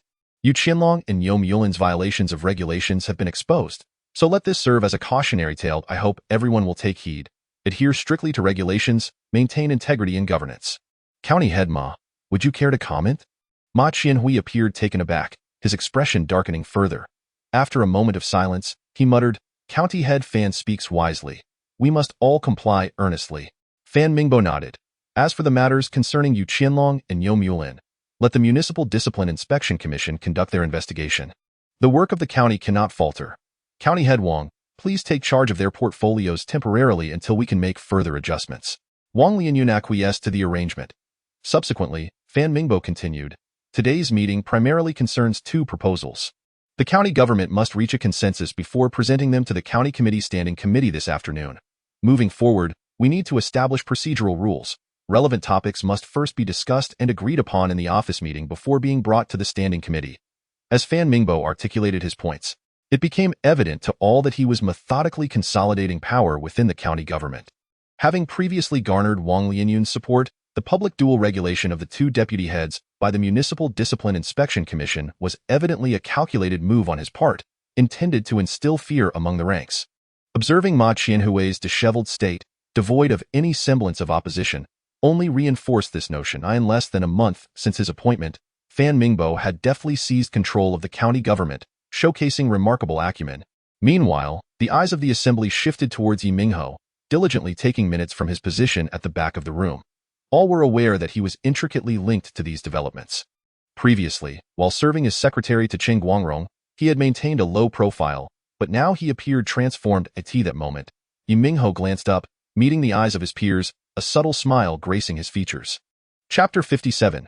The Municipal Party Secretary. As his backing around 2:25 p.m., Ye Minghao accompanied Fan Mingbo to the small conference room on the 6th floor, after which he took his seat at the observation table and quietly began to peruse the materials. The county committee members present cast curious and somewhat astonished glances at Ye Minghao. In recent days, the county had experienced a veritable upheaval.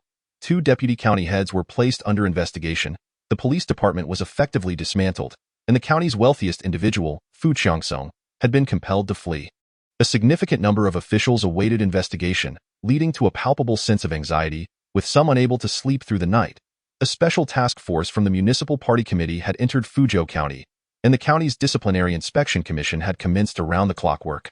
All of this turmoil stemmed from the actions of the young man before them. Rumors even circulated that Fan Mingbo's successful ascension to the role of county head was largely attributable to Ye Minghao's influence. In short, this young man had proven to be quite the instigator. County Party Secretary Qiao Mingshan entered with measured steps and took his seat at the head of the table, surveying the room. His gaze fell upon Ye Minghao, seated nearby, and he nodded with a smile. Comrades, now that we are all gathered, let us commence our meeting. Before we begin, I would like to briefly emphasize that significant events have transpired in the county over the past few days. I urge everyone present to maintain composure, demonstrate a strong sense of responsibility, collaborate effectively, and ensure that all lines of work proceed without major disruption. The developmental trajectory of Fuzhou County must not be allowed to falter. After delivering his opening remarks, Qiao Mingshan formally introduced the day's agenda. The first item for discussion is the proposed pilot scheme for new agricultural development in Taiyan's Huayuan village, which the county government has drafted. I invite Comrade Ye Minghao from the county government office to provide an interpretation of the scheme.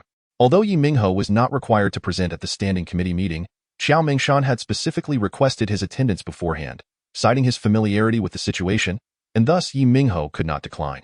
Prior to the meeting, staff from the county party office had distributed printed copies of the proposal to the leaders. Though it was Ye Minghao's first time participating in such an important occasion, he remained composed, having already conversed freely in front of the municipal party secretary. Addressing the county leaders was even less daunting. He meticulously elucidated the pilot scheme from beginning to end, also providing an overview of the specific circumstances in Taiyan's Huayuan village. The county leaders present, aside from those who had accompanied Ding Yuan for research that day, had not visited the village, and they were visibly moved upon hearing about its dire conditions. Just now, Comrade Minghao provided a detailed interpretation of the proposal, which I have reviewed thoroughly. It aligns well with the realities of Taiyan's Huayuan village while also presenting an expansive vision for development, exhibiting strong guiding principles and operational feasibility. IT balances immediate benefits with long-term developmental needs. If implemented effectively, it can swiftly elevate the villagers' incomes and serve as a beneficial model for other towns and villages. As you all know, Secretary Ding from the Municipal Party Committee is deeply invested in rural development and has personally conducted research in Taiyan's Huayuan village. This pilot scheme is of utmost importance. We must mobilize the entire county's resources to ensure its successful implementation and foster the development of Taiyan's Huayuan village, thereby providing valuable experience for rural initiatives across the county and even the city. Xiao Mengshan commenced his remarks, establishing the tone for the discussion while also lavishing praise on Ye Minghao, expressing hope that he, as the director of the pilot project office, would dedicate himself fully to this task, thus achieving significant results. With the primary leader having set the tone, and as the matter at hand was not contentious, the subsequent comments from the county committee members were overwhelmingly supportive of the proposal, pledging to advance it vigorously and expeditiously. Ye Minghao sat quietly to the side, observing the expressions of the various leaders. Some appeared casual, seemingly having not paid close attention to the proposal, while others were more meticulous, even highlighting specific tasks. Once all had spoken, Xiao Mengshan smiled at Ye Minghao and said, "Very well, this item has passed. Comrade Minghao may now withdraw. I hope you will continue to embody the spirit of boldness and diligence in your work, driving the pilot project toward tangible results and valuable insights. When the time comes, I shall commend you to the Municipal Party Committee." "Thank you, Secretary Qiao.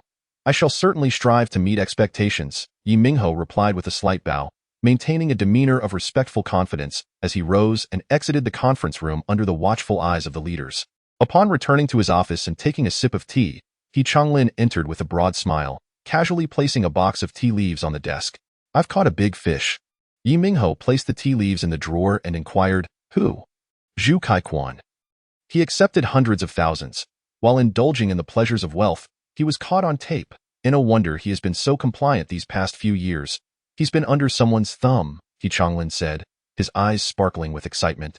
Ye Minghao immediately understood that He Changlin was eyeing the position of county committee member and secretary of the Political and Legal Affairs Commission, hoping to make a swift advancement. "Director He, you should promptly report this to Secretary Qiao. My primary focus will now shift to the pilot project in Taiyan's Huayuan village. Today, the county committee has already approved the pilot scheme, and I will be leading its implementation. This is a matter of great interest to Secretary Ding of the Municipal Party Committee."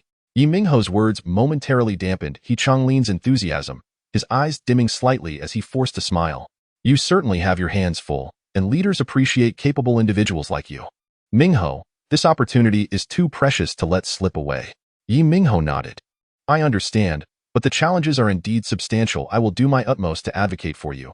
But if it proves impossible..." Ding ding. The phone rang, interrupting Ye Minghao's speech. Upon seeing the caller ID, he immediately stood. "Hello, Secretary Ding." "Minghao, prepare yourself. We will depart for the provincial capital tomorrow at 3 in the afternoon. Dinner will be with your mentor." "Uncle, should I drive?" Upon realizing this was not work-related, Ye Minghao shifted to a more familiar address, aiming for a warmer tone. "No need. Just come to the municipal committee and we will travel together." "Understood. I shall be there." After hanging up, Ye Minghao looked up to find He Changlin staring at him in shock, his eyes wide. "What's the matter?" "The call just now was..." "It was..." Ye Minghao smiled slightly and nodded. "You need only to know? Let us keep it low-key." "Wow, you are being way too low-key," He Changlin exclaimed, trembling with excitement. His face flushed. In that moment, he finally grasped why Ye Minghao operated with such high visibility. It turned out the new municipal party secretary was his ally. With nothing more to say, he resolved to follow Ye Minghao at all costs. Observing He Changlin's exhilaration, Ye Minghao poured a glass of water and handed it to him, saying, "Director He, take a moment to compose yourself. As for your aspirations, we can only aim for the best possible outcome. However, trying to leap ahead too quickly may prove difficult. Given that several deputy-level leaders have been implicated, there may be opportunities for reassignment. Coincidentally, I will be heading to the provincial capital with the leadership, and I will seek a chance to mention it." He Changlin took a sip of water, but upon hearing this, he became so excited that he nearly choked, coughing violently before exclaiming, "Minghao, no need to say anything further. From now on, wherever you lead, I shall follow without hesitation." Chapter 58. recommendations for cadres observing He Changlin's exuberant demeanor as he played the role of a devoted subordinate. Ye Minghao could not suppress a chuckle, remarking, "Let us work diligently together. Opportunities will undoubtedly arise." With a beaming smile, He Changlin replied, "Indeed. I shall devote my more than £100 to you henceforth. I harbor no grand aspirations. To ascend to the rank of a departmental leader within my lifetime would suffice." Ye Minghao retorted, "Old He, you've just assumed your duties, and already you are plotting your retirement." He Changlin replied earnestly, "Not quite. However, given my age, even with your guidance, my prospects remain limited. Within the bureaucratic framework, mere capability is insufficient. One must also possess connections. Otherwise, no matter how excellently you perform, if no leader is aware of your efforts, they amount to naught.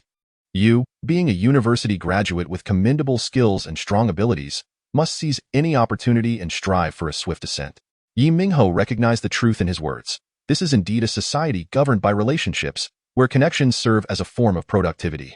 With a solid backing, one can be promoted even without notable achievements, and those who deliver results find themselves advancing even more rapidly. After engaging in conversation for a while, He Changlin took his leave to continue monitoring the case investigation. Recently, the Public Security Bureau had been conducting an in-depth investigation into the illegal and criminal activities associated with Fujiang Industrial. Upon uncovering evidence of misconduct among officials, they promptly forwarded their findings to the Joint Special Task Force at the municipal and county levels for verification. Those who warranted disciplinary actions were dealt with accordingly. He Changlin now felt that a deputy department-level position was beckoning to him, and his spirits were high. Even after several consecutive days of overtime, he felt no fatigue. Around 5 o'clock, Fan Mingbo returned from a meeting, and Ye Minghao requested a leave of absence. Upon learning that he would accompany Ding Yuanyi to the provincial capital, Fan Mingbo was thrilled, as if it were himself who were to accompany the mayor on an official trip. After a moment's contemplation, he said, "This is indeed good news. Please take an advance of 30,000 yuan for your expenses. You can reimburse it upon your return, and I shall sign for you." Ye Minghao accepted without hesitation, stating, "County Chief, tomorrow is Thursday, and the day after is Friday. I plan to utilize this time to explore the provincial city, hoping to locate 1 or 2 traditional Chinese medicine companies to attract investments to Taiyan's Huayuan. Upon my return next week, I intend to convene a meeting with the relevant departments to delegate responsibilities for the pilot project and ensure its implementation."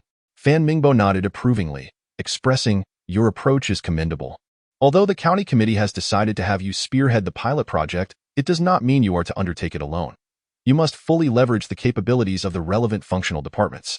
The Business Bureau, Agriculture Bureau, and Forestry Bureau each possess their own resources to some extent. Additionally, the traditional Chinese medicine hospital likely has companies they collaborate with, so they must also contribute. If anyone dares to be negligent, inform me, and I shall deal with them."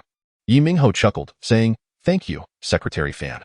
This plan has been established by the county committee, and I shall further refine the objectives and regularly report on evaluations to the entire county.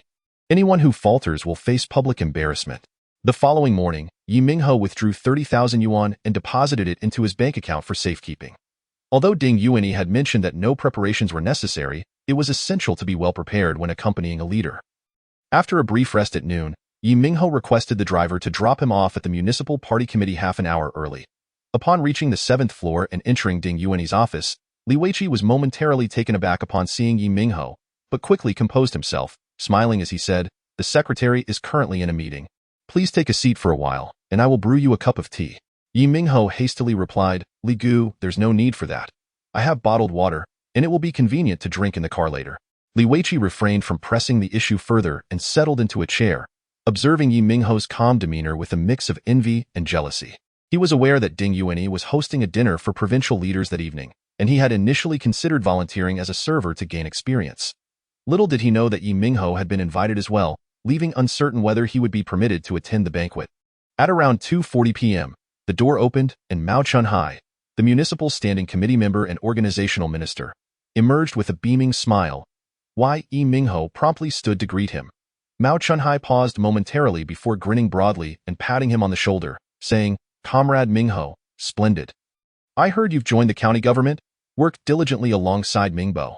As a selected talent from the provincial organization department, you are a key development target. You must focus on practical work, embody the spirit of hard work, and accumulate experience. You should visit the organization department when the opportunity arises." Ye Minghao respectfully responded, "Thank you. Minister Mao, I will certainly strive to meet the expectations of our leaders. Mao Chunhai nodded and, with his hands clasped behind his back, walked away, clearly in good spirits, perhaps due to a successful discussion with Ding Yuani. Li Weiqi knocked on the door before entering to report, Secretary, Minghao has arrived. Ding Yuani glanced at the time, stood up and said, It's about time. Let us depart now. Hello, Secretary. Ye Minghao greeted with a smile. Ding Yuani nodded, Yes, let us go. We can chat on the way. Li Weiqi, carrying a briefcase, followed closely behind, hastening to press the button for the elevator. Soon, the elevator arrived. After descending, Car 1 awaited them at the entrance. Li Weiqi swiftly opened the door, allowing Ding Yuani to take his seat in the rear right position before closing the door and occupying the front passenger seat. Although he held a higher rank than Ye Minghao, his role as secretary necessitated that he yield the rear seat to Ye Minghao, who had been personally summoned by Ding Yuani for a significant reason. How has the special task force been performing in recent days? Ding Yuani inquired, reclining in his seat and narrowing his eyes. Ye Minghao pondered briefly before responding, The results have been quite evident. We have gathered substantial evidence. Just yesterday, we detained 2 deputy county heads, and this morning, we also detained the county committee member and secretary of the Political and Legal Affairs Committee, Zhu Kaikwan. Furthermore, over a dozen department-level leaders are implicated. The County Public Security Bureau has been working overtime to investigate Fujiang Industrial, uncovering numerous instances of misconduct among officials and promptly forwarding the evidence to the task force. Fujiang Industrial has been operating in Fuzhou County for over a decade, with Pu Qiangsong being the wealthiest individual in the county, securing numerous contracts through unethical means, and many have benefited from him. This has led to a stagnation in the development of private enterprises in Fuzhou County and a lack of economic vitality. He organized his thoughts and continued, I believe that Fuzhou County must urgently improve public safety and optimize the business environment to restore investor confidence. In recent years, the County Public Security Bureau has suffered under the leadership of Liu Gaoxuan, exhibiting significant issues in work style that require robust reform and enhanced leadership. Who is currently overseeing the County Public Security Bureau, and what is their situation? Ye Minghao smiled inwardly, for this was precisely the topic he wished to discuss. He stated, Currently, it is Deputy Director He Chonglin who presides over the Bureau. Previously, he faced suppression from Liu Gaoxuan, but since assuming his role, he has rapidly cleansed the ranks, providing a strong guarantee for the swift resolution of the case concerning County Chief Cheng's murder. He has held a deputy-level position for over 3 years, and I believe he possesses considerable capability and acumen. Chapter 59. Ye Minghao is my student Ding Yuani, with a beaming expression, remarked approvingly, Indeed, you are absolutely correct. Fuzhou County undeniably requires a thorough rectification and governance. A prosperous industry has led to a chaotic environment, which starkly reveals the various shortcomings present in the county's development and necessitates our utmost attention. Why is it that in smaller counties, there is a noticeable scarcity of external investors? Even when enterprises do venture to invest, they find it exceedingly challenging to expand. Aside from the absence of local enterprises and their advantageous networks, what other abnormal factors are at play? He furrowed his brow, pondering aloud, These commonplace issues warrant our deep contemplation.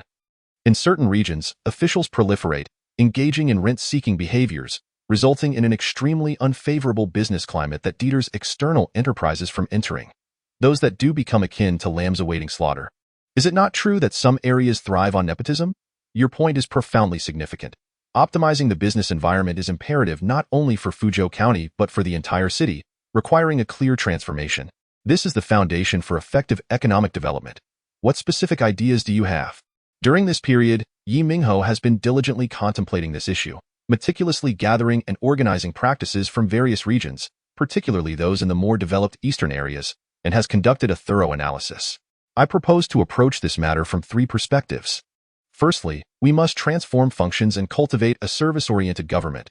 Currently, government institutions at all levels are still rooted in outdated ideologies, primarily focused on management, often neglecting the needs of the populace and enterprises.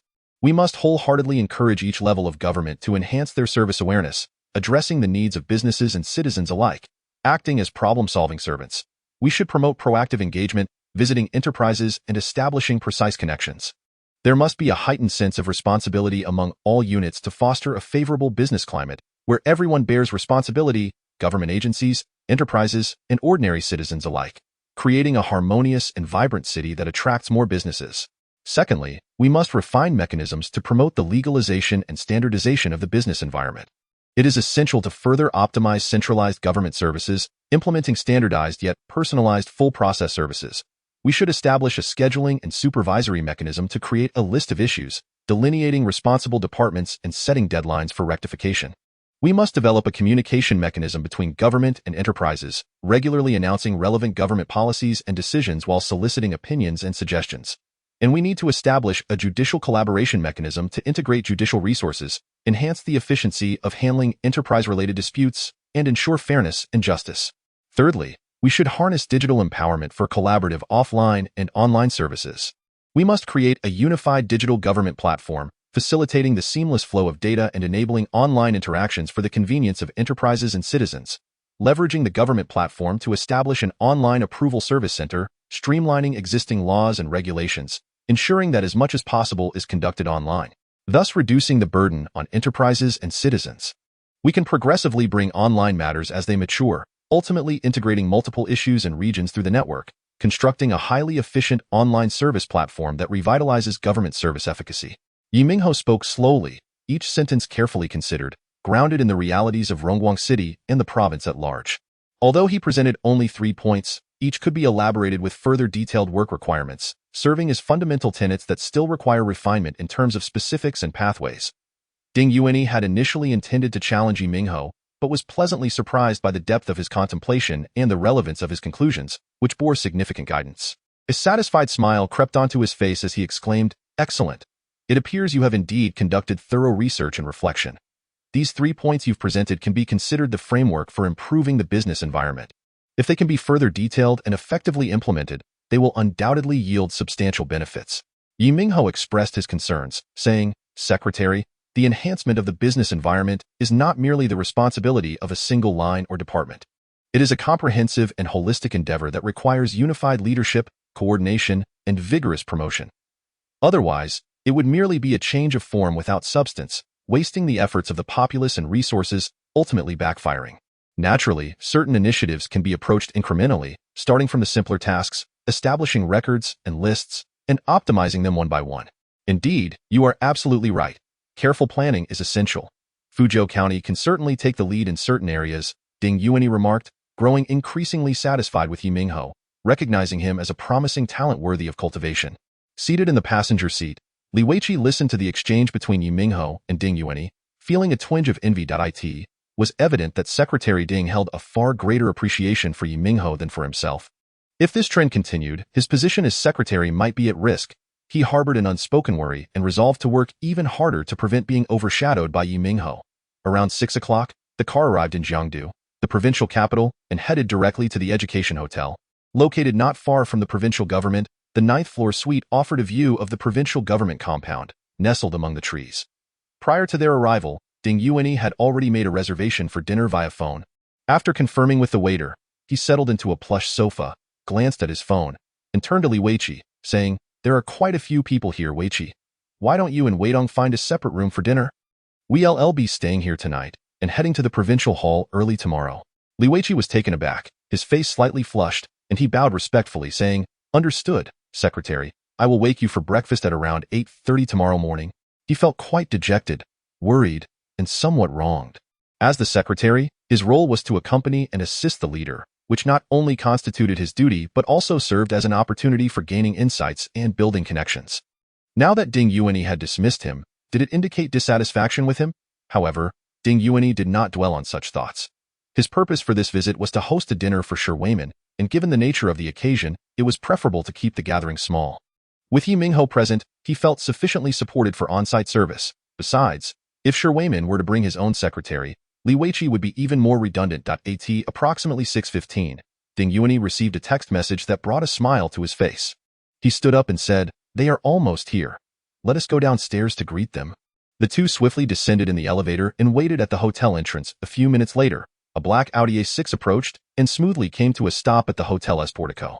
Ding Yuanyi stepped forward briskly, opened the rear door, and greeted with a beaming smile, "Welcome, Governor Shi. Thank you for your hard work." Shi Weimin, radiating warmth, shook Ding Yuanyi's hand and replied, "Yuanyi, sorry to keep you waiting.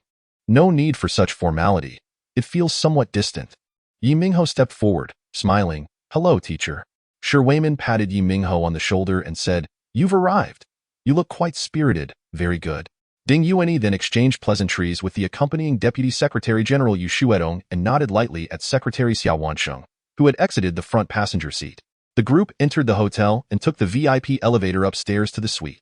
The waiter began serving cold and hot dishes, while a strikingly attractive waitress opened a bottle of Wunyang liquor, pouring it into a decanter and placing it on the table. Ye Minghao naturally took on the role of a server, first placing a glass in front of Shi Weimin, then in front of Yu Shuedong, followed by Ding Yuanyi and Xiao Wansheng, and finally, he seated himself with a glass in hand. With a warm smile, Shi Weimin gazed at Ye Minghao as he finished his tasks and turned to introduce him to Yu Shuedong, saying, Ye Minghao is my student. This young man possesses remarkable ideas and an expansive mindset. He currently serves as the Deputy Director of the Fuzhou County Government Office. I've heard he has accomplished several significant tasks recently. Yu Shuedong immediately regarded Ye Minghao with a friendly smile and remarked, Ah, so you are the esteemed protégé of the governor. I initially thought this spirited young fellow was Secretary Ding's secretary. Grassroots experience indeed cultivates talent, allowing one to acquire a wealth of new knowledge and combine theoretical understanding with practical application. Young Yi, you must strive to excel and not bring shame to your teacher. Please share your number later. We should communicate more. Shi Weimin's introduction clearly demonstrated his satisfaction with this young student, prompting the Deputy Secretary General to take note. Ye Minghao promptly stood up, retrieved his phone, and said, Thank you for your encouragement, Secretary. I will certainly do my best and hope to seek your guidance in the future. May I have your phone number? Yu Shuedong recited a series of digits, and Ye Minghao dialed it, waiting for a few rings before hanging up and sending a text message with his name as a note. Upon returning to his seat, Secretary Xiao Wansheng also took out his phone to exchange numbers. As Shi Weimin's secretary and a section chief in the provincial government office, his prospects for advancement to deputy section chief would heavily depend on his performance and gaining Shi Weimin's approval. Excellent. We are all friends here, so let us communicate and share more. Everyone, let us pour the drinks and raise our glasses together, Shi Weimin said with a smile. Chapter 60. Are you familiar with Bitcoin? As the guests indulged in drinks and engaged in lively conversation, the atmosphere remained remarkably relaxed. Ye Minghao raised his glass to toast the group, then took on the role of a server, pouring tea, refilling drinks, and handing out napkins as he attended to the table. Shi Weimin, now serving as the vice-governor, radiated confidence, sharing jovial banter and toasting each person in turn. When it was Ye Minghao's turn, after taking a sip, he inquired, Minghao, how are the ideas and proposals you suggested during your time in the village being implemented now? Ye Minghao replied candidly, Secretary Ding made a special trip to Tian's Huayuan village for research and inspection. The county is placing great emphasis on this matter. The Standing Committee of the County Party Committee has approved the pilot plan for the transformation and development of Tian's Huayuan village, clearly defining the objectives, timelines, and the specific roles of various functional departments, with me leading the implementation. Currently, the road to Tian's Huayuan village has been completed, and the next step is to pave it. However, we are facing some challenges in attracting investment. This time, I have come to Jiangdu to see if I can engage with a couple of traditional Chinese medicine companies. Shi Weimin chuckled and turned to Shuedong, saying, The traditional Chinese medicine administration surely has relevant information. Shuedong, please call Lao Qin tomorrow and arrange for Minghao to meet with him. Rural development is no easy task. We must provide more support. The experience gained from the pilot program in Fuzhou County can also be considered for promotion in other areas as circumstances permit. According to their respective duties, Shi Weimin oversaw education, technology, cultural tourism, health, medical security, industry, state-owned enterprise reform, electricity, and communications, managing the Provincial Education Department, Science and Technology Department, Industry Department, Cultural Bureau, Tourism Bureau, Health Department, State-Owned Asset Supervision and Administration Commission, Radio and Television Bureau, Medical Insurance Bureau, Cultural Relics Bureau, the Traditional Chinese Medicine Administration, and the Institute of Traditional Chinese Medicine. What seemed like an insurmountable challenge for Ye Minghao was merely a matter of a phone call for the Traditional Chinese Medicine Administration. Ye Minghao felt a surge of joy and expressed gratefully, Thank you, teacher. This will resolve the most significant issue facing the development of Tian's Huayuan village. On behalf of the 327 inhabitants of Tian's Huayuan village, I extend my gratitude to you. Shi Weimin nodded, lightly tapping the table with his fingers, and stated earnestly, As long as it is for work, I do not mind providing you with assistance. However, you must not use my name to pressure businesses. In commerce, it is essential to ensure they see profit. Only then can the business endure and genuinely benefit the villagers. Sometimes, our intentions and ideas are commendable, yet challenges arise during implementation, leading to well-meaning efforts producing adverse outcomes. During your time in the village, you should conduct thorough research with each household, understanding specific circumstances and promoting new development concepts and ideas. That approach is commendable. Grassroots work requires patience and meticulousness. Only by gaining the public's recognition can we transform a beautiful blueprint into reality. His words served as both a reminder and a commendation, revealing that Ye Minghao was in constant communication with him. Yu Xuedong observed Ye Minghao's composed demeanor, neither subservient nor arrogant, and mused, "The leader holds this student in high regard. He remembers even the minutiae of daily work." As the Deputy Secretary General of the provincial government, Yu Xuedong, at the age of 40, was still at the deputy department level. His ambition was to quickly elevate to the head of a department and eventually aspire to become the leader of a municipal-level position. All of this hinged on effectively serving Shi Weimin, who, at the age of 42, was also a scholar-like official with significant upward mobility prospects. By closely following his lead, a promising future lay ahead. It was crucial to pay greater attention to the people and matters that the leader valued. Xiao Wanqing, serving with a smile, took note of the scene unfolding before him, contemplating, "This is remarkable. Ye Minghao enjoys the trust of the leader, and I must cultivate a good relationship with him." Ding Yuanyi frequently raised his glass, feeling pleased at having brought Ye Minghao along, knowing that his mentor treated this protege with genuine regard.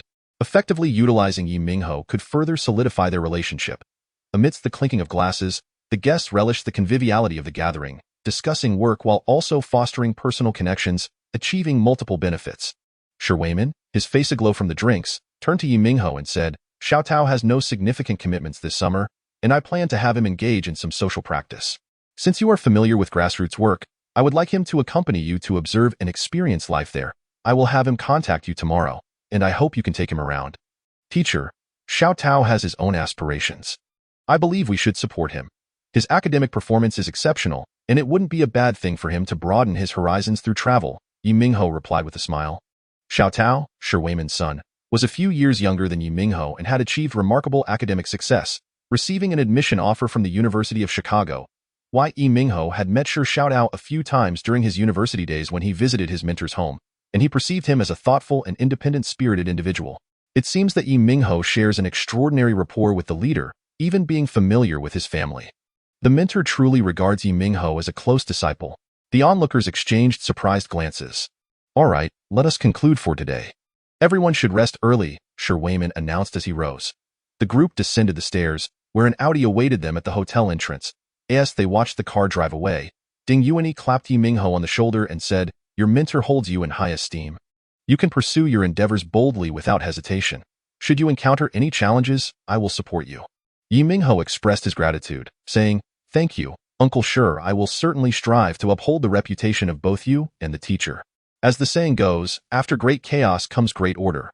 Once the county stabilizes, I intend to devote myself fully to the pilot work in Taiyan's Huayuan village and ensure we achieve tangible results. The following morning at 8 o'clock, Ye Minghao awoke to the sound of his alarm clock. Just as he got out of bed, his phone rang with an unfamiliar number, displaying a local Jiangdu area code, prompting him to answer. "Senior brother, this is Shi Xiaotao. Where are you?" "I am coming to find you." Ye Minghao paused for a moment before responding with a wry smile. "Hello, Xiaotao, I'm at the Education Hotel. I might need to head to the Traditional Chinese Medicine Administration shortly, so let us meet later." "No problem. I'll drive over. I have nothing to do at home, and it's quite boring being cooped up. I'd like to experience a bit of the world with you," Shi Xiaotao cheerfully replied. "Do you have a car? If not, I can be your driver, and I won't charge you anything." With such an offer, Ye Minghao felt it inappropriate to decline further, so he said, "All right, come on over. Have you had breakfast yet? We can eat together." "I've already eaten. You wouldn't believe how early my mother wakes me up for breakfast, worried that I might become lazy." Shi Xiaotao rambled on, clearly eager to escape his mother's watchful eye. After hanging up, Ye Minghao quickly freshened up and then met up with Li Weiqi. Once Ding Yuanyi was awake, they all headed to the dining hall for breakfast. During this time, Ye Minghao received a text message from Yu Xuedong, providing him with the phone number of Chun Yuanping, the director of the Traditional Chinese Medicine Administration, indicating that an appointment had been arranged for him to visit after 9 o'clock. Ye Minghao replied with gratitude and informed Ding Yuanyi of the arrangement. Ding Yuanyi put down his utensils and pondered, "I should accompany you, but I have an appointment with Director Wang from the Provincial Public Security Department, and the timing conflicts." "That's all right. I'll head over first. Since Secretary Yu has already made the arrangements, it should be fine," Ye Minghao reassured. After some thought, Ding Yuanyi agreed, In that case, I'll make a call shortly. You can take a taxi over. Ye Minghao smiled, saying, Xiao Tao is coming to find me. He is driving. He has nothing to do at home and is eager to find an excuse to get out. Ding Yuanyi chuckled and said, then take care of Xiao Tao. Make sure he doesn't spend any money. Ye Minghao nodded in understanding. Before long, Xiao Tao arrived, dressed in a white t-shirt, black athletic pants, and sneakers, with short hair and round glasses, his bright eyes sparkling with enthusiasm. Senior brother, let us take care of business first, and we can head to Fuzhou County later. My father instructed me to learn from you and experience the life of the grassroots. Xiao Tao greeted Ding Yuanyi politely, his face beaming with happiness. Ye Minghao glanced at the time and said, it's about time. Let us go. We can't keep the leaders waiting. Ding Yuanyi added, I'll call Director Chen shortly if possible. I'll invite him to lunch. Ye Minghao and Xiao Tao descended the stairs and arrived at the parking lot, where they got into a relatively new BMW sedan. This car belongs to my uncle. I borrowed it for a while. I'll return it once I start school, Xiao Tao explained. As two young men who were already acquainted, Xiao Tao was quite at ease, engaging in lively conversation. From him, Ye Minghao learned that his scholarship did not cover all expenses, and he would still need to spend a significant amount each year. This was likely one of the reasons why Shi Weimin and his wife were reluctant for him to study abroad. 10 to 20,000 gold coins is not a substantial amount.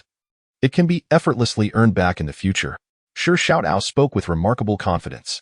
By the way, senior brother, are you familiar with Bitcoin? It is a form of encrypted digital currency. Back in May, a programmer in Florida used 10,000 Bitcoins to purchase 2 pizzas, thus pricing 1 Bitcoin at a mere $0.0025.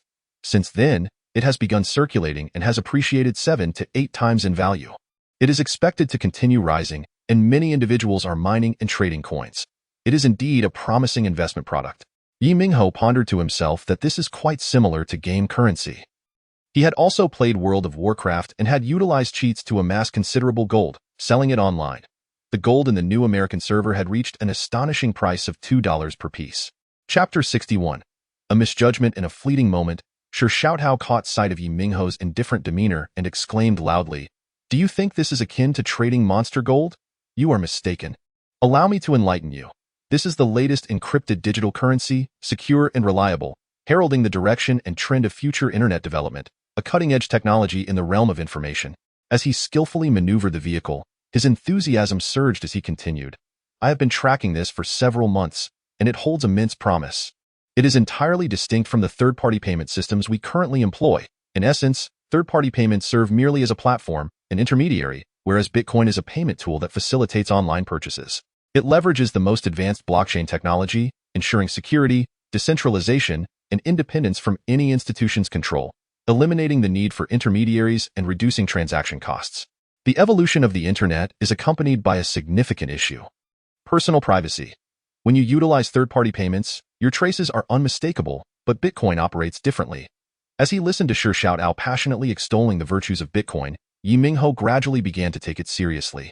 In fact, he had previously delved into various internet-related topics, primarily to enhance efficiency and stimulate economic growth.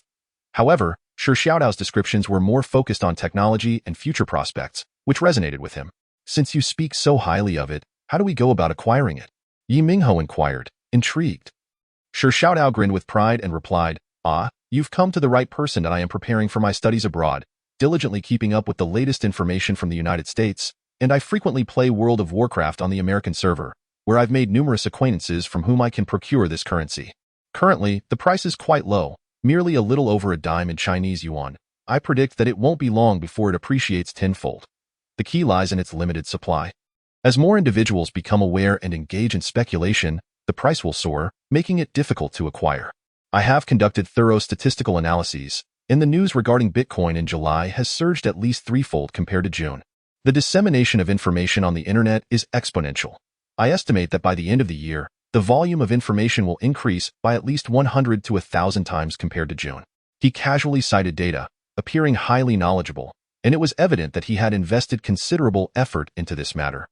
Ye Minghao found himself somewhat swayed by his words. What do you think? Should we seize this opportunity and purchase some? Who knows, in a few months, it could yield tenfold or even 100-fold returns, far surpassing stock trading. Xiao Tao's eyes sparkled as he beamed with joy. Observing his fervent demeanor, Ye Minghao felt a surge of interest and said, That sounds feasible. How do we proceed? Can you assist me in this? Sure, Xiaodao's smile broadened. It's quite simple. We just need to open a dual currency account for the digital yuan, exchange for it, and then purchase on international trading websites. We can also trade directly with individuals selling it. It's very convenient. Brother, how much do you intend to buy? Ye Minghao countered. How much can you help me acquire? Sure, Xiaodao chuckled. That depends on your budget. I would recommend acquiring as much as possible. After some contemplation, Ye Minghao recalled that Tong Guofeng had recently repaid him 10,000 yuan, and he had an additional 7,000 in savings.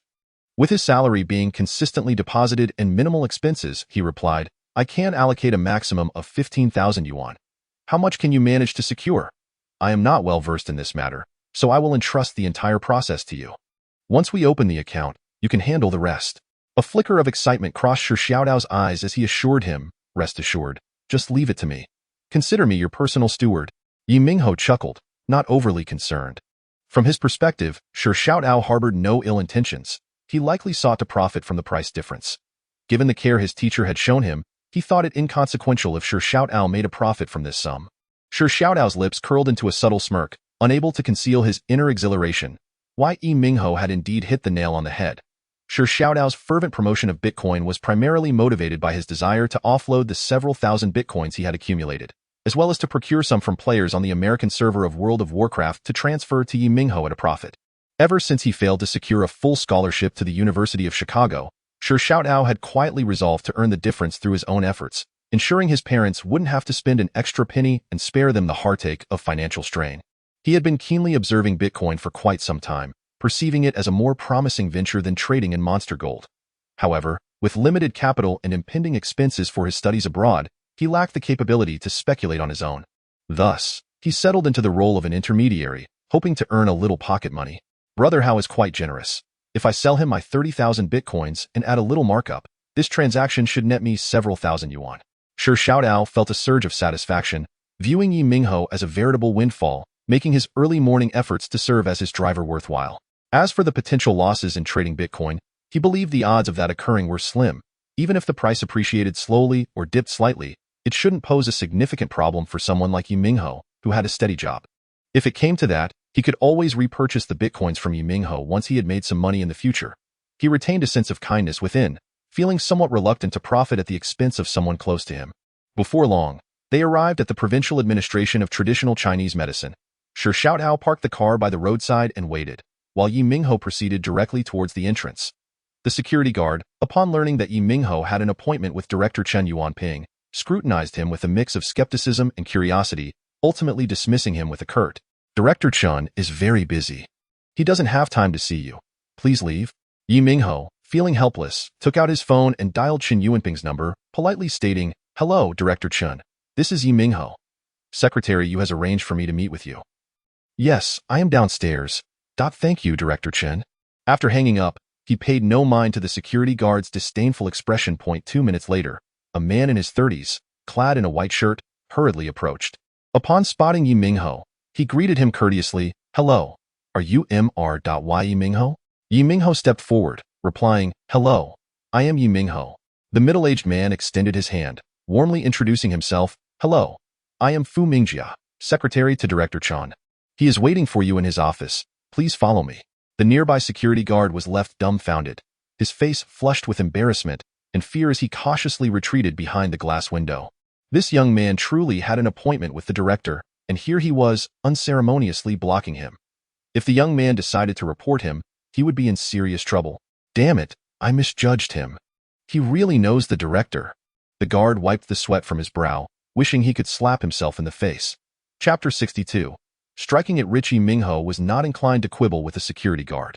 Accompanying Fu Mingjia, he ascended in the elevator to a spacious and opulent office, where he was introduced to Chen Yuanping, the director of the Provincial Administration of Traditional Chinese Medicine. Chen Yuanping was a man with a square face and large ears, a fair complexion, and a somewhat corpulent physique. He greeted Ye Minghao warmly, rising to shake his hand, his eyes crinkled into slits from smiling. You must be Xiao Yi. Secretary Zhang Dong mentioned your situation to me this morning, and Secretary Ding also called. I've already had my staff compile the relevant information. Please, have a seat while I fetch the documents. Thank you, Director Chen. I appreciate your assistance, Ye Minghao replied respectfully, his demeanor full of deference. Fu Mingjia prepared a cup of tea and placed it on the desk before excusing herself from the office. Qin Yuanping, settling into his chair at the desk, made a phone call and then cheerfully remarked, I hear that Xiao Yi is working in Rongguang City and is planning to develop medicinal herb cultivation? Ye Minghao perched on the edge of the sofa, leaning forward slightly as he replied, Director Chun, I am currently employed in Fuzhou County of Rongguang City, serving as the Deputy Director of the County Government Office. The county is aiming to enhance farmers' incomes by developing distinctive agricultural practices. I am spearheading the pilot project to establish a model village and town for medicinal herb cultivation, which will lay the groundwork for broader implementation across the county in the future. Chen Yuanping nodded with a smile. That's a commendable approach. Traditional Chinese medicine is a treasure of our nation, and the market demand for medicinal herbs remains robust. High-quality herbs are in short supply, so cultivating them holds great promise. At that moment, a knock sounded at the door, and a woman in a light yellow dress entered. She appeared to be in her 30s, somewhat plump, with short hair, and calmly stated, Director, I have brought the documents you requested. Chen Yuanping nodded with an air of authority and introduced, This is Director Ye Minghao from Fuzhou County. He will discuss specifics with you shortly. Xiao Yi, this is Director Wang Xiaoyan from our Medicinal Herb Development Planning Department. She is well acquainted with the details, so you may consult her directly in the future. He glanced at his watch and added, I have another meeting soon, so I won't keep you any longer. Ye Minghao promptly stood, expressing his gratitude. Thank you, Director Chun. Your assistance has been invaluable. Chen Yuanping waved his hand dismissively. No need for formalities. Xiaoyan, please take special care of Xiao Ye's matters. Assist him in recommending suitable enterprises and make introductions, mentioning that I have requested their help in visiting Fuzhou County for investment considerations. I will treat them to a meal soon. Ye Minghao bowed slightly to Qin Yuanping before following Wang Xiaoyan to her office. After discussing the situation, she made a phone call and happily informed him that Jiangzhou Traditional Chinese Medicine Company had an investment delegation currently in the area. She provided Ye Minghao with the contact information, encouraging him to reach out to them for a site visit. She assured him that the company was reliable, backed by state assets, and was actively promoting the cultivation of medicinal herbs while exploring various models. Ye Minghao sensed that while Wang Xiaoyan appeared somewhat reserved, she was thorough and earnest in her work, and he expressed his sincere gratitude. Upon descending, Shi Xiaodao could hardly contain his excitement, exclaiming, Brother Hao, the matters are settled. Let us head to the bank to open an account. There's a HSBC nearby that can issue a dual currency card. Do you have your ID with you? Ye Minghao smiled, I do. Just give me a moment to make a quick call. He dialed Feng Yutao, the investment director at Jiangzhou Traditional Chinese Medicine Company, and after a brief conversation, they agreed to meet on Monday in Fuzhou County. As Shi Xiaodao revved the engine, they arrived at the HSBC bank 15 minutes later. Brother Hao, over here, fill out this form while I make a copy of your ID. Shi Xiaodao's service was impeccable, akin to a devoted steward, treating Ye Minghao as a benefactor with utmost respect. With the assistance of the staff, Ye Minghao successfully opened a bank account and activated online banking within half an hour, transferring 15,000 yuan into it.at. This point, he had committed all his personal assets, leaving just enough for living expenses. Fortunately, he had previously received an advance for work-related expenditures, so he was not overly concerned. Shi Xiaodao negotiated with the staff to use a computer in the electronic banking experience zone to access an entirely English website, where they registered a username and linked the account. Subsequently, he exchanged the yuan in Ye Minghao's account for cryptocurrency, making a deposit on the website. All set, Shi Xiaodao announced joyfully, opening a web page to show a price trend graph. Brother Hao, look. This is the Bitcoin price trajectory. In just 3 months, it has surged this much, it's bound to rise further. If you make a profit, you must treat me to a lavish meal. Ye Minghao chuckled. All right, it's settled then. With deft maneuvers, Shi Xiaodao sold over 30,000 Bitcoins from his account to Ye Minghao, then sent out an acquisition notice to his friends in World of Warcraft, of course at a slightly lower price than the market. Ye Minghao rested nearby, not concerning himself with Shi Xiaodao's actions. He had already resolved that the 15,000 yuan was essentially an investment in Shi Xiaodao, and the potential returns were of little consequence. Brother Hao, you must remember your username and password. They are akin to your bank account credentials. If you lose them, retrieving those Bitcoins will be impossible, and that would be a significant loss, Shi Xiaodao cautioned, handing him a sticky note. Ye Minghao examined it. It contained the website, a username derived from his pinyin email, and a password formed by combining their name's pinyin letters with today's date. It was quite memorable. He took a photo and sent it to his frequently used email before tearing the note into shreds and discarding it. It's already noon. Let us grab a bite to eat and return later. Shi Xiaodao was elated. I'll treat you today to celebrate your investment venture. Ye Minghao replied, no, you're still in school. Let me treat you. What do you feel like eating? Sure, Xiaodao, not want to be modest, nodded. Sure, let us find a nearby restaurant. Anything will do. The two settled on a mapo tofu eatery nearby, ordering several dishes. As they dined, Sure Xiaodao updated him. I've already helped you acquire 35,276 coins. I've sent out the acquisition email. We should be able to purchase at a price lower than the market rate. At the current price, your account can hold over 123,000 coins. If it appreciates tenfold or even 100-fold, you'll strike it rich. Chapter 63. Saving people. Seeing his joyful demeanor, Ye Minghao felt a surge of happiness as well. He chuckled. I hope to ride on your auspicious words and strike it rich. I am quite unfamiliar with these matters. You have my full trust to handle everything. If we make a profit in the future, I shall continue to invest in you. Ha ha. Sure Xiaodao laughed heartily, exclaiming, Brother Hao, you truly are magnanimous. Rest assured, I am confident that you will certainly make money. By the way, I am studying at a business school in Chicago, and I intend to thoroughly research the development of Western commerce, seeking entrepreneurial opportunities. When the time comes, I will assist you with financial management, allowing you to focus on your political career and aspire to hold a prominent position. Sounds great, let us strive together. Ye Minghao responded with a smile, raising his cola to clink glasses with Sure Xiaodao. He sensed that Sure Xiaodao had a rather naive disposition, yet was astute and held his own aspirations. As long as he finds the right path, his future achievements would undoubtedly be commendable. As the saying goes, a tiger's son is not a dog. Both of his parents are highly educated intellectuals, well-mannered and possessing exceptional qualities. As long as he remains diligent in his endeavors, success is inevitable.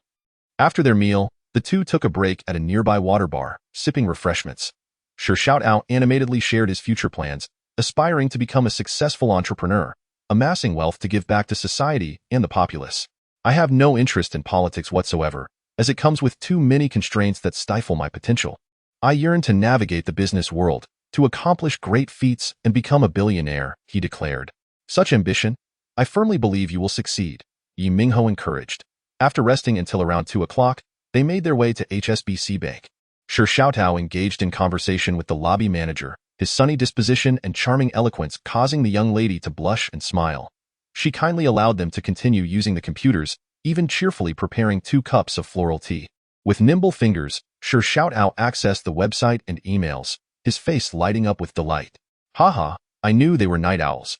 So many have responded. Let me tally the results. The emails he sent at 11 in the morning coincided perfectly with the evening over in the gaming community. Having joined a guild with numerous members, many responded to his invitation, initiating transactions on Ye Minghao's account at the prices he specified. As Sure Xiaodao reviewed the transaction details, he calculated diligently, his smile widening with each passing moment. 2023, not counting the cents, haha. 996, and they even threw in 6 extras, quite good. 1024, Sure Xiaodao busily exclaimed with excitement, while Ye Minghao leisurely sipped his tea beside him. After more than half an hour, Sure Xiaodao paused, jotted down a number with his calculator, and turned to Ye Minghao with a triumphant grin. All set, Brother Hao, can you guess how much we gathered in total? Ye Minghao smiled subtly. A few tens of thousands? Indeed. Sure Xiaodao nodded vigorously. All the funds have been utilized, and combined with this morning's transactions, we have acquired a total of 123,400. If only we had more money, we could have procured even more. Ye Minghao chuckled. No worries, that's already quite substantial. There's no end to making money. Sure Xiaodao sighed in relief. Exactly. If these coins appreciate to 1 yuan each in the future, that would amount to over 120,000 yuan. Converting to renminbi, that's nearly 800,000. Wow, that would be exhilarating. A fortune overnight. Ye Minghao could not help but chuckle. His imagination was rather vivid. However, with Bitcoin currently valued at less than 0.1 yuan, one could only wonder how long it would take to reach 1 yuan. Nevertheless, as long as he found joy in it, that was sufficient. If he were to earn some money, it would indeed be a delightful surprise, though Ye Minghao did not harbor much hope for that. All set, Brother Hao, let us depart, Sure Xiaodao said as he tidied the table and stood up. Ye Minghao recalled something and remarked, You may accompany me, but I must be the one to drive on the highway. Sure Xiaodao dismissed his concern, saying, It's all right. My skills are quite proficient. I've been practicing with my uncle's car for quite some time. Though I just obtained my license not long ago, I consider myself quite the experienced driver. Ye Minghao inquired, Have you ever been on the highway? At that, Sure Xiaotao fell silent and replied, well, I haven't had the opportunity. Just let me practice a bit while you observe from the side. After pondering for a moment, Ye Minghao suggested, how about this? You can drive for a while, and if it proves challenging, I will take over. Traffic safety is no laughing matter. We must be responsible for ourselves and our families. Sure Xiaotao nodded in agreement. I understand, a bright future awaits me. I have yet to fully experience the vibrant world of our nation. I promise I will not act recklessly. Having previously ridden in the car driven by him, Ye Minghao found it to be quite smooth and steady, certainly not indicative of a novice driver, which is why he felt comfortable allowing him to give it a try. Moreover, Sure Xiaotao's demeanor was not like that of some young people who are brash. He exhibited a blend of passion and rationality. Why Ye Minghao contacted Ding Yuanyi to explain the situation, who advised him to return to Fuzhou County and reminded him to take good care of Sure Xiaotao, particularly regarding safety. Do you need to return to collect your belongings? Ye Minghao inquired. Hee, I prepared everything long ago. It's all in the trunk, Sure Xiaotao replied proudly. Why Ye Minghao felt somewhat speechless. Just how eager was he to escape that home? Very well then. Let us set off. We should arrive in Fuzhou County just in time for dinner. At that moment, the city was not congested, and after more than 20 minutes, Sure Xiaotao had entered the highway, heading south. Ye Minghao sat in the passenger seat, carefully observing the surroundings. After traveling a distance, he felt reassured that all was well, though he remained vigilant, continually monitoring the conditions around them. During a rest stop, Ye Minghao purchased 2 cans of Red Bull, and after they had both consumed them, Sure Xiaotao resumed driving. After more than 100 kilometers on the highway, he had become quite adept. Around 5 in the afternoon, the car exited the highway, proceeding along the national road towards Fuzhou County. That red car ahead also came from Jiangdu, Sure Xiaotao remarked, pointing with his chin. Suddenly, a motorcycle sped towards them from a side road on the left, causing the red car to swerve abruptly, veering into a large tree before tumbling down a slope. Damn, Sure Xiaotao exclaimed, pressing the accelerator and hastily pulling over to the roadside. Ye Minghao exited the vehicle and hurriedly approached to assess the situation. He saw that the road dropped over 5 meters, and the red car lay upside down at the bottom of the embankment, its front and door somewhat deformed, the airbags deployed, while the driver remained out of sight. I'll go take a look. You hurry and call 120. This is the junction between Qilong Township and Yosi Town, Ye Minghao instructed, grabbing hold of a nearby sapling and swiftly sliding down the slope. A pungent odor filled the air as he looked up to see smoke billowing from the car's front. Cough, cough. A series of desperate coughs emanated from the driver's seat. Ye Minghao called out, Are you all right? The car is smoking. Get out quickly. I can't move. My foot is trapped. The driver, a young woman, replied, her voice trembling with anxiety. As the smoke thickened, Ye Minghao exerted all his strength to pull the door, which had become jammed and only yielded a small opening. Xiaotao, the door is stuck. See if you can find something to pry it open and toss it down quickly, Ye Minghao shouted, running to the other side to exert more force. Sure Xiaotao rummaged through the trunk but, feeling helpless, said, Brother Hao, I don't have anything that could pry the door open. Ye Minghao's expression darkened as he noticed flames beginning to flicker from the car's front. The urgency of the situation escalated. They had to rescue the driver quickly, or else the vehicle would soon be engulfed in flames. The car is on fire. The female driver exclaimed in panic, her voice trembling as she struggled, unable to move due to her foot being trapped. Chapter 64. Devotion. Ye Minghao anxiously surveyed the surroundings, and suddenly noticed that the 2 rear doors of the car were intact. An idea struck him, and he shouted, Don't panic, I'll enter from the back. With agility, he climbed onto the vehicle, forcefully opening the rear door. He bent down to crawl into the front seat, hastily pushing aside the airbag that had enveloped the female driver. He then unbuckled her seatbelt, wrapping his arms around her waist from behind, and exerted all his strength to pull her upwards. Ah, it hurts. My foot is trapped. The female driver cried out. Ye Minghao paid no heed to her discomfort. The urgency of the situation compelled him to drag her with resolute determination. 1 tug, 2 tugs, 3 tugs. Amidst her desperate cries, he finally managed to extricate her from the vehicle. Let's exit from the back, he instructed, continuing to support her as he stepped backward. Blood trickled from the female driver's foot, her face pale with pain, her body leaning weakly against Ye Minghao's chest. With a thud, he leaped out of the car. The weight of the female driver combined with inertia caused him to fall onto his back. A sharp pain radiated through his abdomen, and he let out a grunt before sitting up and, still holding her, stumbling away to safety. At that moment, thick smoke began to billow from the front of the vehicle, flames rapidly spreading, the acrid scent of burning plastic filling the air. A series of crackling sounds erupted, the flames leaping higher. With a resounding boom, a car door was propelled into the air, crashing to the ground. Ye Minghao instinctively moved further away with the female driver. Glancing back at the charred remains of the vehicle, his heart racing at the thought that had he delayed even a moment longer, she might not have survived. "Could you let go of me now?" the female driver asked weakly, her voice tinged with shyness. Ye Minghao paused, realizing that his hands were not positioned appropriately, and it dawned on him why it felt so elastic. "My apologies, it was unintentional," he replied, loosening his grip. "I understand, thank you," she said softly. Ye Minghao helped her to a nearby spot to sit, then noticed her youthful appearance.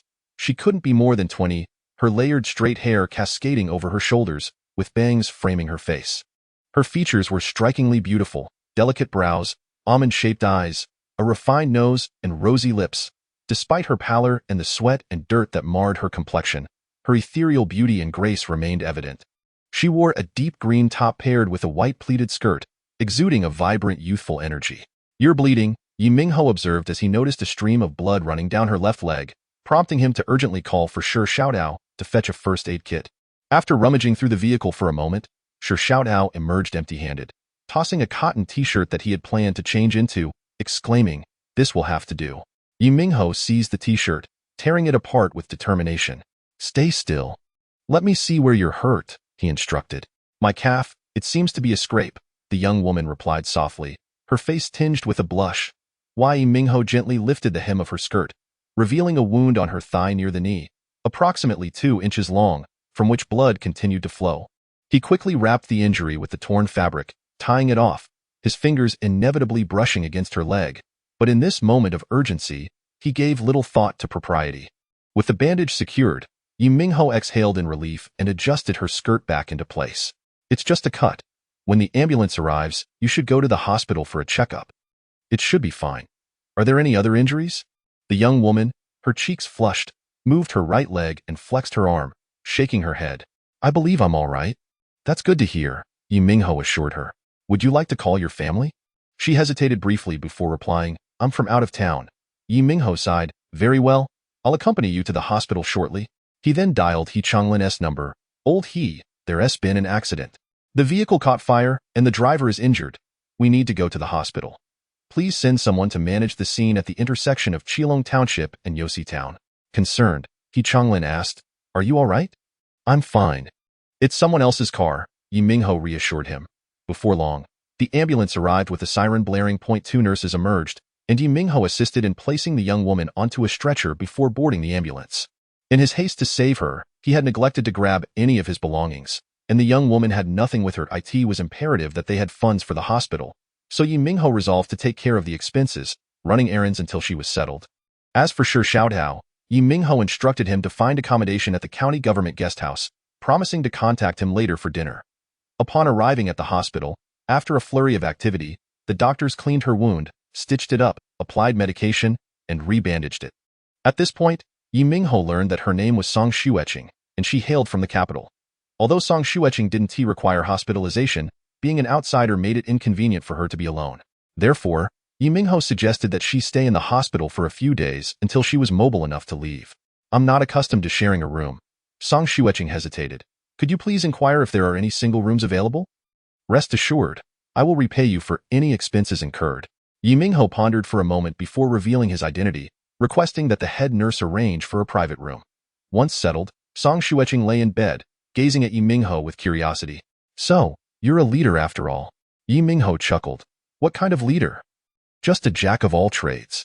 Song Xueqing brushed a stray strand of hair from her forehead, speaking sweetly, "You're the deputy director of the government office. At such a young age, it seems you have gained considerable recognition from your superiors." Noting her demeanor, Ye Minghao surmised she was likely still a university student. "Tell me about yourself. As a resident of the capital, what brings you to this small place?" The roads here are far from the spacious avenues of a metropolis, and one must be exceedingly cautious with all the motorbikes on the roads. Recalling the terrifying scene of the burning car, Song Xueqing's face paled as she expressed her gratitude once more. "Thank you. If not for your timely intervention." Ye Minghao waved his hand dismissively. "As a responsible modern individual, it was only natural for me to act in such circumstances. IT was merely a trivial matter. What may be trivial for you is a matter of life and death for me. I will surely repay your kindness. Ye Minghao jested, ha, how do you intend to repay me? With your devotion. Song Xueqing's cheeks flushed with embarrassment as she retorted, you're deluding yourself. Aren't you part of the bureaucratic system? I could have someone intervene to ensure you receive a promotion. Ye Minghao shook his head, no need for that. I just became a deputy section chief, and it will be a while before the next promotion. Let us not dwell on it. You needn't concern yourself with it. Had it been anyone else, they would have acted similarly to save you. Chapter 65, I will assist you. Song Xueqing smiled and said, do not be hasty in your rejection. Broaden your perspective and elevate your aspirations. You currently occupy a deputy section chief position, merely the most fundamental level of leadership. Should you wish to ascend to division chief or department head in the future, achieving that without guidance will prove exceedingly challenging. I can introduce you to valuable connections. Reaching the ranks of division chief or even department head will not be an insurmountable task.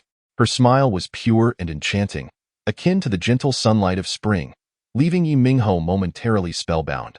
Are you even listening to me? Song Xueqing said, her displeasure evident, her cheeks flushed.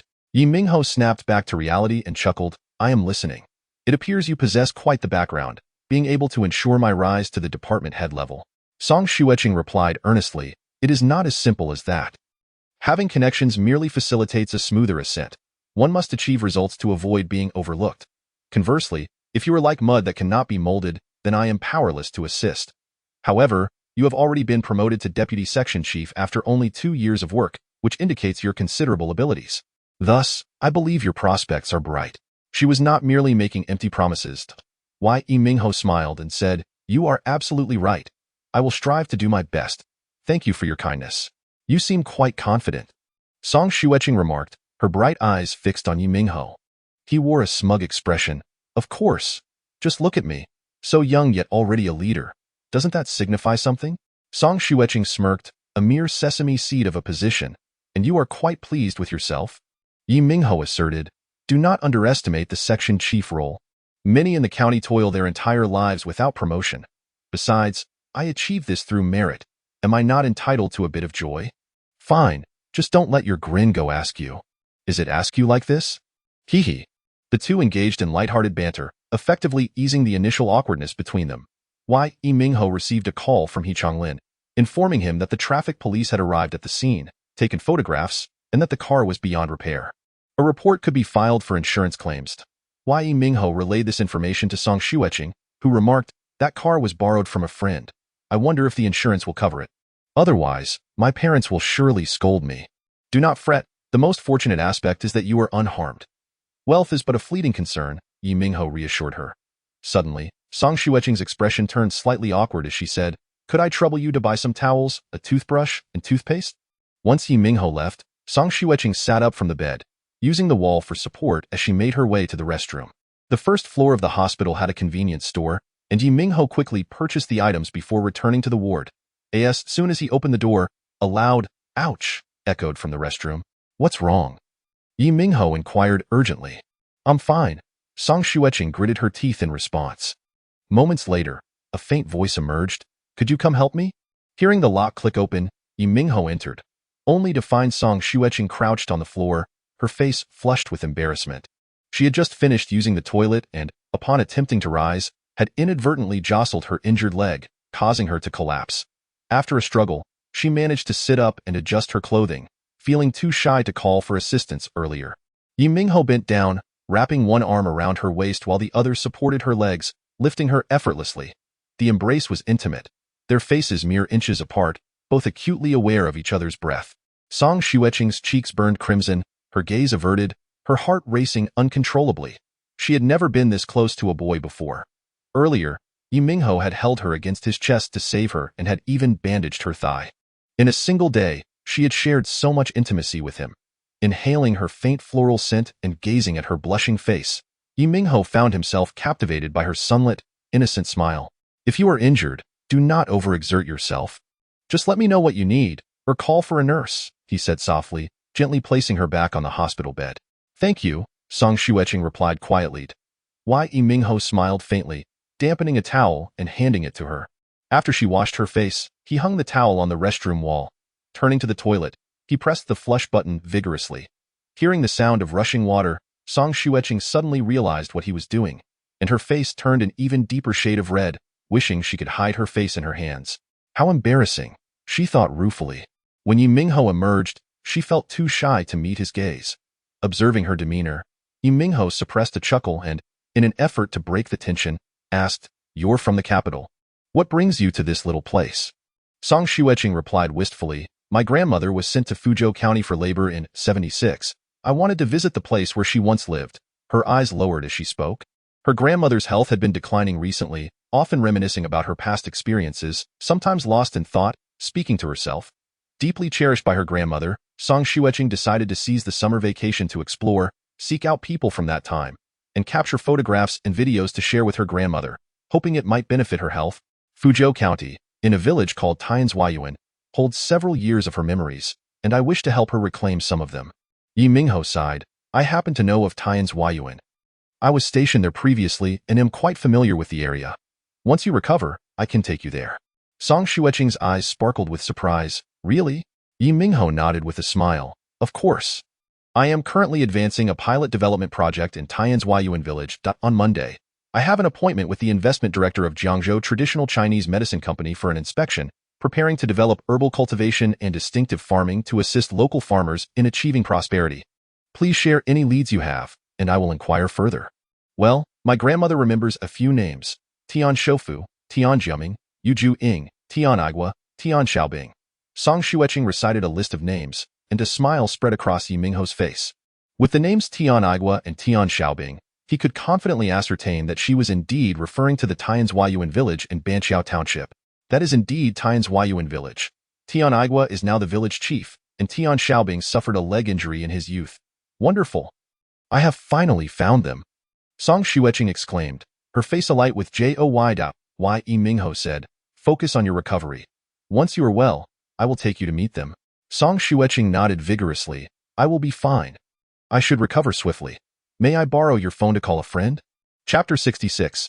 Our first time Song Xueqing utilized Ye Minghao's mobile device to contact her friends, assuring them of her safe arrival in Fuzhou County. Due to the unfortunate loss of her own phone, she had yet to report it missing or acquire a replacement card, thus borrowing another's phone to convey her well-being and alleviate their concerns. After concluding the call, she returned the phone to Ye Minghao and requested his assistance in obtaining a temporary identification card, reporting her lost phone card, and purchasing a new mobile device. As for her bank card, she would need to wait until she had sufficiently recovered to visit the bank herself. These tasks were mere trifles for Ye Minghao, who readily acquiesced. Fortunately, he had not exhausted the funds he previously advanced. Otherwise, his inability to assist would have been quite awkward. At that moment, Shi Xiaodao called, lamenting to Ye Minghao about his hunger. "How about this?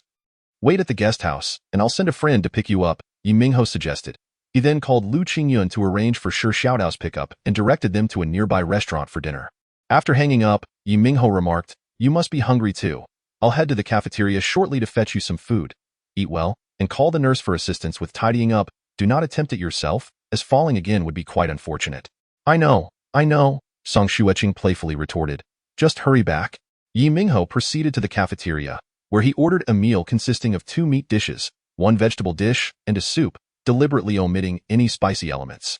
Upon returning to the hospital room, he adjusted the food tray and laid out the meal for Song Xueqing before stepping out again. At the restaurant, Lu Qingyun and Shi Xiaodao had already ordered their dishes and eagerly began to eat upon Ye Minghao's arrival. "Xiaodao, since you're in Fuzhou County, you might as well stay for about a week. I'll take you back next weekend. These next few days, just follow me and experience life at the grassroots level," Ye Minghao advised. "A week? Brother Hao, I don't start school until September 13th. I'd prefer to stay for 2 weeks, Shi Xiaodao protested. 2 weeks is too long. I have many matters to attend to, and won't have the time to look after you. Your future lies in vast opportunities, seeking to conquer the vibrant world beyond. There's no need to expend too much energy in such a small locale. I'm counting on you to acquire knowledge and assist me in financial endeavors," Ye Minghao explained. Shi Xiaodao's enthusiasm waned slightly. He primarily wished to avoid returning home to his mother's oversight and hoped to linger in Fuzhou County until just before school commenced. After their meal, Ye Minghao called home and reserved a room at the guest house, ensuring he could keep an eye on Shi Xiaodao. After all, The teacher had entrusted him with the responsibility of guiding Shi Xiaodao in experiencing grassroots life. Although Shi Xiaodao had just turned 18, he had recently graduated from high school and still possessed a youthful exuberance with limited social experience. Ye Minghao could not allow any misfortune to befall him. Having gained a few hundred yuan from Ye Minghao, Shi Xiaodao felt grateful and was eager to engage in conversation about his life aspirations and plans, all of which were quite optimistic. Ding! A message notification chimed. Ye Minghao checked his phone, his expression shifting to one of curiosity. What is wrong, brother Hao? If you have matters to attend to, please go ahead, don't mind me. I'll be watching television and then heading to bed. Rest assured, I won't venture out alone. The guest house should pose no danger, Song Xueqing reassured him. After contemplating, Ye Minghao contacted the guest house manager, requesting that proper arrangements be made for services and that any issues be communicated to him directly. He then departed, taking a taxi to the hospital. In the hospital room, Song Xueqing sat on the bed, absently flipping through channels on the television remote, her boredom palpable. The stark fluorescent lighting cast a somewhat cold hue over the room. A knock at the door startled her, prompting her to hastily set down the remote, lean back against the cushion, and blush slightly as she said, "Come in." As Ye Minghao entered, he found Song Xueqing gazing at him with a forlorn expression. Her beautiful eyes seemed to speak volumes, and a shy smile graced her face, igniting a flutter in his heart. Her smile was pure and enchanting, evoking a sense of warmth within him. He felt a subtle string in his heart resonate with her presence. "I'm sorry that I've never spent a night alone in a hospital," Song Xueqing admitted, her cheeks tinged with pink. "It's quite all right. I have no pressing matters either, so I'll just keep you company," Ye Minghao replied with a smile. Earlier, Song Xueqing had sent him a message expressing her apprehension. Though unspoken, her wish for his company was unmistakable. He pulled up a chair beside her bed and reclined slightly, chuckling. "This is my first time accompanying someone in a hospital as well, haha. We're both experiencing this for the first time." Song Xueqing's face flushed a deeper shade of red, and she shyly lowered her gaze, murmuring, "I've troubled you." Ye Minghao waved his hand dismissively, "Not at all. It is my duty to protect a lady. Speaking of which, you traveled a great distance to reach Fuzhou, leading to our serendipitous encounter. One could say it is fate." Intrigued, Song Xueqing turned to rest her chin on her pillow, gazing at Ye Minghao. "Truly, it is fate. You just so happened to save me and are well acquainted with the people of Tianjia village. Indeed, such is the irony of fate," Ye Minghao mused. "Once you've recovered, I'll take you to explore Tian's Huayuan village. Though my time there has been brief, I have visited every household and am familiar with their circumstances. The village is quite impoverished, and I am determined to assist the villagers in achieving prosperity." Thus, their conversation flowed seamlessly, and the topics grew increasingly diverse. Ye Minghao shared the challenges and efforts he had encountered in his work, alongside his ambitions and aspirations, while Song Xueqing recounted her university experiences and plans to pursue a career in journalism after graduation. The distance between them diminished, as if they were longtime friends. Before long, Song Xueqing had drifted off to sleep, lying on her side with her right hand cradling her face, her eyes closed and soft breaths escaping her lips. Her long eyelashes fluttered occasionally, and her brow furrowed slightly, perhaps haunted by memories of the accident in her dreams. Ye Minghao quietly propped himself up, drawing closer and observing the endearing young woman before him. She embodied the essence of the most charming and captivating girl he had envisioned since childhood. He found himself irresistibly drawn to her charm. How wonderful it would be to hold her close. Damn, is this what they call love at first sight? Ye Minghao mused inwardly. He lay back down, his thoughts consumed by Song Xueqing's radiant smile, her laughter echoing in his dreams. As dawn broke, Ye Minghao awoke from his reverie to find Song Xueqing gazing at him with her large, expressive eyes. "You're awake," she said, her cheeks warming as she shyly averted her gaze. "Good morning," Ye Minghao replied with a smile, internally wishing that she were his girlfriend, so he could greet her each morning with a warm smile under her gaze. What a beautiful thought. He rose, washed his face with cold water, and then set off to procure breakfast. He awaited the doctor's rounds and the changing of her bandages, remaining by her side like a devoted family member. "Your boyfriend is truly attentive," a nurse complimented. Song Xueqing's face instantly flushed crimson. "It's only right," Ye Minghao chuckled. Chapter 67.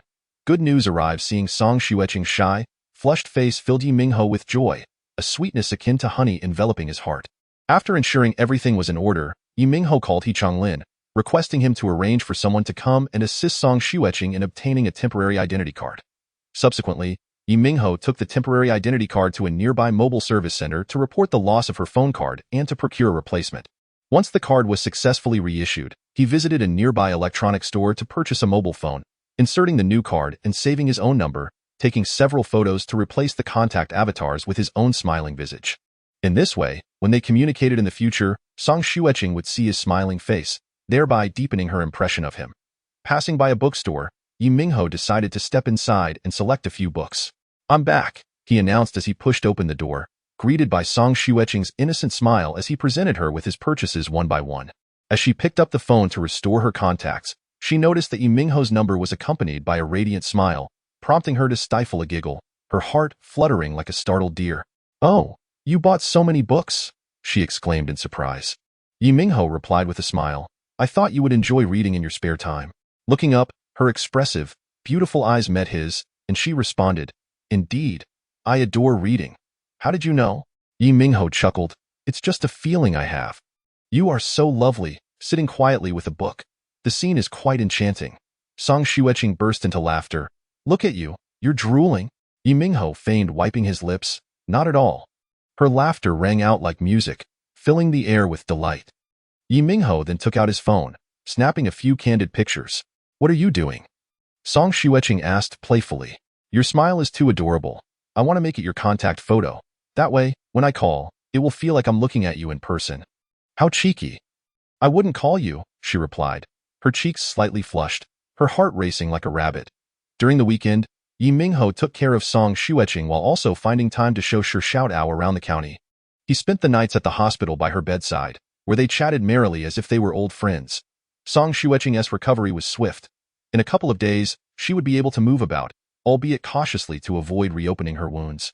Early Monday morning, Ye Minghao brought Shi Xiaodao to the office and subsequently reported to Fan Mingbo about their visit to Jiangdu, introducing Shi Xiaodao as a protege sent by the municipal party secretary Ding Yuani to experience life in the field.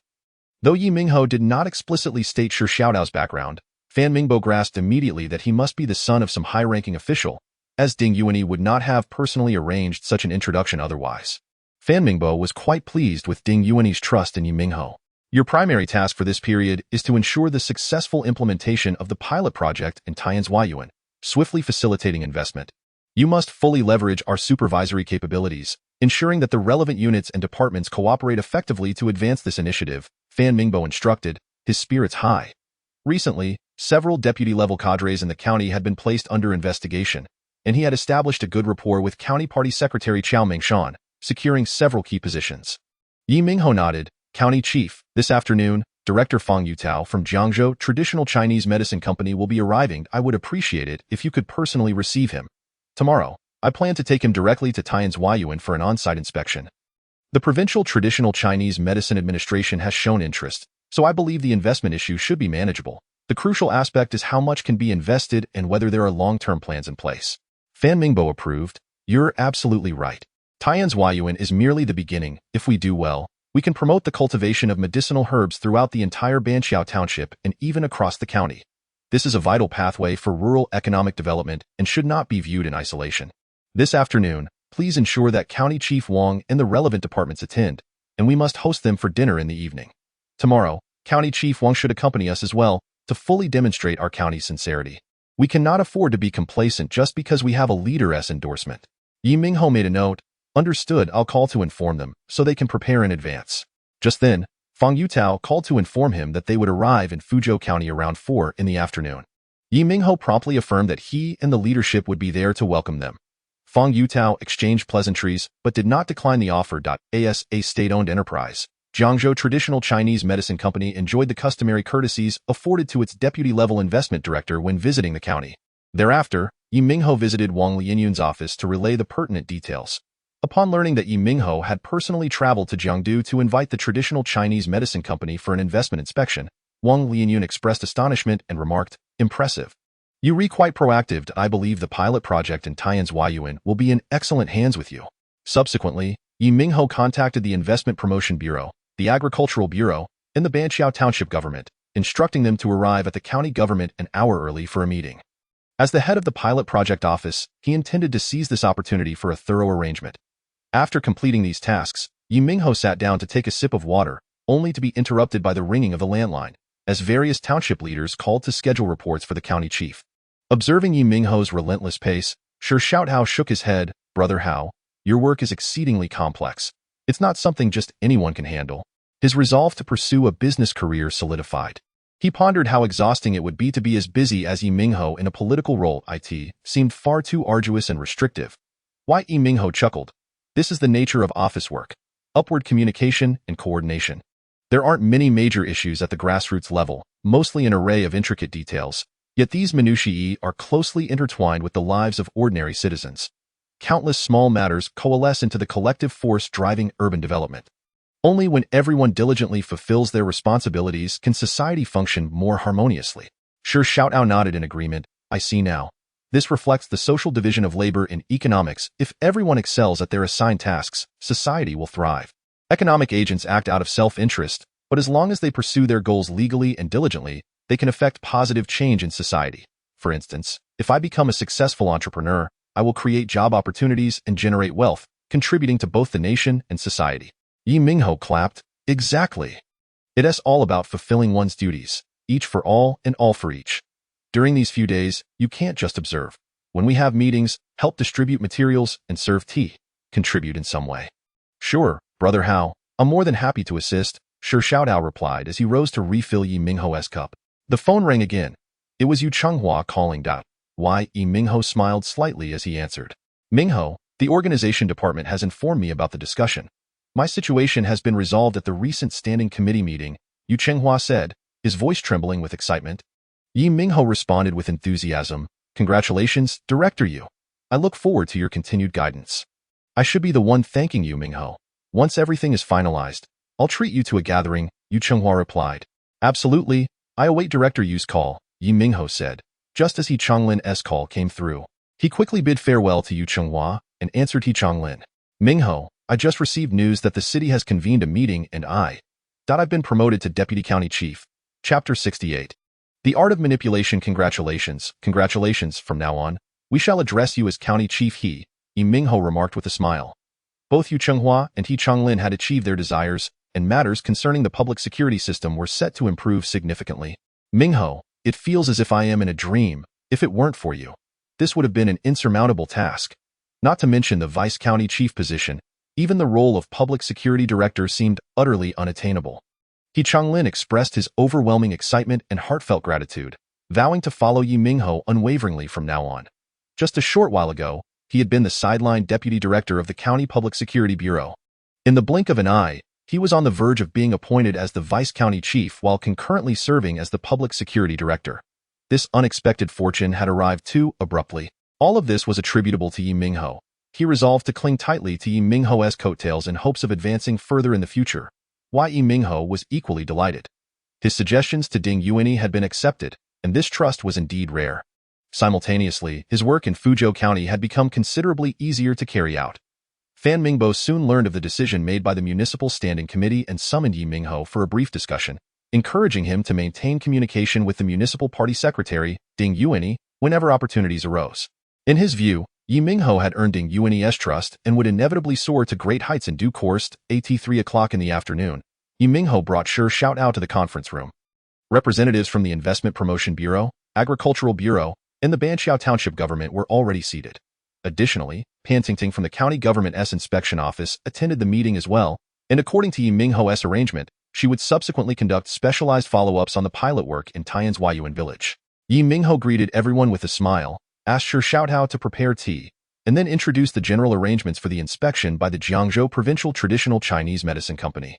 He emphasized that this company had been coordinated by Municipal Party Secretary Ding Yuani himself and conveyed the requirements set forth by County Chief Fan Mingbo, urging everyone to take it seriously and to cooperate fully to ensure the investment materializes.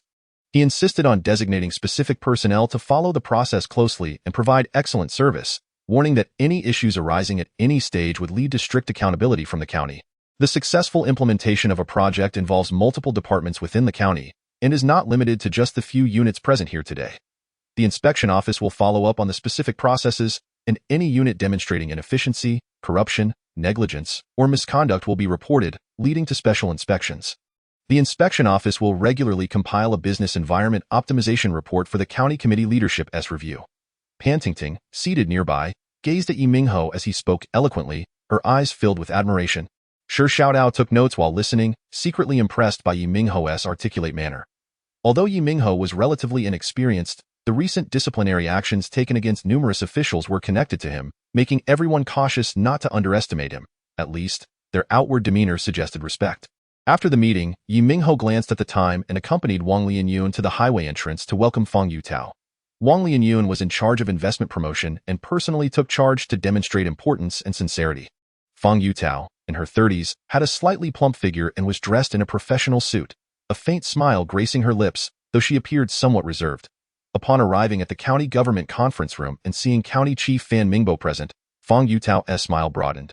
The two parties engaged in brief exchanges, introducing themselves before proceeding to the guest house for dinner. After enjoying some drinks, Fang Yutao appeared noticeably more spirited, engaging in lively conversation, though her words still hinted at a subtle sense of calculation. When Ye Minghao approached her to toast, she remained seated, clinking glasses with him from her chair. "Welcome, Director Fang. Fuzhou County will certainly ensure all necessary support, and I hope for a pleasant collaboration," Ye Minghao stated after finishing his drink. "Investment matters are not resolved in haste. Following our inspection, we must return to conduct a comprehensive evaluation before finalizing any investment decisions," Fang Yutao replied in a professional and businesslike manner. Just as Ye Minghao was about to respond, his phone rang. He glanced at the screen and was momentarily taken aback to see that it was a call from Chen Yuanping, the director of the Provincial Traditional Chinese Medicine Administration. "Director Chen, hello," Ye Minghao said, quickly stepping aside to take the call. Fang Yutao, noticing his abrupt departure, frowned slightly, feeling displeased. Despite having received a call from Wang Xiaoyan in the planning department of the Provincial Medicine Administration, it seemed irrelevant to her as she had no direct oversight over the matter. After all, she had already come to Fuzhou County. A mere courtesy was sufficient. "Minghao, how is the progress of your investment promotion? Has the Jiangzhou Traditional Chinese Medicine Company confirmed the amount they plan to invest?" Chen Yuanping inquired amicably over the phone. Why Ye Minghao felt puzzled. It was unusual for such a high-ranking official to personally oversee this matter. Unbeknownst to him, Chen Yuanping had reported to Shi Weimin earlier that afternoon, and upon leaving, Shi Weimin had inquired about the investment situation in Fuzhou County. Noticing Chen was unaware of the details, Shi Weimin frowned but said nothing. Chen Yuanping broke into a cold sweat and promptly sought information from Deputy Secretary Yu Xuedo. Wai Yu was equally astonished, having never anticipated that Shi Weimin would directly ask Chen Yuanping for specific progress updates. It was unclear whether this was due to Shi Weimin's concern for Ye Minghao or for the rural traditional Chinese medicine planting project overall, but the leadership's level of attention exceeded expectations. You provided a detailed account of the situation, leading Chen Yuanping to realize that this matter could not simply be arranged. He needed to monitor both the process and outcomes to provide a satisfactory report to his superiors. Thus, he promptly called Ye Minghao. "Thank you for your concern, Director Chen. Director Fang from the Jiangzhou Traditional Chinese Medicine Company arrived in the county this afternoon for an inspection. We are planning to visit the village tomorrow for an on-site review. However, Director Fang mentioned that whether or not they will invest depends on a comprehensive assessment upon their return. We will certainly do our utmost to secure this," Ye Minghao replied, seizing the opportunity to leverage Chen Yuanping's influence in light of Fang Yutao's pretentiousness. Chen Yuanping understood the situation and said, "In that case, don't worry, I will contact their company's president shortly." Ye Minghao expressed his gratitude. "Thank you very much, Director Chen. I truly appreciate your assistance." Fang Yutao had been watching Ye Minghao take the call with a sidelong glance, and when he concluded, she remarked with a hint of sarcasm, "Director Ye, you seem quite busy with your official duties." Ye Minghao chuckled, "I apologize. A leader is deeply concerned about the investment from the traditional Chinese medicine company and wanted to understand the specifics." Fang Yutao's expression shifted slightly. "Oh really? Director Ye, it seems you've consumed rather little alcohol this evening. Where is the sincerity in that?" Observing this, Fan Mingbo raised his glass and smiled. "Director Fang, I toast to you. Your visit to Fuzhou County is our greatest support and affirmation. Fuzhou is an agricultural county with a robust foundation for cultivating traditional Chinese medicine, and I believe your inspection will yield fruitful results. I also kindly request your assistance." Fang Yutao smiled sweetly. "County Chief Fan, you are too modest. As I have mentioned, investment is not a trivial matter. We will conduct a comprehensive evaluation." She then excused herself. "I must take this call. It is from our president, and I suspect they seek my opinion." She set down her glass and retrieved a phone encased in a red cover, answering it with a radiant smile. "President Zhou, How may I assist you? Her voice had a slight lilt, sending shivers down the spines of those nearby. However, her subordinates appeared unfazed. Fang Yutao, if you wish to resign, just say the word, and I will replace you immediately. Zhou Runxian, the president of Jiangzhou Traditional Chinese Medicine Company, exclaimed impatiently over the phone. Chapter 69. From arrogance to deference. Fang Yupao's face immediately flushed crimson. With great effort, she managed to force a smile and stood up to step outside the private room to take a call. President Zhou, what have I done wrong? Please criticize me, and I shall rectify it at once. Do not be angry, for I wouldn't want you to jeopardize your health. Her smile was beguiling, and her eyes shimmered with a glimmer of tears, as if President Zhou Runxian were standing right before her. Zhou Runxian, irate, retorted, stop with the useless chatter. Are you not in Fuzhou County for an inspection? How could you offend the lead coordinator, Ye Minghao? Did you once again adopt an arrogant demeanor and confront him with your chin? At that moment, Fang Yupao finally comprehended the source of President Zhou's ire. It was indeed about Ye Minghao. Could it possibly be related to the phone call she had made earlier? President Zhou, I did not offend him. I am currently in Fuzhou County, where the county head is present, and we are in the midst of a meal. I have indulged in considerable drinking. Fang Yupao felt quite aggrieved and pouted, saying, I have not even formally conducted the inspection yet, so I cannot readily agree to invest. Surely you cannot criticize me for that. How are we to conduct ourselves then? Zhou Runxian sighed deeply and spoke in a grave tone. Humph, do not think that just because I trust you, you can rest easy. Let me make this clear. Director Chun from the Provincial Bureau has specifically called to inquire about the situation in Fuzhou County, stating that Ye Minghao is a pivotal figure. The investment must be expedited, and the provincial leadership is also concerned about this matter. Understand the importance yourself, suppress your little temper, and do not cause me any trouble. Fang Yupao replied in a soft voice, I understand. I will expedite the investment in Fuzhou County, and once I return to Jiangdu, I shall provide you with a comprehensive report. Zhou Runxian exhaled with relief, saying, as long as you understand. You are a clever person. Our company is a state-owned enterprise, and the Provincial Bureau is our superior authority. We must implement their directives. Even if the investment in Fuzhou County falls through, we must proceed and do it well. Otherwise, how can we justify ourselves to the leaders? Without their support and recognition, how can we remain secure? After concluding the call, Fang Yupao composed her features, her expression returning to normal, and she re-entered the room with a radiant smile. My apologies for keeping you waiting.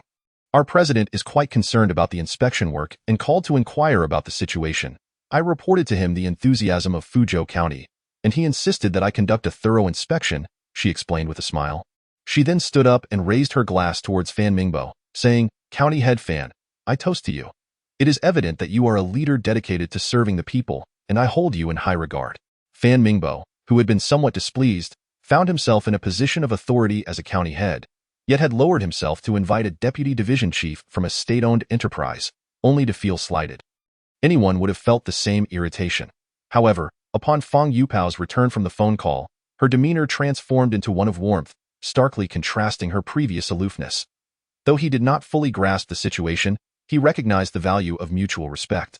As she extended her courtesy, he reciprocated with enthusiasm, standing to clink glasses with Fang Yupao and downing the drink.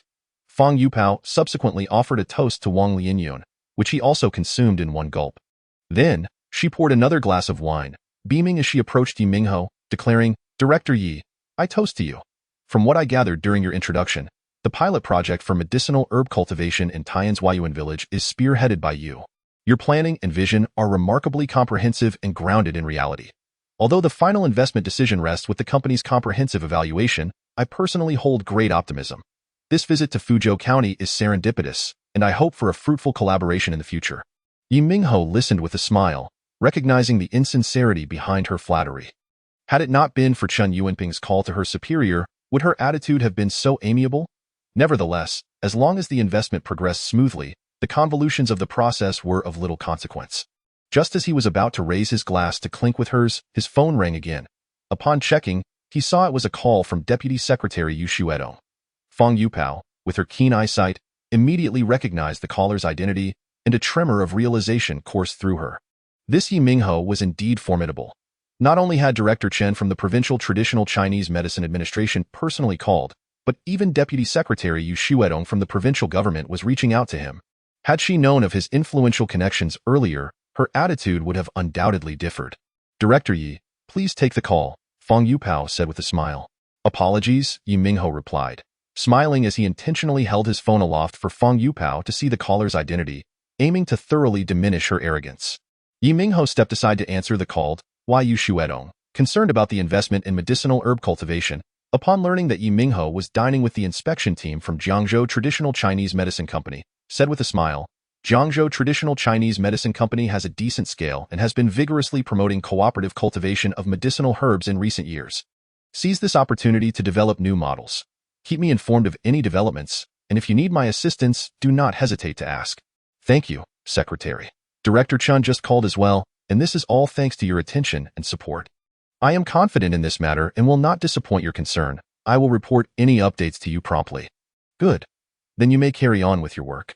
After hanging up, Ye Minghao noticed Fang Yupao approaching with a rosy complexion, her alluring scent filling the air. Fang Yupao, with a face like a peach blossom, said, "Director Ye, the leaders are very concerned about the pilot project. We must communicate effectively and expedite the inspection work. Come, I toast to you." "Director Fang is too kind. Thank you for your support. I should be the one to toast you," Ye Minghao replied with a smile. The two clinked glasses and drank together. Fang Yupao picked up her wine jug and said to Ye Minghao, "Director Ye, let me pour you another drink. I shall toast you once more, as I will often seek your assistance in the future, and I hope you will look after us." Ye Minghao quickly took his wine jug and poured for her, saying, "Serving investment enterprises is our duty, Director Fang. This glass is for you." Fang Yupao, ever courteous, insisted on toasting Ye Minghao. The onlookers observed this exchange with surprise, realizing that Fang Yupao's earlier demeanor had shifted dramatically due to the 2 phone calls Ye Minghao had received. How had he managed such an impressive feat? "You two cannot simply sit idly. You should take the initiative to toast the leaders of Fuzhou County as well in the future. Our company's investment in Fuzhou County will require the support and attention of all the leaders present," Fang Yupao instructed her subordinates. At that moment, she made no mention of comprehensive evaluations, as if both parties had already reached a collaborative agreement and were on the verge of investment. Fan Mingbo laughed heartily, saying, "Come, let us toast to Director Fang and her team, wishing for a pleasant collaboration between us." The atmosphere then became animated, with glasses clinking and laughter echoing. Fang Yupao, having indulged a bit too much, wore a rosy glow and repeatedly dragged Ye Minghao to toast, her words slurring as she emphasized their serendipitous connection, expressing her admiration for his diligent and earnest demeanor as a young official. Chapter 70. Sister tries her best to assist you. On the following morning, Fang Yutao firmly insisted that she did not require the company of county leaders such as Wang Lianyun. She only needed Ye Minghao to accompany her. She had always been adept at identifying the primary contradictions. In her view, Ye Minghao was the decisive factor in this investment. As long as he was satisfied, that was sufficient. Simultaneously, she wanted others to notice her. She had changed into a long dress adorned with delicate white orchids, which accentuated her curvaceous figure. In the car, she frequently engaged in laughter, her exuberant giggles echoing through the vehicle. Her demeanor resembled that of a tourist rather than someone on an inspection visit. Upon arriving in Banjiao Township, she first met with Yang Dajuan and Hu Wangquan, along with other members of the township government, in the conference room. They subsequently proceeded to Tian's Huayuan village. The road leading to the village had been completed, smooth and covered with gravel, with plans for hardening once the weather turned cooler. Zhou Tsuixia also joined them in the car, providing detailed information about the situation in Tian's Huayuan village. She wore a white short-sleeved t-shirt that hugged her figure, paired with blue denim shorts and white athletic shoes, radiating youthful vitality. Fang Yutao couldn't help but glance at her a couple of times, her gaze tinged with a hint of jealousy. In Tian's Huayuan village, the village head, Tian Igua, had long been notified of their arrival. He, along with the village committee members and group leaders, awaited them at the village entrance. As the vehicle approached, Tian Igua and the others greeted them with beaming smiles. Over the years, Tian's Huayuan village had seen few outsiders, let alone investors. Zhou Tsuixia had visited multiple times, repeatedly explaining the county's pilot plan to the villagers, emphasizing that Ye Minghao was spearheading the initiative and assuring them that they would not be disappointed. Although Ye Minghao's time stationed in Tian's Huayuan village was brief, he had earned the villagers' trust. Upon hearing that the visiting business was invited by Ye Minghao, everyone expressed their eagerness to extend a warm welcome, determined not to let Ye Minghao lose face. "Director Ye, I never imagined you would command such respect here," Fang Yutao remarked. "Now, I am even more confident in the pilot work here. It seems that everything is perfectly aligned." During her interactions with the villagers, she discovered that they were all well prepared for the cultivation of medicinal herbs and had detailed plans in place. If the company were to invest here, implementation would be remarkably seamless. Zhou Tsuexiao lingered nearby, her gaze flitting between Fang Yutao and Ye Minghao, occasionally betraying a flicker of jealousy. Seizing a moment when others were distracted, she discreetly reached out to touch Ye Minghao's waist, whispering, "Who is she?" Ye Minghao chuckled, "What are you thinking?" If it weren't for the leader's intervention, her attitude would be quite different. "Humph, I don't care." "I'll check later," Zhou Tsuexiao replied, her eyes lingering on his well-defined physique, causing Ye Minghao to swallow hard. At noon, they gathered for a meal at Tian Aigua's home. Fang Yutao, who had a habit of taking afternoon naps, rested in the car. Ye Minghao engaged in conversation with Tian Aigua and others, pointing out that the investment from Jiangzhou Traditional Chinese Medicine Company should be finalized soon, and the village needed to ensure that all households acted in unison and provided full cooperation. "The county has entrusted the pilot work to us. I hope that through this initiative, we can genuinely benefit the common people and increase everyone's income." Tian Aigua puffed on a leaf cigarette, his eyes filled with anticipation as he said, "Minghao, rest assured, everyone believes in you. Whatever you suggest, we will follow without question. No one has ever cared for us before, but now we have hope. If anyone refuses to comply, I will be the first to object." "Indeed, Director Yi, we will follow your lead. Whatever you say goes. If anyone dares to act recklessly, I'll make sure to deal with them." The crowd chimed in, their faces alight with eagerness and hope. Ye Minghao felt immensely satisfied. His previous efforts to visit each household for research had not been in vain. With this foundational work done, having earned their trust, subsequent actions would be far easier. Zhou Tsuexiao sat beside Ye Minghao, her heart swelling with joy at the villagers' trust in him. As she admired his handsome features, she couldn't help but envision moments of intimacy, her cheeks flushing slightly.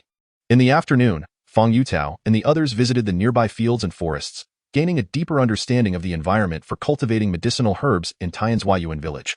Around 4 o'clock, the group drove back to Fuzhou County for dinner at the guest house.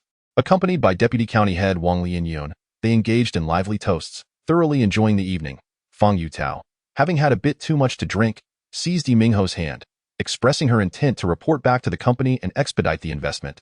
She repeatedly praised Wang Lianyun, stating that Ye Minghao's work was exceptionally solid and that he was a rare talent. After some time, her two subordinates finally managed to escort her back to her room. Wang Lianyun playfully patted Ye Minghao on the shoulder, joking, "Not bad. It seems Director Wang has been thoroughly impressed by you." Having also indulged in quite a bit of alcohol, Ye Minghao felt a surge of excitement as he replied, "All credit goes to the leaders. Without their intervention, Wang Lianyun chuckled, "Regardless, you deserve the credit. Once the pilot project shows results, the county will invite Secretary Ding for an inspection. Your contributions will not go unnoticed. Since you've had your fill of drinks, you should head back and rest." As Ye Minghao took the key and opened the door to his guesthouse room, a figure suddenly darted from the adjacent room, wrapping around him and slamming the door shut behind them. Zhou Tsuexiao, having also consumed a fair amount of alcohol that evening, felt a pang of discomfort seeing Fang Yutao's affectionate demeanor toward Ye Minghao, even though she was well aware of the lack of any real connection between them. Compounded by her own frustrations from not feeling any signs of change in her own situation recently, she directed all her pent-up feelings toward Ye Minghao. After an intense bout of intimacy, she collapsed in exhaustion, drenched in perspiration. In the dead of night, utterly spent, Zhou Tsuexiao cautiously opened the door, glancing around the empty corridor before swiftly retreating to her own room. On Wednesday morning, Ye Minghao accompanied Fang Yutao for breakfast and then saw her off at the highway entrance. In the afternoon, Fang Yutao called Ye Minghao to inform him that the company's president had listened to her report on the inspection and had initially decided to invest in the establishment of a medicinal herb cultivation base in Fuzhou County, as well as in a medicinal herb processing enterprise, with an initial investment of 3 million yuan. "Thank you, Director Fang. I will certainly raise a few glasses to you next time," Ye Minghao responded joyfully. "Hee, we have a great rapport. I will do my utmost to assist you, dear brother." Fang Yutao's smile was somewhat overbearing. Ye Minghao privately reflected on the tremendous allure of power, which could so dramatically alter a woman's demeanor. Therefore, one must strive to ascend the ranks. To achieve one's ideals and ambitions, one must occupy a significant position. Otherwise, it would merely be idealistic dreaming. While he pondered this, his phone rang. Upon checking the screen, he saw it was a call from Song Shuicheni. Ye Minghao promptly answered, and as he gazed at her beautiful profile picture, a radiant smile spread across his face. Chapter 71. Director Yi, Come save us. Song Shueqing's injuries had nearly healed, allowing her to move about with ease, provided she avoided any strenuous activity. She visited the bank to report her lost bank card and withdrew some money, which she returned to Ye Minghao, inviting him to dinner as a token of gratitude for his assistance and care over the past few days. Minghao, I raised this cup of tea in place of wine to honor you. Thank you, Song Shueqing said, lifting her teacup with a radiant smile. The two had grown quite intimate over the past few days, their relationship blossoming harmoniously. A senior at the journalism department of Beijing University, Song Shueqing was not only gentle and beautiful but also possessed a remarkably high emotional intelligence. From her seemingly casual remarks, Ye Minghao sensed that her family background was rather exceptional. However, as she did not elaborate, he refrained from inquiring further. In the following 2 days, Ye Minghao accompanied Song Shueqing to Tianju Garden Village for interviews, assisting her in capturing photographs and videos. With the help of Tian Aigua and his father, Song Shueqing swiftly conducted interviews with the villagers who knew her grandmother. As they reminisced about the past, the villagers expressed their heartfelt sentiments, reflecting on the once gentle and beautiful intellectual, now with a granddaughter of considerable age. The elders often alternated between laughter and tears as they recounted those cherished memories. On Friday, Song Shueqing called Ye Minghao to inform him that someone from her family had come to take her home, leaving her no time to bid him farewell. She expressed her gratitude for his care during her stay and promised to reach out if she had the opportunity to visit the capital. Ye Minghao felt a pang of loss and assured her that he would seek her out. Brother Hao, you aren't falling for Sister Song, are you? Asked Shi Xiaodao with a grin. A graceful lady is indeed a gentleman's suitable match, Ye Minghao replied. Then you should tell her. Isn't it said that love must be spoken? It's not that simple. Perhaps another time, he mused. Although Song Shueqing had not openly stated anything, Ye Minghao sensed that her family background was quite complicated. Despite his potential, he felt it was insufficient. I must continue to strive for improvement, Ye Minghao thought to himself, reminding himself not to become complacent simply because he had the backing of Shi Weimin and Ding Ye. Currently, with the leadership team in the county having been restructured, it was a suitable time to achieve results. Although he had recently been promoted to a deputy section chief, he knew that he needed to demonstrate accomplishments in any position. His primary focus now was to ensure the successful execution of tasks in Tianju Garden Village.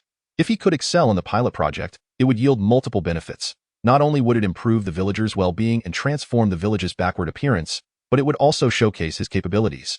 Furthermore, it served as a connection to maintain contact with Song Shueqing.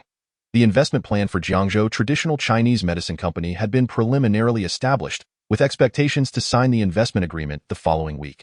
This was merely the beginning. Ye Minghao envisioned the continuous development of traditional Chinese medicine cultivation, integrating the unique characteristics of Tianju Garden Village and Banqiao Township, while intertwining rural tourism into the equation. Of course, this was a long-term plan. As he contemplated this, a knock sounded at the door. He looked up to see Gan Wendong, the head of the petition office, standing at the entrance with a cheerful expression.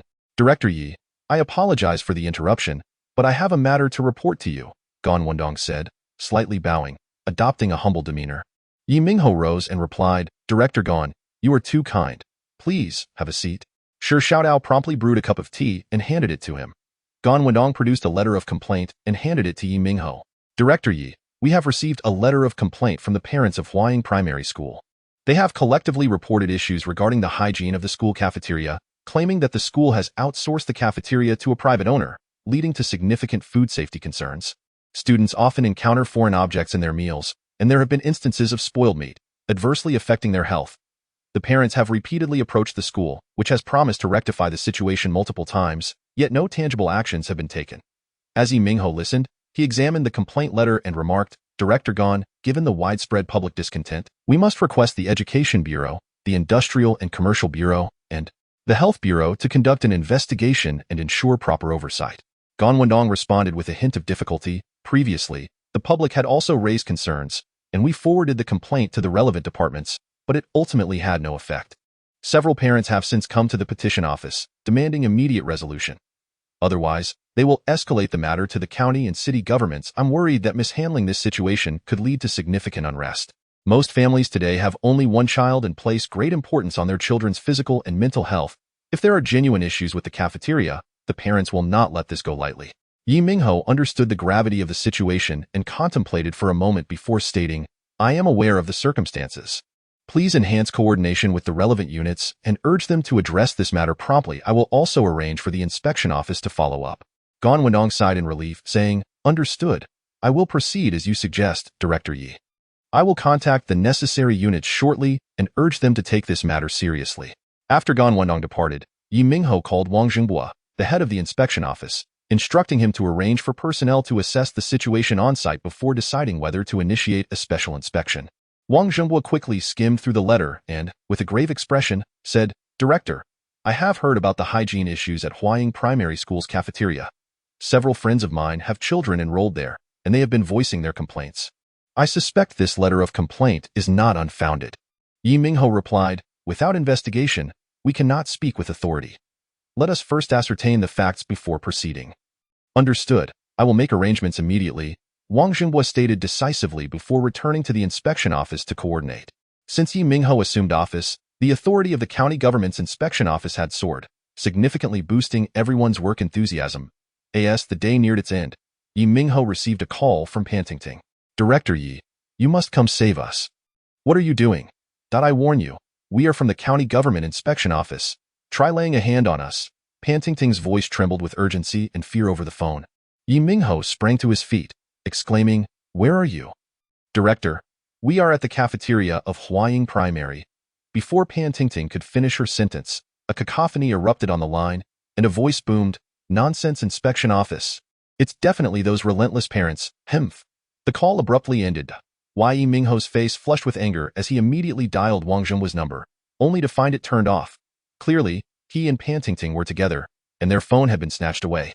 Ye Minghao swiftly contacted Xiao Tongji, the head of the Education Bureau, furiously stating, "Director Xiao, personnel from the County Government Inspection Office are being unlawfully detained at the cafeteria of Huaying Primary School.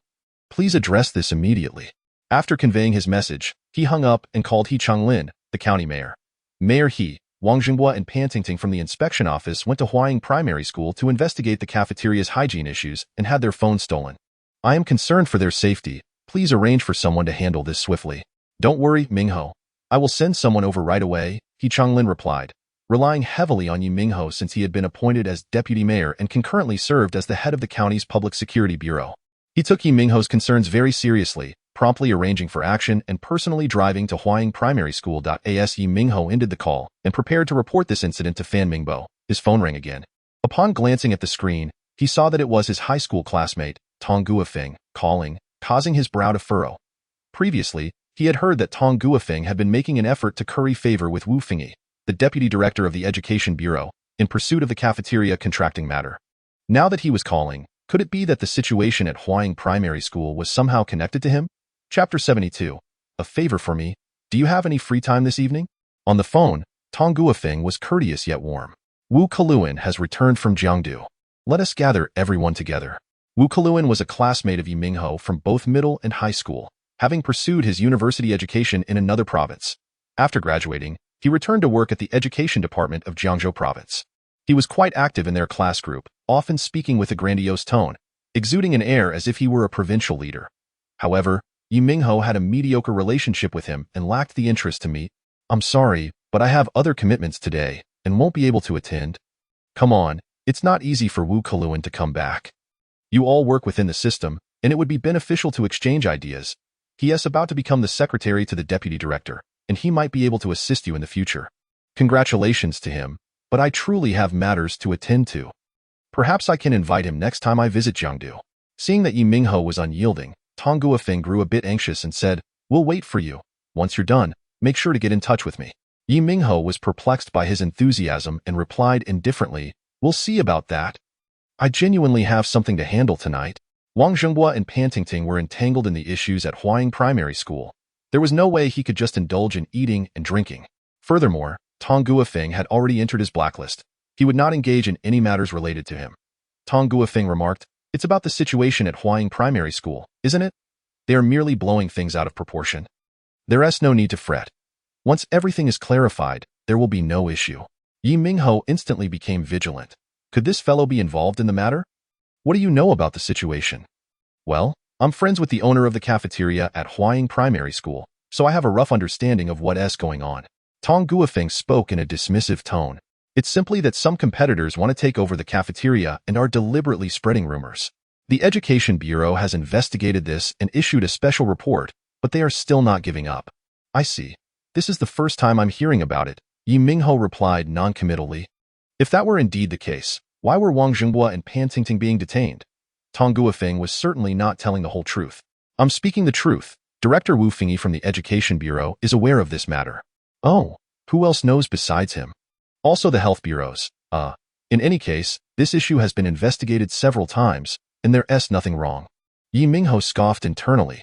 This fellow was quite cautious, refraining from revealing more names. It was evident that Tong Guofeng had ties to the cafeteria at Huaying Primary School. It was not as simple as him merely being friends with the owner. Both the County Education Bureau and the Health Bureau were aware of the cafeteria issue, yet some chose to cover it up. I understand now. Thank you for the information. I have other matters to attend to, so I'll reach out another day. Goodbye, Ye Minghao said, promptly ending the call. Damn it, he's unyielding and even tried to pry information from me. Tong Guofeng fumed as he hung up the phone, turning to Wu Kaluan who was seated nearby. This kid has just been promoted to a deputy position and is acting all high and mighty, completely disregarding his old classmates. I'll have to trouble you to give him a call. Wu Kaluan, clad in a crisp white shirt, his shoes polished to a shine, and his hair slicked back with mousse, held a recently released iPhone 4 in his hand. Hearing this, he sneered. He's refusing to drink the toast and instead will face the penalty drink. He doesn't realize the heights he's reached with a mere deputy role. Fine, I'll call him. With that, he dialed Ye Minghao's number. Ye Minghao was in the midst of reporting to Fan Mingbo about the situation at Huaying Primary School when his phone buzzed with an incoming call. Noticing it was an unfamiliar number, he simply hung up. Wu Kaluan's expression darkened, a surge of anger rising within him. Ye Minghao had actually hung up on him. This fellow truly had no regard for authority. Despite being old classmates, he was a provincial official, and yet a mere deputy from a county dared to disconnect his call. It was utterly outrageous. What's wrong? Tong Guofeng inquired promptly upon noticing his change in demeanor. Wu Kaluan, with a sullen expression, replied, he didn't answer the call. He felt too embarrassed to admit that he had been hung up on and was filled with indignation towards Ye Minghao. Tong Guofeng remarked, is he purposely ignoring your call? Wu Kaluan scoffed, I'll call again. Tong Guofeng wore a broad smile, saying, of course, you are a leader from the provincial department. Does he dare offend you? Observing Wu Kaluan's fondness for his new phone, he thought to himself, what a worthless classmate. If he hadn't gifted him a phone, would he be so eager to help? As long as he accepted some benefits, he would surely assist in resolving his problems. These individuals are indeed audacious. A thorough investigation must be conducted without exception, and anyone involved must be dealt with seriously. Fan Mingbo was also quite agitated after hearing Ye Minghao's report. He took up his pen and swiftly signed directives on the complaint letter, instructing the Education Bureau and other relevant departments to thoroughly investigate, rectify, and ensure a comprehensive cleanup, requiring the Inspection Office and the Petition Office to follow up throughout the process, resolutely investigating any bribery or dereliction of duty. Just then, the phone rang again, and upon seeing that it was the same unfamiliar number, Ye Minghao felt a twinge of annoyance. Did this fellow not understand when he was being rebuffed? Answering the call, Ye Minghao spoke in a somewhat brusque tone, Kaluan, I truly have matters to attend to. You all enjoy yourselves. Wu Kaluan, equally displeased, glared and said, Isn't it just about the cafeteria issue at Huaying Primary School? How significant can it be? Do me a favor and simply have them rectify it. Chapter 73. My brother-in-law is the director. Ye Minghao was almost laughing in anger. What did it mean to give him face? Was it because Wu Kaluan's reputation was so grand? Or was it due to the profound friendship between the two of them? Initially, he thought that after spending time in a significant organization, Wu Kaluan would possess some level of competence, but it now appeared he was entirely unaware of his own limitations. Kalu, I am currently unaware of the specific circumstances you mentioned. I am quite busy at the moment. Let us reconnect later. Why apologies? Ye Minghao managed to suppress his impatience, uttering a couple of sentences before hanging up the phone abruptly. Wu Kaluan was left stunned, holding the phone. What was happening? He had articulated his points clearly, yet Ye Minghao showed him no courtesy at all, which was incredibly disrespectful. What did he say? Tong Guofeng asked anxiously. He said he doesn't know the specifics yet, and suggested we discuss it later. Wu Kaluan's expression darkened considerably. He had perceived this as a minor issue, one phone call, and surely Ye Minghao would comply. Therefore, he had accepted the new iPhone 4 without a hint of hesitation. Who could have anticipated such a setback? Ye Minghao had shown him no respect, This was absolutely intolerable.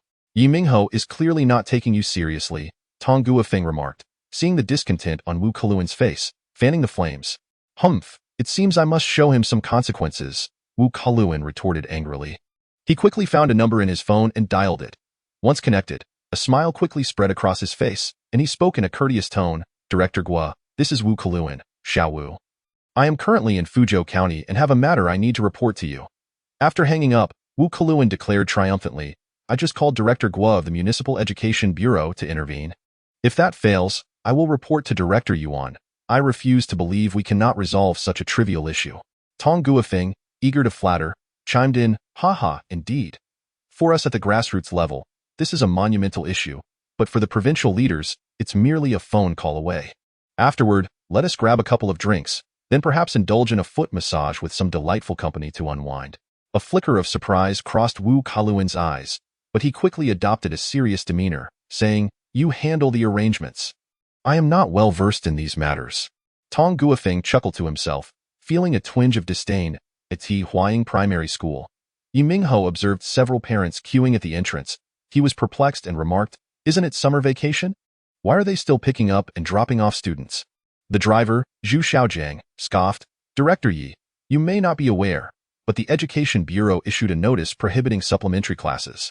They are disguising concentrated classes under the guise of summer social practice activities, reportedly scheduling 1 week for each grade, with every student required to pay 120 yuan. Some parents are reluctant, but they dare not voice their objections for fear of their children facing discrimination in the future. Ye Minghao suddenly comprehended. He had previously been puzzled about why parents were reporting during the school break when the cafeteria would not be operational. It turned out the school was blatantly flouting regulations. How do you know this? I have a relative whose child studies at Huaying. I've heard that not only Huaying, but other schools are engaging in similar practices, creatively collecting fees for supplementary classes. Some parents have reported to the Education Bureau, but it's futile. The Bureau merely conducts a perfunctory investigation and responds that they found no evidence. Ye Minghao inhaled deeply. It seemed the education system harbored numerous issues. Supplementary classes, food safety concerns. Reflecting on his own school days, he recalled often finding hair, caterpillars, and stones in the cafeteria meals. All these years later, the problems remained unchanged. It is imperative to implement a rectification. Ye Minghao resolved to initiate a special inspection of the school immediately. He would first focus on the illegal supplementary classes during the summer and then monitor the cafeteria's hygiene during the school term. It was essential to eradicate the parasites within the school system and set an example. In the cafeteria office, Wang Jinghua and Pan Tingting sat there, their faces flushed with anger, while He Changlin and several police officers occupied the opposite side. A few others in the room appeared to be school and cafeteria personnel. Ye Minghao entered with a stern expression, prompting He Changlin to rise and say, Minghao has arrived. Everyone is here. No one was harmed, but there were some altercations. Pan Tingting, visibly furious, interjected, Director Yi, they blocked our exit and even attempted to seize our phones. If the police hadn't arrived promptly, our safety would have been at risk. I identified myself. Yet their attitude was extremely arrogant, threatening anyone who came would be dealt with. Ye Minghao surveyed the conference room and said, Director He, this constitutes suspected illegal detention and obstruction of justice, warranting detention. Wouldn't you agree? This leader, please take a seat and have some tea first. A chubby middle-aged man approached with a broad smile. Who are you? Ye Minghao inquired. Leader, I am the head of the cafeteria, Lu Weimao, the rotund man replied, offering a cigarette, which was politely declined, yet he continued to smile. Actually, today's incident is just a misunderstanding. The school maintains strict oversight of the cafeteria.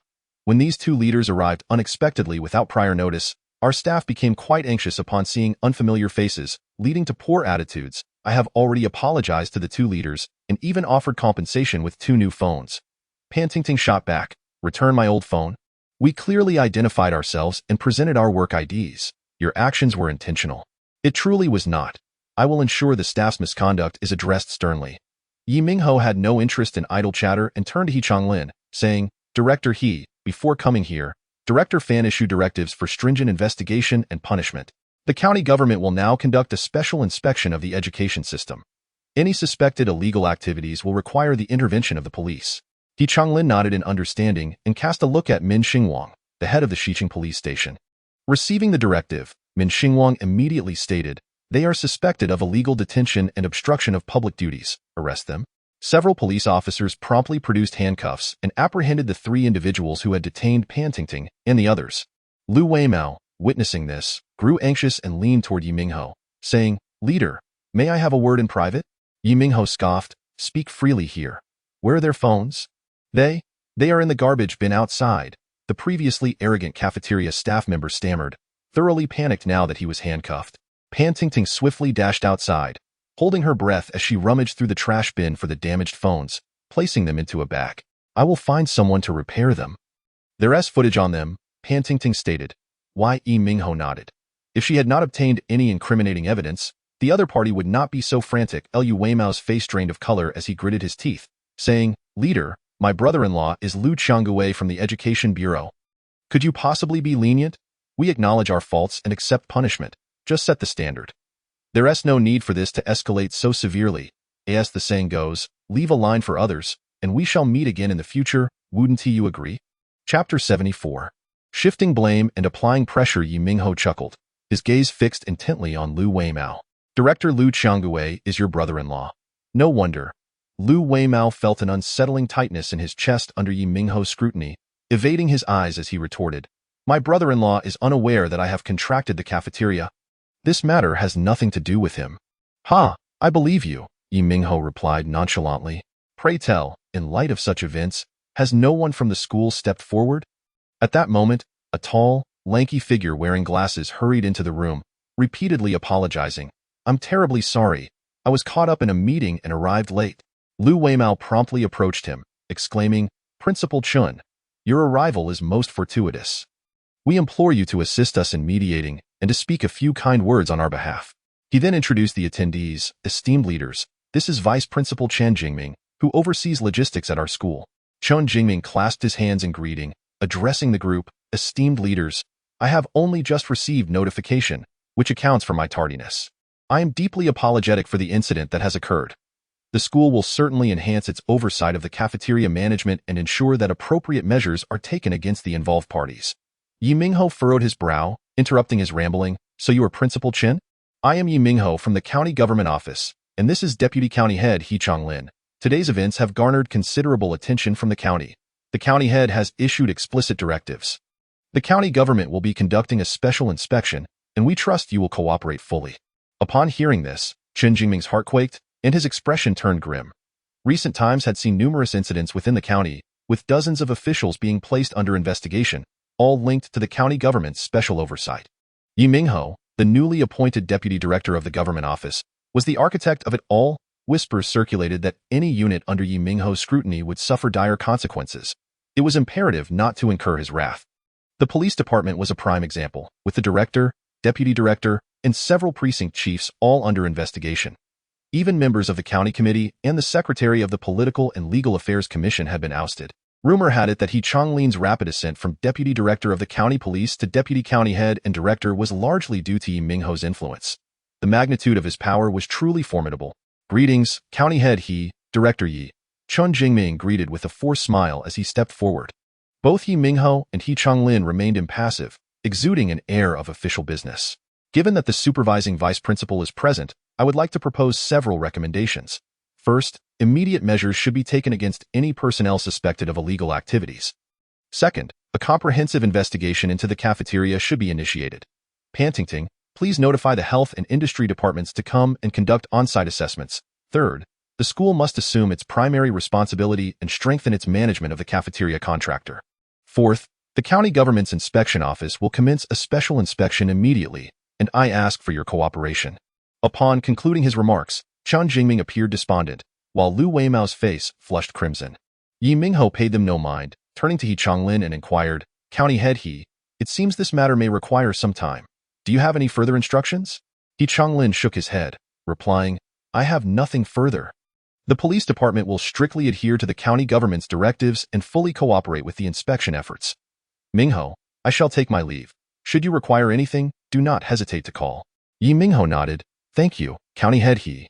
At that moment, Pan Tingting returned after making calls to the Health Bureau and the Industry Bureau, stating, "Director Ye, I will now retrieve the videos from my phone. It shouldn't take long." "Very well, be swift and return promptly. Let Zhu Xiaojiang accompany you," Ye Minghao instructed.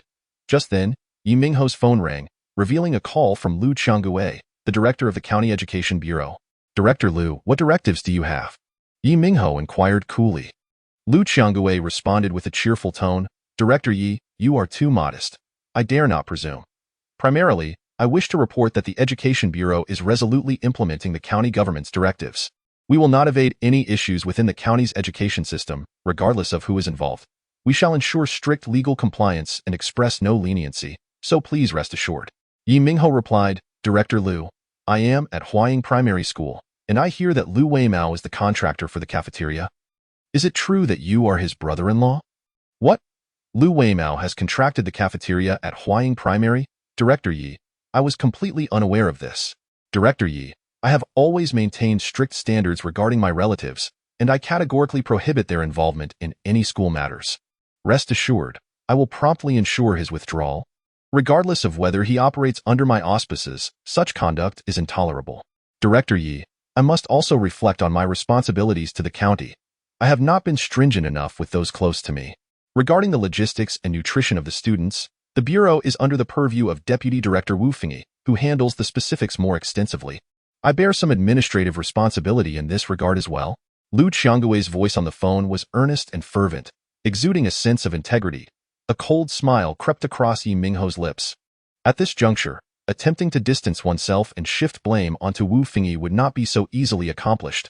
Meanwhile, Lu Weimao, hearing his brother-in-law's call to Ye Minghao, felt a quiet sigh of relief wash over him. Thank you for your understanding, Director Lu. I will report the relevant circumstances to the county government and will require your continued support in our future endeavors, Ye Minghao conveyed politely. Of course, Director Yi. Should you have any arrangements, do not hesitate to instruct me, Lu Qiangue responded, adopting a very humble stance, his demeanor sincere. Director Yi, when you have the time, do visit the Education Bureau for guidance. As the call ended, Ye Minghao's phone rang once more. This time, it was Deputy County Head Hua Changmin. He quickly answered. Minghao, are you at the county government? If you have a moment, please come to my office, Hua Changmin said in a neutral tone. I apologize, County Head Hua. I am currently outside. What directives do you have? Ye Minghao replied courteously, aware that Hua Changmin oversaw educational affairs. The intent behind the call was clear, though the nature of his stance remained uncertain. Hua Changmin continued, Oh, you must be at Huaying Primary. Coincidentally, I just received a call from Director Guo of the Municipal Bureau, who is quite concerned about Huaying Primary. He urges us to appropriately manage the relationship between the school's self-governance and our guidance, ensuring the smooth continuation of educational activities. We should adopt a developmental perspective towards any emerging issues and avoid acting hastily. Ye Minghao's expression darkened slightly as he remarked, County Head Hua, I have only just arrived at the school. Once I ascertain the situation, I shall provide you with a detailed report. Hua Changmin chuckled, Very well, take your time to clarify the situation and do not rush. Should any matters arise, we can discuss them upon your return. Understood, County Head Hua. After hanging up, a surge of anger welled up within Ye Minghao. Just then, Wu Kelong's call came through. Initially inclined to dismiss it, he reconsidered and answered. Minghao, I contacted Director Guo at the Municipal Education Bureau. He has directly communicated with your overseeing deputy county head regarding the matters at Huaying Primary. You need not concern yourself with it now. You can come over for drinks, can't you? Wu Kelong's words dripped with a hint of satisfaction and condescension. Chapter 75. A misdirected effort. I still have to work overtime and cannot join you for drinks. Goodbye. Ye Minghao spoke with a brusque tone, uttering a couple of sentences before hanging up the phone. He was infuriated by Wu Kelong. How could there be such a person? Did he think he was the county magistrate of Fuzhou or the secretary of the county committee? What if he was merely an ordinary employee at the provincial education department, soon to become the secretary to the deputy director? That did not grant him the authority to directly interfere in the specific affairs of Fuzhou County. Moreover, the issues at Huaying Primary School were glaringly evident, with ample evidence at hand. How could they possibly be swept under the rug? Ye Minghao could not comprehend why Wu Kelong stubbornly involved himself in this matter. What benefit could it possibly confer upon him? Regardless, the man was simply too exasperating, and Ye Minghao decided to block him outright. Beep, beep. The sound emanating from the phone left Wu Kelong dumbfounded. Ye Minghao had hung up on him once again. His tone was exceedingly rude. How dare he act with such audacity? Did he no longer wish to serve as the deputy director of the county government office? Wu Kelong was utterly perplexed. As a cadre of the provincial education department, He had even reached out to the director of the Municipal Education Bureau, yet how could such a trivial matter not be resolved? Was Ye Minghao truly so obstinate? How had he managed to attain promotion with such a demeanor? Wu Kaluan found himself at a loss. What should have been a simple task had, in Ye Minghao's hands, turned into an insurmountable obstacle. His expression darkened considerably. Meanwhile, Tong Guofeng, glancing at his mobile phone while observing Wu Kaluan's expression, felt equally vexed. He had been in constant communication with Lu Weimao to stay apprised of the situation on the ground. Upon learning that Ye Minghao had forcefully instructed the Public Security Bureau to detain several employees of the cafeteria, he felt a pang of anxiety.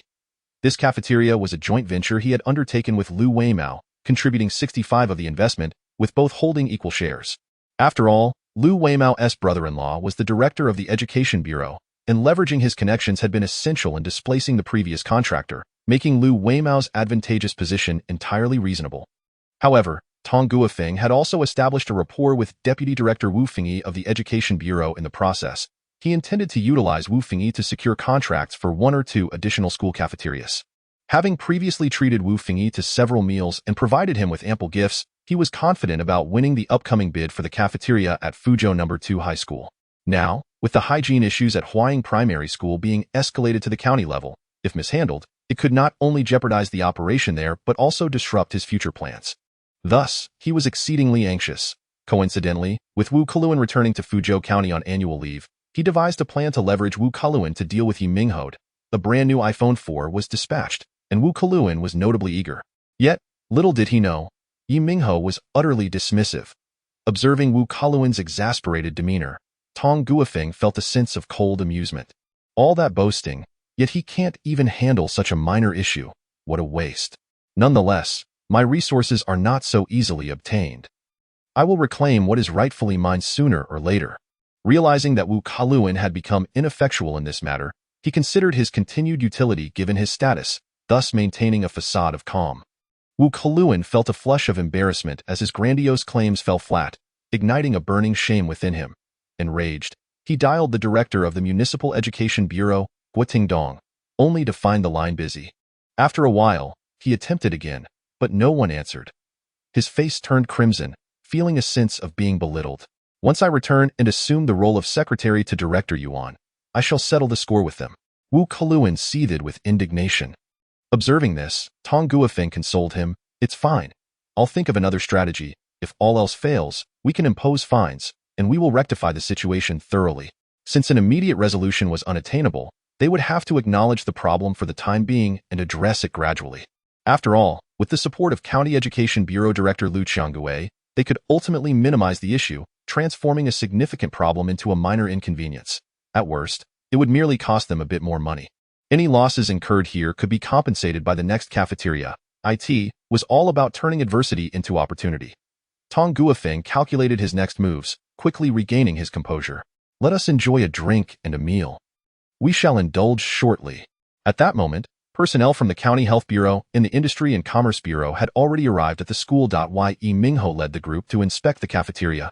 It was evident that the cafeteria had undergone tidying and cleaning, appearing relatively unproblematic at first glance.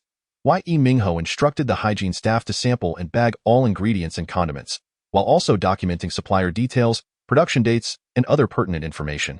"When was the meat in this freezer purchased?" Ye Minghao inquired.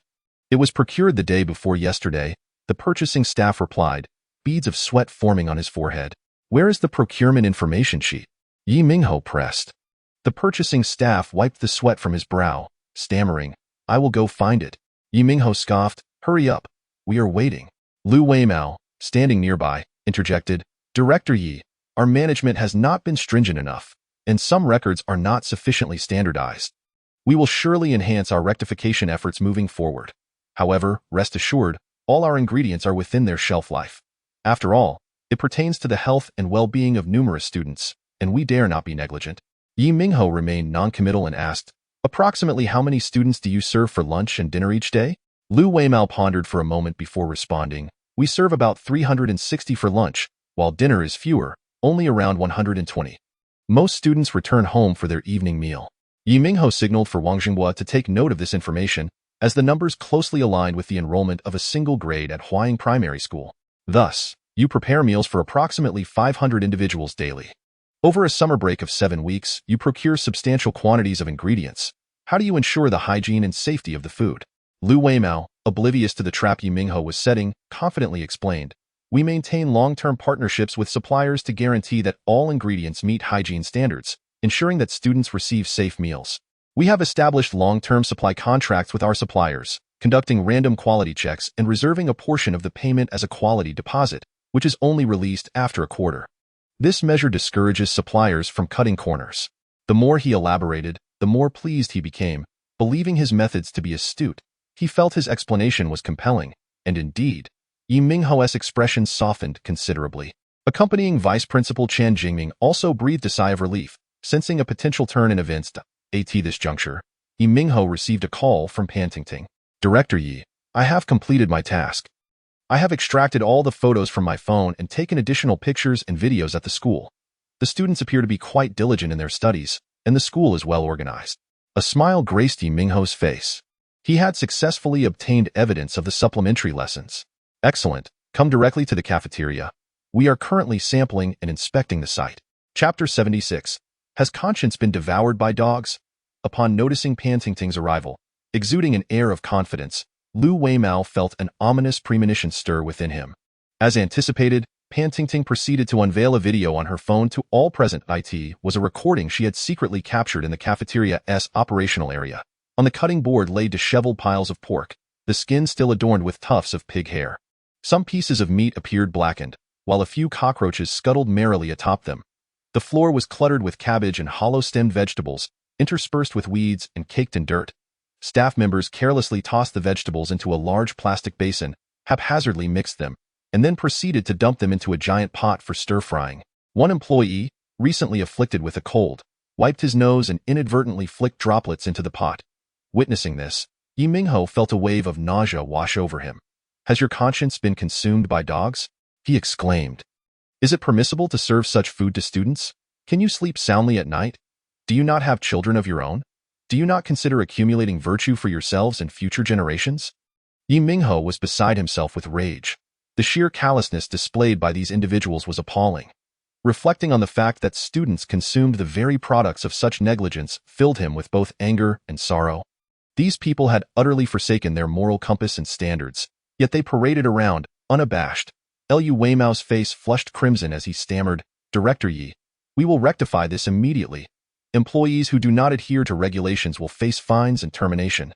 Ye Minghao disregarded him, turning to Vice Principal Chan Jingming, asking, "Do the teachers eat the same meals as the students?"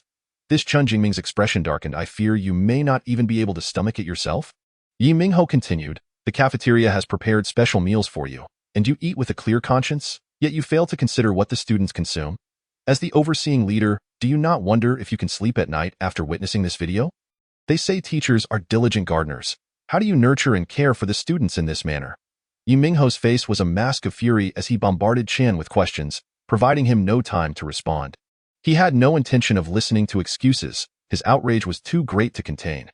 Perhaps it was fortunate that he had once found a caterpillar hidden within his greens. At least that was a mark of organic produce. To the representatives from the Health Bureau and the Industry and Commerce Bureau, what are your thoughts? Ye Minghao fixed his gaze on the officials present. Each team leader bowed their head in shame. This is merely one school cafeteria. What of the others? Ye Minghao's face flushed with indignation as he directed Wang Zhenghua. The inspection office should compile a special report regarding the cafeteria at Huaying Primary School and submit it to the county leadership. We must hold those responsible accountable, not only those directly involved, but also those in management and supervision roles. We cannot allow the grassroots employees to bear the brunt of the blame when issues arise. Had anyone been responsible at any stage, had anyone taken this seriously, the situation would not be so shocking. After speaking, Ye Minghao lost interest in further inspection and ordered the Health Bureau and Industry and Commerce Bureau to seal the cafeteria. Chun Jingming interjected, "What about the students' meals? Let us first clarify the issues and ensure accountability," Ye Minghao retorted, glaring at him in fury. Observing Ye Minghao's wrath, the others dared not oppose him and promptly sealed all storage boxes and ingredients in the cafeteria, affixing them with seals. "Director Ye, are we returning to the county?" The driver, Zhu Xiaojiang, inquired cautiously upon seeing Ye Minghao's furious demeanor. Upon returning to the county, Ye Minghao, accompanied by Wang Zhenghua and Pantingting, went directly to Fan Mingbo's office to provide a detailed account of the situation and showcase the video.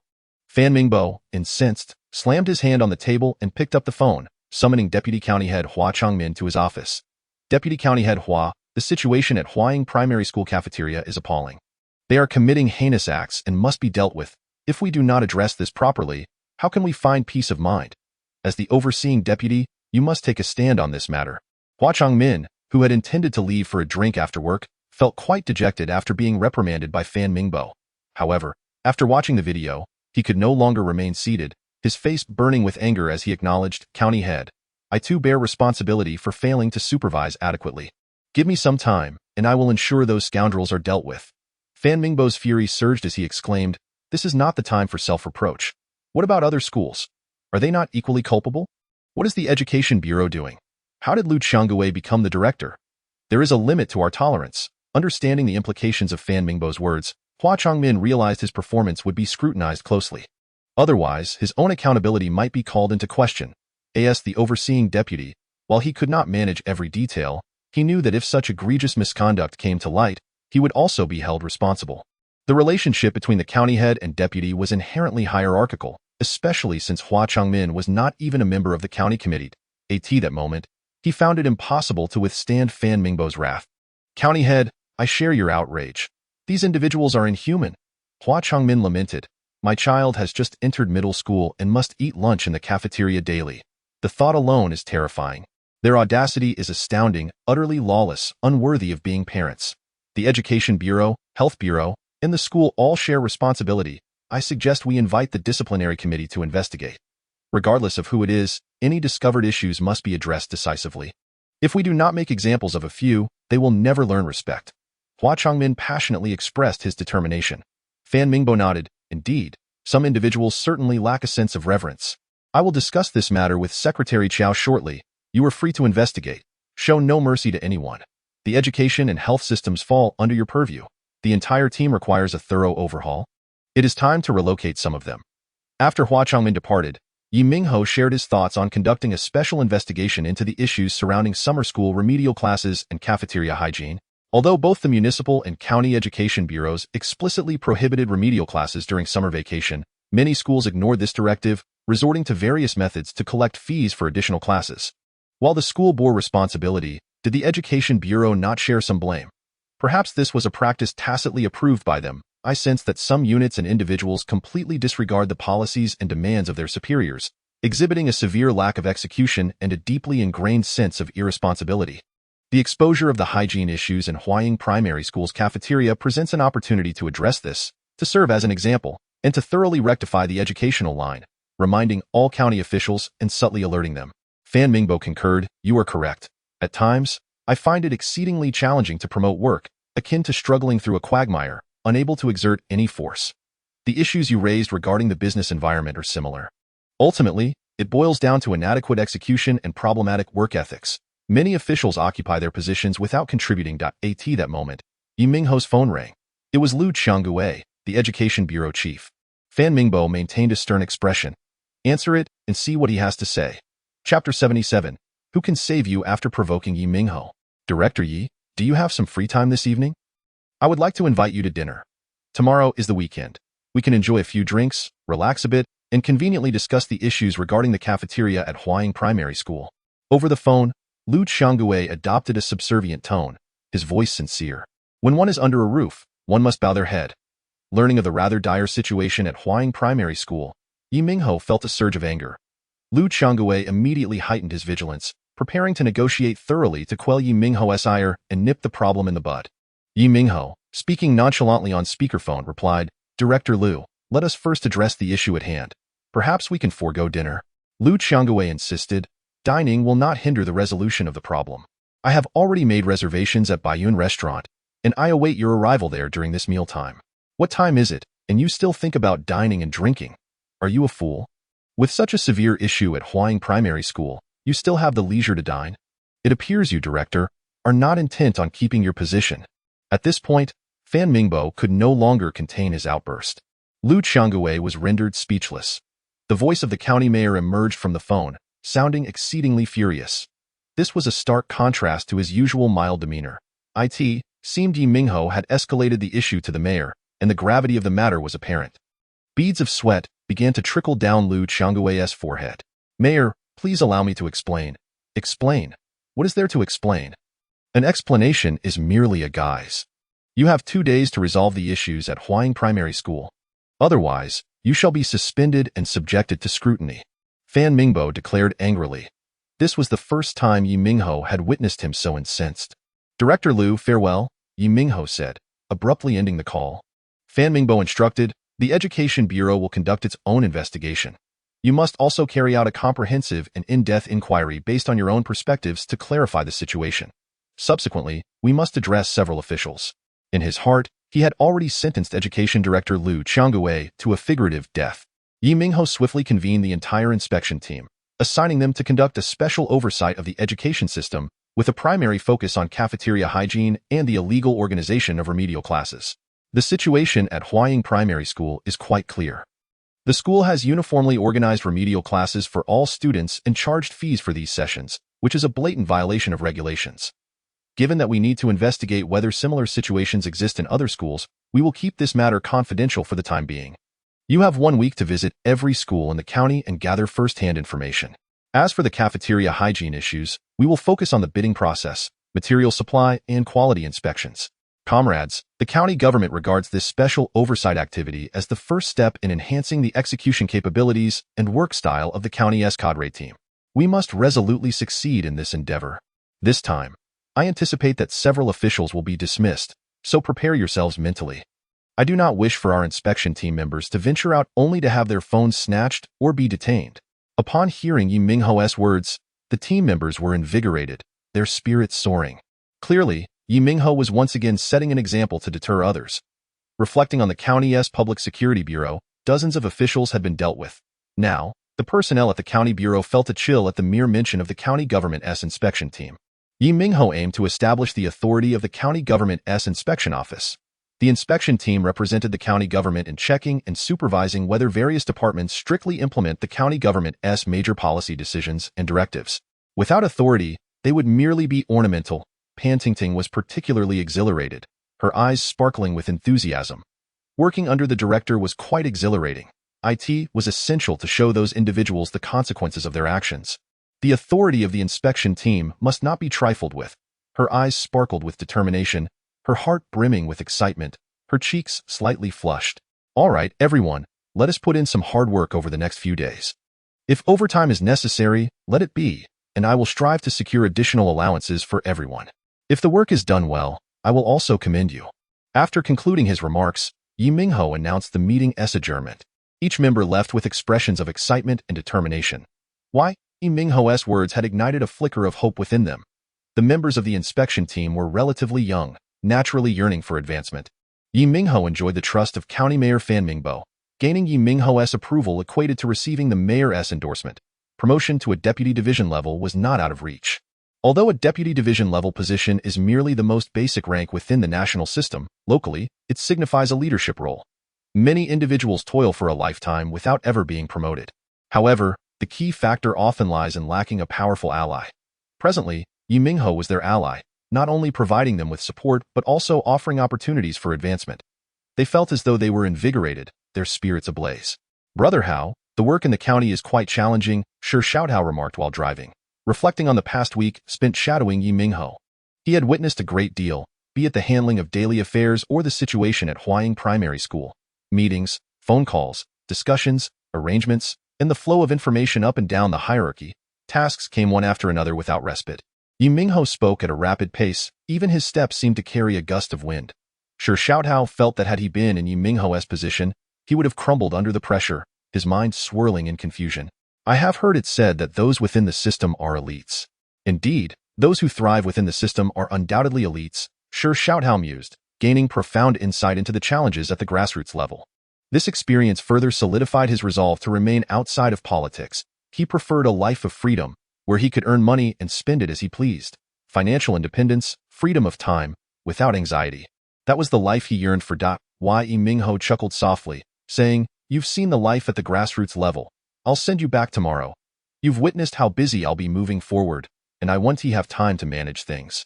This time, Shi Xiaohao did not insist on staying. He nodded, "No need. I can drive back myself." Ye Minghao shook his head, insisting, "That one T-dude I brought you here.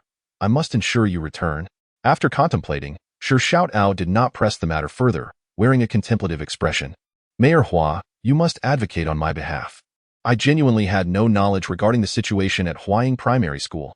Although Luo Weimao is my brother-in-law, I truly was unaware that he had contracted the cafeteria. I have already instructed him to withdraw from the cafeteria operations, and other issues will be rectified immediately. However, I need your assistance in speaking to the mayor on my behalf." At this moment, County Education Director Liu Qianggui sat before Hua Changmin, a woeful expression on his face. Hua Changmin, with a sullen demeanor, retorted angrily, "If I help you, who will assist me? Mayor Fan has already reprimanded me and threatened to hold me accountable. How can you expect me to speak on your behalf? It is not for lack of candor, but is your brother-in-law a fool? How dare he detain members of the inspection team? After provoking Ye Minghao, who can rescue you?" Chapter 78. Severing Wu Kaluan's retreat. Liu Qianggui, upon reflecting on the numerous officials within the County Public Security Bureau who had faced disciplinary action, and considering the words of the county magistrate, instantly felt a wave of despair wash over him.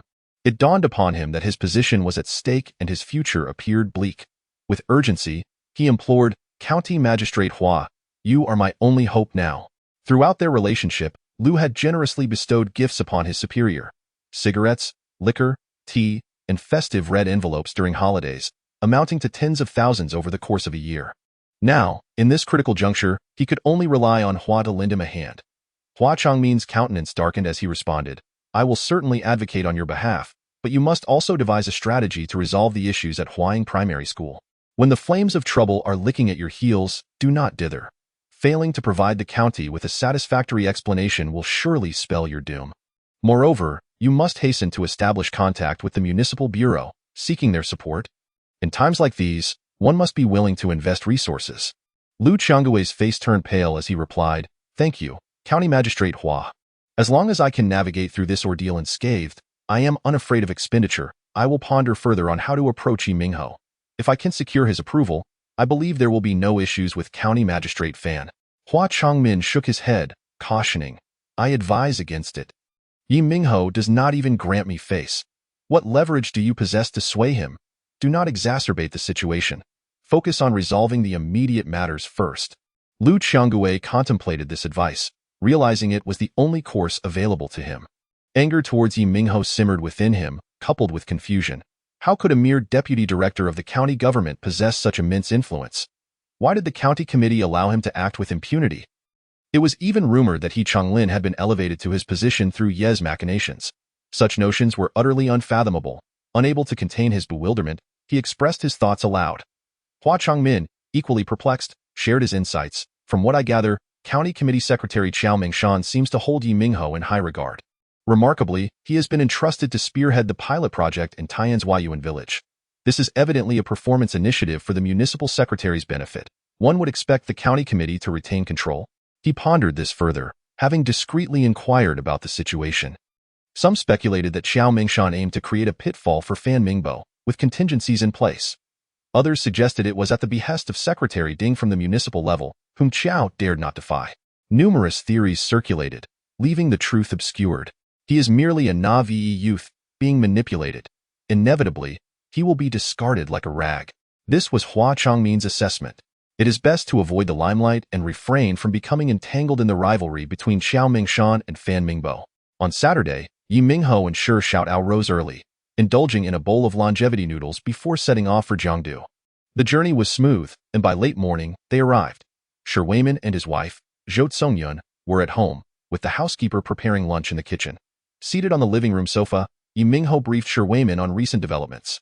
Shi Weiman expressed his satisfaction upon hearing that the pilot project in Taiyan's Huayuan village had secured investment, and he was increasingly delighted as Ye Minghao elaborated on the long-term plans. "It seems you intend to use Taiyan's Huayuan village as a model for a significant initiative," Shi Weiman observed, his gaze filled with appreciation for his protégé's innovative thinking, recognizing the need to nurture such talent. "Indeed, your tenure at the county government office should not extend too long. Once the pilot project yields results, you should immerse yourself in grassroots work, as there is a considerable distinction between oversight and hands-on experience. At your age, do not fear hardship. The more challenging and underdeveloped the area, the greater the opportunity for personal growth. Experience at the grassroots level is paramount for future advancement. If the foundation is unstable, the entire structure is at risk. In this regard, you surpass your mentor. Ensure each step is taken with care. The future is promising. Listening to Sir Wayman's earnest guidance, Ye Minghao was profoundly moved. His mentor had not only provided patient academic instruction, endowing him with exceptional professional skills and critical thinking, but had also continued to offer support and strategic planning for his career.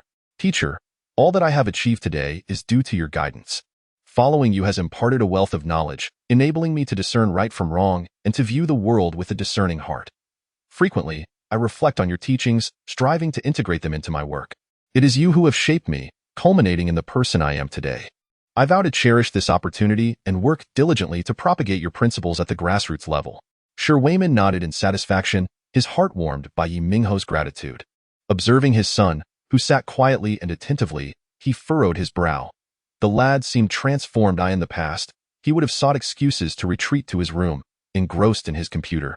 After spending a week in Fuzhou County, share your insights. Sure Xiaodao hesitated at the unexpected focus on him, then replied, I gained substantial insights. I realized that some of my previous ideas were quite valuable. The grassroots face their own challenges, and the people and matters there are far from simple. He gradually articulated his observations. Sir Wayman had not anticipated much from the inquiry, merely posing a casual question, yet his son's extensive reflections showcased unexpected depth. This revelation brought him both surprise and delight. Clearly, fostering interaction between him and Ye Minghao was indeed wise. During lunch, Ye Minghao accompanied Sir Wayman for a drink. After a pleasant conversation, he took his leave, sending a message to Xiao Wansheng, inviting him to a tea house. Xiao Wansheng, Sir Wayman's secretary, had firmly established his position but was acutely aware of Sir Wayman's profound trust in Ye Minghao, often treating him as a relative. Upon receiving Ye Minghao's message, he promptly replied and soon arrived at the designated venue, the Kaishian Tea House. Minghao, over here. Xiao Wansheng called from a window-side booth as Ye Minghao entered. Approaching, Ye Minghao exchanged pleasantries with Xiao Wansheng, ordering a cup of snow-white tea. Sipping the fragrant brew, they began discussing Sir Xiaodao's experiences in Fuzhou, a shared topic of interest. Subsequently, Ye Minghao broached the subject of his current work. In the past few days, the county is conducting a special inspection of the education system, primarily targeting illegal summer classes and cafeteria sanitation. Some issues, shocking as they are, come to light only upon investigation. By the way, I have a classmate named Wu Kaluan who works at the provincial education department, and he is quite displeased with me over this matter. Xiao Wenqing inquired, what happened? Ye Minghao recounted the events, stating, we are all classmates. If it were a legitimate issue, I would certainly assist and would not intentionally harm anyone. However, the situation at Huaying Primary School is so severe, affecting the health of over 1,000 students, that I cannot turn a blind eye. Wu Kaluan even pressured the municipal bureau's leadership, reportedly a secretary to a high-ranking official at the provincial level, wielding considerable influence. Xiao Wenqing smiled slightly, please hold on, Minghao. I will make a quick call to inquire about this. Ye Minghao chuckled, gesturing for him to proceed. The reason for inviting Xiao Wansheng for tea and deliberately mentioning Wu Kaluan was to set a trap, cutting off his escape routes and diminishing his arrogance. Chapter 79. Sell the Bitcoin. Hello, Director Xiong, it's Wensheng. I would like to inquire about something. Heard that there is a leader in your department who is set to change secretaries, and the initial candidate is a young man named Wu Kaluan. Haha, I am not very familiar with him either. It's just that I've heard feedback from some colleagues at the grassroots level suggesting that he is rather arrogant and unreasonable. No, I am merely inquiring. I mean no harm. This evening. Please hold on a moment, I'll ask a friend. Summer Wansheng covered the phone and whispered to Ye Minghao. It's Director Xiong from the provincial department. He mentioned gathering this evening. You don't have any plans, do you? Ye Minghao replied, I was planning to head back. Summer Wansheng immediately countered, it's the weekend, and nothing major is happening. Since you're here, don't rush back. Let's enjoy a few drinks. I noticed you didn't drink well last time. Thus, he spoke into the phone, Director Xiong, we're all set here, just the two of us. All right, see you soon. After hanging up, Summer Wansheng remarked, Director Xiong Baidao from the Provincial Education Department, it's good to get acquainted. You needn't worry about Wu Kaluan. Even if he becomes the leader's secretary, it doesn't reflect on the leader himself. Someone so ignorant of the rules will only jeopardize his own future. As the secretary to the vice-governor, Summer Wansheng's role entailed not only serving the leadership well, but also expanding his network as much as possible. This is inherently one of the advantages of being a secretary to the leadership. Given that Summer Wansheng had already made plans, and Ye Minghao had no pressing matters. He chose not to argue further. Since they were already there, they might as well make the best of it. Expanding one's connections is certainly advantageous. In future work, one cannot avoid interacting with people from the provincial department, and having more acquaintances opens up more opportunities. Wu Kaluan is merely an ordinary staff member, yet he behaves so brazenly, however. If he knew that his backdoor was being severed and that a significant pit was being dug for him by his superior, I wonder if he would shed tears. At 5:30 in the afternoon, Ye Minghao and Summer Wanxing arrived at the distinguished Yangguanghui restaurant. This is a high-end Chinese dining establishment, known for its fresh ingredients and an array of dishes that delight the senses, with a thriving business evidenced by a parking lot filled with cars. As soon as Ye Minghao and Summer Wanxing stepped into the lobby, they were greeted by a slightly portly middle-aged man who approached with a warm smile. "Director Xiong, you are too kind." Summer Wanxing stepped forward and shook hands with him. Xiong Baidao, beaming with warmth, replied, "I just arrived and was sitting here for a bit." "Thank you, Director Xiong. This is Ye Minghao, Deputy Director of the Office of the Rongguang Fuzhou County Government," Summer Wanxing introduced. "Minghao, this is Director Xiong." "Hello, Director Xiong. It's an honor to meet you. Please take care of me." Ye Minghao shook hands with Xiong Baidao. After a brief exchange of pleasantries, they proceeded upstairs to their private room. Xiong Baidao brought along a young subordinate who busied himself serving tea, offering towels, and pouring wine. "I was just saying that it has been far too long since I gathered with Director Xia. It is the weekend, and tonight we shall drink to our heart's content." Xiong Baidao said with a smile, "Director, you must have graduated from university not long ago, yet you are already a government office director. Truly impressive. Congratulations. We should keep in touch more." His smile radiated warmth, and his considerate speech made the atmosphere feel as refreshing as spring. Ye Minghao responded, "You are too kind, Director Xiong. Just call me Minghao. I am merely fortunate. The guidance and support from the provincial department help us at the grassroots level immensely, and we are honored and confident to perform even better." Xiong Baidao chuckled heartily. "Minghao, you are too modest. The main work is still done by you all, and please don't call me director. I am just a few years older than you. Calling me brother is perfectly acceptable." "Brother Tao, then I shall be courteous," Ye Minghao replied. Xiong Baidao cheerfully said, "That is how it should be. Meeting is fate, and friendship is built through companionship. Being able to sit together and enjoy drinks is akin to brotherhood. Come, Wanxing, let me fill your glass." He reached out to pour wine for Summer Wanxing, who quickly took his cup and said, "Brother Tao, you are too gracious. I am flattered that I can do it myself."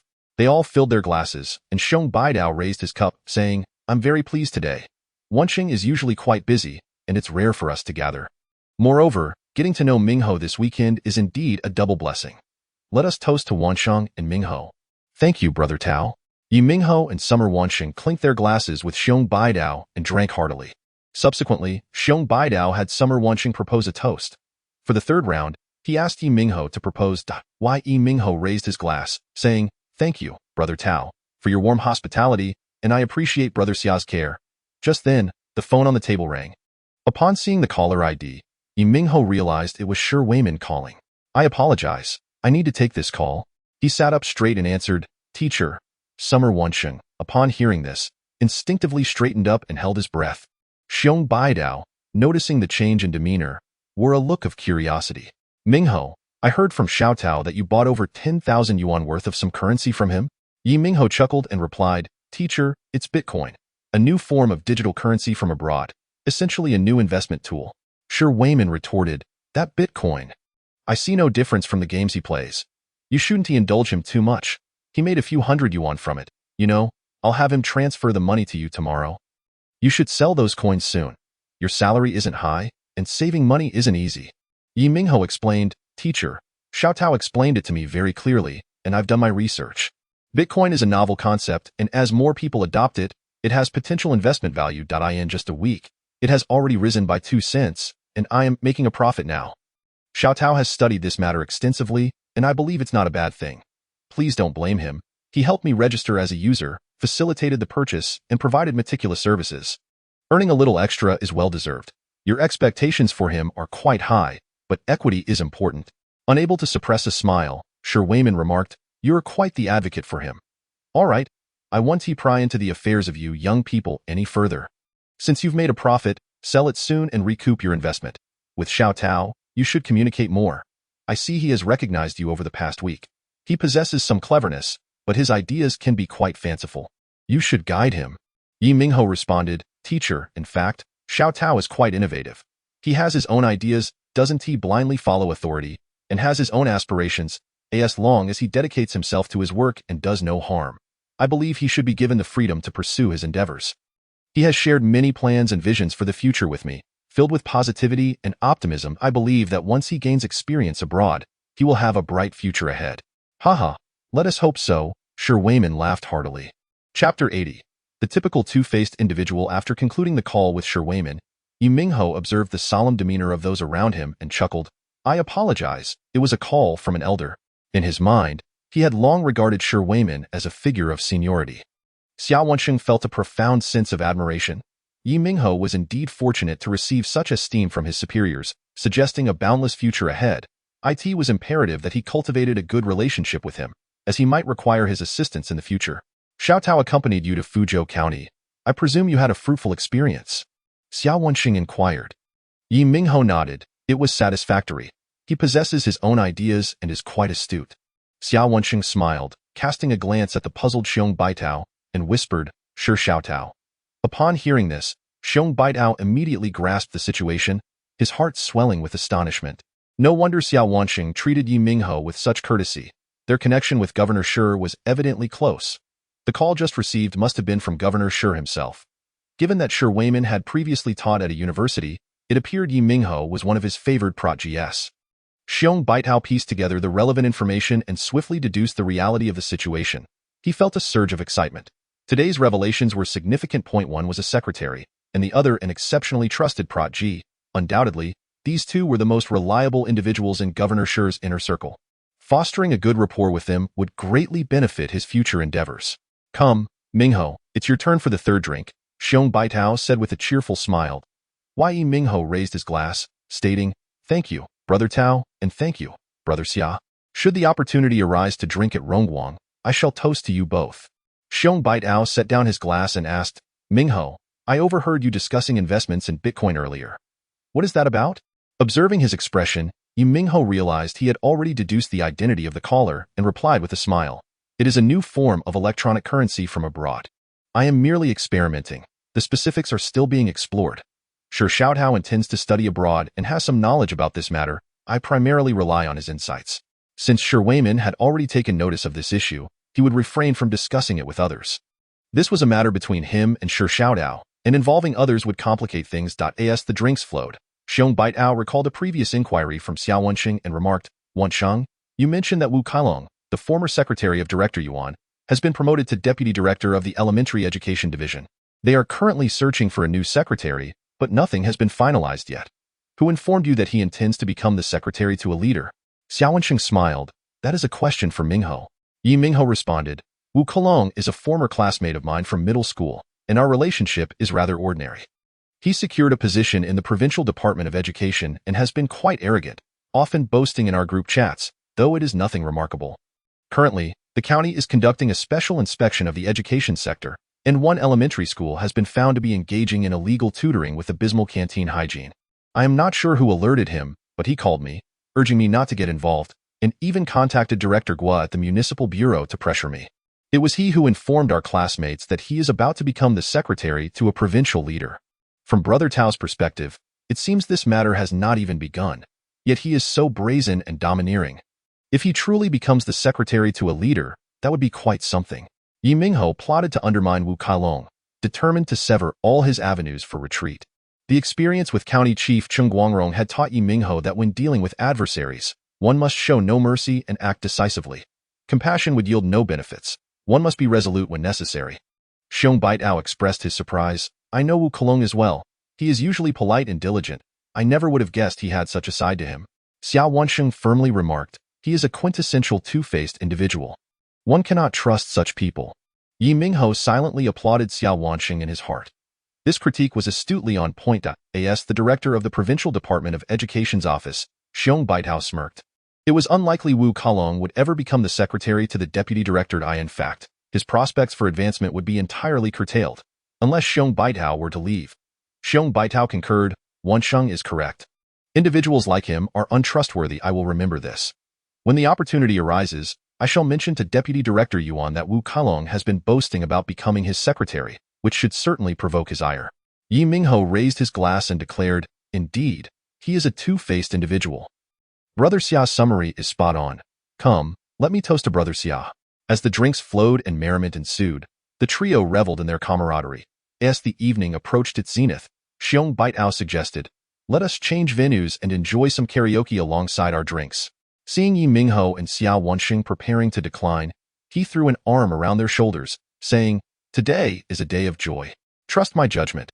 Rest assured, it will be a legitimate singing experience. With such enthusiasm, Ye Minghao laughed. Isn't the legitimate route rather dull? Xiong Baitao burst into laughter. Ha ha ha, we shall see once we arrive. The group descended the stairs and boarded a business vehicle in the parking lot. With a wave of his hand, Xiong Baitao instructed, to the Huangtai Club. Huangtai Club was an upscale KTV establishment, lavishly decorated and imbued with the royal ambience. The spacious parking lot was filled with a variety of luxurious vehicles.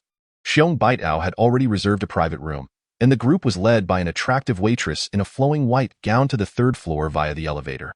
Esteemed guests, this way please. Beneath the kaleidoscope of lights, the tall and graceful waitress opened the door to a private room. Mr.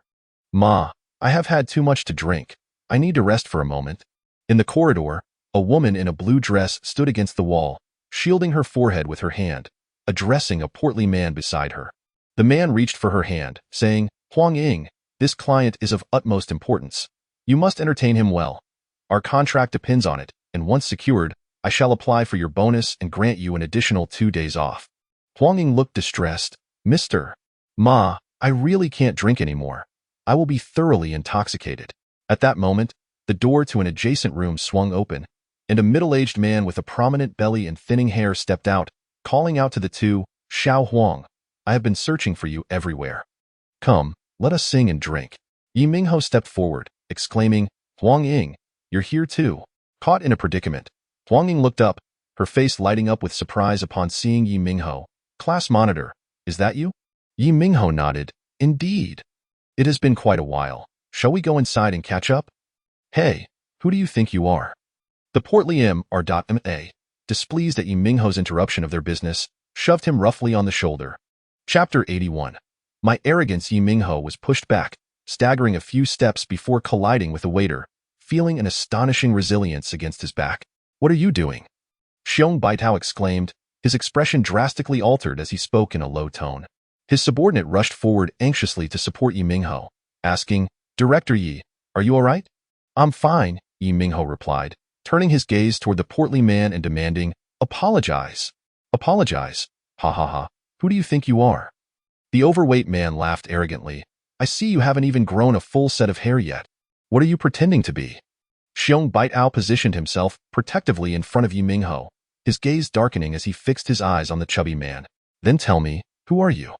The man sneered, Who am I? Ha ha ha, Huang Ying, don't these people know you?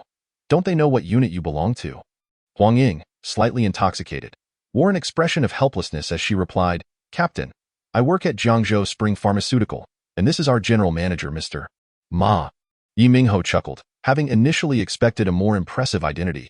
It turned out he was merely the head of a company, yet he was so brazen point one might think he was the wealthiest person in Jiangzhou. Ye Minghao was aware of Jiangzhou Spring Pharmaceutical, a company engaged in the cultivation and processing of traditional Chinese medicinal materials, reportedly boasting an annual output value of several hundred million. And who might you be? Questioned the balding middle-aged man, hands on his hips and displaying impatience. He had been eyeing Huang Ying with desire, having pressured her to drink a significant amount during dinner. Unbeknownst to him, her tolerance was commendable, and so they had come to this KTV to continue singing and drinking, intending to get her intoxicated enough to take her to bed. The arrival of Ye Minghao and his companions disrupted his plans, leaving him quite displeased. Why? Ye Minghao retorted indignantly, I am her classmate. What are you trying to do by forcing her to drink? He turned his gaze to the portly Mr. Ma and added, And you, as her superior, instead of protecting your employee, are coercing her to drink. What kind of man are you? Ha ha, a dog catching a rat, meddling in affairs that don't concern you. How I manage my employees is none of your business. If you have the ability, why don't you pay her a salary? Huang Ying, let me be clear tonight. If this contract isn't secured, you can pack your things and leave. Humph, This company isn't a charitable institution. We don't support the idle. Don't even think about getting something for nothing. Ardadima boasted arrogantly, his demeanor one of utter disdain. The balding section chief, Zhong, chuckled amiably.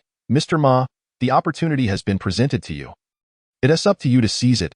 After tonight, I may look for another company, as I cannot afford to wait for you to dawdle.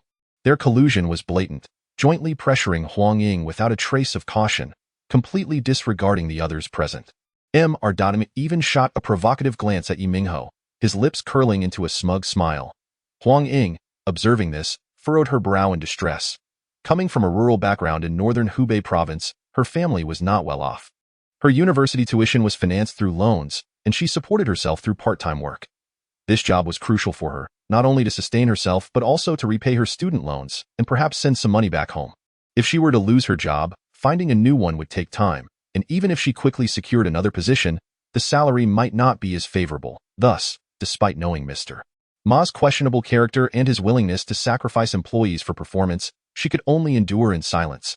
Fortunately, her tolerance for alcohol was decent, and she was astute, so she had not suffered much in the past 2 years. Yet, it seemed Mr. Ma's patience was wearing thin, and he was determined to force her to secure a deal with Section Chief Zhong that night.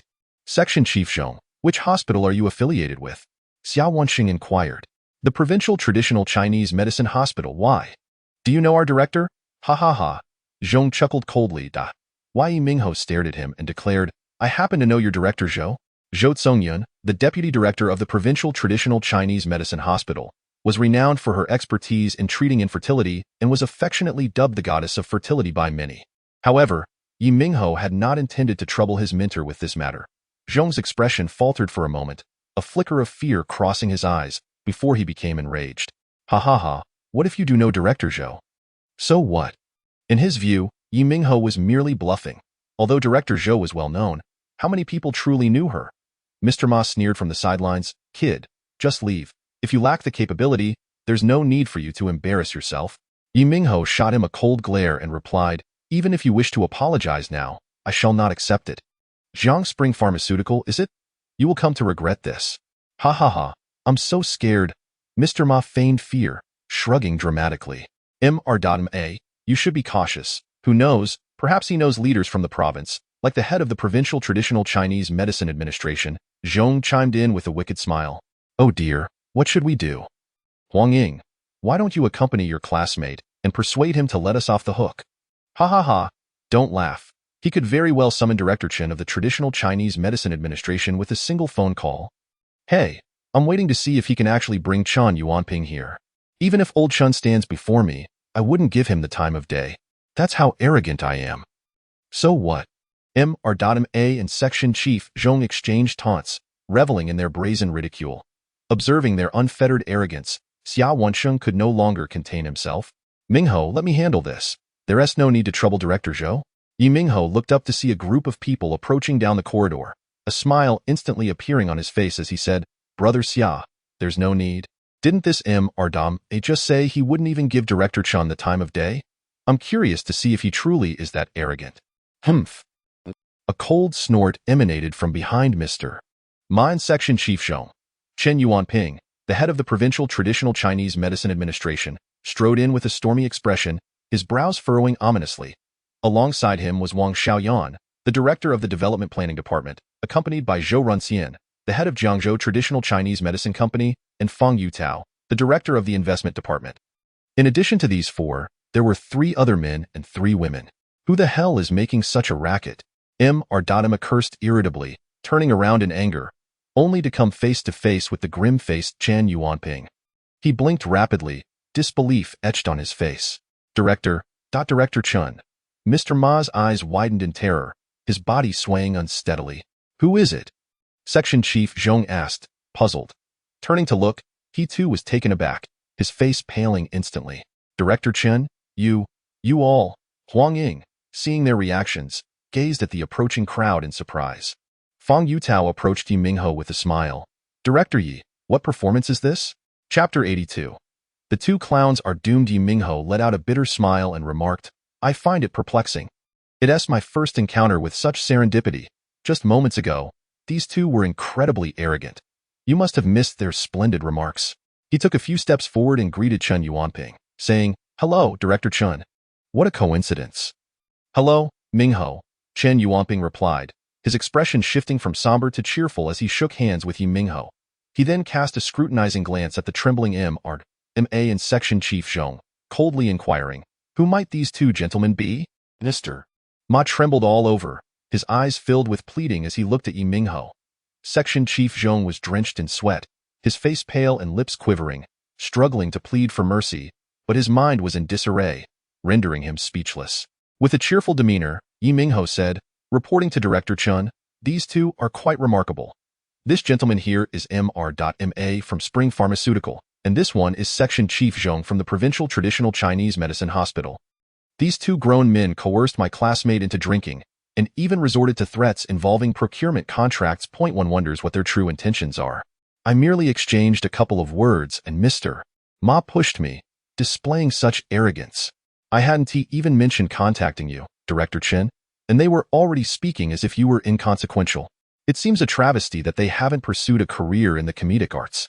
Their back-and-forth banter was executed with great finesse. It's a significant loss for the comedic realm." As Ye Minghao's scathing introduction unfolded, Mr. Ma and Section Chief Zhong were drenched in perspiration, their bodies quaking. It was evident that he intended to bring them to ruin. If Chen Yuanping focused his gaze on them, their fate would be dire indeed. As for Section Chief Zhong, it was unnecessary for Chen Yuanping to even greet him. A simple phone call from any of his subordinates could cost him his position. Perhaps even imprisonment awaited him.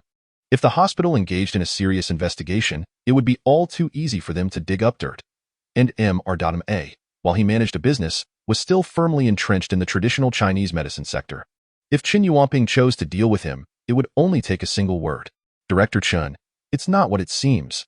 We were merely joking." "Yes, just a joke." "He is a college classmate of Huang Ying. Surely, a little jest is not too much to ask. This brother here, Huang Ying, has always excelled. I hold her in high regard. I couldn't resist a little jest upon meeting her classmate. Please, don't take it to heart. I sincerely apologize. I beg for your magnanimity." "Huang Ying, say something." Both men hurriedly offered their explanations. Mr. shot a deep, penetrating glare at Huang Ying, urging her to come forward and speak on his behalf. Observing their clownish antics, Ye Minghao could only scoff coldly. Now they chose to be fearful. It was too late. He hadn't anticipated encountering Chen Yuanping here. It seemed that Zhou Runxian and the others had invited Chen Yuanping for dinner before coming here to sing, resulting in this unfortunate encounter. Without him needing to say a word, the two men were already finished. Huang Ying took a deep breath, a spark of determination flickering in her eyes. She stepped beside Ye Minghao and indignantly exclaimed, "Don't feign innocence. You two were just in perfect harmony, weren't you? What happened to your earlier arrogance? Ye Minghao merely extended a greeting and invited me to sit, yet you resort to violence and mockery. He only mentioned knowing Director Zhou of traditional Chinese medicine, and you immediately elevated yourselves to the leaders of the traditional Chinese medicine administration, acting insufferably. If you dare to speak harshly behind someone else's back, then don't back down now. What admiration! You were merely exploiting the situation, seeking personal gain, and looking to sell out your employees for benefits. Disgusting and shameless. And you, relying on your position as a procurement officer in traditional Chinese medicine, think you can fish for benefits, dreaming of a toad catching a swan's meat, without even glancing at your own reflection. Bah! Huang Ying's tone was rapid, akin to a machine gun firing at the two men. After unleashing her tirade, she exhaled deeply. "Mr. I've had enough. I quit." She erupted, releasing over 2 years of pent-up grievances, fueled by liquor. Mr. Ma's expression fluctuated between despair and hope as he attempted to salvage the situation. "Huang Ying, you've had too much to drink. Don't say such things. We can discuss this properly tomorrow." At that moment, Wang Xiaoyan, standing in the rear, stepped forward and chided, "You two are so imposing. What are you doing here? Do you intend to intimidate us? Why don't you just leave?" "Director Wang, I am truly wronged," Mr. Ma lamented, his face a mask of despair. Wang Xiaoyan scoffed and turned her head aside. Feng Yutao chimed in cheerfully, "Are you planning to stay and deepen the impression you've made? Why not leave?" "We will leave right away." "Director Chen, my apologies. I'll come by another day to explain." "Huang Ying, take the time to catch up with your classmate. We will discuss work matters on Monday." Mr. bowed deeply, pulling Section Chief Zhong along as they hurriedly made their exit. In his view, there might still be a chance for redemption. Perhaps he could present a generous gift and offer Huang Ying a raise, persuading her to speak favorably of him to Ye Minghao, and this incident would simply fade away. After all, they had been drinking. A few foolish remarks shouldn't be taken seriously. Watching the two retreat in disgrace, Huang Ying felt a wave of relief wash over her. She breathed out slowly, feeling an unparalleled lightness envelop her. For the past 2 years, she had strived to excel, aiming for higher bonuses, often working overtime. Yet her efforts were met with inadequate returns. In such a company, it was better to part ways. Today's incident was merely the spark that ignited her frustrations. She had long harbored too much resentment and dissatisfaction, and it had finally erupted. Minghao, I'm so sorry for making a fool of myself in front of you. Huang Ying looked up at Ye Minghao. Ye Minghao shook his head, saying, What trouble? I did nothing at all. Let us enjoy ourselves together. Thank you, Director Chen. Thank you, esteemed leaders, Huang Ying said with a slight bow. Her petite figure, delicate features, and particularly impressive proportions were undeniably alluring. It was no wonder that Section Chief Zhong had been so entranced. Chen Yuanping waved his hand and said, Little Huang, you've been wronged. Rest assured, I will ensure you receive justice. He then turned to Wang Xiaoyan, saying, Keep an eye on those two. They are a disgrace to the industry. Wang Xiaoyan nodded, affirming, Director, rest assured, I will make them regret their actions. Chen Yuanping continued, Serendipitous encounters are better than invitations. Director Xia, Minghao, since we fortuitously crossed paths, why not join us? Xiao Wensheng hesitated, glancing at Ye Minghao. Ye Minghao replied, Director Chan has been of great assistance to me. I must raise a few toasts in your honor. Let us switch to a larger private room. What do you think, Tao? Xiong Baitao responded, I have no objections. Chen Yuanping chuckled, saying, Minghao, you're too polite. Let us enjoy ourselves together. He noted the earlier interaction between Xiao Wensheng and Ye Minghao, feeling quite astonished. Why, Ye Minghao truly had an extraordinary background. Even the secretary of Governor Shi treated him with such courtesy. This young man was indeed worth befriending. Fang Yutao promptly instructed the waiter to arrange a larger private room, then turned to Ye Minghao, saying, Director Yi, this is our general manager Zhou. Ye Minghao stepped forward to shake hands with Zhou Runxian, warmly expressing, General Manager Zhou, thank you for your support. Zhou Runxian smiled and replied, Director Yi, you are too kind. We are all friends, and it is only natural to help one another. Yu Tao has briefed me on the situation in Fuzhou County. I admire your dedication to serving the people. Huang Ying observed the leaders treating Ye Minghao with such deference, her eyes widening in surprise as she instinctively leaned closer to him. The contact with an astonishing softness sent a ripple of sensation through Ye Minghao.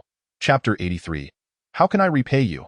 Fang Yutao, the supreme VIP of the Huangtai Association, was swiftly escorted by the waitstaff to the largest private room, where she promptly began placing her orders without a glance at the prices. Bring 3 bottles of foreign liquor, 5 crates of beer, and 3 fruit platters, along with some beverages and snacks. It was evident that she had little concern for the cost, as it was not her own money being spent. The primary objective was to ensure the satisfaction of her superiors and clients. In the pharmaceutical industry, expenses were notoriously high, with a significant portion attributed to sales and management costs. Where did these expenditures go? Lavish dining, entertainment, and kickbacks. Director Yi, what song will you sing? I'll select it for you. Fang Yutao exclaimed with enthusiasm. Having indulged in quite a bit of alcohol already, her cheeks bore a rosy hue, and her eyes sparkled with a hint of mature allure. Ye Minghao shook his head, saying, I wouldn't want to embarrass myself. I fear that if I sing, everyone will flee in terror. Fang Yutao laughed heartily. Director Yi, you exaggerate. I'll choose a few songs at random, and when the time comes, we'll see if you can scare everyone away. The waitstaff entered in succession, bringing forth the drinks. Once they had filled the glasses, Chen Yuanping raised his cup and declared, Ladies and gentlemen, our meeting is fated. Let us toast to this joyous weekend. Among those present, he held the highest rank and naturally took the lead. To his left sat Xiong Baitao, while to his right was Xiao Wensheng. Zhou Runxian was positioned next to Xiong Baitao, and Ye Minghao sat beside Xiao Wensheng, with the others arranged accordingly. Huang Ying, seated beside Ye Minghao, appeared like a delicate bird, beaming as she raised her glass. She had attended numerous such gatherings before, but this occasion felt entirely different. In the past, she had always been the one seeking favor, carefully maintaining a smile, striving to please others while being acutely aware of their moods. Occasionally, she had even been subjected to unwanted advances, which left her feeling frustrated and disgusted. Now, however, Everyone treated her with utmost courtesy, enthusiastically encouraging her to drink without any pressure. The sense of being respected was truly delightful. Among the attendees were the director of the provincial bureau and the division head of the education department. Even Fang Yutao and Wang Xiaoyan had her former boss Mr. Ma been present, would have had to tread carefully to maintain a friendly demeanor. Although she realized that the kindness shown to her was largely due to Ye Minghao's influence, the feeling was nonetheless genuine and uplifting. Observing Ye Minghao engaging with everyone, raising glasses and sharing laughter, Huang Ying resolved to change her approach to life. Minghao, I raise my glass to you, with heartfelt gratitude for your assistance. This is our first meeting since graduation.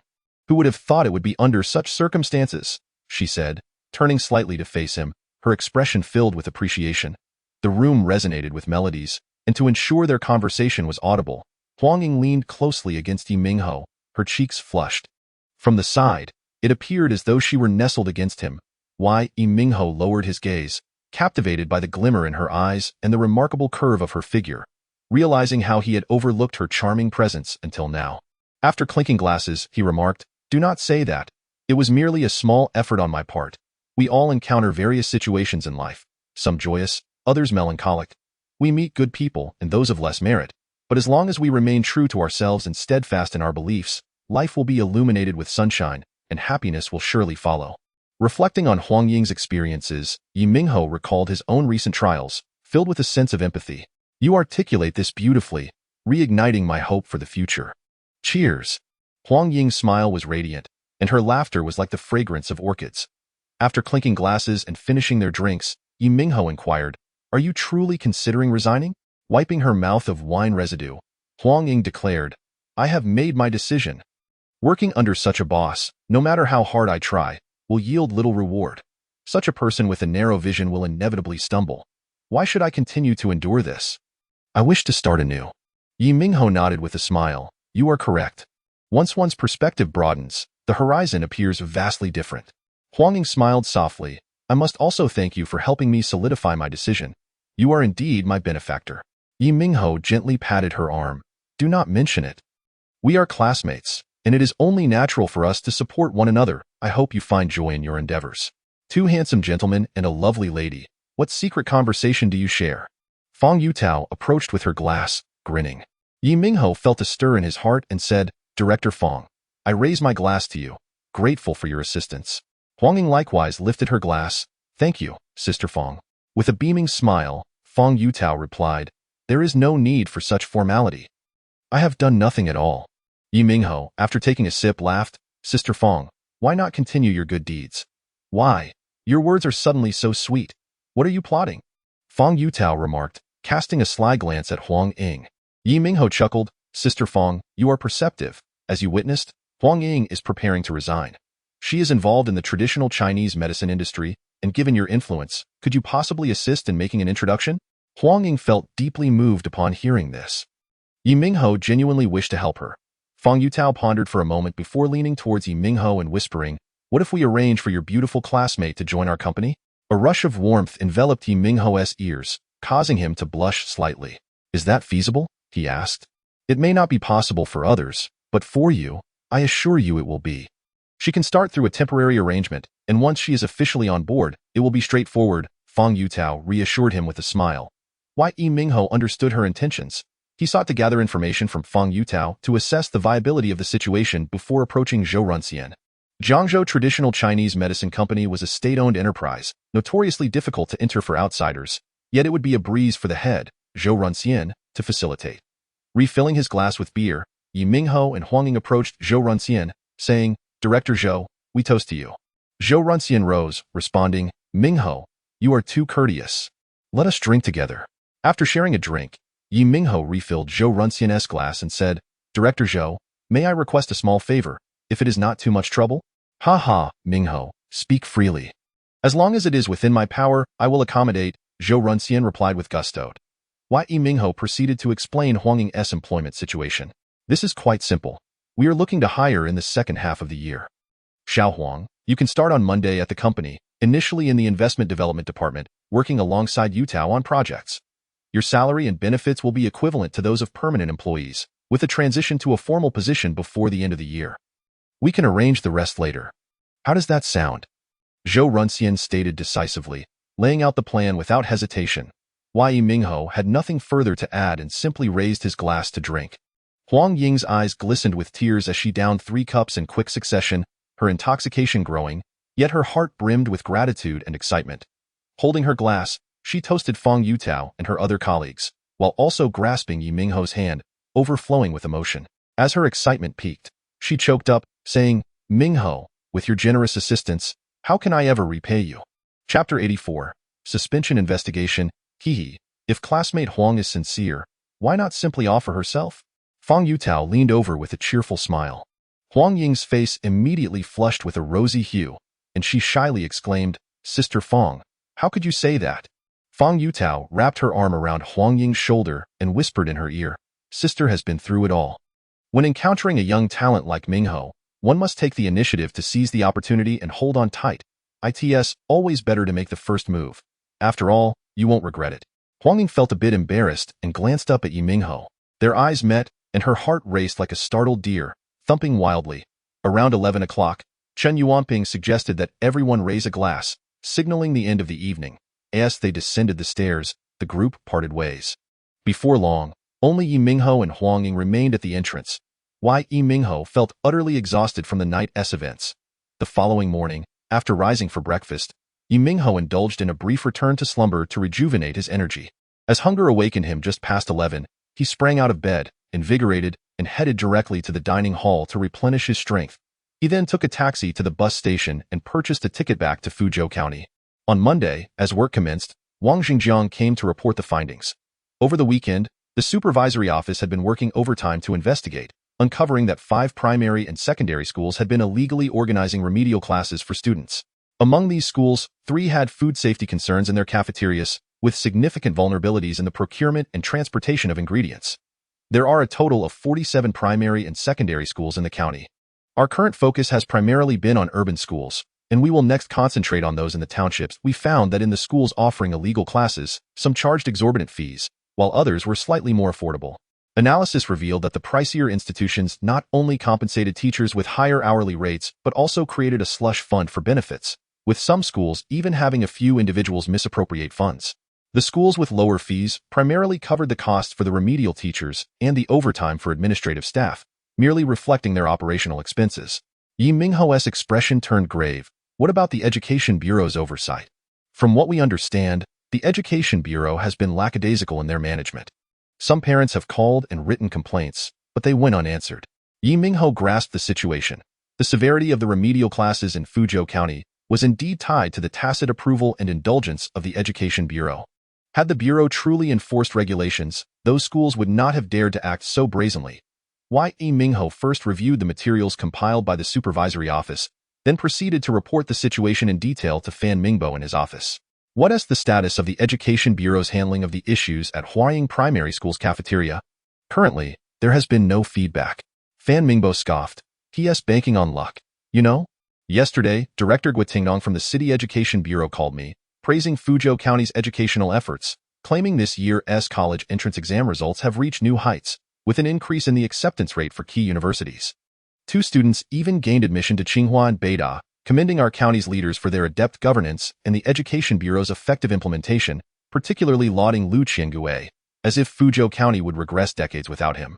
Ye Minghao chuckled. They had the audacity to claim Fuzhou County's educational quality. Historically, Fuzhou County is renowned as a cradle of talent, having produced 167 jinshi during the Song Dynasty and 474 jiren during the Ming Dynasty, with a staggering 134 achieving jinshi status, comprising over 10% of the total in Jiangzhou province at the time. Thus, the saying Fuzhou abounds with talented individuals emerged. The county's Wanmiao, constructed during the Song Dynasty, has been well preserved to this day. Since the establishment of New China, Fuzhou County's education has consistently ranked among the top 3 in the province. At its peak, more than 10 students would gain admission to Tsinghua and Beida in a single year, attracting students from neighboring cities.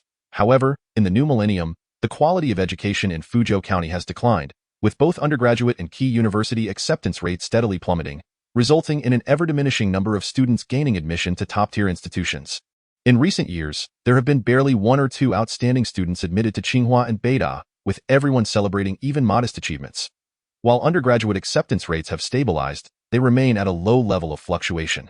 Guo Tingdong's commendation of Lu Qiangui was nothing short of absurd, delivered with a straight face and without a hint of shame.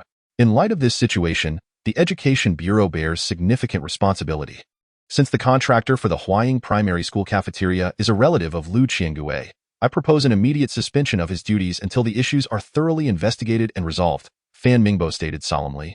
Upon hearing this decision, Deputy County Head Hua Changmin was momentarily taken aback, remaining silent for a while before saying, "County Head, this is rather sudden. Lu Qiangui hasn't committed any significant wrongdoing. Suddenly suspending him seems rather unjust." Chapter 85. Ye Minghao strikes again. Fan Mingbo furrowed his brow and inquired, "What is there that cannot be discussed? Has he performed his duties to your satisfaction?" Without allowing Hua Changmin to respond, he continued, "I have already communicated with Secretary Chiao. For those indifferent bureaucrats who do not aspire for progress, we must sound the alarm and impose strict regulations. We cannot permit them to remain complacent." His gaze was piercing as he fixed his eyes on Hua Changmin, stating, "As a leader, any lack of achievement is a dereliction of duty. The educational quality in Fuzhou County is deteriorating. Numerous schools are violating regulations by conducting summer remedial classes, and the Education Bureau cannot evade responsibility. 2 days have passed since the weekend, yet the issues at Huaying Primary School remain unresolved. Did I receive a call from the Municipal Education Bureau to commend us or to exert pressure? For those who do not diligently fulfill their responsibilities, the county cannot afford to keep them in idle positions. County Head Hua, you are to go to the Education Bureau this afternoon to announce the decisions of the county committee and government, relaying my earlier statements to them." Hua Changmin was rendered speechless by Fan Mingbo's admonition, his face slightly flushed. "County Head, it is my shortcomings that have led to this. I sincerely apologize. Education is paramount, affecting the hopes of over 800,000 residents in our county. In recent years, many families have sent their children to study in foreign provinces, leading to a severe loss of student enrollment. We have not devised many effective strategies, and my oversight of the Education Bureau has been inadequate." He sensed Fan Mingbo's dissatisfaction with the county's educational efforts. As the deputy county head in charge, he bore a significant share of the responsibility. Although he wished to assist Lu Qiangui, he realized he must first extricate himself from this predicament. Once Fan Mingbo finished speaking, he gravely remarked, "County Head Hua, the quality of education cannot be neglected. It is not merely a matter of my satisfaction or the city's satisfaction, but fundamentally, it concerns the satisfaction of the common people and the multitude of students. Tell me, how many students from Fuzhou County manage to gain admission to prestigious institutions such as Tsinghua and Beida each year? If we could retain them and create a model effect, would it not swiftly enhance our teaching quality? Why do parents willingly spend exorbitant sums to send their children to study in distant cities? Why do they endure the arduous journey to accompany their children during weekends? Isn't it fundamentally due to the issue of educational quality? I urge you to contemplate how schools in Jiangdu and Mianyang manage to attract our students. We must reclaim them. We must not only recover our own student enrollment, but also draw in students from neighboring cities.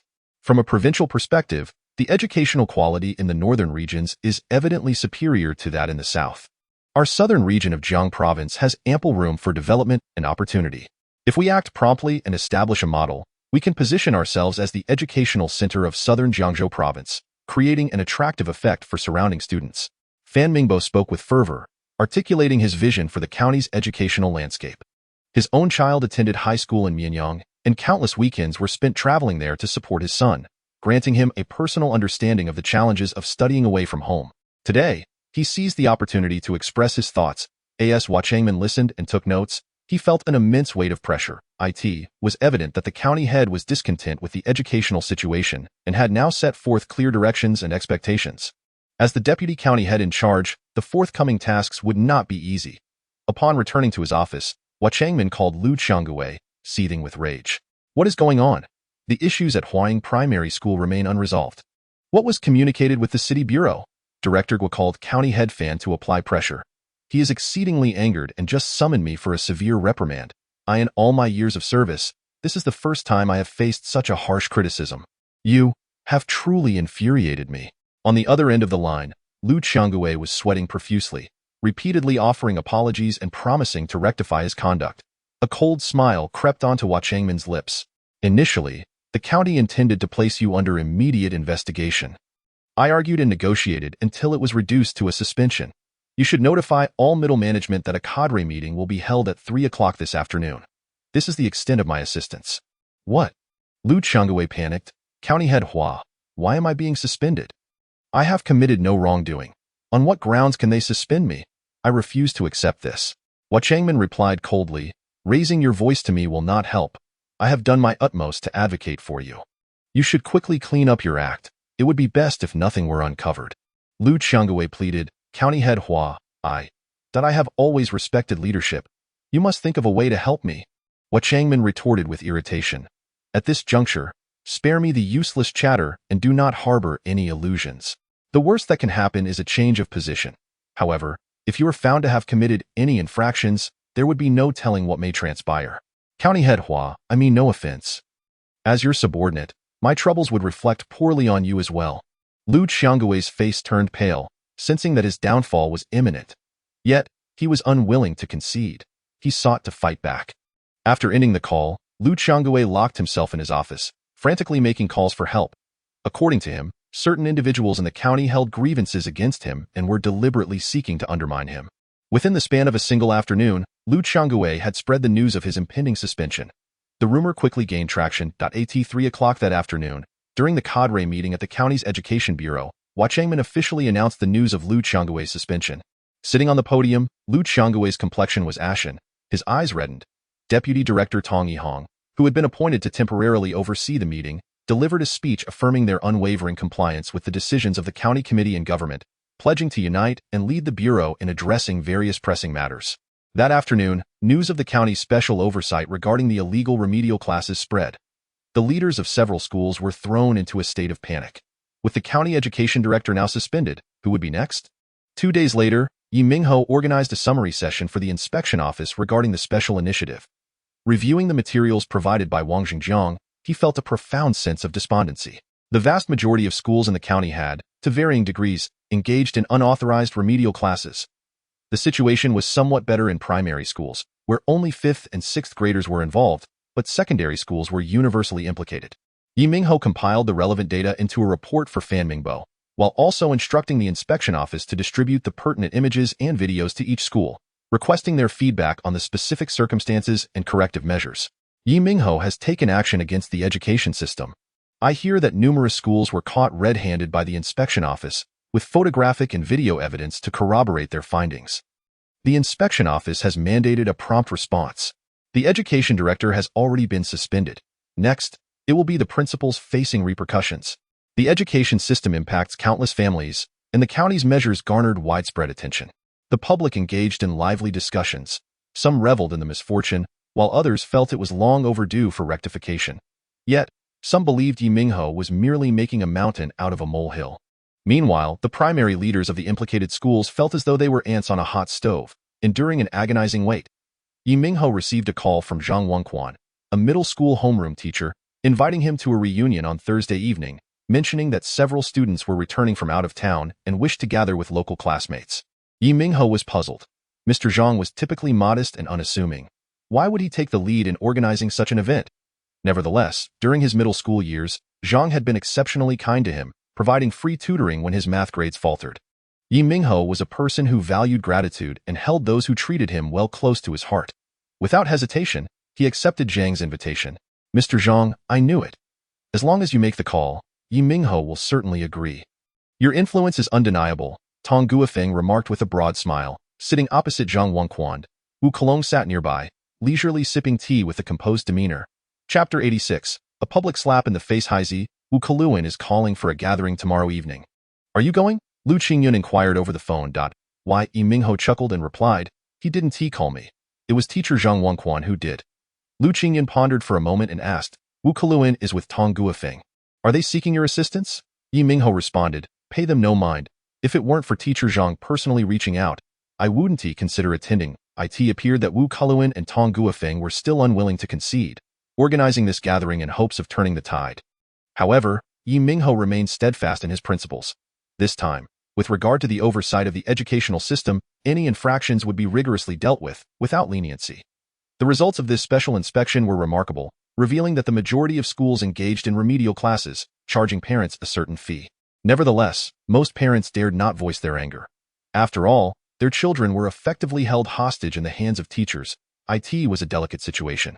What if angering the teachers resulted in repercussions for their children?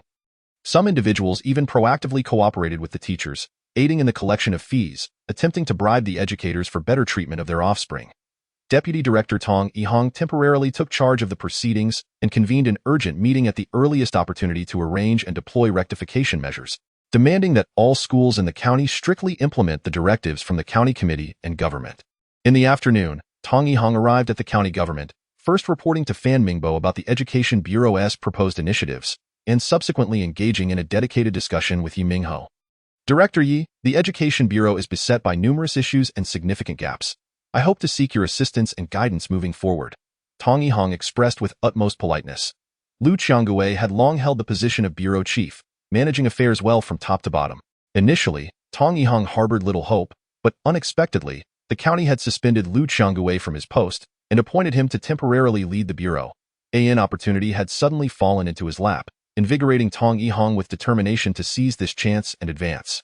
More than a decade ago, he had served as the vice principal of Fuzhou No. 2 Middle School, overseeing academic affairs. At that time, Fuzhou No. 2 ranked among the best in the city, boasting a higher enrollment rate than now by over 10, with at least 3 students gaining admission to prestigious institutions each year. This was also the reason why Fan Mingbo and Xiao Mingshan had conferred with him to take charge. The other deputy directors lacked similar credentials. After conversing with him for a while, Ye Minghao found Tong Yihong's ideas quite commendable. Director Tong, I believe the Education Bureau should fully leverage its leading role and swiftly enhance the overall quality of education in the county. In terms of schooling, we cannot compete with Jiangdu, but the practices and experiences from Mianyang are worthy of our reference and emulation. I contend that Mianyang does not possess any particular advantages. The crux lies in their emphasis and investment, actively introducing advanced educational institutions. Ye Minghao hoped for the Education Bureau's operations to quickly get back on track. Thus, he elaborated his thoughts based on the information he had gathered. Tong Yihong listened intently, feeling a surge of excitement. Thank you, Director Ye, for providing me with a clearer direction for our next steps. Are you free this evening? I would like to invite you to dinner for further guidance. Ye Minghao smiled and politely declined, saying, There's no need for such formality, Director Tong. I merely offered my thoughts for your consideration. As for educational affairs, I am merely an outsider. You are the true expert here. Tong Yihong expressed his gratitude once more but did not press the matter further. After all, he and Ye Minghao had little personal connection and could only seek opportunities to engage gradually in the future. On Thursday afternoon, after work, Lu Qingyun picked up Ye Minghao, and the two headed to Baiyun Restaurant for the class reunion. At that moment, in the large private room on the 3rd floor of Baiyun Restaurant, the others had already gathered. Wu Keluan was seated on the sofa, with teacher Zhang Wangquan on his left, while several other classmates mingled nearby, sharing laughter and conversation. Out of our class of 54, only 21 went on to high school, and fewer than 10 ultimately enrolled in college. That's still a rather low ratio, compared to now, that's already quite commendable. Keluan should be the one doing the best among us. Ye Minghao is also impressive. He has been promoted to deputy director of the government office and is said to be highly regarded by the county chief. If he continues for 2 years, promotion to full department level should be a certainty, and Lu Qingyun has already become the director of the Shuangshi police station. Wu Keluan listened to his classmates mention Ye Minghao and Lu Qingyun. The smile on his face gradually faded, furrowing his brow in discontent. As a dignified official from the provincial education department, he had come all the way back from Jiangdu to handle a trivial matter, only to find it slipping through his fingers, resorting to the guise of a class reunion to advance his agenda. How humiliating. And all of this was attributable to Ye Minghao.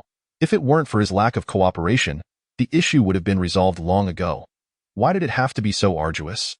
What did a mere deputy-level official in the county amount to? Upon arriving in Jiangdu, he wouldn't even gain entry past the provincial office gate. The gatekeeper there held more prestige than he did. Tong Guofeng sneered.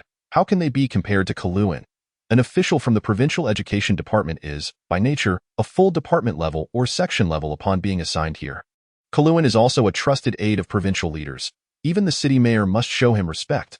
Moreover, with time served, he is destined for promotion, and in 2 years, he will undoubtedly ascend to the deputy section level. When that happens, if Keluan is reassigned for further training and promoted a level, he will be a full section level leader, on par with the county party secretary and county chief. Not to mention, Keluan's future holds promises beyond mere section levels. Those two have reached their ceiling. They can only aspire to full department level. There is simply no basis for comparison. Tong Guofeng spoke with fervor, his spittle flying. The expressions of the other classmates varied. Some nodded in agreement, others looked astonished, and some were filled with envy. Wu Keluan was thoroughly pleased with Tong Guofeng's performance, thinking to himself that this fellow had some merit, knew how to play the game, and had not wasted his acceptance and assistance. Teacher Zhang Wangquan took a sip of tea and smiled, saying, "Indeed, everyone is developing quite well." Wu Keluan noticed that he did not explicitly endorse Tong Guofeng's comments, which left him feeling quite displeased. What a stubborn, bookish fellow with no future. At that moment, the door swung open, revealing Ye Minghao and Lu Qingyun entering the private room. Everyone rose to their feet, greeting them with smiles. Wu Keluan, who had initially sat stiffly, reluctantly stood up upon seeing this.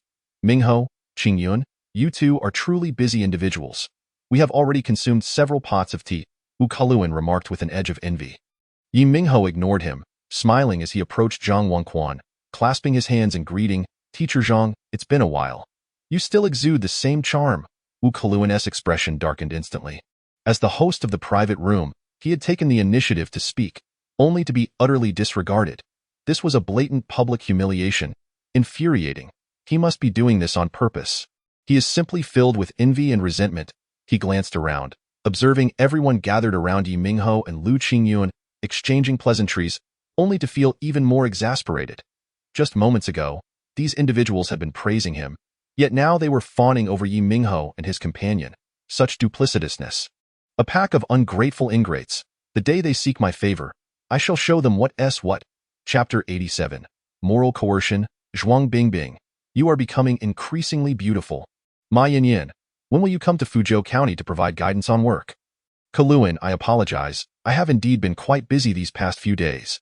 Ye Minghao greeted each classmate in turn, according to the familiarity etched in his memory, without any particular attention to Wu Keluan. Since it was a reunion, aside from teacher Zhang Wangquan, everyone was equal. Tong Guofeng noticed Wu Keluan's slightly displeased expression and cheerfully remarked, "Everyone is here. Let us all take our seats." "Keluan, you sit here. Isn't it inappropriate?" Wu Keluan feigned politeness as he walked towards the main seat. Lu Qingyun interjected, "It is indeed unsuitable. We are all students, and it is only right for Teacher Zhang to occupy the main seat." Teacher Zhang waved his hand, saying, No, I can sit anywhere. Let Ye Minghao or Wu Keluan take that seat." Wu Keluan stood awkwardly in place, filled with disdain for Lu Qingyun. Why was this fellow so insufferable? Zhang Wangquan placing him behind Ye Minghao only added to his irritation. "Teacher Zhang, please, no need for such formalities.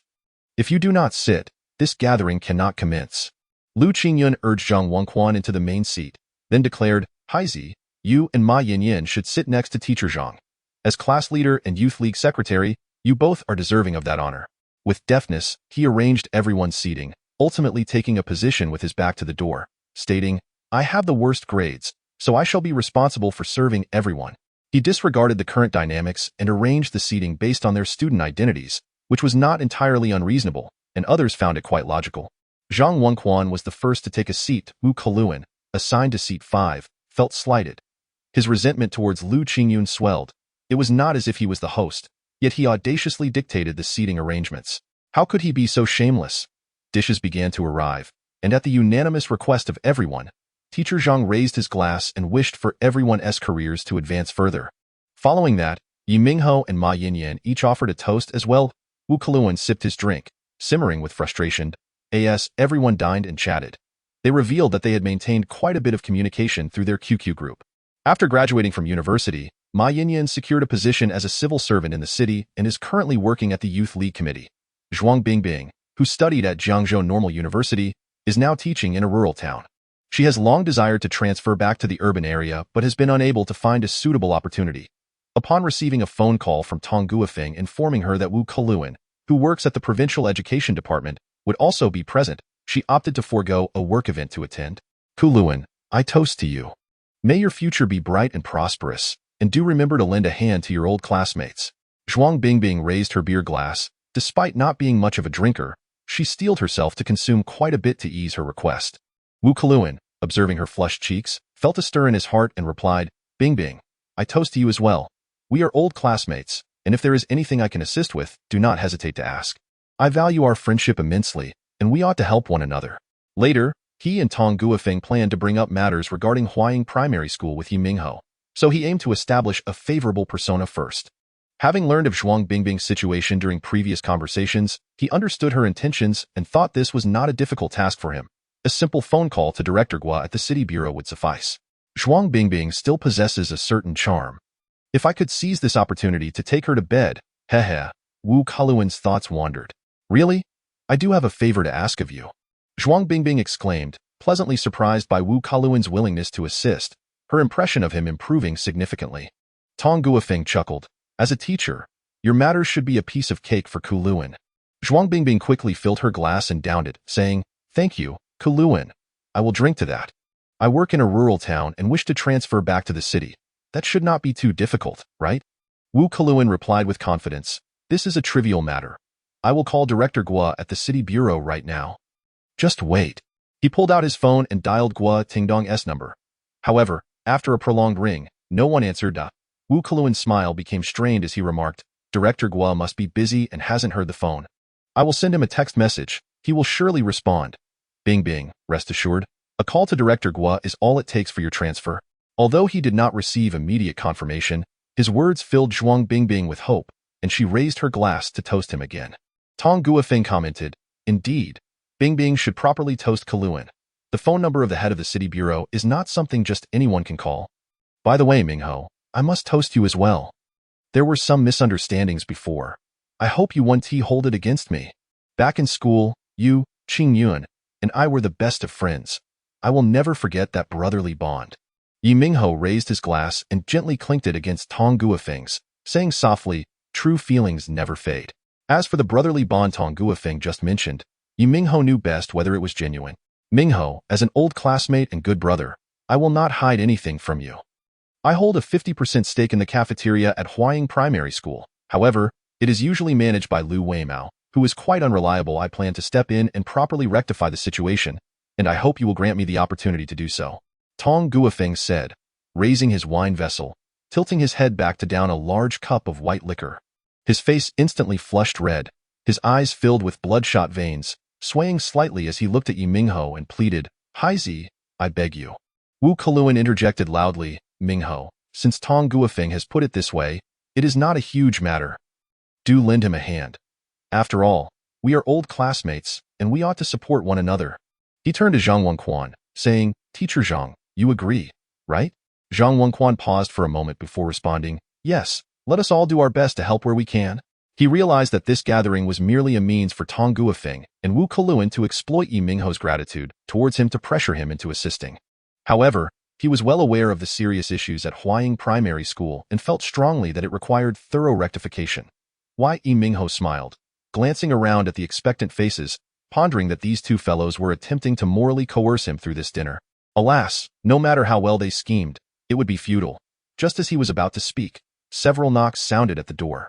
Moments later, the doors swung open, and Tong Yihong, the deputy director of the County Education Bureau, stood at the entrance with a beaming smile and a drink in hand. Director Yi, it is indeed you. What a coincidence. I have come to toast you. Chapter 88. If you can, then go ahead, Director Tong. Zhang Wenquan exclaimed in surprise as he rose to greet him. Only then did Tong Yihong notice him, smiling as he nodded, Teacher Zhang, you are here too. Zhang Wenquan explained, a gathering of several students from the class of 04. I came to chat with everyone. Tong Yihong, during his tenure as the vice principal of Fuzhou No. 2 Middle School, had once been Zhang Wenquan's class teacher in the junior high department. After more than a decade, he could still recognize Zhang Wenquan at a glance, which speaks to his attentiveness. Tong Yihong first offered a toast to Zhang Wenquan, before extending a drink to Ye Minghao. Subsequently, he raised his glass to the others in a round of toasts. Wu Kuluan, noticing that no one introduced him, felt quite displeased. He merely lifted his glass and set it down without taking a sip. Minghao, I heard what Tong Guofeng mentioned earlier, and I believe it is not a significant issue. For you, it is a mere act of goodwill, yet for him, it is of great importance, as an old classmate. I hope you can lend a hand. Honoring our camaraderie, Wu Kuluan asserted with a tone of righteous indignation. What does everyone think? Indeed, old classmates should help each other. Those who prosper first should assist others. Many echoed in agreement. This time it was Tong Guofeng seeking assistance. Perhaps next time it would be his turn. Therefore, Even if he did not wish to meddle in others' affairs, he still hoped for others to be eager to assist, especially in aiding himself. Ye Minghao chuckled, raising his glass. Come, let me toast to everyone. As the crowd drank, their gazes turned towards him, filled with anticipation. Despite Wu Keluan's grandiose claims, the one who could truly lend a hand in Fuzhou County was Ye Minghao. Ye Minghao smiled and said, "We are classmates, and I shall not speak falsely. I will do my utmost to assist where I can, but I will not make empty promises where I cannot help." The matters concerning Huaying Primary School and other institutions have garnered significant attention from the county committee and government. The detailed reports from the inspection office have been presented to every member of the county committee. Just consider, is this something I can intervene in?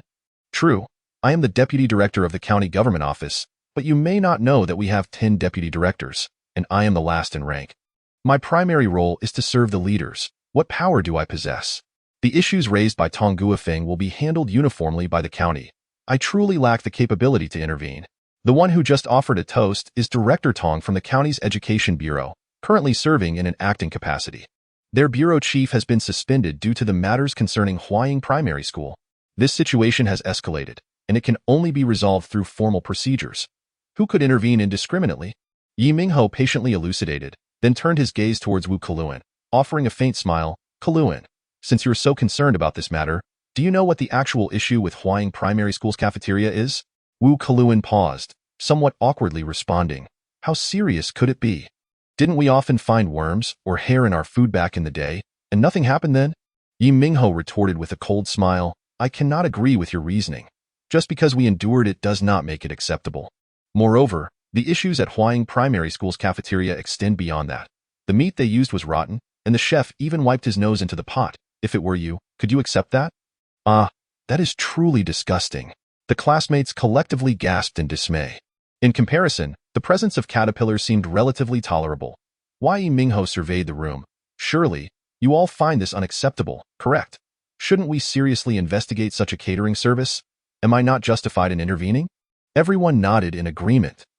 Tong Guofeng's face flushed with embarrassment as he awkwardly said, "The cafeteria is usually managed by partners and I was unaware it would turn out this way. However, I will personally oversee it now, and such issues will not arise again.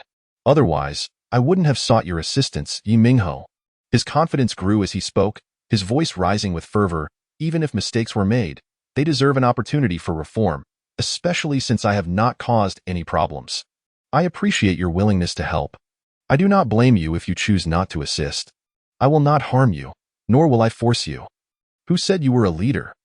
I am merely an ordinary citizen. Regardless, I regard you as my brother, my best brother. His impassioned speech painted him as reasonable and wronged, as if Ye Minghao had wronged him deeply. The crowd seemed contemplative, their thoughts wavering. Ye Minghao smiled lightly, saying, "Since the matter has been clarified, there is no need to dwell on it further. Teacher Zhang, I raise a toast to you." Wu Keluan, witnessing this, was seething with anger. Ever since Ye Minghao arrived, his mood had soured. Now, with Tong Guofeng on the verge of tears, Ye Minghao remained unfazed, which pushed him over the edge. Ye Minghao, do you still consider yourself a man? We are classmates. Is it too much to ask for your help with a small matter? Your reluctance is rather disappointing. Ye Minghao was equally incensed. This fellow was so self-righteous and always sought to belittle him, which he found utterly detestable. Wu Keluan, does this matter concern you in the slightest? Have I failed to communicate clearly, or do you have a hearing problem or a comprehension issue? Do you not consider yourself a provincial leader? Why not directly reach out to the county mayor or the county party secretary? If the county leaders cannot resolve it, surely the city leaders would have no issues. Ye Minghao fixed Wu Keluan with a disdainful glare. Do not preach to me from your lofty perch. Do not engage in moral coercion while failing to take any real action. Wu Keluan was left speechless, his face burning with embarrassment, unable to fathom that Ye Minghao would directly confront him in front of so many people, and with such bluntness that left him at a loss for words. How have I engaged in moral coercion? What actions have I failed to take? Regarding Zhua Bingbing's situation, I have already made a call. Additionally, regarding Teacher Zhang's daughter's employment, I will call right now. With that, he angrily retrieved his phone and dialed a number. The crowd watched with eager anticipation.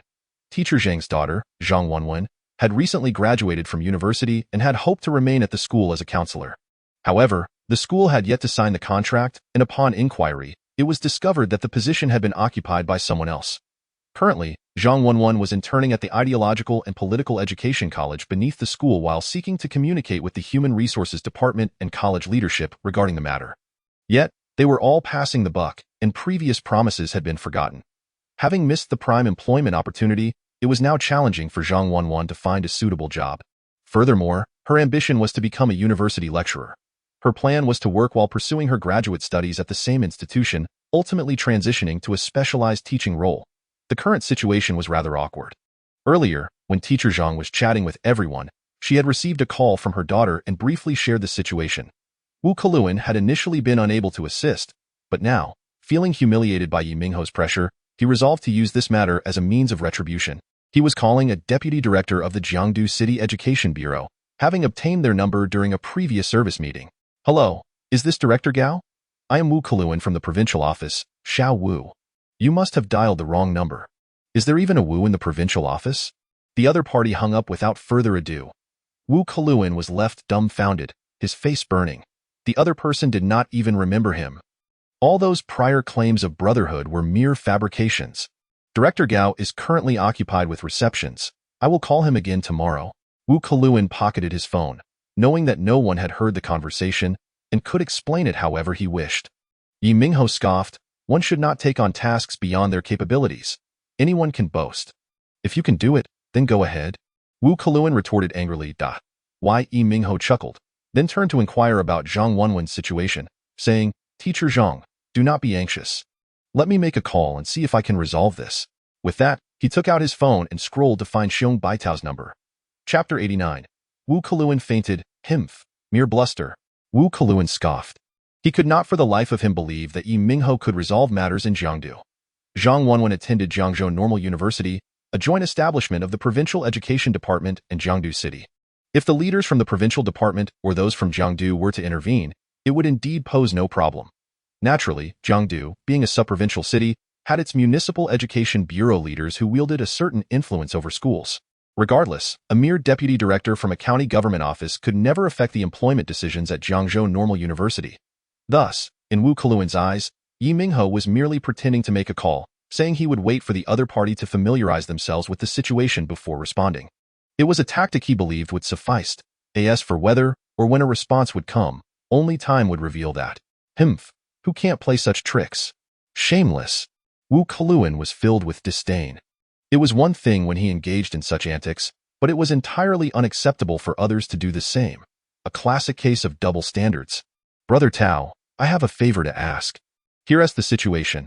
As soon as the call connected, Ye Minghao got straight to the point, outlining the circumstances before requesting Xiong Baitao's assistance in discerning the matter. He also sought help in coordinating a resolution. Xiong Baitao replied, All right, let me first gather some information. Does she specifically want to work at Jiang Normal University, or are other universities acceptable? Ye Minghao asked Zhang Wenquan for a moment, covering the microphone, and said, Brother Tao, it would be best if it were Jiang Normal University, as she is more familiar with it. If that proves impossible, other universities within the province would suffice. I understand. Wait for me to make a few calls. Ye Minghao hung up and reassured Zhang Wenquan, Teacher Zhang, my friend will get back to me shortly. You need not worry. Wenwen's employment is certainly in good hands. Wu Keluan sneered, I wonder which unit your friend leads to be so confident. Do you think it will take long for them to respond? Ye Minghao shot him a glance, a smirk playing on his lips, and replied, Funny enough, my friend also works at the Provincial Education Department. Their surname is Xiong. I wonder if you know them? Wu Keluan shook his head. Xiong? No recollection, haha. I suspect your friend is deceiving you. Little did he know that Ye Minghao was referring to Xiong Baitao. As a young employee in the Provincial Education Department's office, he was accustomed to taking orders from his superiors and had never directly interacted with the director, so he did not immediately connect Xiong Baitao with the person Ye Minghao mentioned. Ye Minghao chuckled, Perhaps, I'll inquire further later. Haha, there are many fraudsters nowadays. Ye Minghao, you should exercise caution. Some individuals are quite cunning, and one moment of inattention could lead you into a trap. Wu Keluan laughed heartily, relishing the moment. If Ye Minghao had mentioned a friend from another unit, it would have been acceptable, as no one would be the wiser. Yet, he claimed his friend worked at the Provincial Education Department. Was he not flaunting his lack of skill? This ruse was hardly sophisticated. It was too easy for him to see through it. Ye Minghao had once again led Wu Keluan into a deep pit, and seeing him leap in without hesitation, he could not help but marvel at the audacity of the ignorant. You are quite right. Some individuals do enjoy being ostentatious and deceitful. Ye Minghao agreed. I shall certainly clarify things later. It would be rather amusing if I encounter a fraudster. He regarded Wu Keluan with a serious expression. Think again. Is there truly anyone named Xiong in the provincial department? His full name is Xiong Baidao, and I hear he is the office director. Clatter. The sound of dishes crashing to the ground echoed. Wu Keluan stared at Ye Minghao in astonishment, his complexion turning ghostly pale. You mean, is it Director Xiong? Indeed, that's how he introduced himself. He even invited me for drinks and singing. It appears he may indeed be a fraud. If he is the office director at the provincial education department, he should be a division-level official. How could he be so courteous? Right, he must be a fraud. Wu Keluan regained his composure, clinging to this lifeline. Our office director is indeed named Xiong Baitao, but he is always so busy. How could he possibly invite you for a meal? True, I shall confront him later. The onlookers, having witnessed the exchange over the past 2 days, felt as though they were watching a performance. It seemed evident that Wu Keluan was being manipulated by Ye Minghao. Lu Qingyun smirked disdainfully. She felt that Wu Keluan was doomed. Why Ye Minghao had dug such a deep pit for him, and he had willingly jumped in. Who could he blame? Zhang Wenquan interjected. Minghao, the situation regarding Wenwan is somewhat tricky. Please do not put yourself in a difficult position. Ye Minghao replied, Teacher Zhang, you need not worry. I have always remembered how you treated me. I must do my utmost for Wenwan.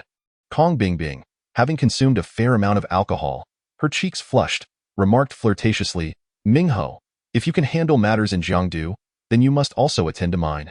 That should not be a problem, though it may take some time. Ye Minghao did not refuse her, as they had been deskmates for a while and maintained a good rapport. Then I shall toast to you. I am counting on you for this matter, Kong Bingbing said cheerfully. Regardless of whether Ye Minghao could resolve Zhang Wenwan's situation, it should not pose too much of a challenge to assist her in transferring to a school in Fuzhou County. Wu Keluan, witnessing Kong Bingbing once again seek Ye Minghao's assistance, felt a surge of anger at her flushed face, as if it were about to drip with water. Did she not respect him? Did she think he was incapable of aiding her in her job transfer? Wu Keluan inhaled deeply, pulling out his phone to send a text message to Director Guo Tingdong of the Municipal Education Bureau, requesting a call back at his convenience. Perhaps due to the effects of the alcohol or his belief in his superiority as a cadre from the provincial education department, his message was anything but courteous. Upon receiving the text, Guo Tingdong was furious, nearly exploding with rage. How could this person be so relentless? His deliberate avoidance of the phone had already signified his stance, yet this individual persisted without relent. Did he truly believe himself to be a leader of the provincial department? At that moment, Ye Minghao's phone rang. My friend has responded. Ye Minghao laughed as he answered the call. Brother Tao, what is the situation? I have clarified things. There was indeed a slight oversight. The ideological and political education department currently has no positions available. However, someone previously hired by the school is going abroad for further study, which will create an opening. Tomorrow, instruct Zhang Wenwan to go directly to the Human Resources Office to speak with Director Yang. I have already made the arrangements. Thank you, Brother Tao. You resolved the issue with a single stroke. Ye Minghao lifted his gaze, casting a cold glance at Wu Keluan, and added, A classmate of mine working at the Provincial Education Department claims you are a fraud, advising me to be cautious. Hee, would you like to say a few words to him? Xiong Baidao chuckled. Oh, is that Wu Keluan? This guy is indeed ostentatious and deceitful. How dare he question others? Hand him the phone. Ye Minghao passed the phone to Wu Keluan, grinning. You might want to confirm this. Wu Keluan, feeling a mix of trepidation, took the phone. Hello. This is Xiong Baitao. May I ask who is calling? A commanding voice came through the line, strikingly familiar. Director Xiong. Wu Keluan exclaimed, his vision darkening as he collapsed. Chapter 90. Is this for real? Wu Kelong. What is wrong? Quick, help him up. Apply pressure to the pressure point. Perform artificial respiration. A crowd surged forward, shouting and bustling about in a frenzy. Ye Minghao found himself at a loss for words. He was utterly astounded that someone could faint from fright. Such a lack of courage. He had previously boasted so boldly, yet the moment he heard Xiong Baitao's voice, he collapsed. How utterly embarrassing. Ye Minghao picked up his phone and remarked, Brother Tao, your power is immense. Your voice from hundreds of kilometers away has knocked him out. On the other end, Xiong Baitao responded incredulously, his psychological resilience is unbelievably poor. He truly is incapable. At that moment, Wu Kelong found himself with yet another issue. Not only was he two-faced, but his mental fortitude was also lacking. Such a person is indeed of little use. Heh, Brother Tao has a keen eye for people. Thank you for your help with Zhang Wenwen's matter. I'll hang up now. I'll treat you to drinks in Jiangdu another day. At that moment, after much commotion, Wu Kelong gradually regained consciousness, just in time to catch Ye Minghao's comment about having a keen eye. Instantly, he felt a wave of darkness wash over him, and he teetered on the brink of collapse. He was certain that Xiong Baitao was referring to him, and there was nothing flattering about it. As an ordinary employee in the office, if the director formed a negative impression of him, what future could he possibly have? The position of the deputy director's secretary was certainly out of reach. A single word from that person could alter the leader's perception. Despite his earlier bravado among classmates, he had treaded carefully at work, fearful of offending anyone. Not just the leaders, but even the ordinary employees in the department were individuals he had to be mindful of, never daring to show a moment's negligence. In the workplace, where he had to be perpetually vigilant, he felt stifled, and among his classmates, he couldn't help but let loose, to be a bit more flamboyant and audacious. Little did he know, this return was not only a failure in posturing but also a series of misfortunes that ultimately led to him unwittingly offending director Xiong Baitao. At that moment, he felt as if the entire sky had turned dark, much like his own trembling body. How could this happen? What kind of terrible luck is this? How could Ye Minghao possibly know Director Xiong? And their relationship is so amicable. This is impossible. Am I dreaming? Damn it, wake up. Just as Wu Kelong regained consciousness, his mind was in a daze, and everything felt surreal, as if he were in a dream. It was all too unreal. He needed to wake up from this nightmare. He raised his hand and slapped himself. Slap, slap. He struck himself again and again, punishing himself harshly. What?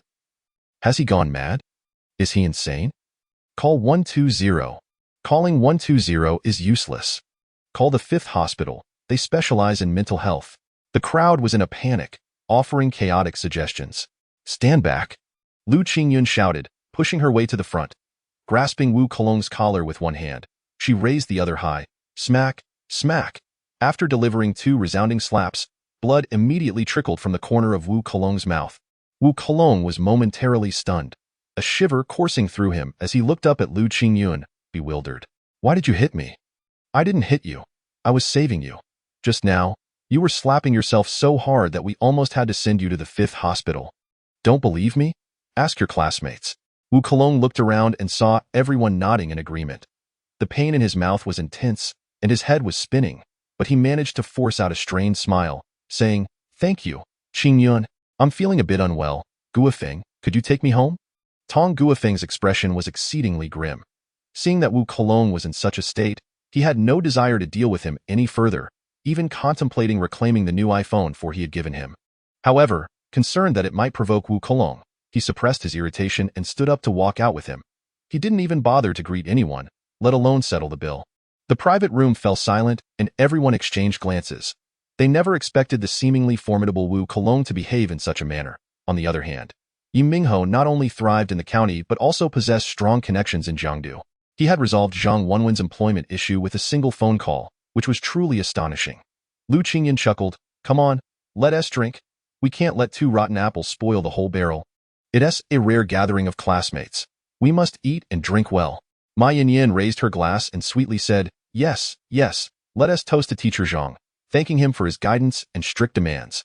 After everyone took a sip, Ma Yanyan raised her glass again, saying, Let us toast to our class monitor, wishing him continuous success and hoping he'll look out for his old classmates in the future. Everyone raised their glasses to toast Ye Minghao, their eyes filled with admiration. Now that they were all members of society, they naturally understood the importance of connections. The formidable energy Ye Minghao displayed would surely be of use to them in the future. Class monitor, you must keep my matters in mind, Sang Bingbing said sweetly. Ye Minghao smiled and assured, Don't worry, I won't forget. Zhang Wenchuan also poured a glass specifically for Ye Minghao, expressing gratitude for helping his daughter resolve her employment issue, a matter of significant importance. Moreover, with connections in the provincial education department, Zhang Wenwan would have better prospects at school in the future. Ye Minghao became the focal point of the gathering, and everyone took turns toasting him. He managed to hold on until the end.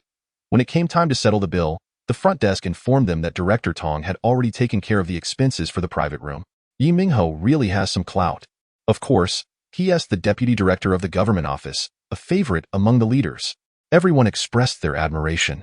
On Friday, a standing committee meeting was held in the county to address the issues presented by the county government's inspection office regarding the education system and to discuss disciplinary actions for relevant personnel. Former County Education Bureau Chief Liu Qianggui was found to be involved in embezzlement and bribery, as well as severe dereliction of duty, and was dismissed and referred for judicial processing. Huang Primary School faced penalties for organizing illegal remedial classes and food safety violations. The principal received a serious reprimand, while the vice principal in charge was dismissed.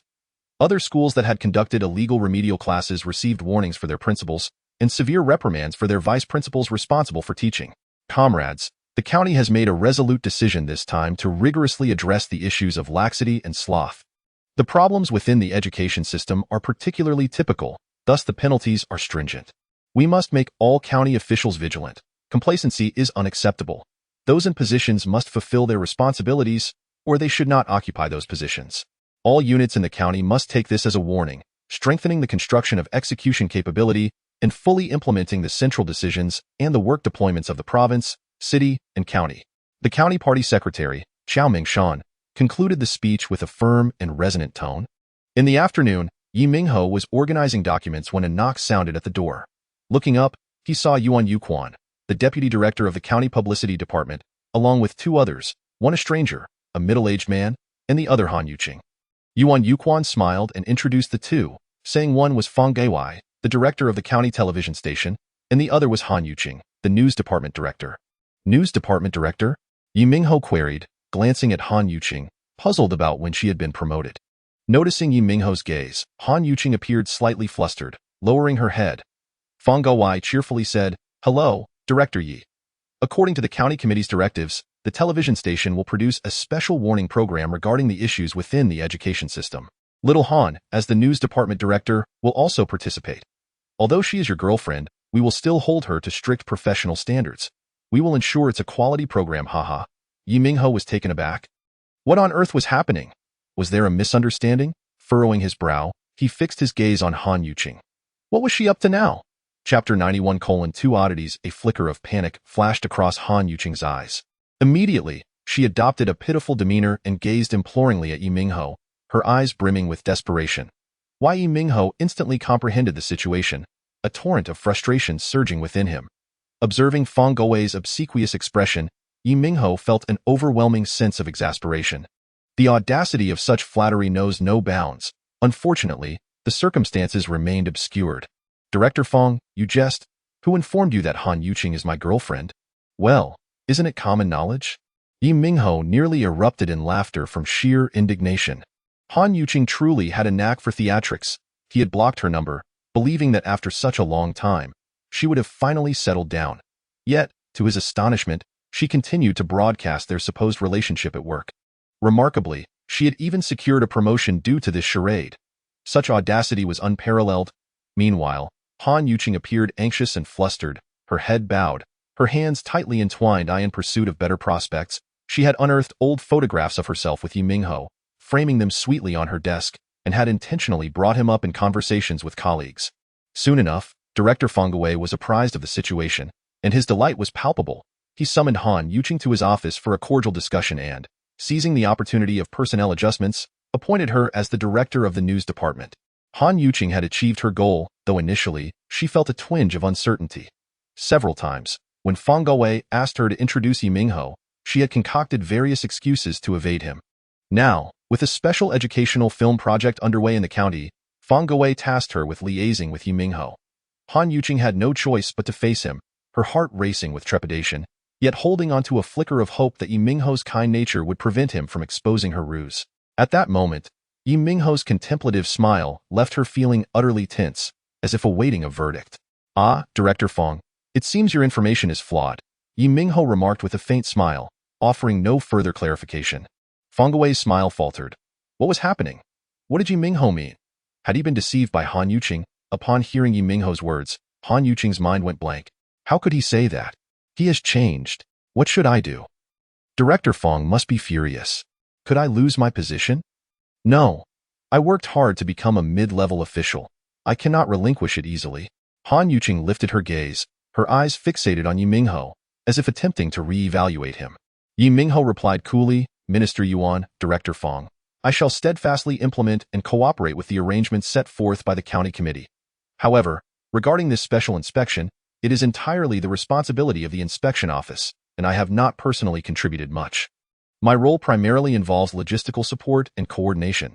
If you wish to acquire more specific information, you must liaise with the inspection office. Fong Gawei grew anxious. Director Yi, Minister Yuan interjected, Director Yi, we shall not impose further. We will await the completion of the film and then request your review. His expression was far from pleasant. The manner in which Fong Gawei conducted affairs was baffling. How could he rush in without grasping the situation, only to seek praise? It was utterly humiliating. Ye Minghao stood to say, Minister Yuan, you are too kind. Allow me to escort you. There was nothing worthwhile to discuss with someone as opportunistic as Fong Gawei. Moreover, adhering to the principle of conducting oneself discreetly while working diligently, Ye Minghao would not entertain any interview arrangements. Director Fong, what is the meaning of this? How should I commend you? Downstairs, Yuan Yuquan complained irritably. Fong Gawei was equally vexed and furious, glaring at Han Yuqing. Xiao Han, explain this situation. We have already broken up? Humph, when did this happen? Some time ago. Han Yuqing appeared as if under interrogation. Fong Gawei, seething with anger, realized he had fallen into a trap.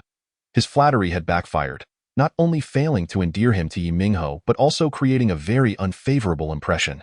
He could even become the subject of ridicule. Han Yuqing, you are quite audacious, deceiving the organization, deceiving the leadership. Your boldness knows no bounds. Humph, you are still on probation. With your character, I doubt you are fit for promotion. Fong Gawei spat, exasperated. Han Yuqing was taken aback. Was she to be dismissed? That could not happen. Her promotion was known by relatives, friends, and classmates alike, and she had received countless congratulations. If she were to be dismissed, where would she hide her face? Director Fong, you cannot do this. I did not deliberately lie. I have been friends with Ye Minghao for a long time, and we are both first-timers. We share feelings, and even if we had a minor dispute, what does that matter? The promotion I received followed the proper procedures. It cannot be rescinded on a whim, or that would be utterly farcical. If word gets out, it would tarnish the station's reputation. If you insist on dismissing me, I will appeal to the county leadership. If all else fails, I will jump off the county government building. Han Yuqing was resolute, willing to risk everything. Having lost all sense of shame, she declared that her position must be preserved. Fong Gawei was left speechless. He never expected this usually gentle woman to behave so unreasonably. What do you intend to do? Threaten the leadership? Threaten the organization? Fong Gawei was infuriated. I am not threatening. I am simply stating facts. With my abilities, is it unreasonable to be appointed as a department-level official? Han Yuqing retorted defiantly. Yuan Yuquan, witnessing the clash, found himself at a loss for words. Truly, they were two peculiar individuals. Enough. If you wish to argue, take it elsewhere. This is the county government. Do you want the entire county to witness your disgraceful display? Fong Gawei was nearly choking with rage. What on earth was happening? Han Yuqing pressed her lips together, glaring fiercely, resembling a combative rooster. Fong Gawei felt a wave of helplessness wash over him, realizing he needed to reassess his understanding of this woman before him. From now on, you both must temper your demeanor, focus on specific tasks, and produce some tangible results. Ye Minghao sighed. Recently, the public security and education systems had been thoroughly scrutinized, leading to the investigation and punishment of numerous officials, causing significant upheaval throughout the county. As the driving force behind these events, Ye Minghao had become a figure of dread in many people's minds. Though he was not a member of the disciplinary committee, he was regarded with more apprehension than some committee members. The influence of the county government's inspection office had also surged, with issued notifications and requirements receiving prompt responses. Ye Minghao convened a brief summary meeting with the inspection office to arrange for the next phase of regular oversight work. Subsequently, he reported to Fan Mingbo, delegating the inspection office's responsibilities to Li Milan, while he himself would focus on secretarial duties and the pilot project in Tianzhuayuan village. As the workday concluded, Ye Minghao had just reached the entrance of the county government when Han Yuqing approached him from the shade of a tree, standing before him. Ye Minghao, we need to talk. Ye Minghao frowned, feeling a headache coming on. This woman truly was relentless. What more is there to discuss? In a nearby shop, Zhou Guwei peered through the glass, his eyes filled with anguish and indignation.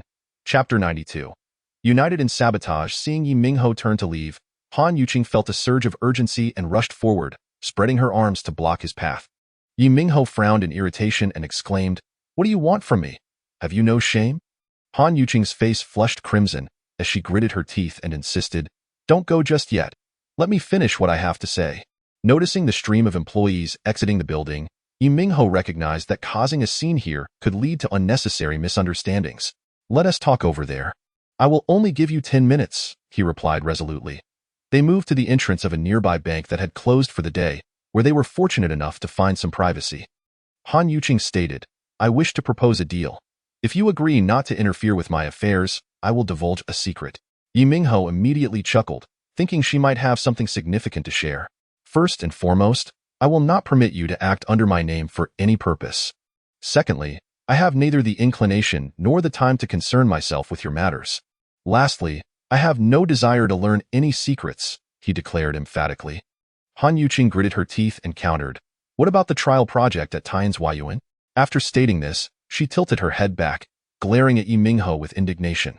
Ye Minghao paused, taken aback, and retorted, "What do you know?"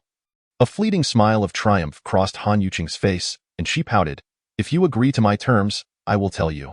Moreover, I will no longer be a nuisance to you from now on." Ye Minghao replied, "Fengwei is already aware of our breakup. I cannot assist you in fabricating lies."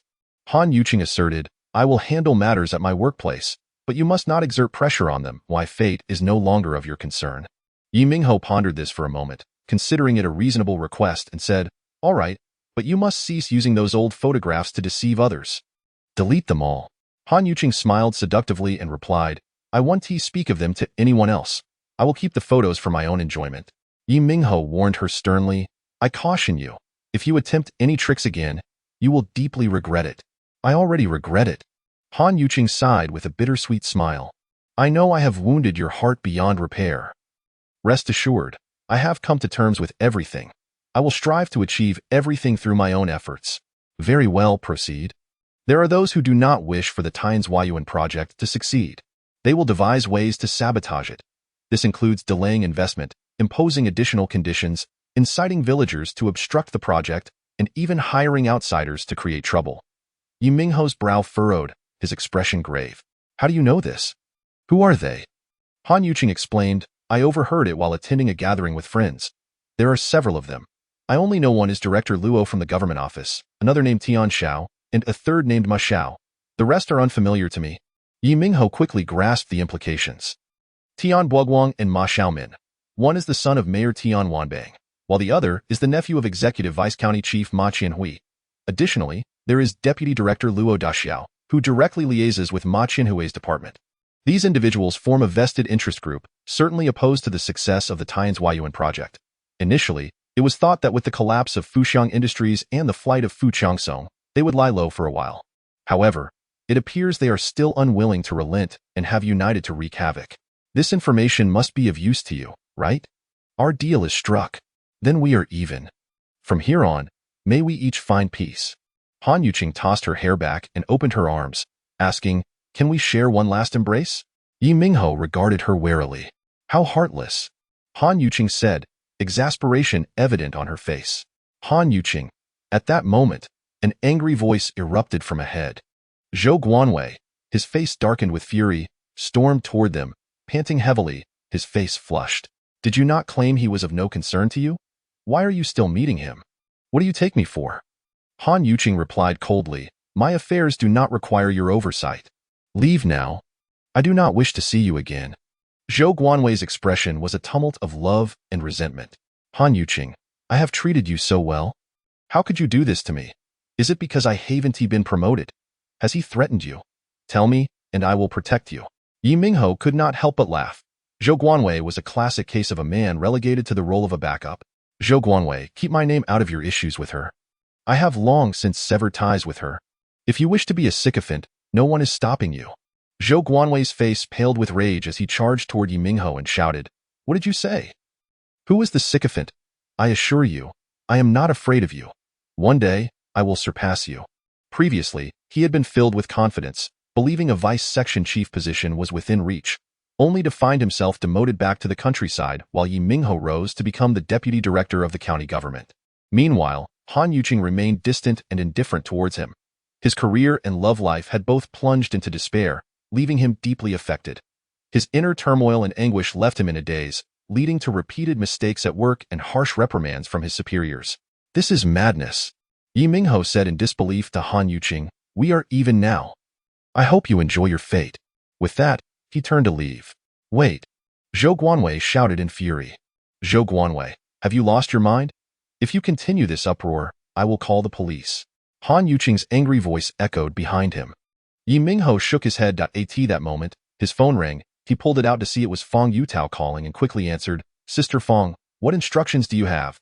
"Ah, Director Yi, I have 3 matters to report to you," Feng Yutao said with a smile. "Firstly, your little sweetheart, Huang Ying, has been employed for a week now. Following an assessment, she has officially become a member of the Investment Development Planning Department.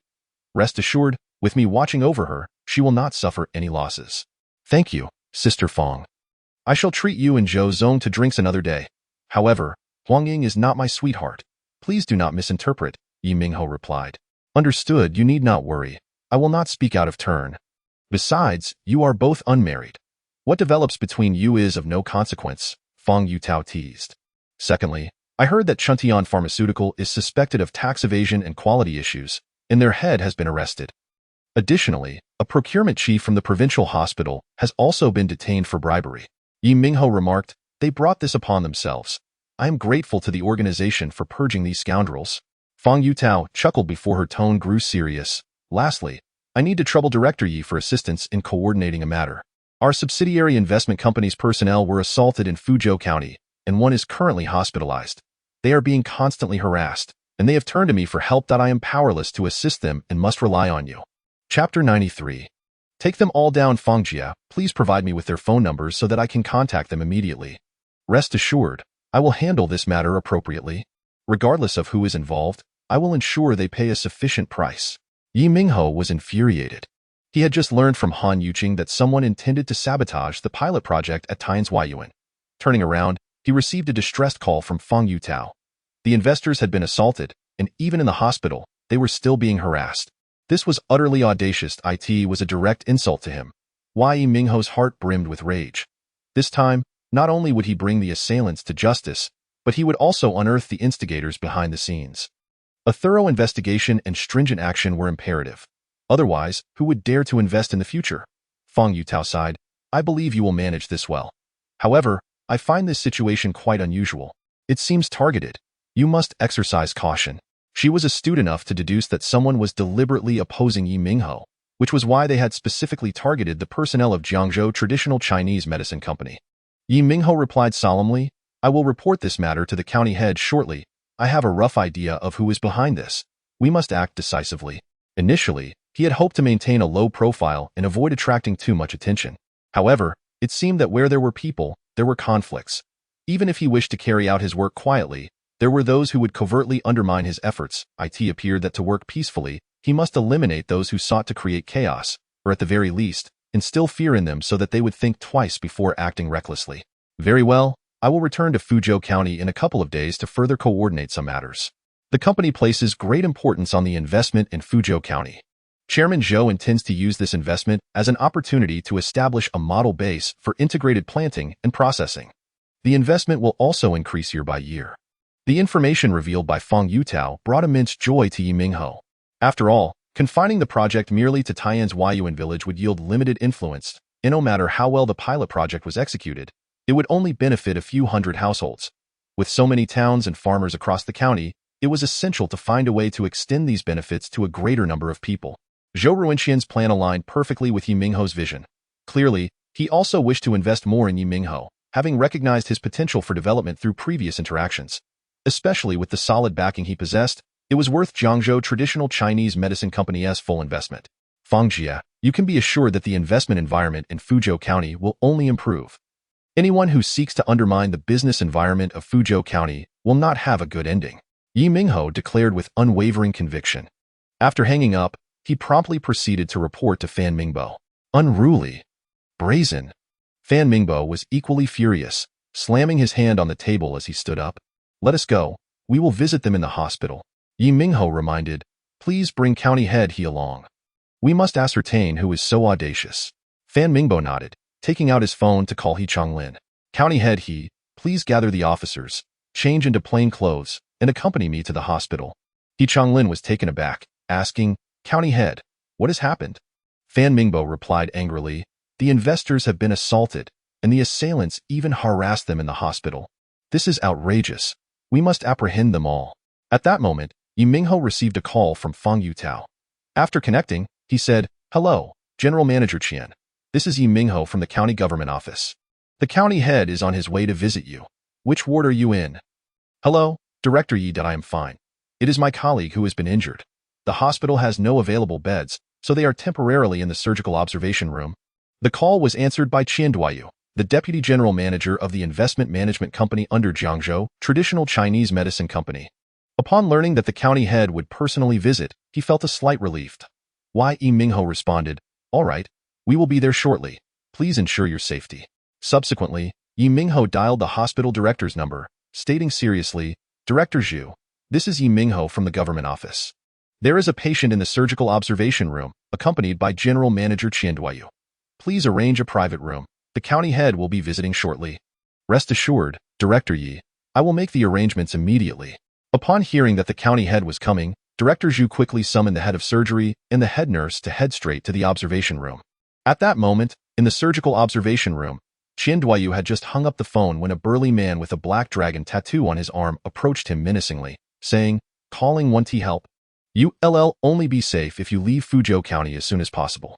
Two other tattooed men crossed their arms, casting sinister glances at the woman sitting in the observation chair, their eyes filled with malice. Beautiful lady, I apologize. My brother might have been a bit too rough. How about you join me for a drink, and we can forget about this incident? What are you doing? I have called the police. A man protected the woman, angrily retorting. Haha, kid, if you dare call the police, I guarantee you 1T leave Fuzhou County, the bald tattooed man scoffed. Heh, it's just a little touch on the face, but you dared to slap me. This matter is far from over, the bald tattooed man said coldly. Lin Lixia, whose forehead had been stitched up and was adorned with bandages, looked on with fear in her eyes, tears brimming. You are utterly lawless. Ha ha ha, you hit the nail on the head. Either don't come to Fuzhou County, or if you do, you must abide by our rules. Otherwise, heh. What are you doing? Qian Duayu exclaimed, stepping protectively in front of Lin Lixia. I warn you not to act recklessly. The county head is on his way. The county head is coming. Oh, how scared I am. Haha, why don't you mention the county party secretary while you're at it? With just you few, you think you're worthy of meeting the county head? Dream on. The gangsters laughed arrogantly, completely dismissing Qian Duayu's warning.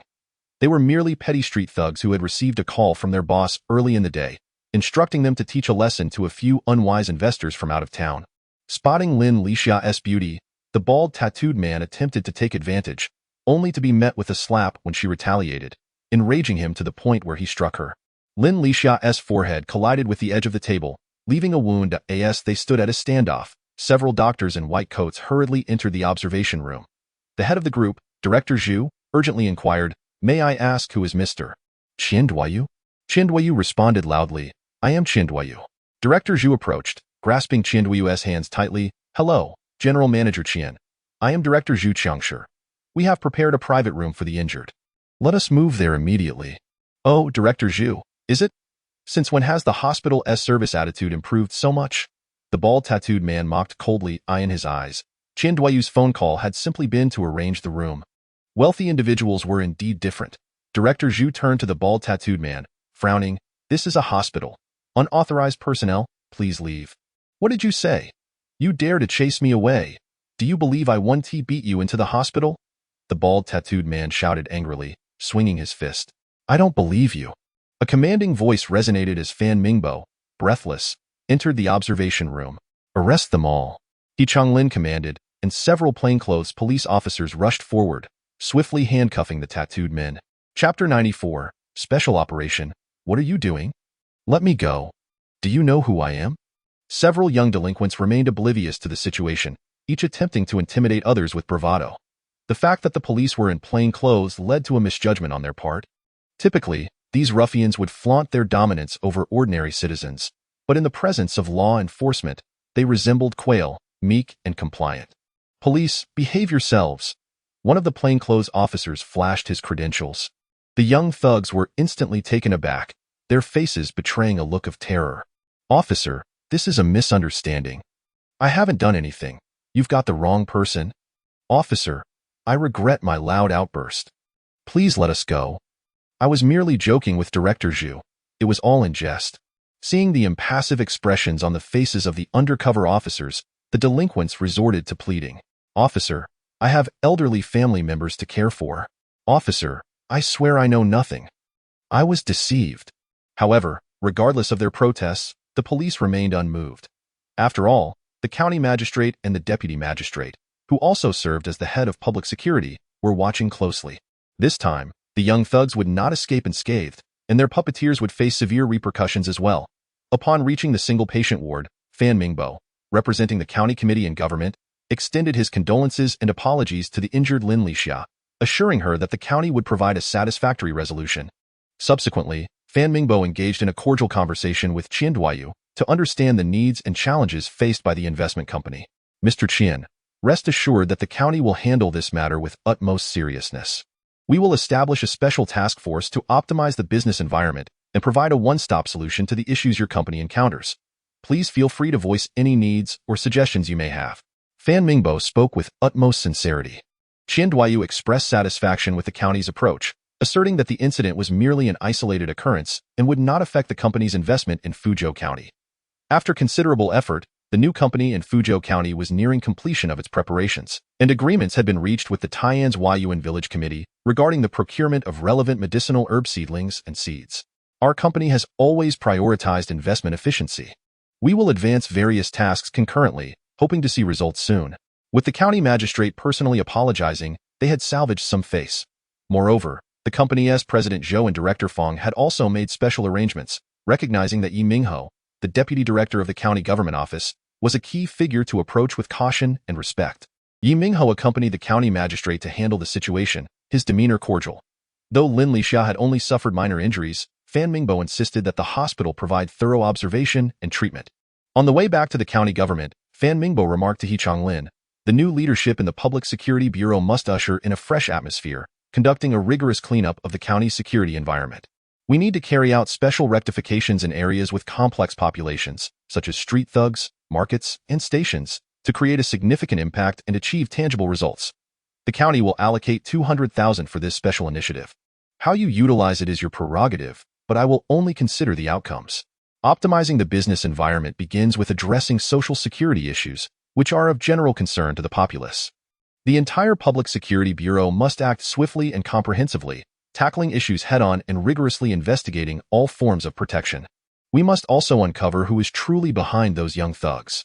He Chonglin nodded. "I will organize everything promptly and initiate the first wave of surprise operations tonight to ensure the county's security is thoroughly sanitized." Upon returning to the county government, Fan Minghao took Ye Minghao to report to County Secretary Qiao Mengshan, detailing the situation and discussing the upcoming security cleanup operation.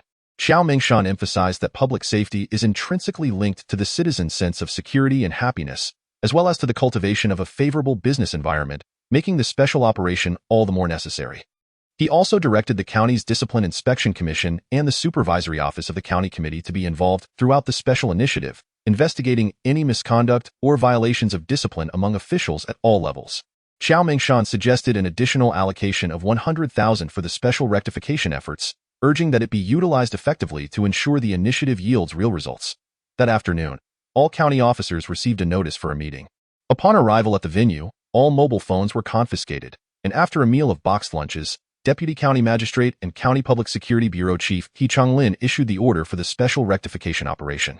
The officers were divided into more than 10 small teams, each led by relevant leaders, to conduct focused inspections of key locations, detaining anyone found engaging in illegal activities. Personnel from the county's Discipline Inspection Commission, Supervisory Office, and the government's Inspection Office also participated in the operation. In essence, their role was to oversee and ensure that the various action teams of the Public Security Bureau enforced the law strictly and without favoritism. Inside a private room at the Digua KTV, The lights flashed vibrantly as several scantily clad women swayed their bodies wildly. Ma Xiaomin had his arm around a beauty, her dress torn, and raised his glass to a man seated across from him. Brother Ming, come on, enjoy yourself. The ladies here are delightful. Let's head upstairs to a room afterward.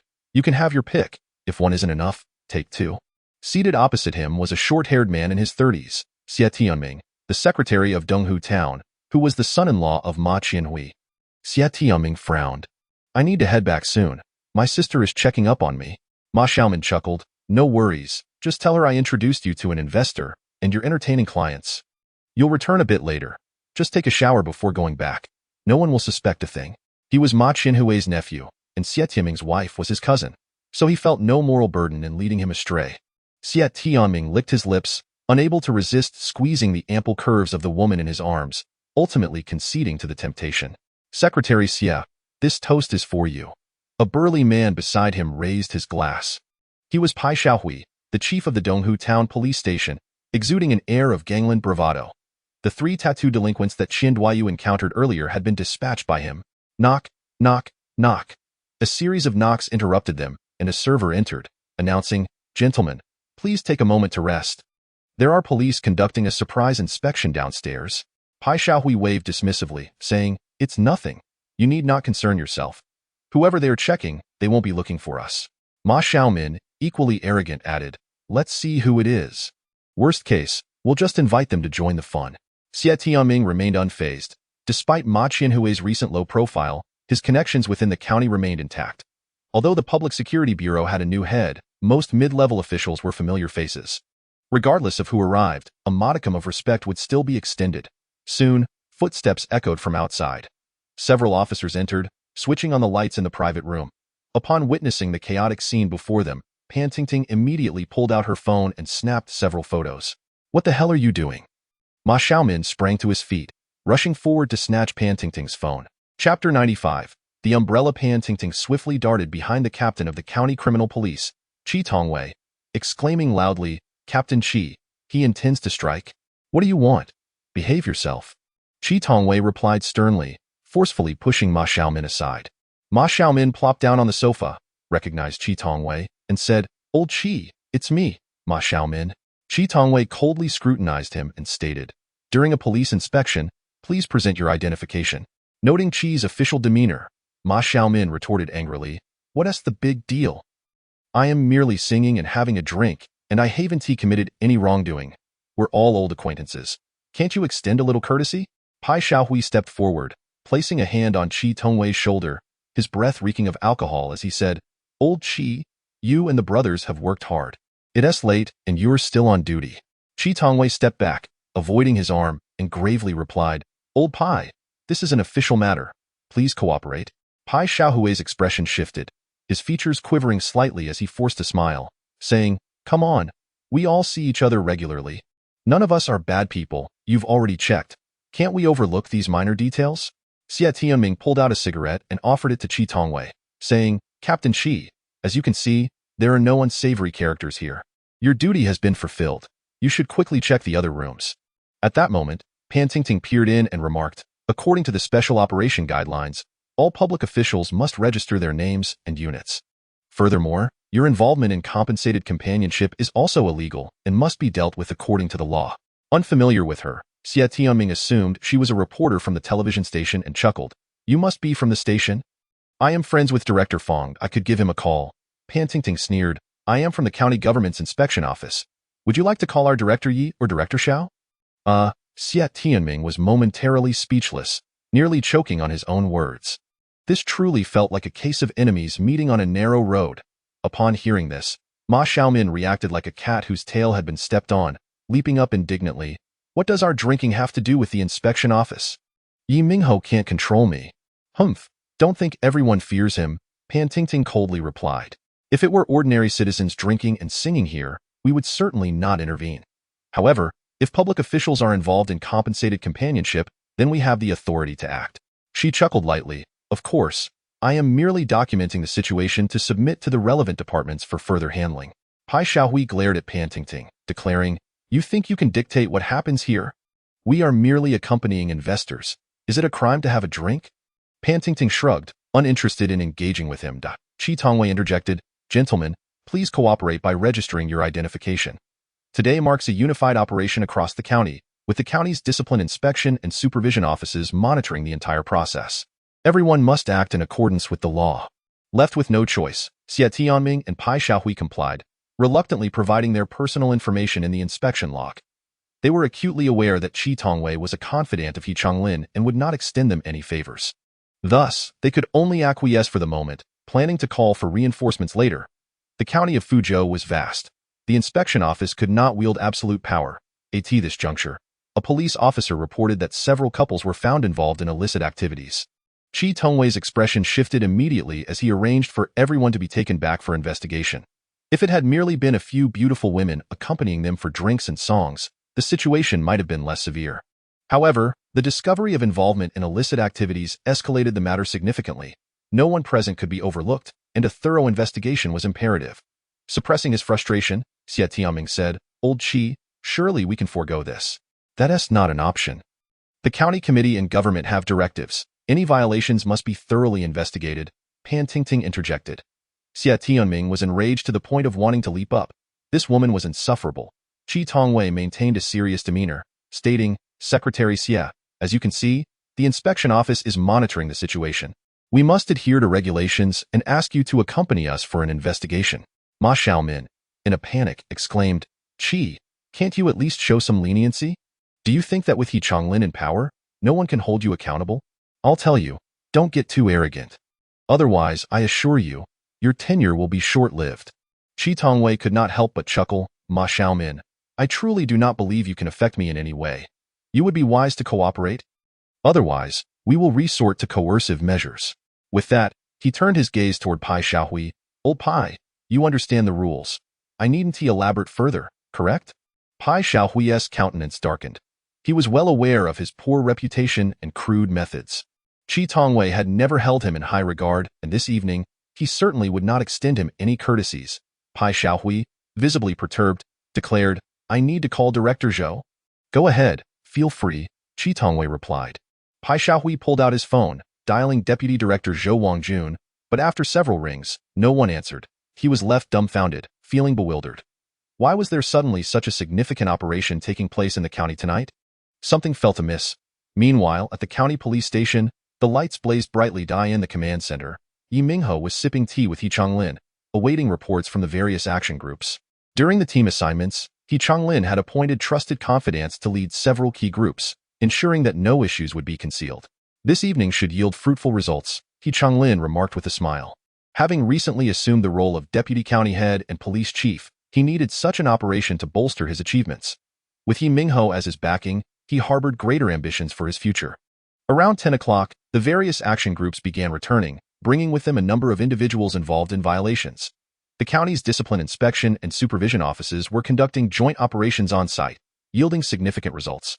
Simultaneously, during interrogations, the tattooed men's ringleader, Xiao Long, disclosed that it was Pai Xiaohui from the East Lake Town Police Station who had instructed him to deal with Qian Duiyu and others. At this moment, Pan Tingting returned to report, "Director Yi, our group has uncovered illicit activities and drug-related offenses at Digua KTV, involving two public officials, Xie Tianming, the secretary of the East Lake Town Committee, and Pai Xiaohui, the chief of the East Lake Town Police Station. I have also taken photographs on site." Upon hearing this, Ye Minghao immediately broke into a smile. This lead was perfectly aligned. It was evident that Pai Xiaohui was the so-called Xiao Long's protector. As for Xie Tianming, he too could not escape culpability. "Excellent work. You have made a significant contribution," Ye Minghao praised. Pan Tingting, feeling triumphant, stuck out her tongue playfully. Once she departed, Ye Minghao turned to He Changlin, stating, "Old Chi has struck gold with the discovery of illicit activities at Digua. The relevant personnel must be thoroughly investigated, particularly the protectors behind the scenes, who must be unmasked." He Changlin immediately understood his intent, promptly retrieving his phone to call Chi Tongwei and provide detailed arrangements. Chapter 96. The issue of coldness above and warmth below. "Old Chi, may I return now?" Xie Tianming inquired with a gloomy expression. Embracing a woman, sipping wine, and singing merrily, he was unexpectedly brought to the Public Security Bureau. How could his mood possibly be good? Moments ago, Xie Tianming had made 2 phone calls, but they had fallen into silence, yielding no response. The police refused to let him leave, insisting that he must wait until the investigation was concluded. In a state of helplessness, Ye Minghao had no choice but to contact his father-in-law, Ma Qianhui, fearing that someone might exploit this incident for their own gain. Ma Qianhui, infuriated, smashed his phone. He had been maintaining a low profile lately, repeatedly warning his family to be cautious and avoid giving anyone a handle to grasp. Theo think that this son-in-law had been taken to the police station for visiting a KTV. If Ye Minghao were before him at that moment, he would undoubtedly deliver several stinging slaps. Nonetheless, Ye Minghao concerns were not unfounded. The county government's inspection office had also become involved. Could it be that Ye Minghao was once again up to some mischief? The mere thought of Ye Minghao filled Ma Qianhui with uncontainable rage and a sense of helplessness. He could hardly believe that this insignificant character had stirred such a tempest in Fuzhou County. Through various inquiries, Ma Qianhui had learned that Fan Mingbo's ascension to the position of county mayor had been significantly influenced by Ye Minghao. Moreover, the county's police and education systems had been stirred into upheaval under Ye Minghao's manipulation, resulting in a monumental shift in the county's dynamics. His three allies, the secretary of the county political and legal committee, Zhu Kaikwan, deputy county mayor Yu Qianlong, and Yo Mulin, had also fallen victim to disciplinary investigations. Ma Qianhui often awoke in the dead of night, haunted by dreams of Fu Changsong being arrested, his own affairs laid bare, with the Municipal Discipline Inspection Committee arriving at his office and home, even at his bedside. This existence filled him with torment. His hair turned gray at an alarming rate, forcing him to dye it regularly now. With this latest incident involving his son-in-law Ye Minghao, his worries compounded. He feared that someone might use this opportunity to redirect the flames of blame toward him. After making several calls, Ma Qianhui finally discovered that there was a coordinated operation being conducted in the county that very night. The reason, it was said, was that an out-of-town investor had been assaulted, igniting Fan Mingbo's wrath. After conferring with County Party Secretary Chao Mingshan, they had orchestrated this special operation. Is it really that simple? Ma Qianhui frowned, sensing something amiss. As the executive deputy county mayor, he nominally oversaw the finance bureau. The county was to allocate 300,000 yuan for this special operation, yet he was completely unaware. Was this normal? It was anything but. His access to information had begun to dwindle. For such a crucial matter, no one had bothered to inform him. It seemed that during this period, everyone was watching from a distance, even treating him with a measure of caution. Infuriating. All of this is connected to Ye Minghao. Fan Mingbo is attempting to isolate me, to eradicate me completely. In a fit of anger, Ma Qianhui paced his room, inhaling deeply from his cigarette. His wife sat quietly in the living room, the television's volume muted, too intimidated to speak to him.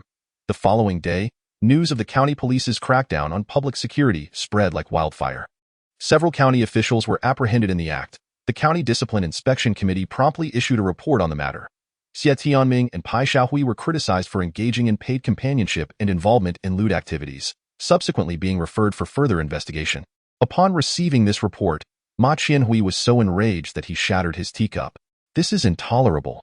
Fuming, Ma Qianhui stormed into Fan Mingbo's office, exclaiming, "County Mayor Fan, last night, the county initiated a special governance operation. Yet no one thought to inform me?" Fan Mingbo furrowed his brow and rapped his knuckles on the desk. "Deputy Mayor Ma, this is a sudden arrangement made after my discussions with Secretary Chiao. The aim is to strike against a faction and instill fear, thoroughly purifying the public security environment in Fuzhou County. Beyond those involved, only Secretary Chiao and I were privy to this plan, to ensure confidentiality and effectiveness. If you have objections, you may voice them at the county committee standing meeting." Ma Qianhui was rendered speechless, his heart heavy with frustration, but he persisted. "I understand that this special operation requires 300,000 yuan in funding. Surely, there must be an explanation for this?" Fan Mingbo, sensing his feigned bravado, smirked inwardly and replied, "I was just about to inform you. Despite the county's fiscal difficulties, we cannot skimp on necessary expenditures. The added sharpening the axe does not delay the work of cutting what holds true. Ensuring public security and optimizing the business environment will enhance our image for external investment. The funding process must be completed today. I have already instructed County Head He to oversee the police department, and you need to closely monitor the Finance Bureau's procedures so that the police officers do not work overtime without even receiving a meal." His tone was firm, entirely dismissive of any dissent from Ma Qianhui. Seething with anger, Ma Qianhui replied, "County Mayor Fan, there are established protocols for fiscal expenditures. If we resort to surprise attacks every time, no matter how large the budget, it will never suffice. Moreover, the county's finances are stretched thin. I would rather split a penny in two than spend recklessly. If we do not adhere to pre-approval processes, I fear I will be unable to manage the finances. Fan Mingbo retorted without courtesy, we must perform our duties well while adhering to fiscal discipline. I believe Deputy Mayor Ma possesses the capability and wisdom in this regard. Otherwise, why would the city assign you such an important position? If necessary, the county government can adjust responsibilities. Ma Qianhui left the office in a state of utter dismay, feeling utterly constrained. He then angrily made his way to Qiao Mingshan's office. Qiao Mingshan greeted him with a smile, inviting Ma Qianhui to sit. Secretary Qiao, I find it utterly impossible to carry out my duties. After all, I am the executive deputy county mayor appointed by the organization. He expressed his indignation towards Fan Mingbo with an expression of fury. Previously, Ma Qianhui had been a leading figure of the local faction, operating independently. Now, feeling increasingly overshadowed by Fan Mingbo's growing dominance, especially with his son-in-law embroiled in this situation, he had no choice but to align himself more closely with Qiao Mingshan. Qiao Mingshan was pleased with this development, offering words of comfort to Ma Qianhui, encouraging him to proceed with his work. Subsequently, with Qiao Mingshan's intervention, Xia Tianming faced no further punishment. However, Pai Xiaohui was subjected to disciplinary action for accepting bribes from local entertainment venues and providing them preferential treatment as for the several small-time thugs. They were found guilty of a range of illegal activities, including theft and involvement in lewd acts, and were administratively detained for 15 days. Ye Minghao contacted Qian Duayu, relaying the situation regarding the disciplinary actions taken, to which Qian Duayu expressed his gratitude. Director Yi, there is one more matter for which I require your assistance. We intend to establish a Fuzhou branch, but could you expedite the preferential policies and the processing of our business license? Upon hearing this, Ye Minghao inquired, which aspect is causing the delay? Qian Duayu, somewhat helpless, replied, it's difficult to pinpoint, but it seems that every step of the way is fraught with delays, with repeated requests for documentation. I have a strange feeling that within the village and township, everyone is quite proactive. Issues are resolved swiftly. Yet at the county level, the efficiency drops significantly, creating a sense of coldness above and warmth below. Perhaps it's just my imagination, considering the county has many affairs to attend to, which makes it natural for them to be busy.